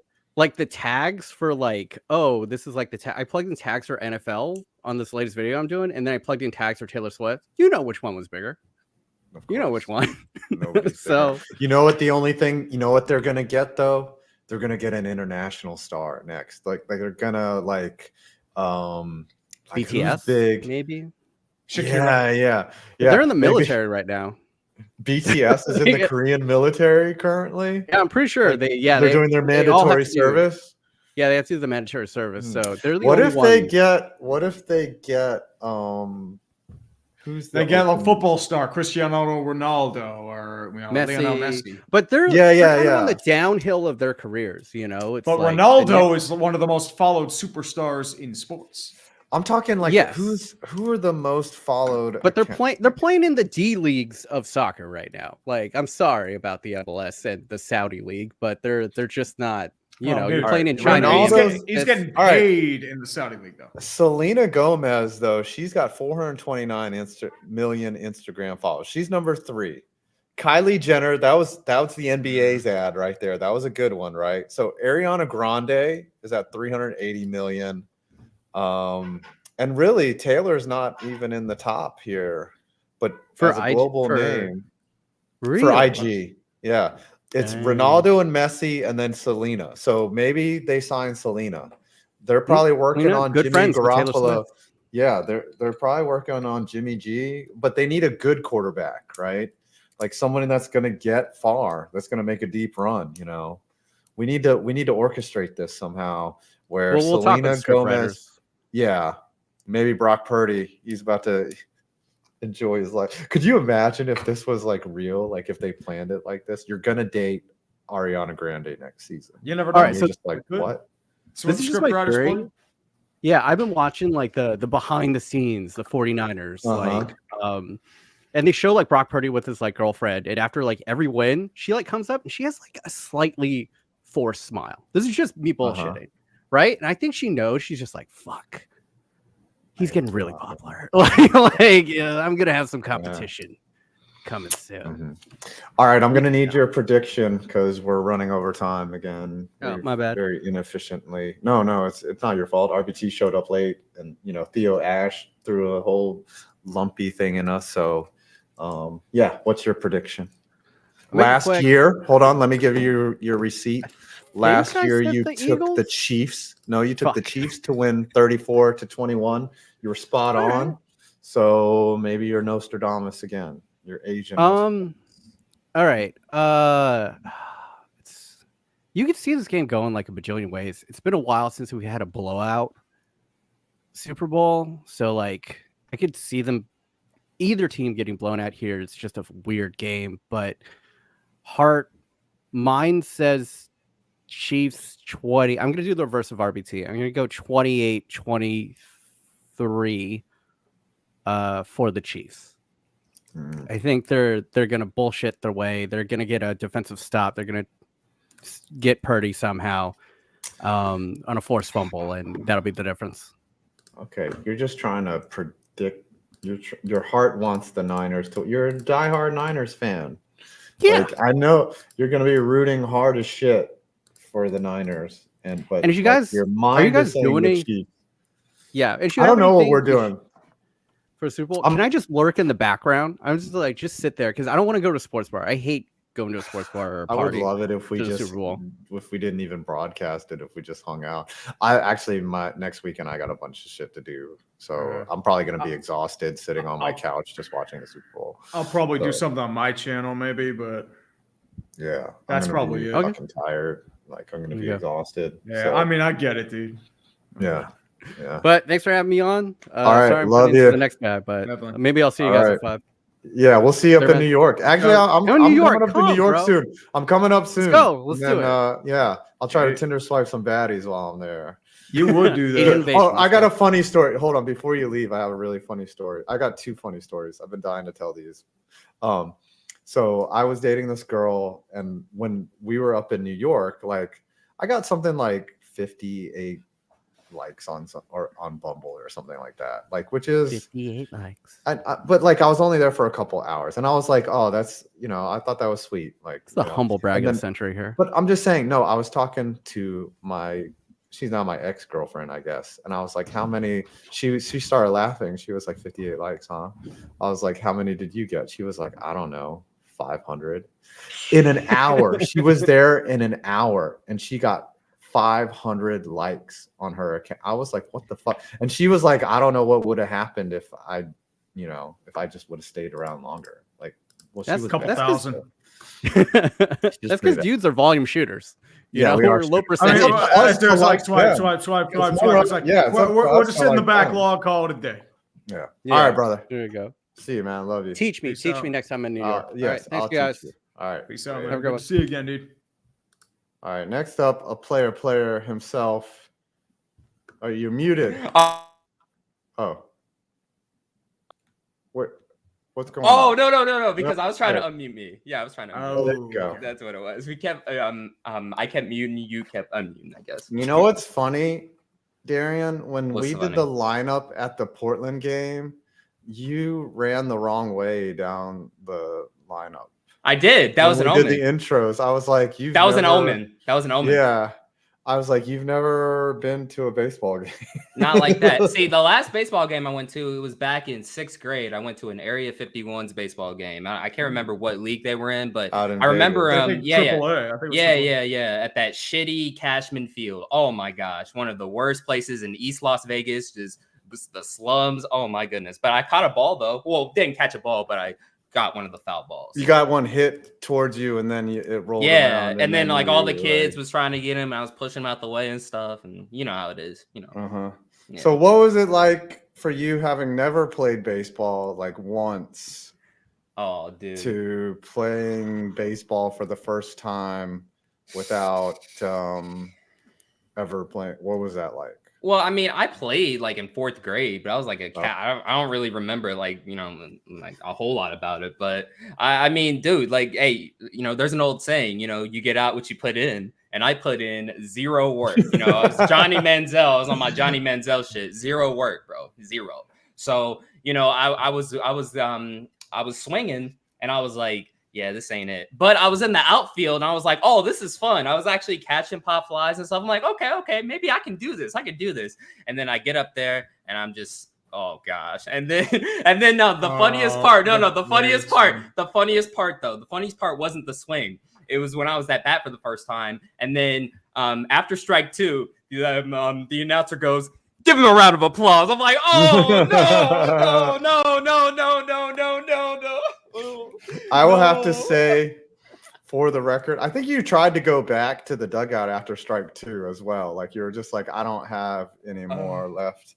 Hey, dude, you gotta laugh at yourself, bro. And I laugh at myself every day. It was very funny. I would say, out of all the at-bats that we've had in the series of bros versus pros, yours is definitely the ugliest. Now, if you're going to be good at something, if you're going to win something, what's up, Iceberg? What's up, Jared? Oh, what's up, bro? What's up? Yeah, if I'm gonna win something, I'm saying if you're going to be good, right? If you're going to win something, just be the worst at something. And you were definitely the worst. But also, like you said, you put 0 into it, and you didn't get much out of it. So yeah.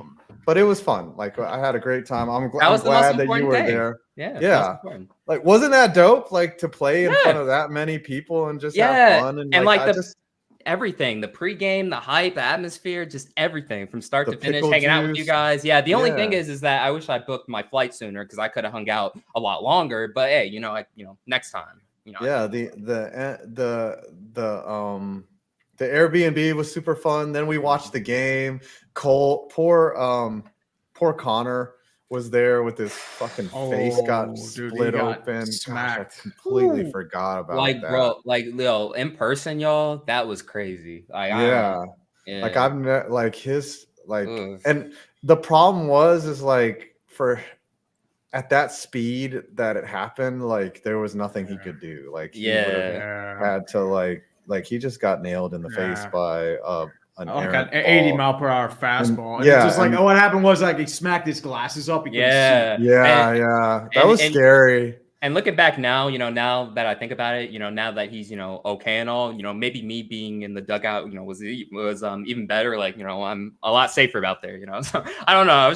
I didn't know what the F was going on.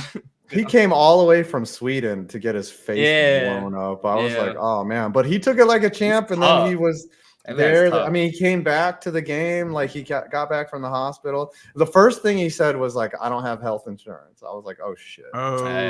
Get in line, right? Luckily it was Oregon, where they just don't, they have essentially free healthcare anyway. So luckily, like, it wasn't that bad, but at the same time, I was like, this was my worst nightmare. I did not need someone getting hurt in the game that I put on, and none of us honestly signed waivers. So I'm suing. We expect that when we get into it, though, man. Yeah. So, but it was so much fun. Like, the atmosphere was great. The night before, when they had the VIP area set up for us, we just had a great time, and I loved it. It was really the only fun. thing I wish is that they had locker rooms like for. They like, did the not teams, have a but it's- single. That is the locker room. only downside. Yeah, I mean, I love Burlington- everything else. Yeah, Burlington is a much nicer stadium. It's a former minor league stadium. But I think Portland too was a Walker- minor league stadium, but yeah, still, it's Walker. I mean, it was, but it's not set up. There's no locker rooms. There's no showers. There's nothing. Like you get dressed, at home, and you show up in your uniform. Like you don't. Yeah. I think the thing too is I know Burlington just assembled like a big group area as well. I think they finished that up this year. Yeah, So I think yeah. there's So that to look Burlington's forward been to. upgraded significantly. They have a pavilion and a bar and everything. So Dang, that's cool. all right. So what are you looking for in this new NASCAR season that's coming up this month? Man. Well, first off, I got to show this off on the stream though, right? Came in Yes. last week and Let's stuff. go. Yes, sir. The official. Where can I podcast get party one of bus. those? I don't think you can get them anymore. I think Oh, they might be sold out. They Yeah, sold I think they're out? done. Yeah, I think so. Damn, you don't have I an think extra so. one? Send I me don't- one. Yeah. But also Yeah. too, it's fitting because I also have the 75th anniversary car. So we were a part of the 75th anniversary. So that's pretty cool. Oh, also one more thing I want to show you. It's kind of funny. It's football related. I have the official 1995 St. Louis Rams media guide, right? Very And nice. hold on. Get ready to laugh. Who's the Stan Kroenke. First Stan year, Kroenke. he moved the team and then moved them again. But then the, Well, the he most was important actually- one is this one. Why is it written backwards? No, I'm just fucking. I don't. Oh my god, Your man, you got camera's me. flipped like you're in a mirror or something. Like Oh, what it is going is? on? Oh, man. Okay. I No, don't that's know. crazy. I don't know. But this one's my favorite. This is the 1999 media guide for the St. Louis Rams. Greatest show on turf. Yeah. So it's a little you're worn down. diehard Rams Yeah. fan. It's a little worn St. out though. Louis. A little worn out. That's when Kroenke bought it from Georgia Frontier or whatever. Well, he actually bought it from her It was son. a family trust when Georgia died. Yeah, she was dead. It was she Chip did. Rosenblum. Yeah, she sold it did. to him. He had no interest in running the team. Mm-mm. All right, give us your Super Bowl prediction, Darian. Oh no, Okay. well, actually, what about NASCAR? Like, who do you think's going to win the championship this year? Well, I was about to say our Super Bowl, the NASCAR Super Bowl, the Daytona 500 is the Sunday after the Super Bowl. So make sure to tune into that. But as far as the winner for that, I'm going to save that for NWP. But as far as like other season predictions, I think Toyota really dominates this year. It's the first year with their new bodies and stuff. Everyone was making fun of the new Toyotas. Oh, they're ugly, this and that. But now that they're on track, oh, it's beautiful. Typical NASCAR fans, can't make up their mind. You know how it is sometimes. But right. But I think Denny Hamlin. I don't know. Like I think he's the championship favorite right now. I would put him as a championship favorite. Wow. Okay. Who's going to win the Daytona 500? I can't because we have our own podcast. We got to predict that on too. But I'll give my three favorites though. I'll say Brad Keselowski, Chris Buescher, and Joey Logano. Notice how I picked three Fords. Notice how I picked three Fords. Okay. So, the Fords, man. Last year on these super speedways, they were just once they got together, man, you just couldn't tear them apart. Okay, you just jinxed all three of those dudes. So good job. All right, Darian, give us your Super Bowl prediction. Well, first off, there's a lot of Brock Purdy disrespect, and I'm not going to tolerate that. And I'm a diehard Rams fan, as y'all just seen. Like, having to watch him play the Rams twice a year, he's awesome, dude. Like his field vision, just wow, he can just see everything when you really take a look at the film. And then his naysayers, oh well, he needs all the talent. Well, no shit. Everyone needs talent, right? Show me right? somebody that doesn't have weapons, right? And I mean, they and suck. who hasn't had a bad stretch of games too? I mean, hey, if you lose Deebo Samuels and Metcalf and stuff, then yeah, of course you're gonna struggle. But of course, Kansas City is Kansas City though. But I don't think it's going to be this high-flying Super Bowl. At the end of the day, defense wins championships. And while KC's defense is, I would say they're underrated. Like some people don't have them. Like some people don't want to view them as highly as San Francisco's defense. But I think it's going to be an awesome defensive battle. I'm going to say a crazy score: 9-6 overtime victory, San Francisco. Okay, wild. Okay, 49ers 9-6. All right, you're being contrarian as fuck. No, what? What you gotta do, man? I mean, like, look, I guess you can't really jinx them if you're gonna just create a wild prediction. But what did you say last year? I think I said KC would win. Oh, I don't have your prediction. What? I guess you didn't make. I didn't log it. Damn it. Well, because like it was crazy last year. I remember that. Like that's everyone right. was like, yeah, we were talking a million people at once. So all right. Well, there it is. Our first 9-6 overtime prediction. Nice. All right. I love you. Thanks for coming by. We'll be in touch, and we'll see you soon. All right. Later, man. All right. Love you. So, man, peace out. All right. For this next 15 minutes, we've got the Dumpster Fire crew. These The old are crew. It's been the a old long school time. crew back in the day, and Ben from you were at the NFL draft a couple years ago, and I've been around now. Yeah. You're a musician. You're an artist. We got Kevin Von Michael Magnum, who's a sad Titans fan. And He we drank got, he drank Mayo coffee. yes, and shot then him. we have Hiei 2K7. So we're just gonna hang out for the next 15 minutes and talk about America and the rest of the world and what's going on. What's up, y'all? Haven't talked in a while. Dodge was invited. I don't know if she's gonna be able to make it or not. She might be busy with work. Yeah, unfortunately. What's up? So, well, I've got some positive news to share with the crew, and that is since you last saw me in the summer, I have lost 25 pounds. Well done. I know you looked thinner when I saw you in the fall. Yeah, you're looking svelte. Well, I mean, I was already feeling pretty good back in October from huffing all that beer around. Well, for me, since the last stream that we did this, I lost 105 pounds.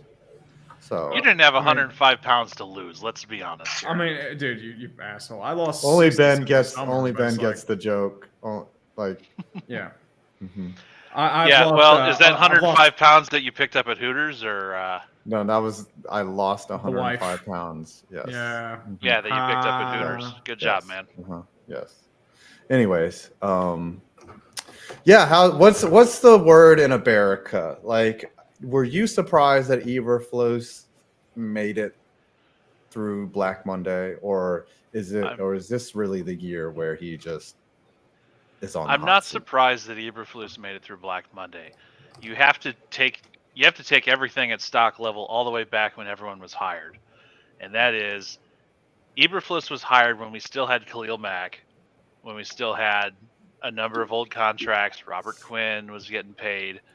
We had, apart from Khalil Mack and Robert Quinn, we just did not have much of anything to speak of as far as defensive talent. Danny Trevathan was cut / retired. A number of our linebacking core was just like retread people. Our secondary had Eddie Jackson, who got paid and then got lazy, and he's looking to get cut this year. And then everything we made a great big hullabaloo about, trading out people and stacking picks. Reality, that first year was year zero.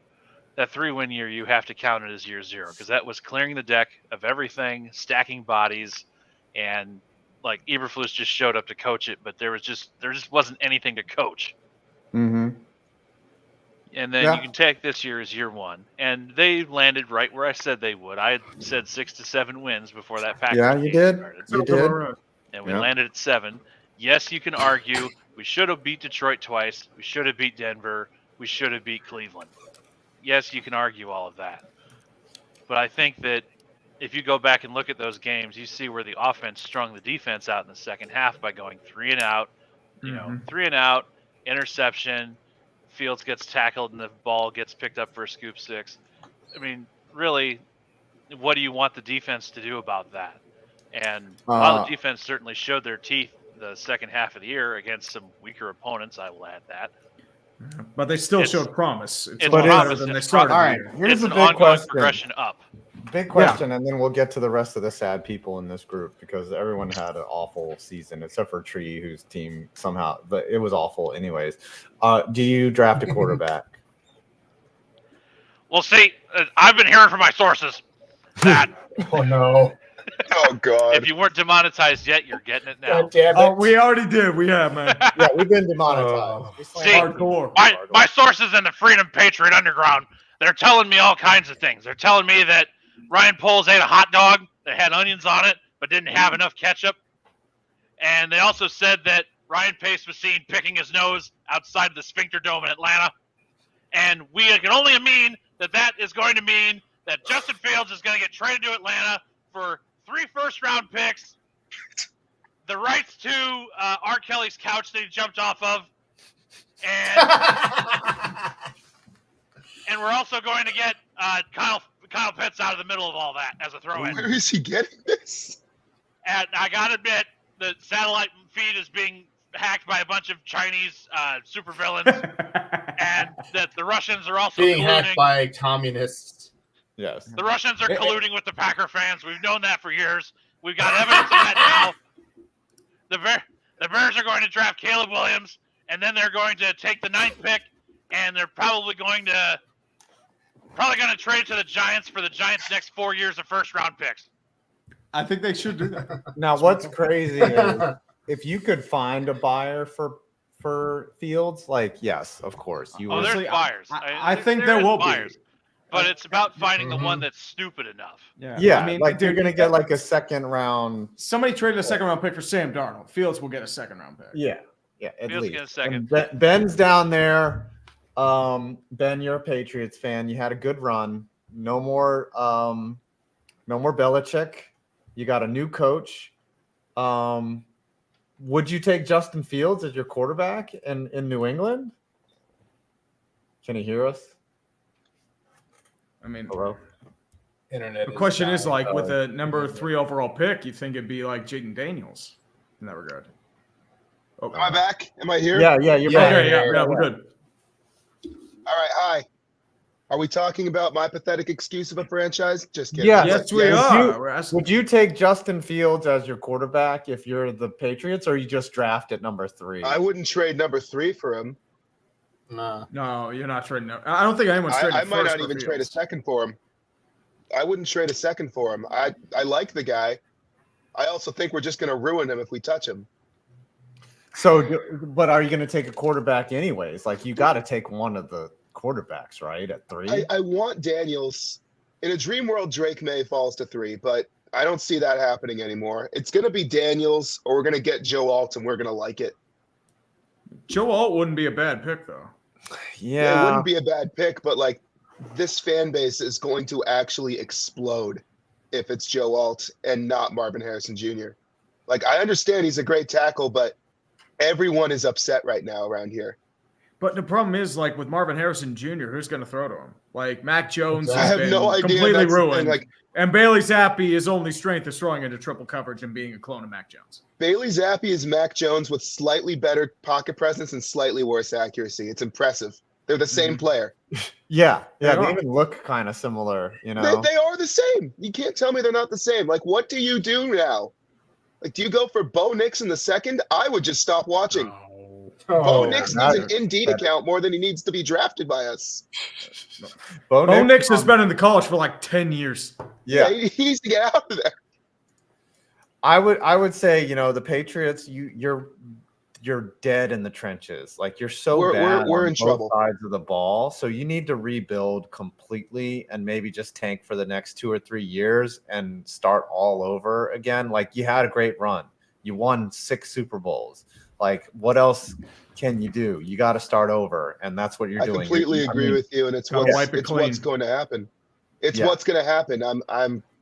I'm accepting that. You know, at least the Bruins are good right now, and they'll probably lose in the first round again. But the odds of that happening are pretty tough, right? Like, you never know, man. You never know. Yeah. Maybe you get Patrice Bergeron to come back just for the playoffs or something. You know, There's Matthew He's Poitras so has done. been pretty good, but I mean, him and Krejci are gone. They might acquire a center at the deadline. But I mean, the prices are going to be at a premium. Like Sean They also Monahan don't went have for much first round. capital to play with. Yeah. Yeah. They traded it all last year. All right. Yeah. We Kevin, lost a lot. what what did the Titans do? They're also in transition. They just fired Mike Vrabel, which didn't seem to make much sense. Is Will Levis your guy? Like, I assume so. I mean, the fact that they hired Brian Callahan, who was very sought after, Slowick didn't want to leave Houston, and neither did Johnson with Detroit. So it was probably the best choice, given the fact that Tree said it already that Vrabel lost a power struggle. A lot of it was basically internal affairs based at the sign, but at that point you probably go with all if he falls at number 7, because that offensive line was terrible, and the fact that they got Brian's dad, Bill Callahan, to be their offensive line coach will probably be a night and day sort of transition from last year to this year or this coming season. Is it going to be rough next year? I mean, are the Titans going to be really bad next year?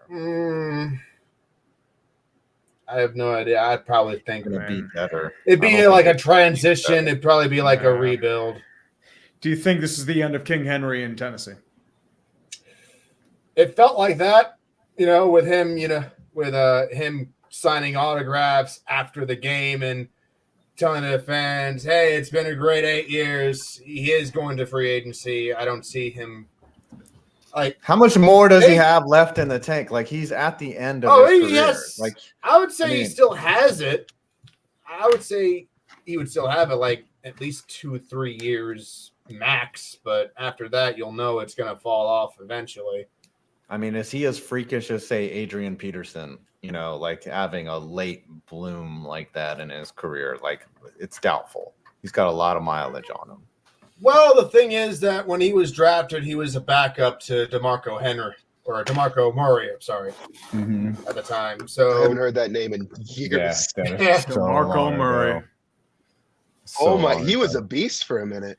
Yeah, year one sports ball. And then he went to the Eagles and all right, I need everyone's Super Bowl prediction.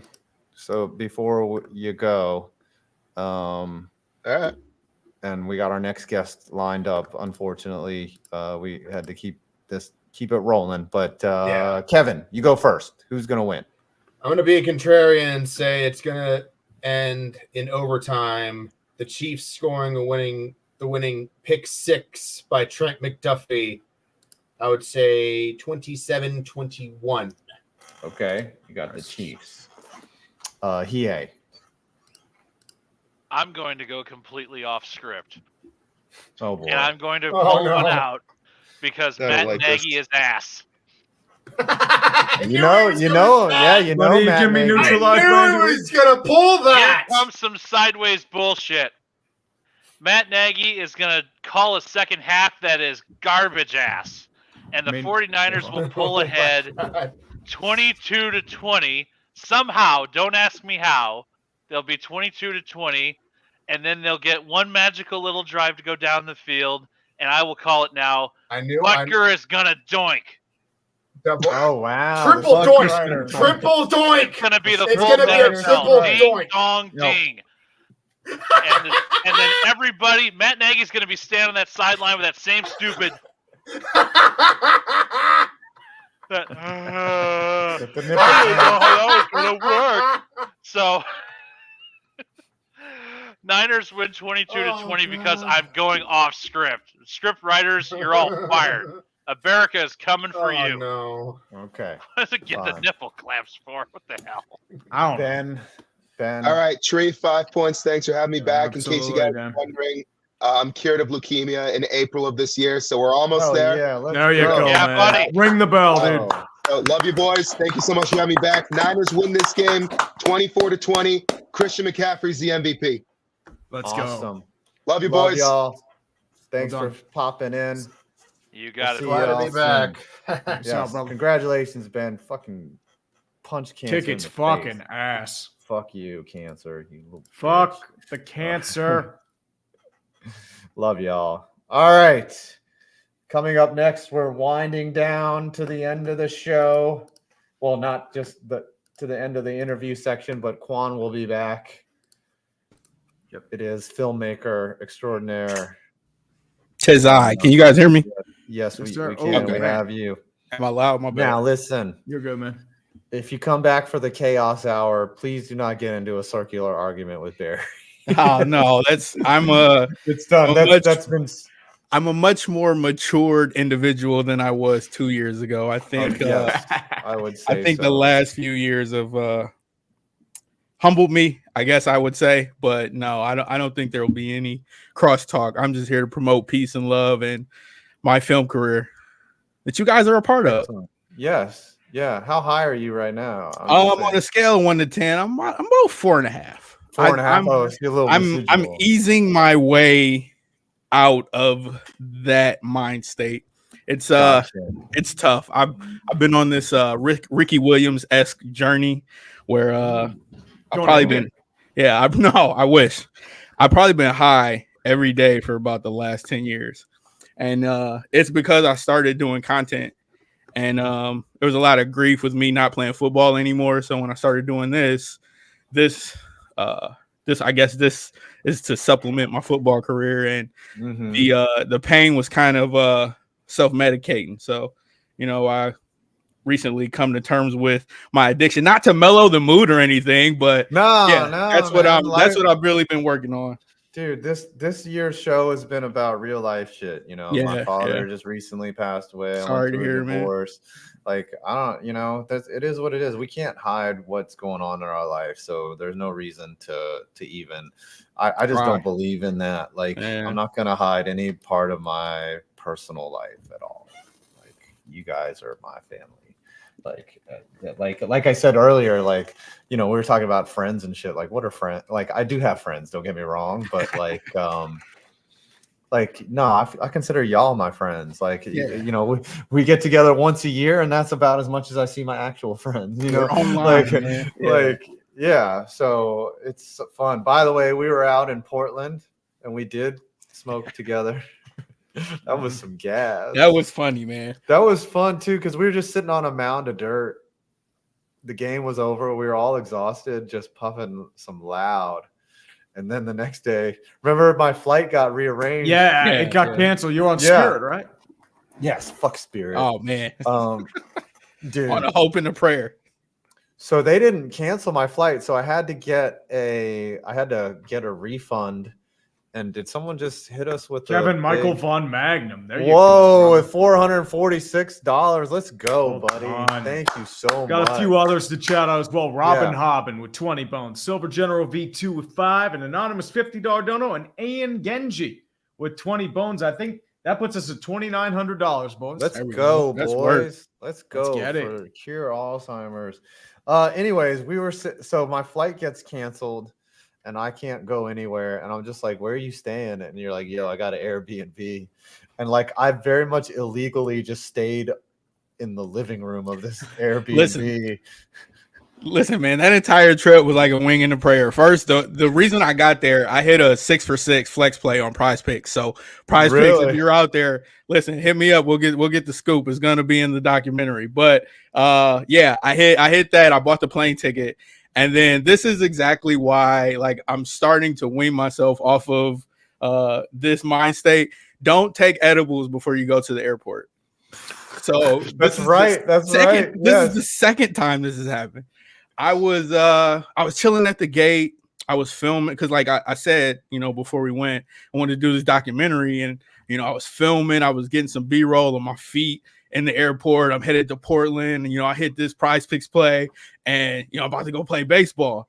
And I'm sitting there checking my phone. Damn, man, it's getting dark. Like, the edible kicking in, it's dark. I'm like, man, this flight probably should have left by now. Let me go check. I go to the gate. She said, sir, your flight left an hour ago. So I get a hotel. I think I flew out on the first thing in the morning, but don't take edibles at the airport. Not a good decision. Just don't. Yeah, listen to your uncle, the Qwan. Like, don't do it. If you're gonna take an edible, take it on the plane. That's Whoa, if you do. the man they call Cobra just hit us with 20, and he ate with a $500. Oh damn, Going $500. over the counter. I'll bring out the Jeebus for Hiei. Yep. Bring out the Jeebus. This is what we do. This is what we do. So, all right, you finally get out to Portland. It wasn't that bad of a flight, right? Because you're coming from LA. It's not bad. You finally get out there. Have you played much baseball before? So I played in high school. I was all league in high school. Like, listen, man, that was the first error I ever made. I was upset. I wasn't upset at not getting a hit. I was upset at the error I made, and then they put the sound effects over the joint. They did. Listen, I've been in the lab stewing. So if we get another shot this year, I'm going yard. I'm going yard, and I'm making no errors. But yeah, that was the first time I played. I played like some summer league ball 2 years after college, and that was the first time I swung a bat in probably 15, 16 years.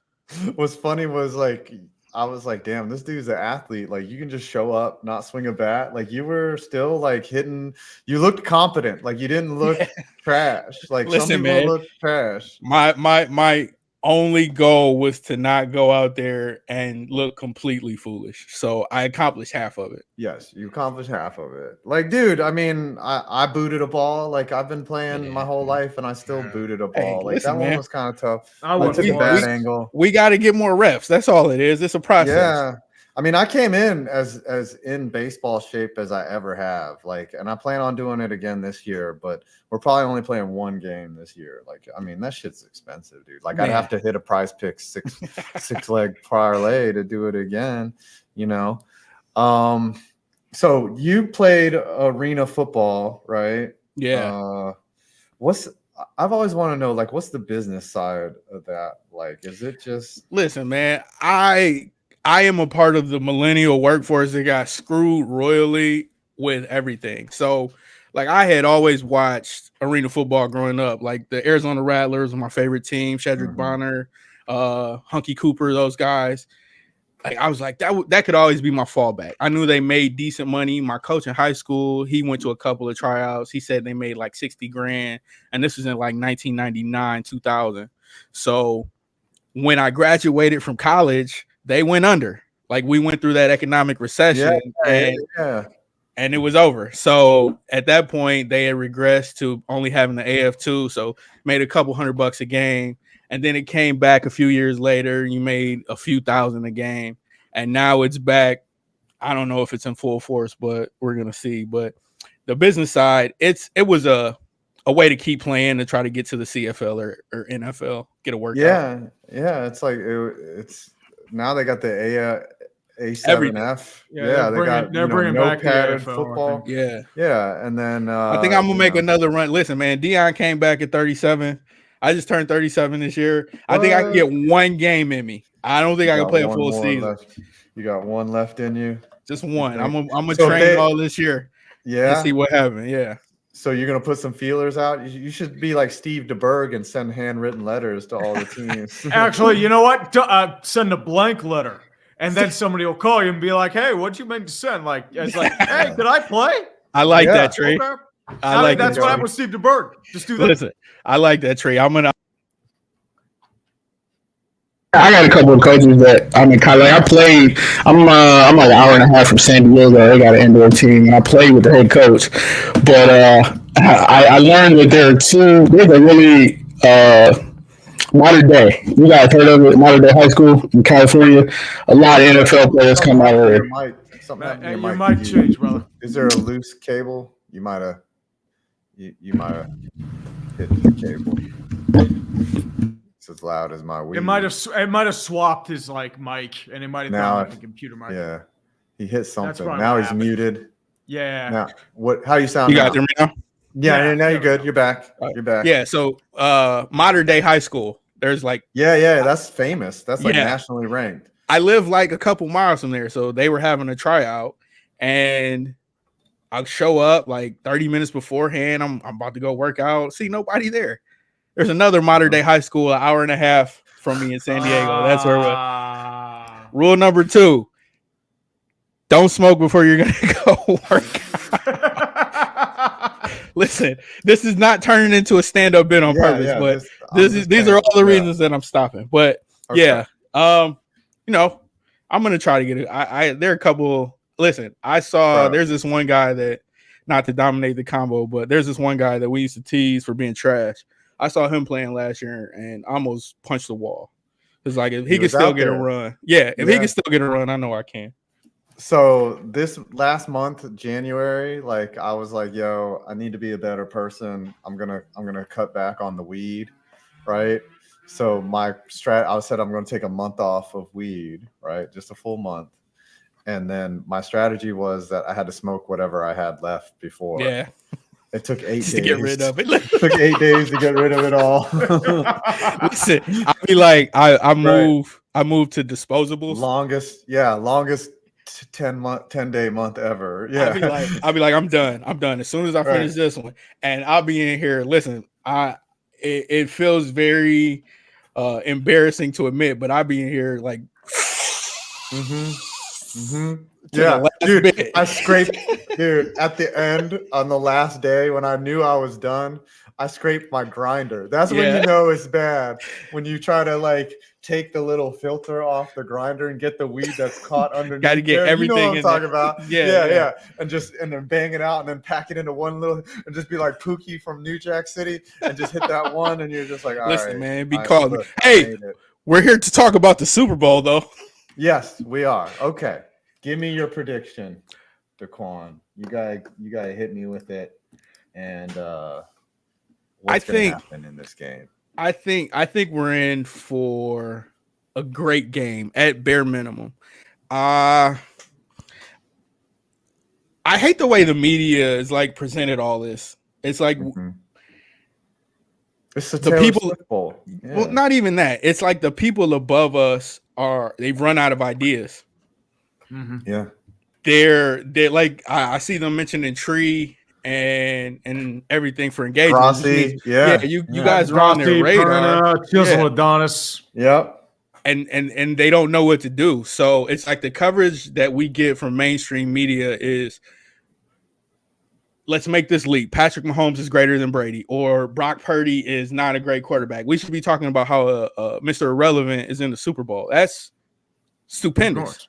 And I don't think he's trash. I think he's a good quarterback. I think he uses his weapons effectively, which is if we give him time to develop. Like I know I'm guilty of this. Like we all want those extreme reactions and those hyperbolic statements to propel us to something where we were right. So that we're reacting now. Yeah. So I think we kind of push these narratives real quick. That's what being self-employed is. Every day you wake up without a job. I gotta grind every day. Listen, but I think the Super Bowl is going to be really good for the fact that the Chiefs don't have Tyreek Hill, so that's the variable at all costs. If they can shut down Travis Kelce, and if Kadarius Toney is in the game, the 49ers always got a chance. Yeah. So I like Patrick Mahomes though. Like listen. It's Mahomes. Like they always got a shot, no matter what. It's like when the Warriors were on their run, like they were down 20, no problem. And I still think that like people were saying last week, like people play outside of themselves when they play the Chiefs because of that fear. So if we still could get a Kyle Shanahan game, and there's still time for that, but I expect a good game. I think the it factor is going to be how Purdy responds when they're down, which I anticipate them being down early. Really? Yeah. Wow. Yeah, that could happen. I mean, they got down to the Lions. The Lions run the ball. The Lions do a lot of things that the Chiefs do, which is Pacheco has come. Yeah, Pacheco has come on. He's running for his life. And I think if Rashee Rice has a medium to okay game, it's going to be not Chief slaughter, but it's going to be one of those where, we're half interested in the game midway through the third. Okay, give me a score, and then I want to ask you something. I'm going to say 28-17, Kansas City. Okay. I know I got to check. Listen, they're going to quick plug. I got to check FTN bets in the prop shop to make sure that the score total was somewhere close. I haven't really looked at what the line is, But I think if you the over is 47.5. 47.5, that's close. What's that? Yeah, 28, yeah. 17. It's 45. Yeah. Hey, listen, man. I got to stop gambling too. That's another. Yeah. Listen, know that's if number I can 3. stop Listen, that. I no don't know if I can drugs, do that. No drugs, no drugs, no edibles, no I gambling. like you saying that you have to stop. Like there's no plan to actually stop. No cutoff date. You just know that you just have to. It's in the back of my mind. You'll know when the time's right. Yeah, like I gotta stop being a Mets fan. For example, like I mean, you gotta lose some weight. Like for me, like I know when the time's right. Hey, listen, man, it'll come to you when the universe delivers it. Exactly. Now, I have to ask you. You are a Lions fan, lifelong Lions fan. When you were up by 17, how did you feel? Did you feel that it was too good to be true? I'm disappointed in everybody. I don't watch the Lions games anymore. I'm like strictly like a Rams. Like this year, I probably watched the most Lions games since they traded Stafford, which is probably the playoff game. I didn't watch the Dallas game. I didn't watch the Thanksgiving game. Really?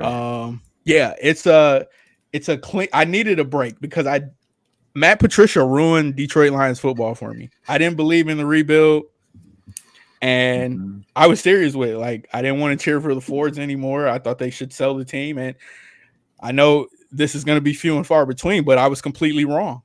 And they're a really good team. I don't think Jared Goff is the guy that's going to get them a championship, and I think that was the issue in that game. It's like there's 1 or 2 throws a game that he can't make, and like with any other quarterback, that team is a monster.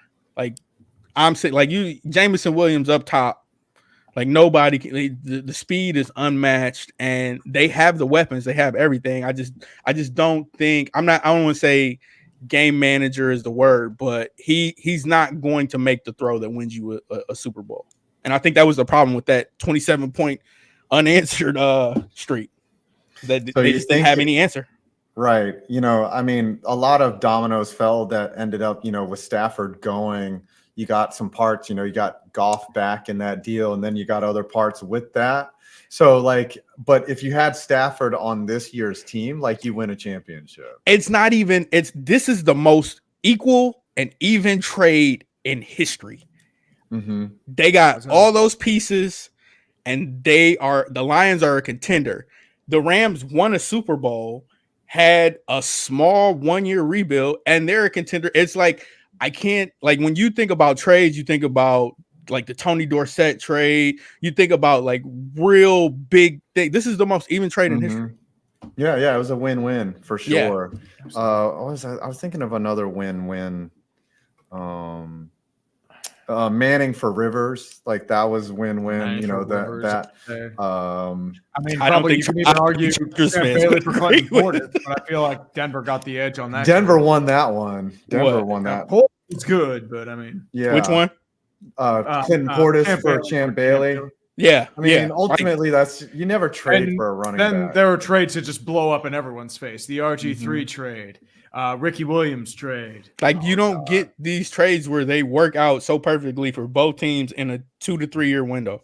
Yeah, Mitch Trubisky trade. That was dude. The Niners trade. Niners actually worked out in the trade because they got Fred Warner out of that deal. Trey Lance was a bad deal, but but they ended up getting something back for Trey Lance. So it was crazy, man. I don't know. That's kind of shocking that. That you are less in love with the Lions, even though they're kind of on their way back. This is it's a clean break. Listen, man, sometimes you gotta let the things you love walk away from you and move on to the different things. No, not even see if they come back. Just move on to different things. You can't put a square peg in a round hole. I might have been the jinx for the Lions because I stopped cheering for them and they got good. Might have been. Yeah. If they win a Super Bowl, though, are you going to be happy if they get to a Super Bowl? I'm going to say this. I did bet the Lions 18-1 to win. So after they beat the Rams, I was absolutely cheering for them. Yeah. So you had personal interests in I only cheer for the people that are on my parlay slip. Those are my favorite. That's my favorite team. Yeah. What do you want to plug while you're here? What do you got? Listen, man, I just released my, I think, 5th documentary, The Beast, The Final Fight. I am taking that documentary and I'm attempting to make a feature film out of it. I think he has a great story. He's like a real life Rocky. He quit his job at age 28, and he was I showed it to my grandma the other day. She said, "That was one tough honky." And I said, "You goddamn right, Granny." He fought for the world title. He fought Chris Arreola on HBO. But you know, I'm trying to turn that into a feature. And I also want to plug. I'm going to call it A Pickle at the Plate. This is our documentary. Wow. I changed it from Pros vs. Joe's. I don't want to steal you guys' swag. So we got 5. He scored a run at the in the bottom of the 9th. So I'm going to call it A Pickle at the Plate. Run. Yeah, legendary run. He was planning to retire, which is, you know, something that he kind of told me behind the scenes. So I'm kind of shaping it around that. But I'm going to release it later this year, hopefully around the time we play again. I realize that anytime I put a date on something, it doesn't come out. So I'm going to stop doing that. Yeah, that's another thing that you got to quit, right? Putting timelines on shit. Yeah. Listen, I work on the universe this time, like Tree said. And do you have any betting sites or anything you want to promote while you're? I mean, dude, no, man. Hey, subscribe to Quality Sports, Quality Films, Quality TV. I'm putting out content. It feels good, man. I've had a long battle with grief over the last job I had. So, you know, I'm back at a clean slate, working on my own and trying to do this for me. So it's so fun. hard to work for somebody else when you've tasted working for yourself. Like, it's impossible. But love you. Thanks for coming. Appreciate it. Always appreciate it, guys. We'll take we'll see what we're gonna do this summer. I might not even get the show back up. I got 35 Slack messages in the 15 minutes I was on here. Yeah, okay. All right, man. I love you. Thanks for coming out. And appreciate you guys. Enjoy the Super Bowl. Man. All right, yes, sir. You too, bro. Later. All right, let's take Bengal's gonna be here in 5 minutes. We got a little bit of a break. We can do shifts when we do that stuff too. Then the chaos hour starts at 5. So let's get settled a little bit. I'm gonna get that home stretch. Do what you got to do, man. I'll do my stuff after you get back. But otherwise, boys, we're near the home stretch. 6 hours 40 minutes in. The delirium's starting to hit me. It's all good. We got a couple of $5 anonymous donations. We are at, I think, nearly 3,500. Yep, 3,462 bones. I'm like, dude, Lim Report, we appreciate you, brother. Thank you very much. Love you, boys. Share it on Facebook, definitely, man. Thank you again, Lim Report. Love you, brother. Got some doggo. I didn't see the doggo. Oh, YouTube commenter, dude. You can't do anything with Watson. Look at that cap hit. Nobody's taking that on. You're stuck with Deshaun Watson. So nothing with that. Oxinator, man, we appreciate it, man. Thank you for being here, man. And Sonoy, a meeting in 20 minutes, dude. I mean, you do what you got to do, man. I understand. The painkiller wore off. Yeah, you mentioned you had the epidural yesterday, man. Because like you said, everything went okay in that regard. But I mean, still, we're hoping everything gets out okay, brother. So we're cheering for you. She have been here since 10:30. I definitely agree with that, man, dude. I mean, we're here nonstop, man. You just gotta grind. Nothing wrong with that. But Leaf, I mean, next legacy of failure. Ooh, I mean, Brewers, Canucks, maybe Jets, 50 years. Like, I still got to figure that stuff out, you know. Oh, dude, I mean, YouTube commenter, dude. We appreciate that as a rival. Just saying. I want to return to the lane soda and Badham carrying 171. Dude, I bowled on Saturday. It was fucking bad. My wrist keeps fucking up and I keep missing the pins. It was not fun. I wish I had a 171 average. And Lim, I'm thinking of doing so. I'm thinking of doing a Super Bowl watch along. I know 5's going to be unfortunately busy, so I'll probably end up doing it on my channel. So I don't know if I'm going to do anything super serious. Probably just standard stream, but I will do that. And RKB, I don't know. Because, like, here's the thing. I know Tom's going to be in Las Vegas. Scoot's going to be in Las Vegas. Brandon's going to be doing his own thing. And 5 is, dealing with his stuff. So, I mean, we'll have to play that by ear. So, I'm not entirely sure, RKB. I mean, the shit-tacular. I mean, last year I did it on dumpster fire, so it was no real shit-tacular, but we understand. Oh, free-for-all? It's when we have a bunch of different guests come on at the same time, and it's just a free-for-all, just like anything goes. Talk about anything, going about anything, it goes.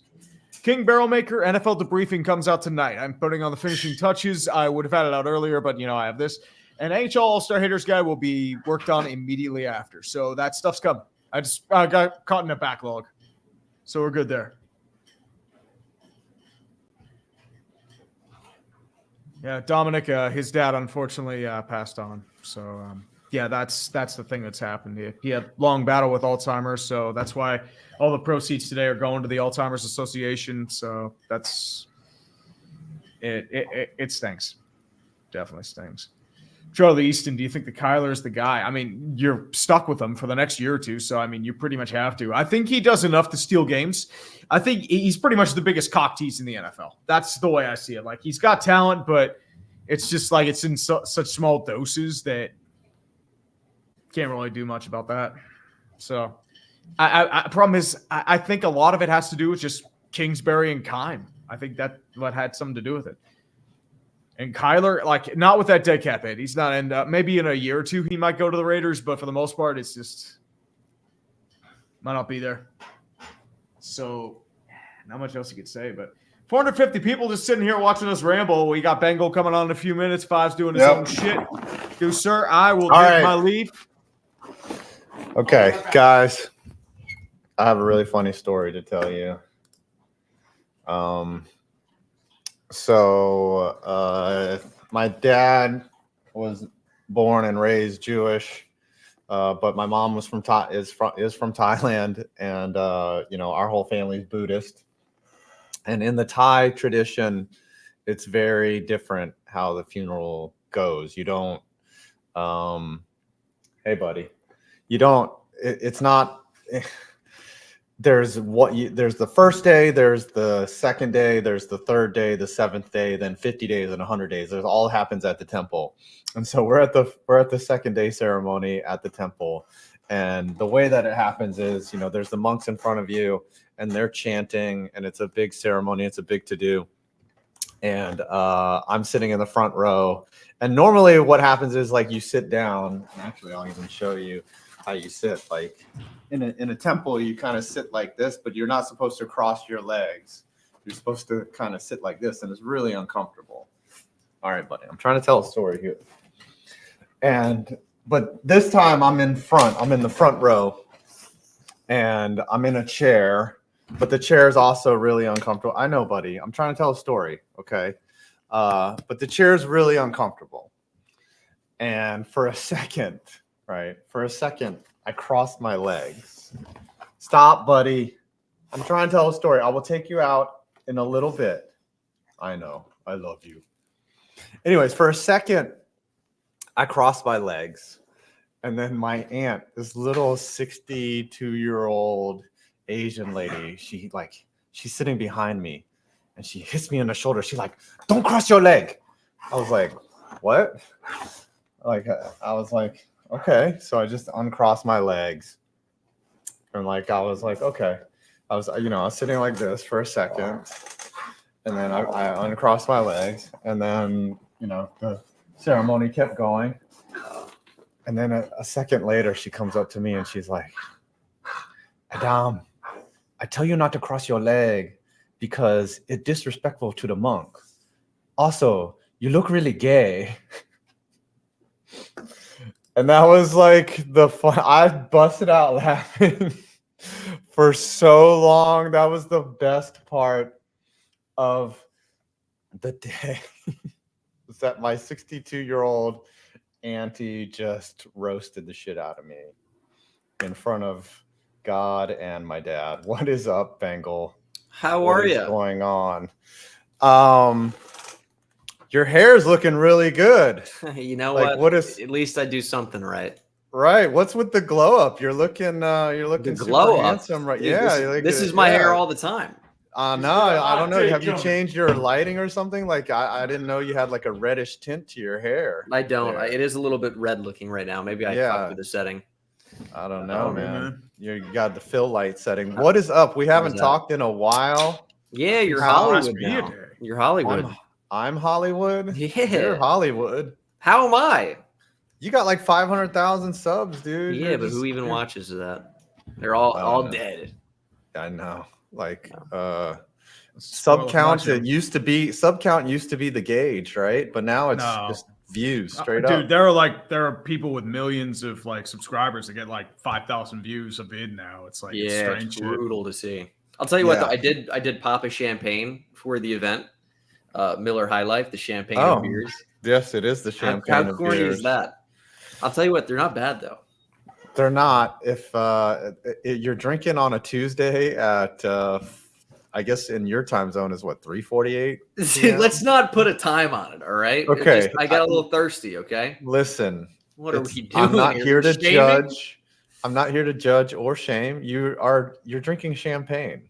Exactly. In the middle of the day. I thought that I was popping a celebratory champagne.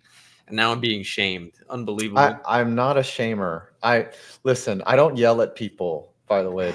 Dude, you yell at people all the time. You kidding me? I'm not a yeller. I do it in a polite manner. It's yelling. So I just don't raise my voice. Is that the same as yelling? I thought yelling by definition is when you actually yell, like you project. Well, they call yelling something different, but I mean, dude, like whatever. Mm-hmm. How have you been in terms of Still like a vague question? Yeah, we haven't talked in like a year, so we DM'd at least. That counts for something, or maybe you don't remember because you got so many people. He's too busy getting high, taking those edibles. I have not signed up. I haven't started investing yet either. Like I want to set up a index fund and I don't know what to do. So I'll get. Or you want to invest in index funds, or do you want to set up your own? I went to E-Trade and I was like, let me just set up an account and I'll figure it out. And then I just stopped because like I had the tax bill came and I was like, oh fuck, I hate paying taxes. It sucks. Yeah, getting into you just buy like a stock like VT Sachs. That's VT Sachs. That's a decent one. It's from the Vanguard's got a number of different things you can. That's what my other buddy was saying. He's like Vanguard. Yeah, so VT Sachs is a Vanguard index fund, if I recall. I will just buy that. Look, how many people thought that you would be hearing investment tips from Bengal today at 4:50 p.m. Eastern Standard Time?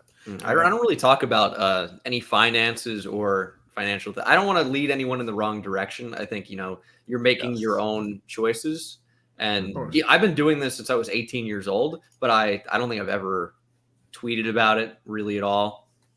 No, you're very below the radar when it comes to invest. Dang, you started at 18? Yeah.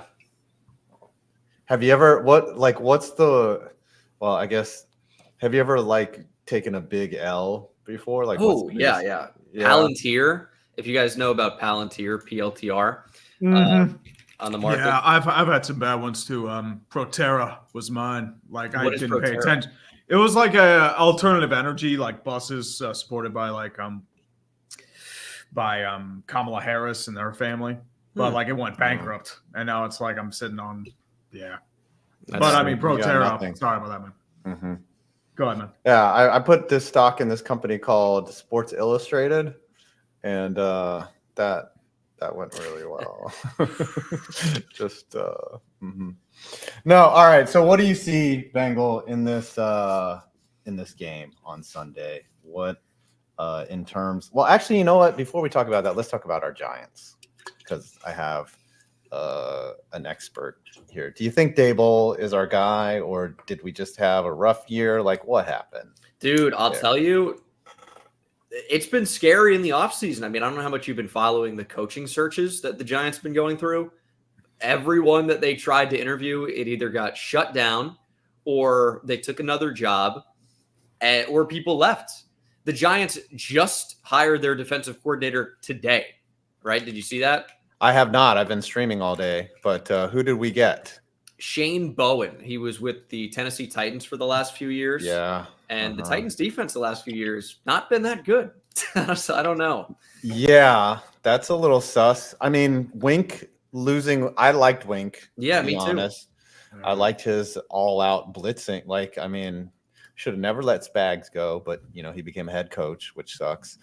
And I did see that they blocked Mike Kafka from interviewing for another job. So we're basically stuck with Kafka. Is that the understanding that we're at right now? Kafka continues to get like head coaching opportunities. I know he's always mentioned, and even he was head coach for either, I think, the East in the Shrine game for the East-West Bowl this past week. So he continues to be like a hot commodity. But I mean, from a Giants fan perspective, I think we're on the same trend here. It seems like the Giants offense is at its best when Dayball is actually calling the plays. So what does Kafka actually do? I don't really know. And it's hard because we're not actually in the organization. But yeah, I don't know that I'd be super sad to see Kafka go the same way I think Wink actually does something. Do you think like someone like Bieniemy could step in and, I mean, he's obviously available.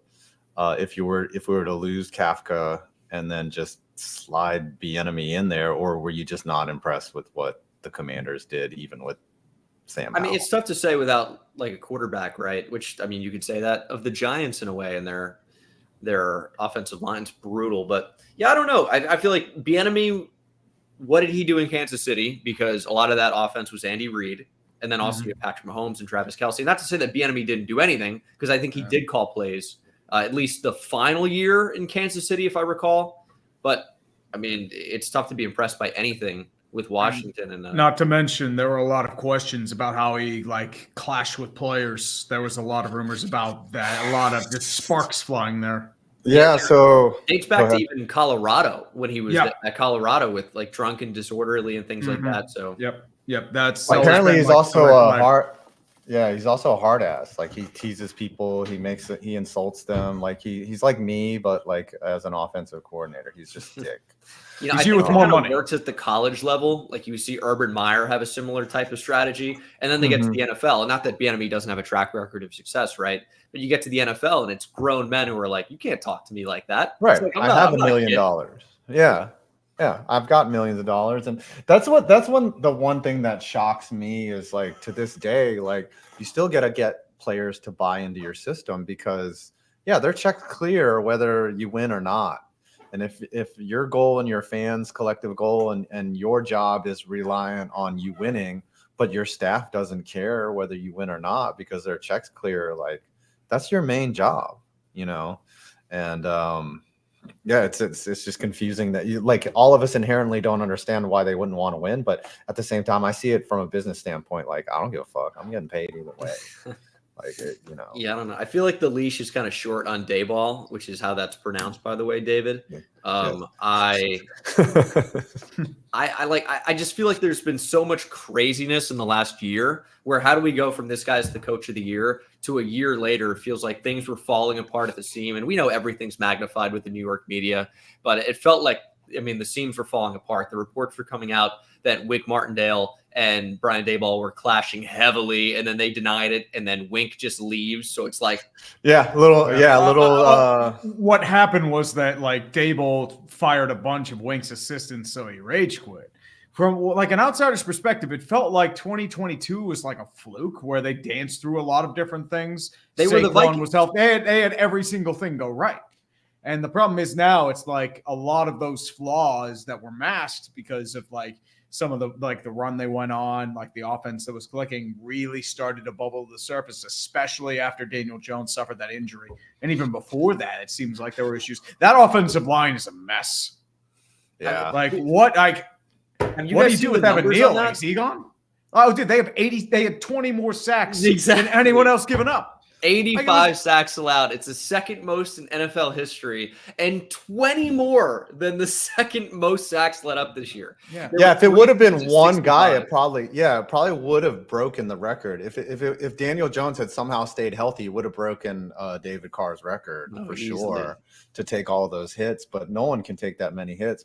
My thing is, and we've talked about this, is that the Giants left like 4 wins on the table, right? Like there were 4 games that they should have won for sure. The Rams game, the Jets game. There was somebody I can't remember. Bills game. Yeah, the Bills game. They should have won. Like those pass are interference to the end zone at the end of the game, but you can't rely on a penalty to win you a game. So yeah, there were a couple games that they should not have won that they did. But okay, so you take a 6-win team and you add 4 wins. That's a 10-win team, right? So. Like I don't think, but also the year before when Daboll won Coach of the Year, every lever he pulled came up gold. Like we got lucky. He went for 2 on opening day when everyone was like, "What the fuck are you doing?" And it ended up working out, and that he got every break that we needed, and it just didn't work that way. When you live by the sword, you die by the sword. So I guess the question for you is, do we go out and get a quarterback in this draft? I don't think so. I think it's a possibility, except the way I kind of view things right now, I think the top 3 quarterbacks in the draft, Caleb Williams, Drake May, Jaden Daniels, I think those guys are almost a given at this point to be gone in the top 10 and maybe even the top 3. So the Giants, I think if they wanted a quarterback, would have to trade up. And you already have Daniel Jones under contract. You can get rid of him after next year, and you pretty much have it out in the contract. It's still expensive to get rid of him, but you can do it. But they don't have to. And Dane Brugler of The Athletic made a really good point that drafting a quarterback, and even with the Giants especially, it's often an ownership decision. And if John Mara loves Daniel Jones the way we know he does, is he just going to say, talk to the front office, you just signed this guy for $40 million a year. And again, it is flexible. It's not exactly locked in $40 million a year. But you sign this guy to a $40 million per year contract. You tell me this is our guy. You went out and drafted him, and now the new regime has signed him. And now the next year after he gets injured, you want to get rid of him? I don't think it's going to happen. I think the Giants honestly do have more pressing needs. I don't think anyone thinks Daniel Jones is a top 10 quarterback, but if he's fringe top 15, you can do a lot worse than that. You already have him under contract, and you have a terrible offensive line and no receivers. I don't think he's anything special, and he leaves plays on the field downfield, but get him something to work with, and the Giants might have a formidable offense. He still makes those dumb mistakes. He still fumbles the ball. He still just annoys the shit out of you, and you're just like, God damn it, Daniel. Like, he makes those dumb interceptions where you're just like, all right, if we gave you $40 million or a year, like, you're not supposed to do this at this stage. And I get it. He doesn't have weapon, like Darius Slayton was our best receiver last year. Jalen Hyatt is just a guy that runs straight. Like, it's really tough to gauge Daniel Jones, but what I can gauge him by is he drops back, he completes his drop, and then he throws into double coverage. Like, that is not a weapons He was problem. better That's at a Daniel not Jones doing problem. that in 2022, and that's part of why the Giants had success. But Mhm. I think it's the same deal of like when Jared Goff was in Los Angeles. If you have to hold the hand of your quarterback as a play caller or head coach, it's just not going to work, dude. And that's why we see guys that can really elevate their team being the ones that everyone wants. Yeah, the thing is like we were talking about, there's throws, like he has a deep ball, but there's some throws that Daniel Jones just can't make, I don't know that he has a great deep ball. I feel like that's one of the biggest areas of concern for him as a passer. Like, you and I would agree, the internal clock is a huge problem. He just has no recognition of pressure at all. He'll just take brutal blindside hits. But I don't know that he can really stretch the ball down the field. Not that he physically can't and doesn't have a top tier arm, but he just doesn't let it fly. And then when he does, and I've said this before, let me back that up. His deep ball is very pretty. when he gets rid when of he it. hits. Yeah, But yeah. Does he ever throw a deep ball? He never really But threw the a times deep when ball remember when in Slayton 2022. Remember when Slayton dropped that cradle, like, and then Yeah. you know we lost to the Eagles. Like, come on, Daniel, you got to put it like right over. So, like, you know, those several. Like he was always make like a difference. slight overthrow, like a Yeah. slight. Yeah, he gets really Same excited. thing with Evan Engram in that Eagles game in 2020. Yep, it's deja vu. All right, give me your Super Bowl prediction, and then we'll start bringing everyone in. I think the story of this game, you know, we think about the Chiefs and the Niners. These are big time offenses over the past few years, but I think the defenses are the story of this one. The Chiefs defense is so good this year. I really think the 49ers struggle to find explosive plays. That being said, I don't think it's going to be like 17-14, like Isaac said earlier, right? Yeah. No, I don't think it's a bad prediction. I think it's going to be slightly higher scoring than that. I think I tweeted out 24-17 last week. I'm inclined to stick with that. Something around that, maybe a 27. So Chiefs? Yeah, Chiefs. Chiefs 24-17. All right. There it is. All right, let's bring everybody in. We can all join. This is the fun part for everyone. Chiseled was here earlier. I don't know what happened to Chiseled. Where'd he go? I met him in Los Angeles not too long ago. Nice You guy. did. Nice. Is he That was not the first the time I really greatest? talked to him. Yeah, is he not the best dude on earth? Dude, the funniest thing is when anyone says anything like ridiculous, he won't disagree with you. He'll just go, interesting. Were you out there for that? Was it the underdog event? Yes. Right. Eric Yeah. Rayweather was there. Chiseled Adonis, Brett Coleman, your friend Kyle, and I know that guy. Yeah, a he's big my rep friend. from Underdog, Andrew Yeah. Mackins. Did you meet all the like Dane and Dane Spencer? and Spencer and Slater. Slater is the coolest name. You can't have a name like Slater. Chiseled, come back. Where are you? He was in He's here. too busy He was, like, prepping ready for to go. apparently had a new video premiere, so he'll be back later. Was that a Corona I saw just now? Was that a No, Corona? it's the champagne of beers, Miller High Life. Oh, You can okay. use Okay. code Bengal, and no. This guy will shill anything. Hey, But nothing not- wrong with that. You got to make that bread. You know what's funny, Five, is that Table Rock actually gets on me because I deny pretty much everything. So I will You're not turning- shield anything. You're turning. What have you turned down? So many things. I only work with like Manscaped, because they beg me. No, they make good products though. They do. I've got so many dick clippers in here. Like I literally, Yeah. I've given so many away that Always I just have give one them to my within friends. reach. Or you know what, maybe even two. You know, Do you guys have the like just the shirt they gave too when you promote yeah, them? yeah, Like probably about 10 for of some them. reason, they have like the I literally- comfiest shirt they give you too. That like I wear all the time just sitting around. Yeah, they do give out some comfy merch to us when they send out their stuff. I Here's like that. another performance package. Like I literally have a pile. Have some shame. See, I have no shame. See, I once did a. given away.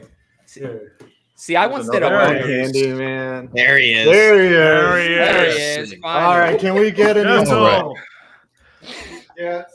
All right, What's all up? right. What's up, dog? What's up, big What's dog? going on? What's going on? What's going on? My apologies. I was backstage. Hey, bro, Somebody I'm rang the always. bell. Hey, bro, I gotta apologize. I am always trolling in your Instagram comments all the time, especially on that that one video with the big booty lady, the big booty lady.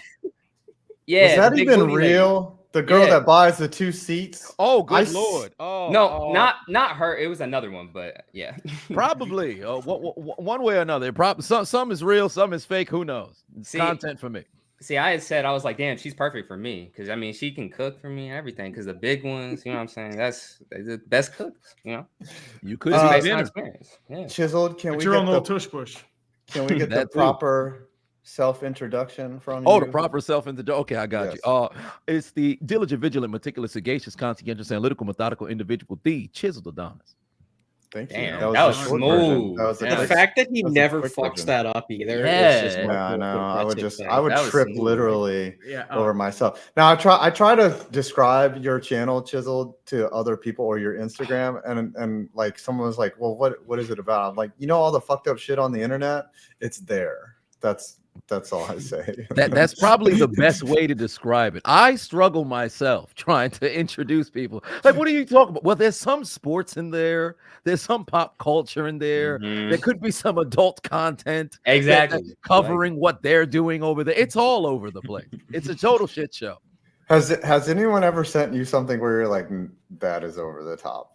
And Yeah, there was a guy who apparently, decapitated his father on Oh yeah, I saw that video. I saw the you're video. proud. Yeah. I saw the video, bro. This Oh guy my dude is God. crazy. And he was like, "Hey man, if you can find a video and then do a reaction to it, like, so you want me to?" No, bro, it's crazy. I've got enough problems already. So It's you want me to just 14 cover minutes this long. guy? It's Wait, 14 you minutes saw long. it? Yeah, I found it, dude. I grew up on freaking live leaks, all this stuff, bro. So like, whenever there's some gory stuff, I told Mike about this, bro. I even told Mike about this. I told Mike about this. I am horrified of your internet history, Darian. about me all the It's time. not like I'm Right looking now. for it. I'm not looking for it. But if it Listen, comes I out, don't look for that shit. I don't look for that shit, and I don't have any decapitation videos saved in my history. I don't It's okay. say He it. uses incognito mode. Come on, y'all are making me look like a He's only weirdo, bro. He's Come just on, gonna bro. get I'm tricked just by the curious. I'm FBI. just curious. This is my curiosity. I'm sorry. It's just my curiosity. He was like, I was watching Two Girls, One Cup. Oh no. See, now you're putting some extra stuff. Now you're putting some extra stuff. I've never seen it actually. Don't put those accusations PG-1B. on me. Don't put those accusations on me. I know you're on That's 7chan, on just the worst part of the internet. And you're on Bumble. That should be your channel, Chiseled. It's 4chan but funny. That's not a half bad idea. I mean, I will get blocked soon, but I mean, I think that's worth it. I think that's a good selling pitch. I'll give that an opportunity. I'll now, did you, when the NFL gave you a shout out, were you like shocked that they even mentioned you? Because they go out, they give you a shout out and then they block you like at the same time. I wasn't surprised, because they kind of like, there was a lot of innuendo over the years where they would kind of mention it, but in a very coy kind of way, and then still find myself getting blocked. So I had almost no reaction, but it was the first time that it was physically, or I should say verbally said, that they said Chiseled Adonis. I'm like, all right. And then the next time they did it, it was Sculpted Adonis. Like, oh, we're changing the name now. Sculpted Adonis? I heard that. That's I'm not like, even wait, you. Sculpted Adonis? It's like calling, yeah. Yeah, it's one of those things. I think they're playing games with me. Whoever they have is their maybe it's your liquid doppelganger. Maybe it's like there's a Sculpted Adonis somewhere out there. Right, or Sculpted Apollo. They got somebody's out there. They got somebody out there. Well, have you talked to Jaguar Gator 9 at all? I tried to refer you to him. He's actually a lawyer. Like he has a law degree, and if you get blocked again, he can help undo that. Sculpted Adonis. Where does he operate out of? I don't know. He's in Florida, but like his tactics are all universal. Like you can just they work against anybody. Yeah. Perfect. I'll like probably I have a 100% win rate against the NFL. It's amazing. Really? Flashlight Adonis. Oh, good Lord. That's crazy. That's crazy. Why is it okay? There's certain things in life that everyone knows what they are. If like they swear they don't know what they are, but they still know. Like if you were to ask somebody to draw a fleshlight, they could draw a fleshlight, right? Like, or if you say draw a picture of anal beads, like they would know to draw. Like, why is that those things are just universally known when they shouldn't be? Well, I guess it's kind of those things that you shouldn't know, but you do. So more often than not, I guess things that people aren't supposed to know about, they kind of know about. It's like an unwritten contract, I guess, as humans. We're not supposed to know certain things, but we know them. So maybe that's why. Yeah, that's. Oh, where did it go? Here we go. There you go. Oh, fuck. Oh, no. Dude, you're putting that many in there, dude. You're fucking guys. insane. Hey, yeah, you know, I mean, you're a seasoned pro. Everyone, buy my coffee, by the way. Yeah, bench warmer brew if that's gonna clear you out. Now expanding to bench warmer anal beads. Yes. Oh, we're all selling something to consume. I also have a tea. Oh, what do you know? Yeah, I also have a tea. How nice is that? I had Starbucks. So I've been trying to get Bengal to play baseball with us, but you know he just doesn't want to dust off. Hey, come embarrass yourself with me. Come embarrass Yeah. yourself with me, bro. I already embarrassed myself, so join me. Actually, all of us except for you, Bengal, have shared the baseball field together at this time. So I'm not trying to. A Groupon session. What's Yeah, happening? it's just we're ganging up on you. You know, no, actually, I get it. Like just to get in shape and to play, like it's gonna take half a year. I'm just worried about an injury. Yeah, That's and really it's not it. worth it. The last time I What was playing high school baseball, I got hit in the face with a pitch, and that was the last time I ever played baseball. Yeah, I don't think I want that smoke. Yeah, we don't want that to happen again. I've had two nose surgeries to make me breathe again. So, Connor, our catcher at the Portland game, I don't know if you saw the highlights. So he dropped the ball, and there was a play at the plate, and Baseball Bat Bros took the ball and like sidearmed this like quick throw, but it sailed on him, and it just hit him right in the fucking face. And he had glasses on, and the glasses went into his forehead and just exploded. And like I was like, oh shit. So like I ran and I stood over and was like, hey, what's your name? He goes, my name's Connor. I was like, where are you? And he said some stadium that was 3 hours away. He was like, yeah, we're at Walker Stadium in Portland. He's like, yeah, I'm at the fucking Hillsboro Hop Stadium in Olympia. And I was like, shit. We're gonna need a doctor. Like he was so out of it. Yeah. And then finally he came to, and he was fine, but like that was scary. I was like, that's the last thing I needed to have happen was one of our players get hit in the face. So if you don't want to play, I get it. We do also have to have a moment of silence for me and Darian's SRS coworker Matt, who tore his meniscus in the first one. He did, and in fact, he Where has do I not sign come up? back. Let me rethink this. Yeah, he has not come back either. He was invited to the game and didn't come back. So I guess getting hit in the face with the baseball would greatly influence your decision. Now, Chiseled, you made a play in that game. Have you ever played baseball before? No, that was the first time. I ever had like ball and glove. At least in that sport, I had no clue what was going on. Like the whole time, I figured we were all going to rush the bases together when everybody was at bat. I wasn't sure what was going on. I was just saying like, all right. And then I looked up, the ball was coming. Somebody hit him. Like, I guess I got to go catch it now. And so I was like, so there was a camera person behind you, and like I was scared because that ball was well hit, and you like.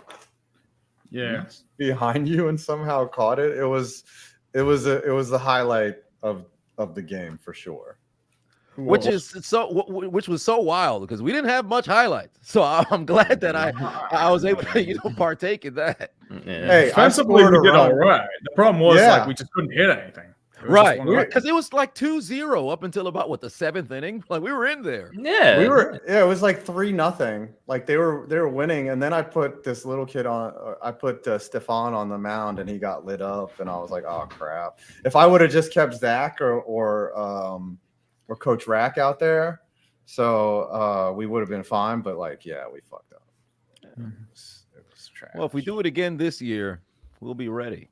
Yeah, and Five's serious. He plays to win, bro. Like I thought it was gonna be. I mean, it was fun, but he's serious. He was bro. Five is dead serious. He was locked. Yeah. I don't think you smiled until after like the post game speech. Yeah, he was in the batting cage, like doing the warm. His face just locked. He was, oh, good lord, this Tom Brady like, over here. He was analyzing everybody's game and stuff. And that's when I was like, oh yeah, like I ain't. He's saying like, yeah, tree, like your instant cut. Get the fuck out of here. Yeah, you last, Darren. I'm like, oh, yeah, all right, bro. I get it. It's fine, man. Well, I play to win the game. Hello, exactly. Like I don't see the point in doing something if you're not going to be I mean, if you're not Smart trying call. to win. Exactly. There's plenty of things that you can do that you're not good at, which is fine. Like I do YouTube like every day, and I'm kind of okay at it. But you're better than okay, dude. I'm just saying, there's plenty of things that you can do that you're not great at. But if you're gonna do something, do it to win. Fuck it. Like we're out here to win. But I thought everybody gets a trophy. What happened to the everybody gets a trophy generation? No, that shit. What? Nobody What? gets a trophy. Fuck Everybody that. I will feels say good. this. Yeah. I'm I will say garbage at this. sports. I don't need a trophy. If I I need a have trophy at one worst. if I have one piece of advice to impart on you or anyone that's listening, it's like mediocre is not okay. Just Exactly. being average is not okay. It's either great or extraordinary, or it's not worth doing at all. So either do it the best that you can and do it amazing, and don't accept mediocrity. Fuck that shit. Well, unless you're getting through college, then just okay. I mean, but take the C. Take the C. Yeah. No, Mhm. Yeah, take the C. But yeah, in your relationships, in your life, Mm-hmm. like you don't have to put up with that shit. Yeah. Average is substandard. So, anyways, that's my little piece of advice. Yeah, you were at the game. Everyone, you got to meet all of us there. Who do you think what you were most impressed by? Well, let's see. Gosh,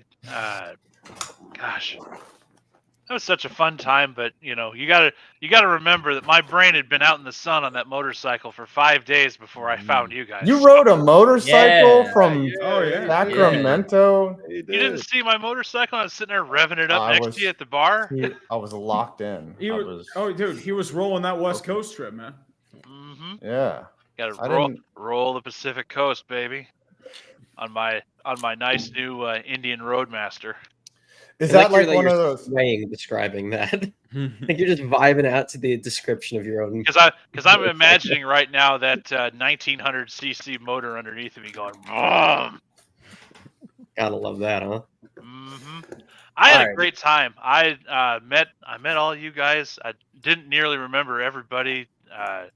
I remember that obviously the kid from Sweden, Diamond, he got busted up and had a bad time, and but afterward I saw him walking around afterwards in the back area of the ballpark. So he wasn't completely out of it, but he was still trying to where him and his entourage of people were trying to help him out. Bro was wobbly. I'm sorry. Like Yeah, he was I felt- wobbling, but was after not he got an doing ice well. cream in him, he started to settle down. All right, Chiseled. I'm gonna need your Super Bowl prediction. It's time to go down the receipts. By the way, Bengal last year. Did I get a prediction from you? Were you? Yes, Bengal. You took the Chiefs last year, 50-0, which was a Was I very. Yeah, I mean that's a pretty ballsy prediction, but yes, 50-0. You It's got close. it kind of half Right. right. A record for biggest blowout ever in a Super Bowl. That would have been something. Yes. Kofi, let's see. I forgot that I did a meme pick last year. I should have done the Yes. exact opposite this year. Yeah, you should have Like done 2-0 or something. We only had one of those, and that was Darian with the 9-6. But Yep. Chiseled, give me your prediction. You did not. Did you? Oh, Chiseled, you didn't make it into the show last year or something. Did I? I can't remember. I don't know. Yeah. Last Maybe year I was had- crazy. I might. Okay, give us a prediction. All Chiz. right. This is going to be interesting. I'm not going to bet against the Chiefs to win, despite the fact it'd be nice to see the 49ers get the W, but it's just something about Patrick Mahomes, Travis Kelce, and Taylor Swift. At this point, that's just a dynamic trio. So I'm going to roll with the Chiefs to win. And truly, I'd like to say it's going to be close, but I think there's going to be a gap, and then the 49ers try to make a comeback late, and it's just not going to work out in their favor. So I'll probably go 27-17. The Chiefs win. They're probably up by like 3 scores for maybe about 34 minutes in the game. That's the same exact prediction I made like 2 hours ago on the show. Oh, what do you know? Same We're score. in Same score. Great minds think alike. There you go. 27-17. Bamilo's in here. What's up, dude? I had to just go. I went and uploaded my video. I do it every year where I react to like my preseason NFL predictions. And that video starts off with like me having the Panthers in first place, and it was just, like the worst experience of my life. The absolute You were worst right in a way. Oh, they were in first place, all right. Yeah. They watched that preseason and was like, you know, that's a first place team right there. That's the one team in the NFC South that was dead confident on was not going to do anything. Yeah, there were some horrible takes. Oh my god, dude! I think I had the Cowboys coming in third place in the East. Like I had too much faith in Bengals Giants. I don't know what was wrong with me. I had some decent ones mixed in there. I got Lamar's MVP pick right. I almost had the Lions and win the NFC right. There's some good ones in there, but like when you pick off the get-go, your first thing is picking the Panthers to win the division, and like that just discredits everything else. To be fair, though, that was the one division where it's like the toilet bowl, right? Exactly. Yeah, I had Atlanta winning that division, and if they had any sort of competent coaching or quarterback play, they would have won that division. What do you think about Arthur Smith? Toilet, the Panthers would be the very brown streak at the bottom of the bowl. True. Like I had the Seahawks winning the NFC West. I thought they were going to take a huge jump. I mean, I had the Jags in the AFC Championship, so we all messed up somewhere. I think Geno Smith has hit his ceiling in Seattle. I Yep. think there's anywhere more for Geno Smith. And no Pete Carroll, no more Pete Carroll. Rammed into his ceiling so goddamn hard. There's a hole where his head went through it. It's so. Ever since the second half of last year, it's been a decline for Geno. Like first half of 2022 was great, but ever since then, it's been like average. He's not going to get you to the hump. He's not going to get you over. I believed in the Jets this year for 4 plays. I think a lot of people did. I just something didn't feel right, but I still had them making the playoffs. God, these are some. The worst part of the Jets is that Bob Saleh is absolutely getting screwed on this entire Aaron Rodgers deal. He's a martyr. Like, I mean, I feel like Joe Douglas is too. Because if you actually look at all the free agent signings, like everything was a disaster. All old Packers. Everything they've done last year was old Packers to satiate Aaron. And then he goes out and lasts 5 snaps, and then. You know, now that I'm thinking about what the hell? Because obviously McCole Hardman got traded back, but what was the game plan there? Because he showed up. Aaron Rodgers. Aaron Rodgers was the game plan. He lost his job to Xavier Gibson really quickly, and then McCole Hardman was just like, "What do I do?" And they were like, "Well, we'd rather just use Xavier Gibson." So he's like, "Can I go back home then?" And they were like, "Fine."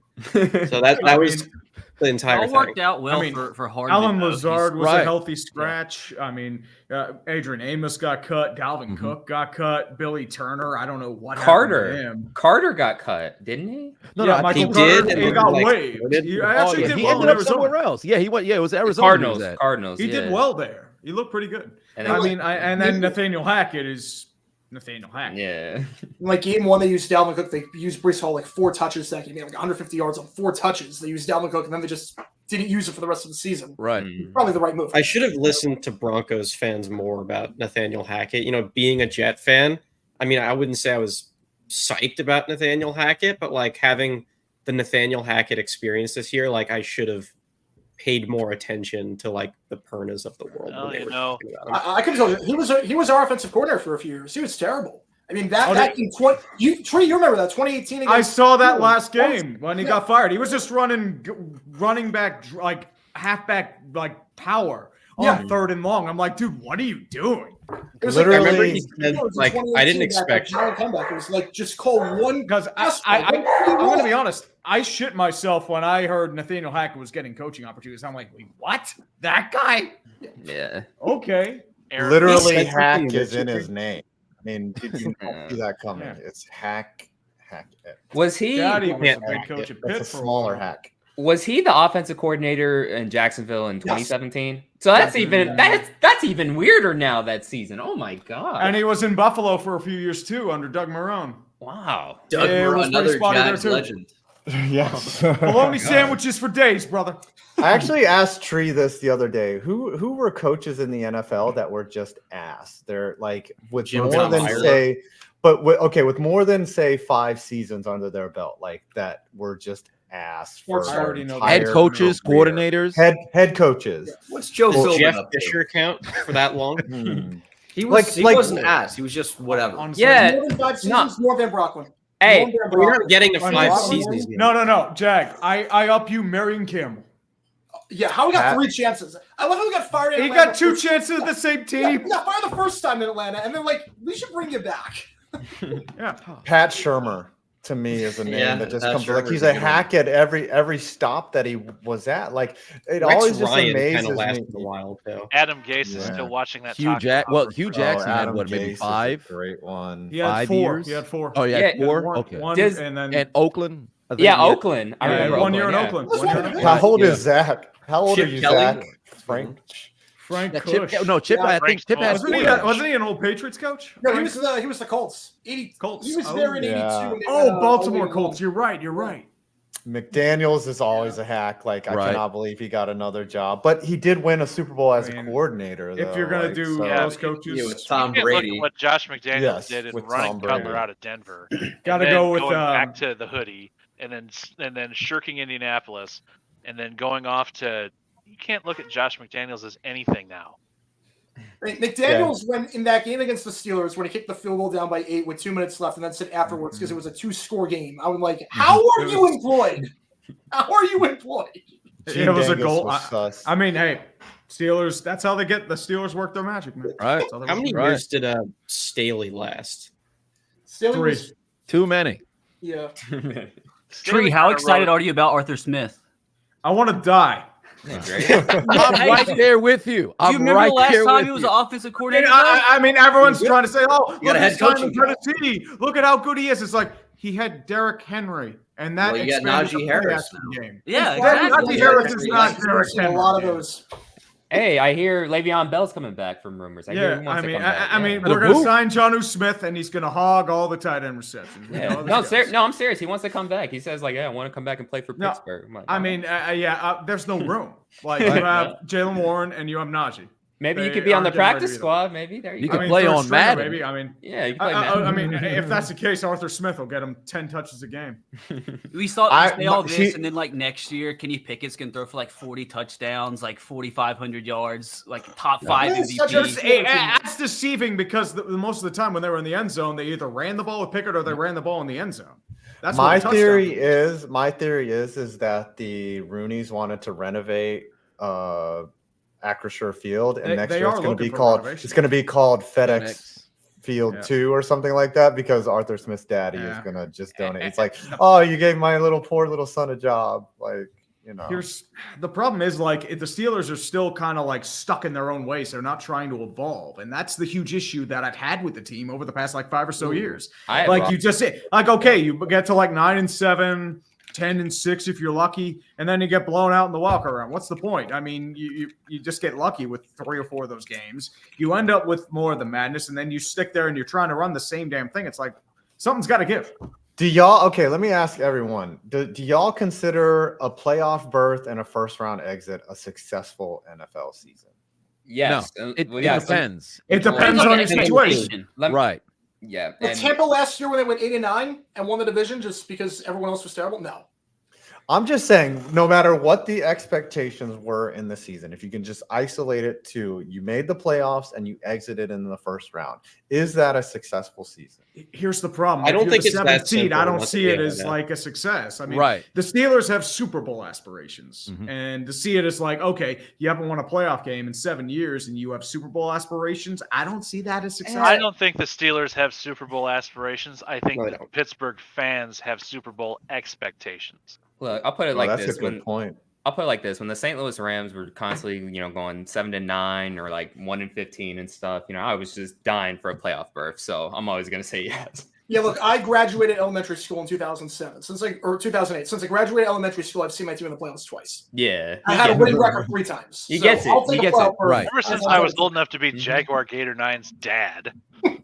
Now, like, for example, Jared's team in chat, the Vikings. No, that's a horrible season, basically, because What to make it? I mean, I guess Yeah. context matters, but Yeah. like Right. if you But like, And also how you lose matters too. 'Cause Yeah. You get to the wild card, you get blown. Like when the Patriots went the year after Brady with Mac Jones, and they got Yeah, they got destroyed by Buffalo crushed. by like 4. It doesn't even matter that Belichick went to the playoffs without Brady because they got destroyed.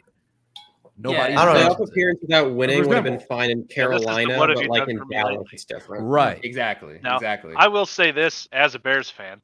We went from 3 wins, and this year we got 7 wins. And I think next year, this coming year, the expectation is to get to 8, 9, or maybe 10 if we're Okay. lucky, and Okay, then hold get on, a Bears. wild card berth. All right. And so Okay. a playoff entry and a first round Okay. exit would be All right. part of See, the. listen, this is a Bears fan arch right here. What happened last year? You had 3 wins, and then Justin Fields looked good in the last 2 games, and the hype train was leaving the station. They talk so I much. haven't so even much mentioned.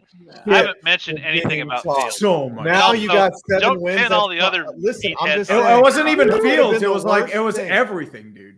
That might have been the worst fucking thing is to win 7 games because now you guys are like, oh, we're trending, arrows going up. Yeah, I Like don't know, you man. got to me, Dude, you guys look so far away I'm from going a to tell Super you Bowl this. contender. But this 5. offseason, But the expectation is not to be a Super Bowl contender this year. That is not the expectation. Okay. The So who's expectation is quarterbacking to the actually Bears be week in the 1? jockey for a wild card spot.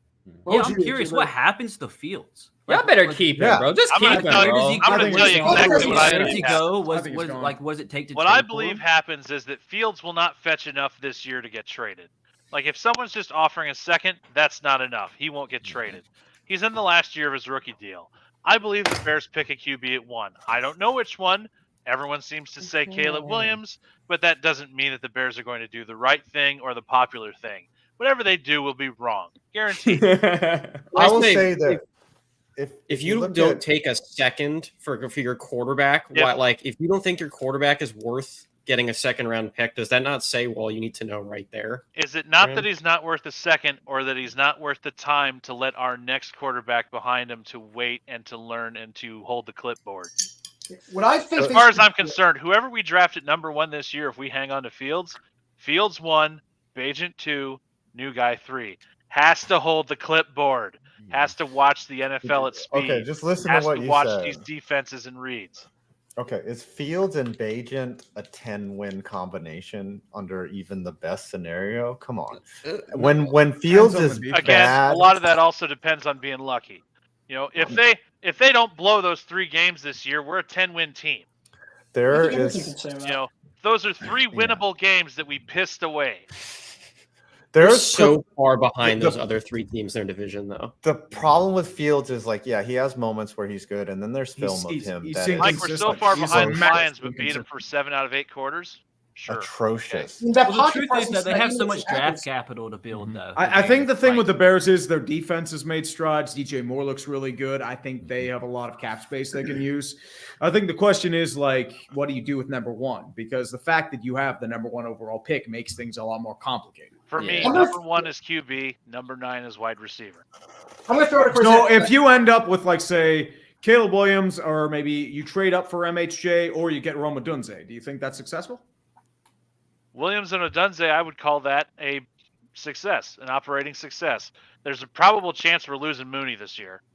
I mean, he you're didn't not look good losing for a much there. contract year, and the Bears aren't going to pay him what I'm sure he'll want, or he'll probably try to fetch somewhere else.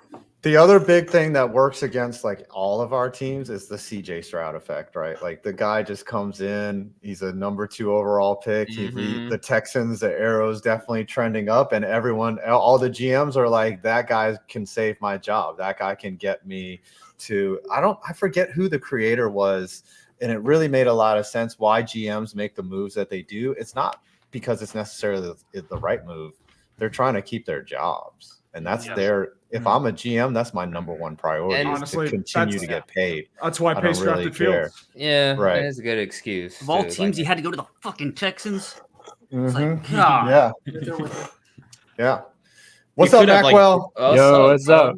What's up? What's up, Darian? What's up, bro? We got a Dude. party, dude. Yeah, bro. Macwell, you get the award for most beloved today. Like everyone was like, "Oh shit, Macwell's up in here." But welcome to the chaos that is. I want my dim. Thank you so much. Yes, Mac, we want it's- everything back. Steffi could not make it today. She was out in Vegas. You know, we're not cool enough to be out at the Super Vegas. Bowl. That's the whole point of media day, is that we'll never be cool enough. And then other people. You had like- Adam Rank one year. We did have Adam Rank, and now he doesn't even like me anymore. Well, I figured Adam Ranks just does his own thing, man. Let him do No, his he thing. doesn't. He unfollowed me on Twitter. Thank you, Aw, Mostar. come on. Hey, Adam Rank, if you're watching dude, this. Adam Rank never followed me on Twitter. You're absolutely okay there. But he did. Me and him did a collab. He was in one of my videos, and now I guess maybe the NFL was like, don't be messing with those smaller. They just want Coleman and Coleman only. Yes, they only want Coleman, who's out at the Super Bowl, of course. I mean, he's graduated from. Grassi's graduating too. Same as Scooter Magruder. They both graduated, and they're moving up to the east side in the deluxe apartment in the Scooter sky. graduated. Did you just make me feel more like shit? Okay. No, dude, I'm in the same boat. Let's be Scooter's real. sold out for Walmart. I could see Bengal graduate. I could see RBT graduate. Never. Like you could never. You would. That's the thing, and we were talking about this earlier. Like once the NFL starts being nice to you, you're very disinclined to criticize them. I'm graduating very smart. I'm graduating right to the McDonald's line. Let's just be real. Right. It's kind of like building a brand being really anti-corporate, and then a corporation drops $3 million for you, and then you're like, oh, not so bad. Maybe, yeah. It was kind of remember an example was that NFL money. He's waiting for that by and large money. So he Yeah. can get onto that Wally ship and be floating around the galaxy. Wasn't there a thing with the Mormons, right? They were anti soda for a long time, and then PepsiCo, one of their executives was Mormon, and then the profit had a vision. All of a sudden, they changed. Everything changed. Now it's not against. Soda's not so bad. Yeah, it's just sugar water. You can make your own choices. I'm just saying. Just wait until Same thing with the internet NFL and hits the gambling. ambush. It's like they had their vision about Oh my DraftKings and that gambling money coming. It's like, oh, everything's good now. Has I mean, anyone they have advertisements on NFL Red Zone and all the pre games and even during the game now. ESPN came out with their own betting product. ESPN Bet. There could be a world where the NFL has their own. I think that would be probably awful. will. Can I just go on will. record and say that? That would how much be awful. conflict of interest Wasn't you the get NFL there? trying to buy equity in ESPN? I think the NFL. Which that's also awful. And there's actually news that just came out too that there's actually a big stream collab coming out with Fox Sports, Cable TNT, Plus, TNT, Cable Plus, Cable Plus. I mean, That ESPN, is Fox and different Warner from the Brothers are leagues getting planning it. to launch a joint sports streaming service later in the Yeah. year. So it's That's and now Cable it's Plus. the platform does not have a name or a price in there. It's welcome I to think the new that's world. I different. mean, we though, from always the for a idea la of carte the pricing. league getting it. How many animals can we get in one shot? Okay. I don't know. I don't have an My dog's sleeping right here. I have a pseudo wudo. Everybody, that's a good Pokemon right there. Pseudo wudo. Oh, shit, I don't got no Joe, animals. my- Wudo. My two little Oreo kitties are off in the dining room. They're not over here. What are you looking for, Chiseled? You're just I know there's an animal around here somewhere. I have a prop or anything. I just got empty bottles. That makes me look like You know what strong Chiseled's right there. animal is? There you Chiseled's go, animal Mac. is all those reaction gifs that he posts to those thoughts on Twitter. Probably. Stress ball. Yeah, the one where you're stripping all your clothes off while what y'all trying to do. Hey, That is an all-time Gotta let them gift. know I'm out here. Gotta let them know. You gotta roll up, pick up them thoughts, man.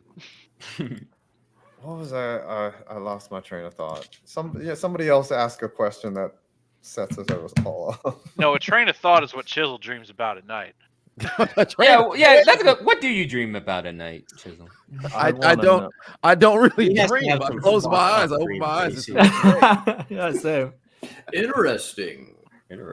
What were you saying earlier? I was watching on my phone. I was listening, and somebody had asked what was if somebody had ever wanted you to cover something and it was too inappropriate. And what did you say? It's something about somebody's father. Oh yeah, there was a guy on YouTube who apparently decapitated his father's head and showed it. Oh yeah. A week and a half ago. Germany or something. Okay. Yeah, I don't know where he was Sounds from or German. something. Yeah, Oh, he somebody was sent me- from Pennsylvania, actually. Wow. It's such a I mean need thing thing to to do. do. What a jerk. I would put money on Yeah. Florida. I wouldn't, Huh. Yeah, I wouldn't figured do it'd be that. Florida, but Okay. no, I've Pennsylvania. just had a terrible. That does sound very Florida. That does. They don't call it Pennsylvania for nothing. Well, Florida probably beat the head to the alligator at that point. Probably. do I'm it hearing the beat Pennsylvania polka behind that video. Well, I remember 10 years ago, there was somebody who was they were high on bath salts. They ate Yeah. somebody's face. Yeah, that was the that was in Florida. Yeah, those guys. I think the thing that got me the most was I was probably 16. I saw this video of this guy shooting himself in the face and he lived. and like through the cheek, dude. and you just This rip the is rest a of the cheek. family stream. Hey, live leak generation. How rated Live R can we get? How rated R can we get here? Look, man, I drove you into demonetized when Alex Jones of Bears Nation came out earlier. Did you guys? Dude, we got to get Alex Jones on the media show. Did y'all see that what would be happened so good? over And the weekend? maybe Andrew Tate as well. You know, Ben Shapiro is like a sports fan. I've heard. Can you imagine Ben Shapiro on one of these things? Somebody tried to say that this looked like me. That's fucked up. That is you. That is you. Not a bad hypothesis. No, yeah, it can't be It's a five. very Because five stylish actually has five, more man. hair than she does. Fucked up. Yeah, dude, that is you. Hey, I ain't agree with that. I ain't saying that. Why do you think five is chilling for Manscaped? Because he still actually I'm has just some hair saying. somewhere. Look, I didn't choose the game. It's you know, Jada. no, that's 5 point Jada. That is you. Here, does it look like me here? I Yes. mean, Yeah, it does. Yeah, okay, it does look David, like it you now. does. Yeah. Shave your beard off. Yeah, you can see that. Father of two. It is you. Fuck all y'all, man. Listen, I hosted the fucking Golden Globes, all right? Like, and I Yeah, bombed. you bombed I was, apparently. I was terrible. I wasn't good at it. But you still got paid in a gift basket, so you're fine. I did. Yeah, it was true. fun. And your husband didn't have to go up there and slap Chris Rock in front of everybody. So Man, I can't believe people still watch this. I don't know. I don't ever watch those shows. I don't really care. I like the people watch it probably like old people or just like those that just have nothing else to Because watch. you can bet on it too. That's why people watch, because you can bet on it and you watch for the music performances. Okay. Is that still the most viewed video in YouTube history for the first 24 hours of that clip, or did Mr. Beast pass that of the slap? He should try to pass it if he has it. That, like his goal, like how many views can this get in the first 24 hours? I think it had like 150 mil or something ridiculous like that. Something crazy. Or no, didn't Shannon Sharp's Cat Williams interview might have passed that, I think, right? That was so good. Where did that hit? Yeah. Where did that get to? Like I can't remember. 24 hours. I think it was about like That's like 50, I think, in total or something like that. Oh, okay. It's still climbing. Yeah. I think Beast's record is 60 mil in 24. I think that's Beast's okay. Good Christ! Could you that. imagine us as a YouTuber? You see 60 million in hour one. Oh, I'm retiring. I'm freaking. It's over, dude. That's like that's a full year's worth of views, like in 1 hour. And we do. You could have like a pretty lucrative channel and never do that. It's crazy.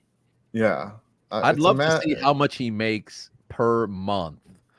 And just Mr. like Beast? Yeah, He I know loses money. That's the crazy part. He actually loses money on his videos. And he does. It's he crazy gain- amount of money he spends to make He it happen. gains it. He gains it on gaming and the reaction. That's how he makes his money. Sponsored deals. Right. He I has a remember I much went lower this channel. He RPM. has like 10 different channels, a bunch of different like translation ones. It's crazy. I think they've stopped that though. I'm pretty sure. Yeah, They don't do What, it the much. translated ones? Yeah, because they can just like funnel it all into his main channel now with the audio Yeah. track plots. So let me jump in. I was researching this for the longest time because I think the meta that none of us have got down is like realizing that only 10% of the world speaks English. Like imagine if Chiseled's content, for example, which is so accessible, was able to get 90% of the world. So Mr. Beast was doing that just because he realized he was so appealing to everyone. But then like YouTube has said, like, I've heard that their like end goal is to have the AI good enough to where, like, you know, when you click translate on an article or something like that, and it does that, they want that in like voiceover form eventually. And he said, if I knew they were doing that, I wouldn't have just done this at all. I can just imagine what gets lost in translation in one of Chiseled's videos. The moment a sound effect happens, it's a different language after. Nobody knows what's going on.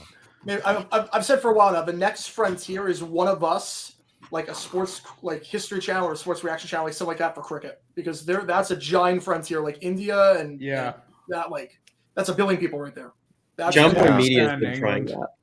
Yeah, John Boy's been trying, but like it's hard. He does like you have breakdowns. Like I'm talking like Yeah. history, or like just reacting like current stuff. I'm sure somebody. I mean, Cricket T-Series needs to like make its bigger dent in this country first, because as selfish as it is to sound, if the needle's not being moved here, like it's not going to work for some of these people like us. Have you seen the people that go to China and they're basically like they're Americans and they learn Chinese or they're like they're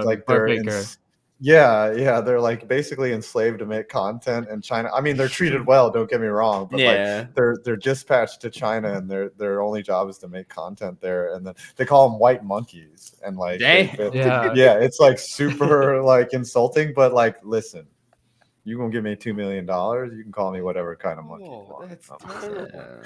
Is that like the YouTube version of all the soccer players going to Saudi? Is like China's just paying out? Basically, like their job is to be like hip and connected to Chinese. Like they're basically like the Mr. Beast, but in Chinese, in China, and then they're there for several years, and then they come back like completely indoctrinated. And that's the living embodiment of the meme that's been going. Get ready to learn Chinese, buddy. I will happily learn Chinese, buddy. Like we're all learning Chinese. Yeah, that's crazy. We need Shaq to come in I here. will and sell help out for anything. In fact, buy my coffee. Okay? Going to Guangdong Tigers. Yes. Ni hao. Ni hao. Ni hao. Ni hao. Get ready. I've heard the Saudi experiment was kind of failing a little bit too. With, No, like, it's soccer.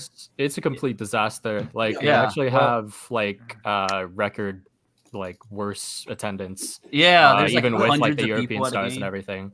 Let me say the same issue. I know, like with a lot of the ratings are kind of down the tubes. People want to leave. Like I think Jordan Henderson. Jordan he wants to Henderson. leave like 4 months after. There's like another dude who's honestly like wanted to leave like even like day one. I know there was like rumors about like Benzema, who's like a really famous like French striker. Yeah, man, it's starting out to be a disaster. But I mean, the Chinese did this like 5 years ago or so, and it failed. And to be fair, like COVID and like the real estate crash definitely affected that. But I mean, it's pretty much the same thing. I'm a Fulham fan. I went saw Mitrovic leaving. That hurt me. That hurt. So. Yeah, like so it's Saudi Arabia, like it's not America or it's not even Europe. Like what was it? No. Ronaldo he was unmarried and he had to get like exemptions to bring his girlfriend there to They live like with changed him. the law. Yeah, for they him. changed the law. They changed the law for him. Like That sports washing they're doing, man. Well, what's they're that with Mbappe? Mbappe's joining Real Madrid this coming season, but this past year, this offseason, you can see like 1 year left on his deal. I think some Saudi club offered $600 million for him. 776. Yeah. Messi was. They offered Messi. Yeah. You have to live there for 8 months to get like $750 million. I went to the country of El Salvador last month. I'm dead serious, by the way. And I'm like the amount of Messi jerseys for MLS compared to if you saw anything Ronaldo ratio is probably 1,000 to 1. I'm not kidding. Wow. God damn. And World Cup's got to help. The World Cup boosted. Nice little flex there that you went to. Dude, I was worried for a while because there El was like a Salvador is the rumor. murder capital of the world. El Salvador's really gotten its shit together. The government. So what happened? I actually watched a video on this. I don't know if you guys consume other content, like I do. YouTube. The way that they solved their gang problem was like the government was just like, we're gonna change the law for the next month and allow us to kill anyone that we want. Nice. And then they were like, after the month, they were like, okay, we're done. And then they turned. And they're hardcore like prisons, especially. No, in dude, gangs. there Like, were like armed cops with like shotguns and ARs at like every other street corner when I was down there. They are not fucking around with this. Yeah, they They saw basically. the purge and was like, you know what? That's actually a good idea. We're gonna roll with that for a Can we month. do that? Is that okay? It was nice. I liked it down there, though. Don't get me wrong. I'd go again. Yeah, because you're an American spending American money in a third world country. They use USD as their main currency. Yeah, USD is their currency. Ah, And there it you changed go. it Well, back. You're spending American money. Yeah. All right, everyone, we've made it freaking how many hours here? We've been on here for 7 hours. I would love to get everyone's like kind of final thought, and then Tree and I will give our Super Bowl predictions.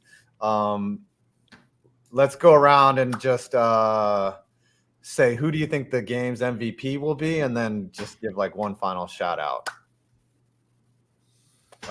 Bengal, you start. Game MVP, Trent McDuffie. Okay. Meme pick? No. Okay. No. Okay. Star slot, an occasional boundary corner, former Washington standout.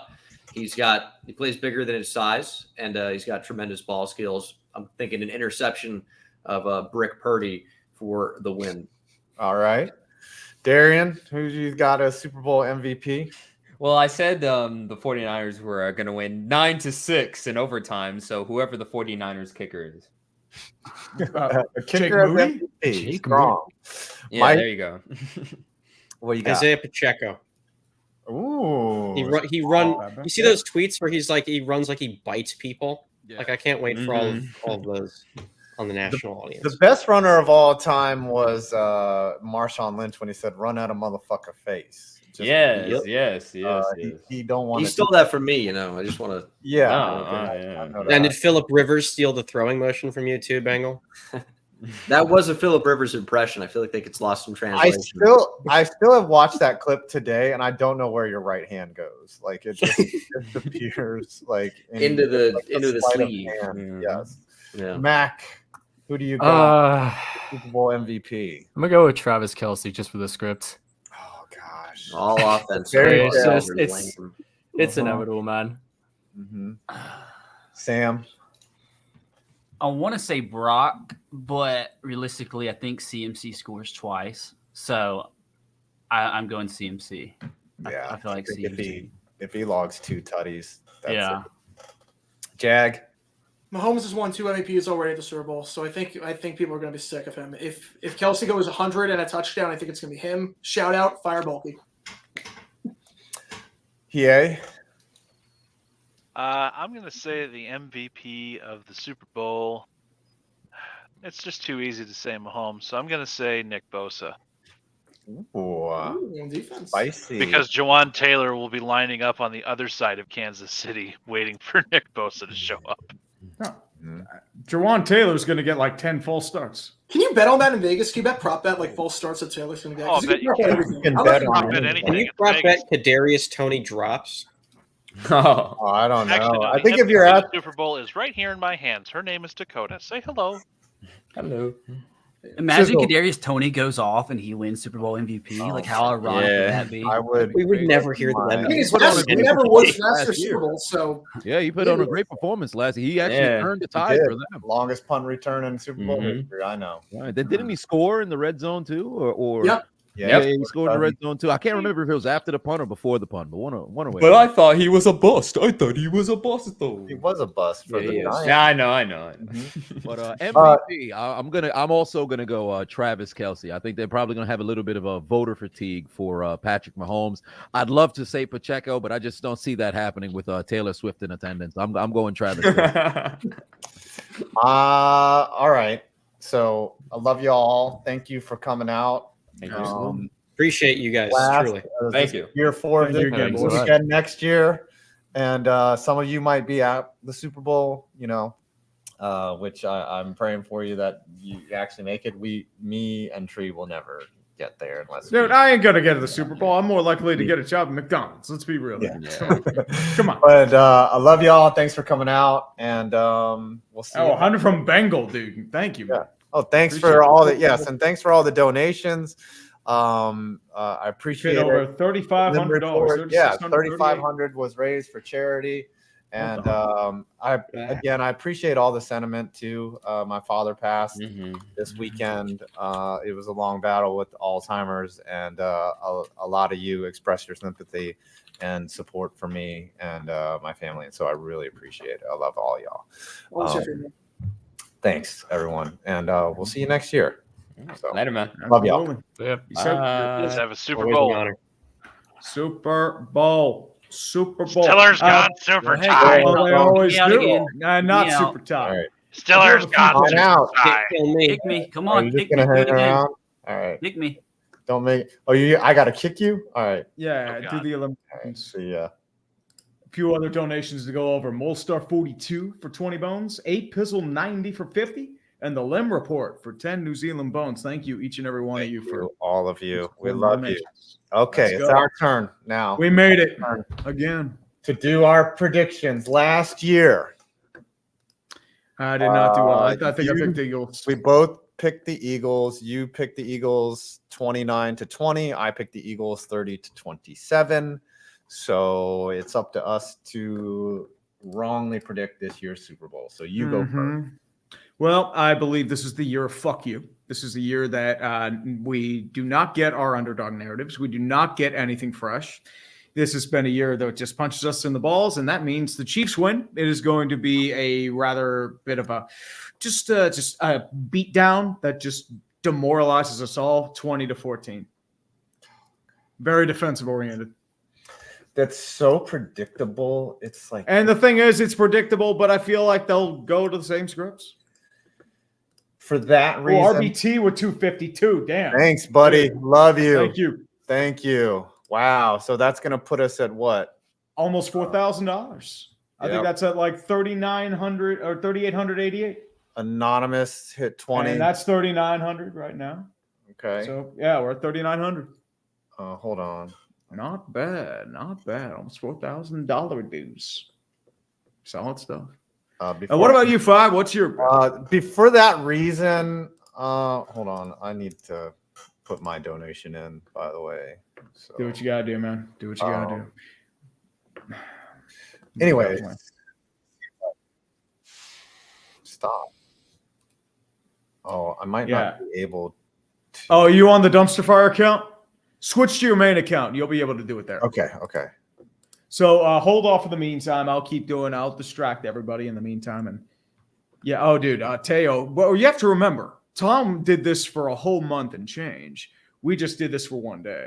So it's on a side channel too. And you have to consider that sometimes like it takes a little bit for that time to happen. I know like for the Mario Lemieux Foundation ones, I've done 18,000 last year and then 16 this year. I know with Tom, like, I mean, dude, grass-fed support. Like, I think I gave $2,000 to that stream out of support, or like for that. Get Mr. Beast to give you 10K. No, get us 100K. Let's be real, man. Come on, up the game. All right, we made it to 4,000. So $4,000. There you go. Man. Joseph Bauer for 10. A couple of anonymous $100 donations too. So a couple $5 donos. So we are now at $4,123. So let's go. Let's go. All right. My official prediction, because you say everything is so predictable and one of us has to be right and the other has to be wrong, I'm going to go I know you're going to Niners. I'm going to go with the Niners winning a low-scoring game. I'm going to get that right. 49ers, probably 24-17. Win by a touchdown. Christian McCaffrey as the MVP. Or maybe, you know what? If the Niners win, it'll be Brock Purdy. That'll be the MVP. Big cock, Brock. I say Mahomes because it's basic bitch as it gets. Yep. All right. It's a quarterback award. Yep. We made it exactly 8 hours. Yeah, man. And we got to end with this. Give it to me. Give it to me.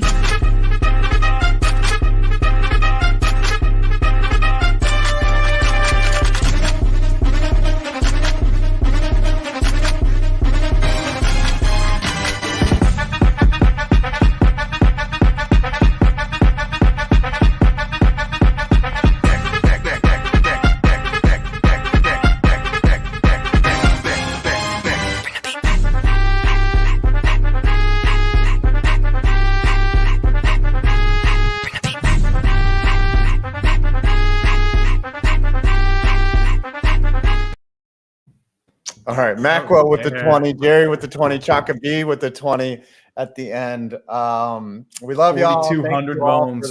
Thank you all. Yes. Thank you all, man. Yeah, we love you. And it's another media day in the books. And Mr. 5 Points, wherever you are, rest in peace up there, brother. Never met you. It was a pleasure. Yeah. Thanks, y'all. We'll see you next year. Yes, sir.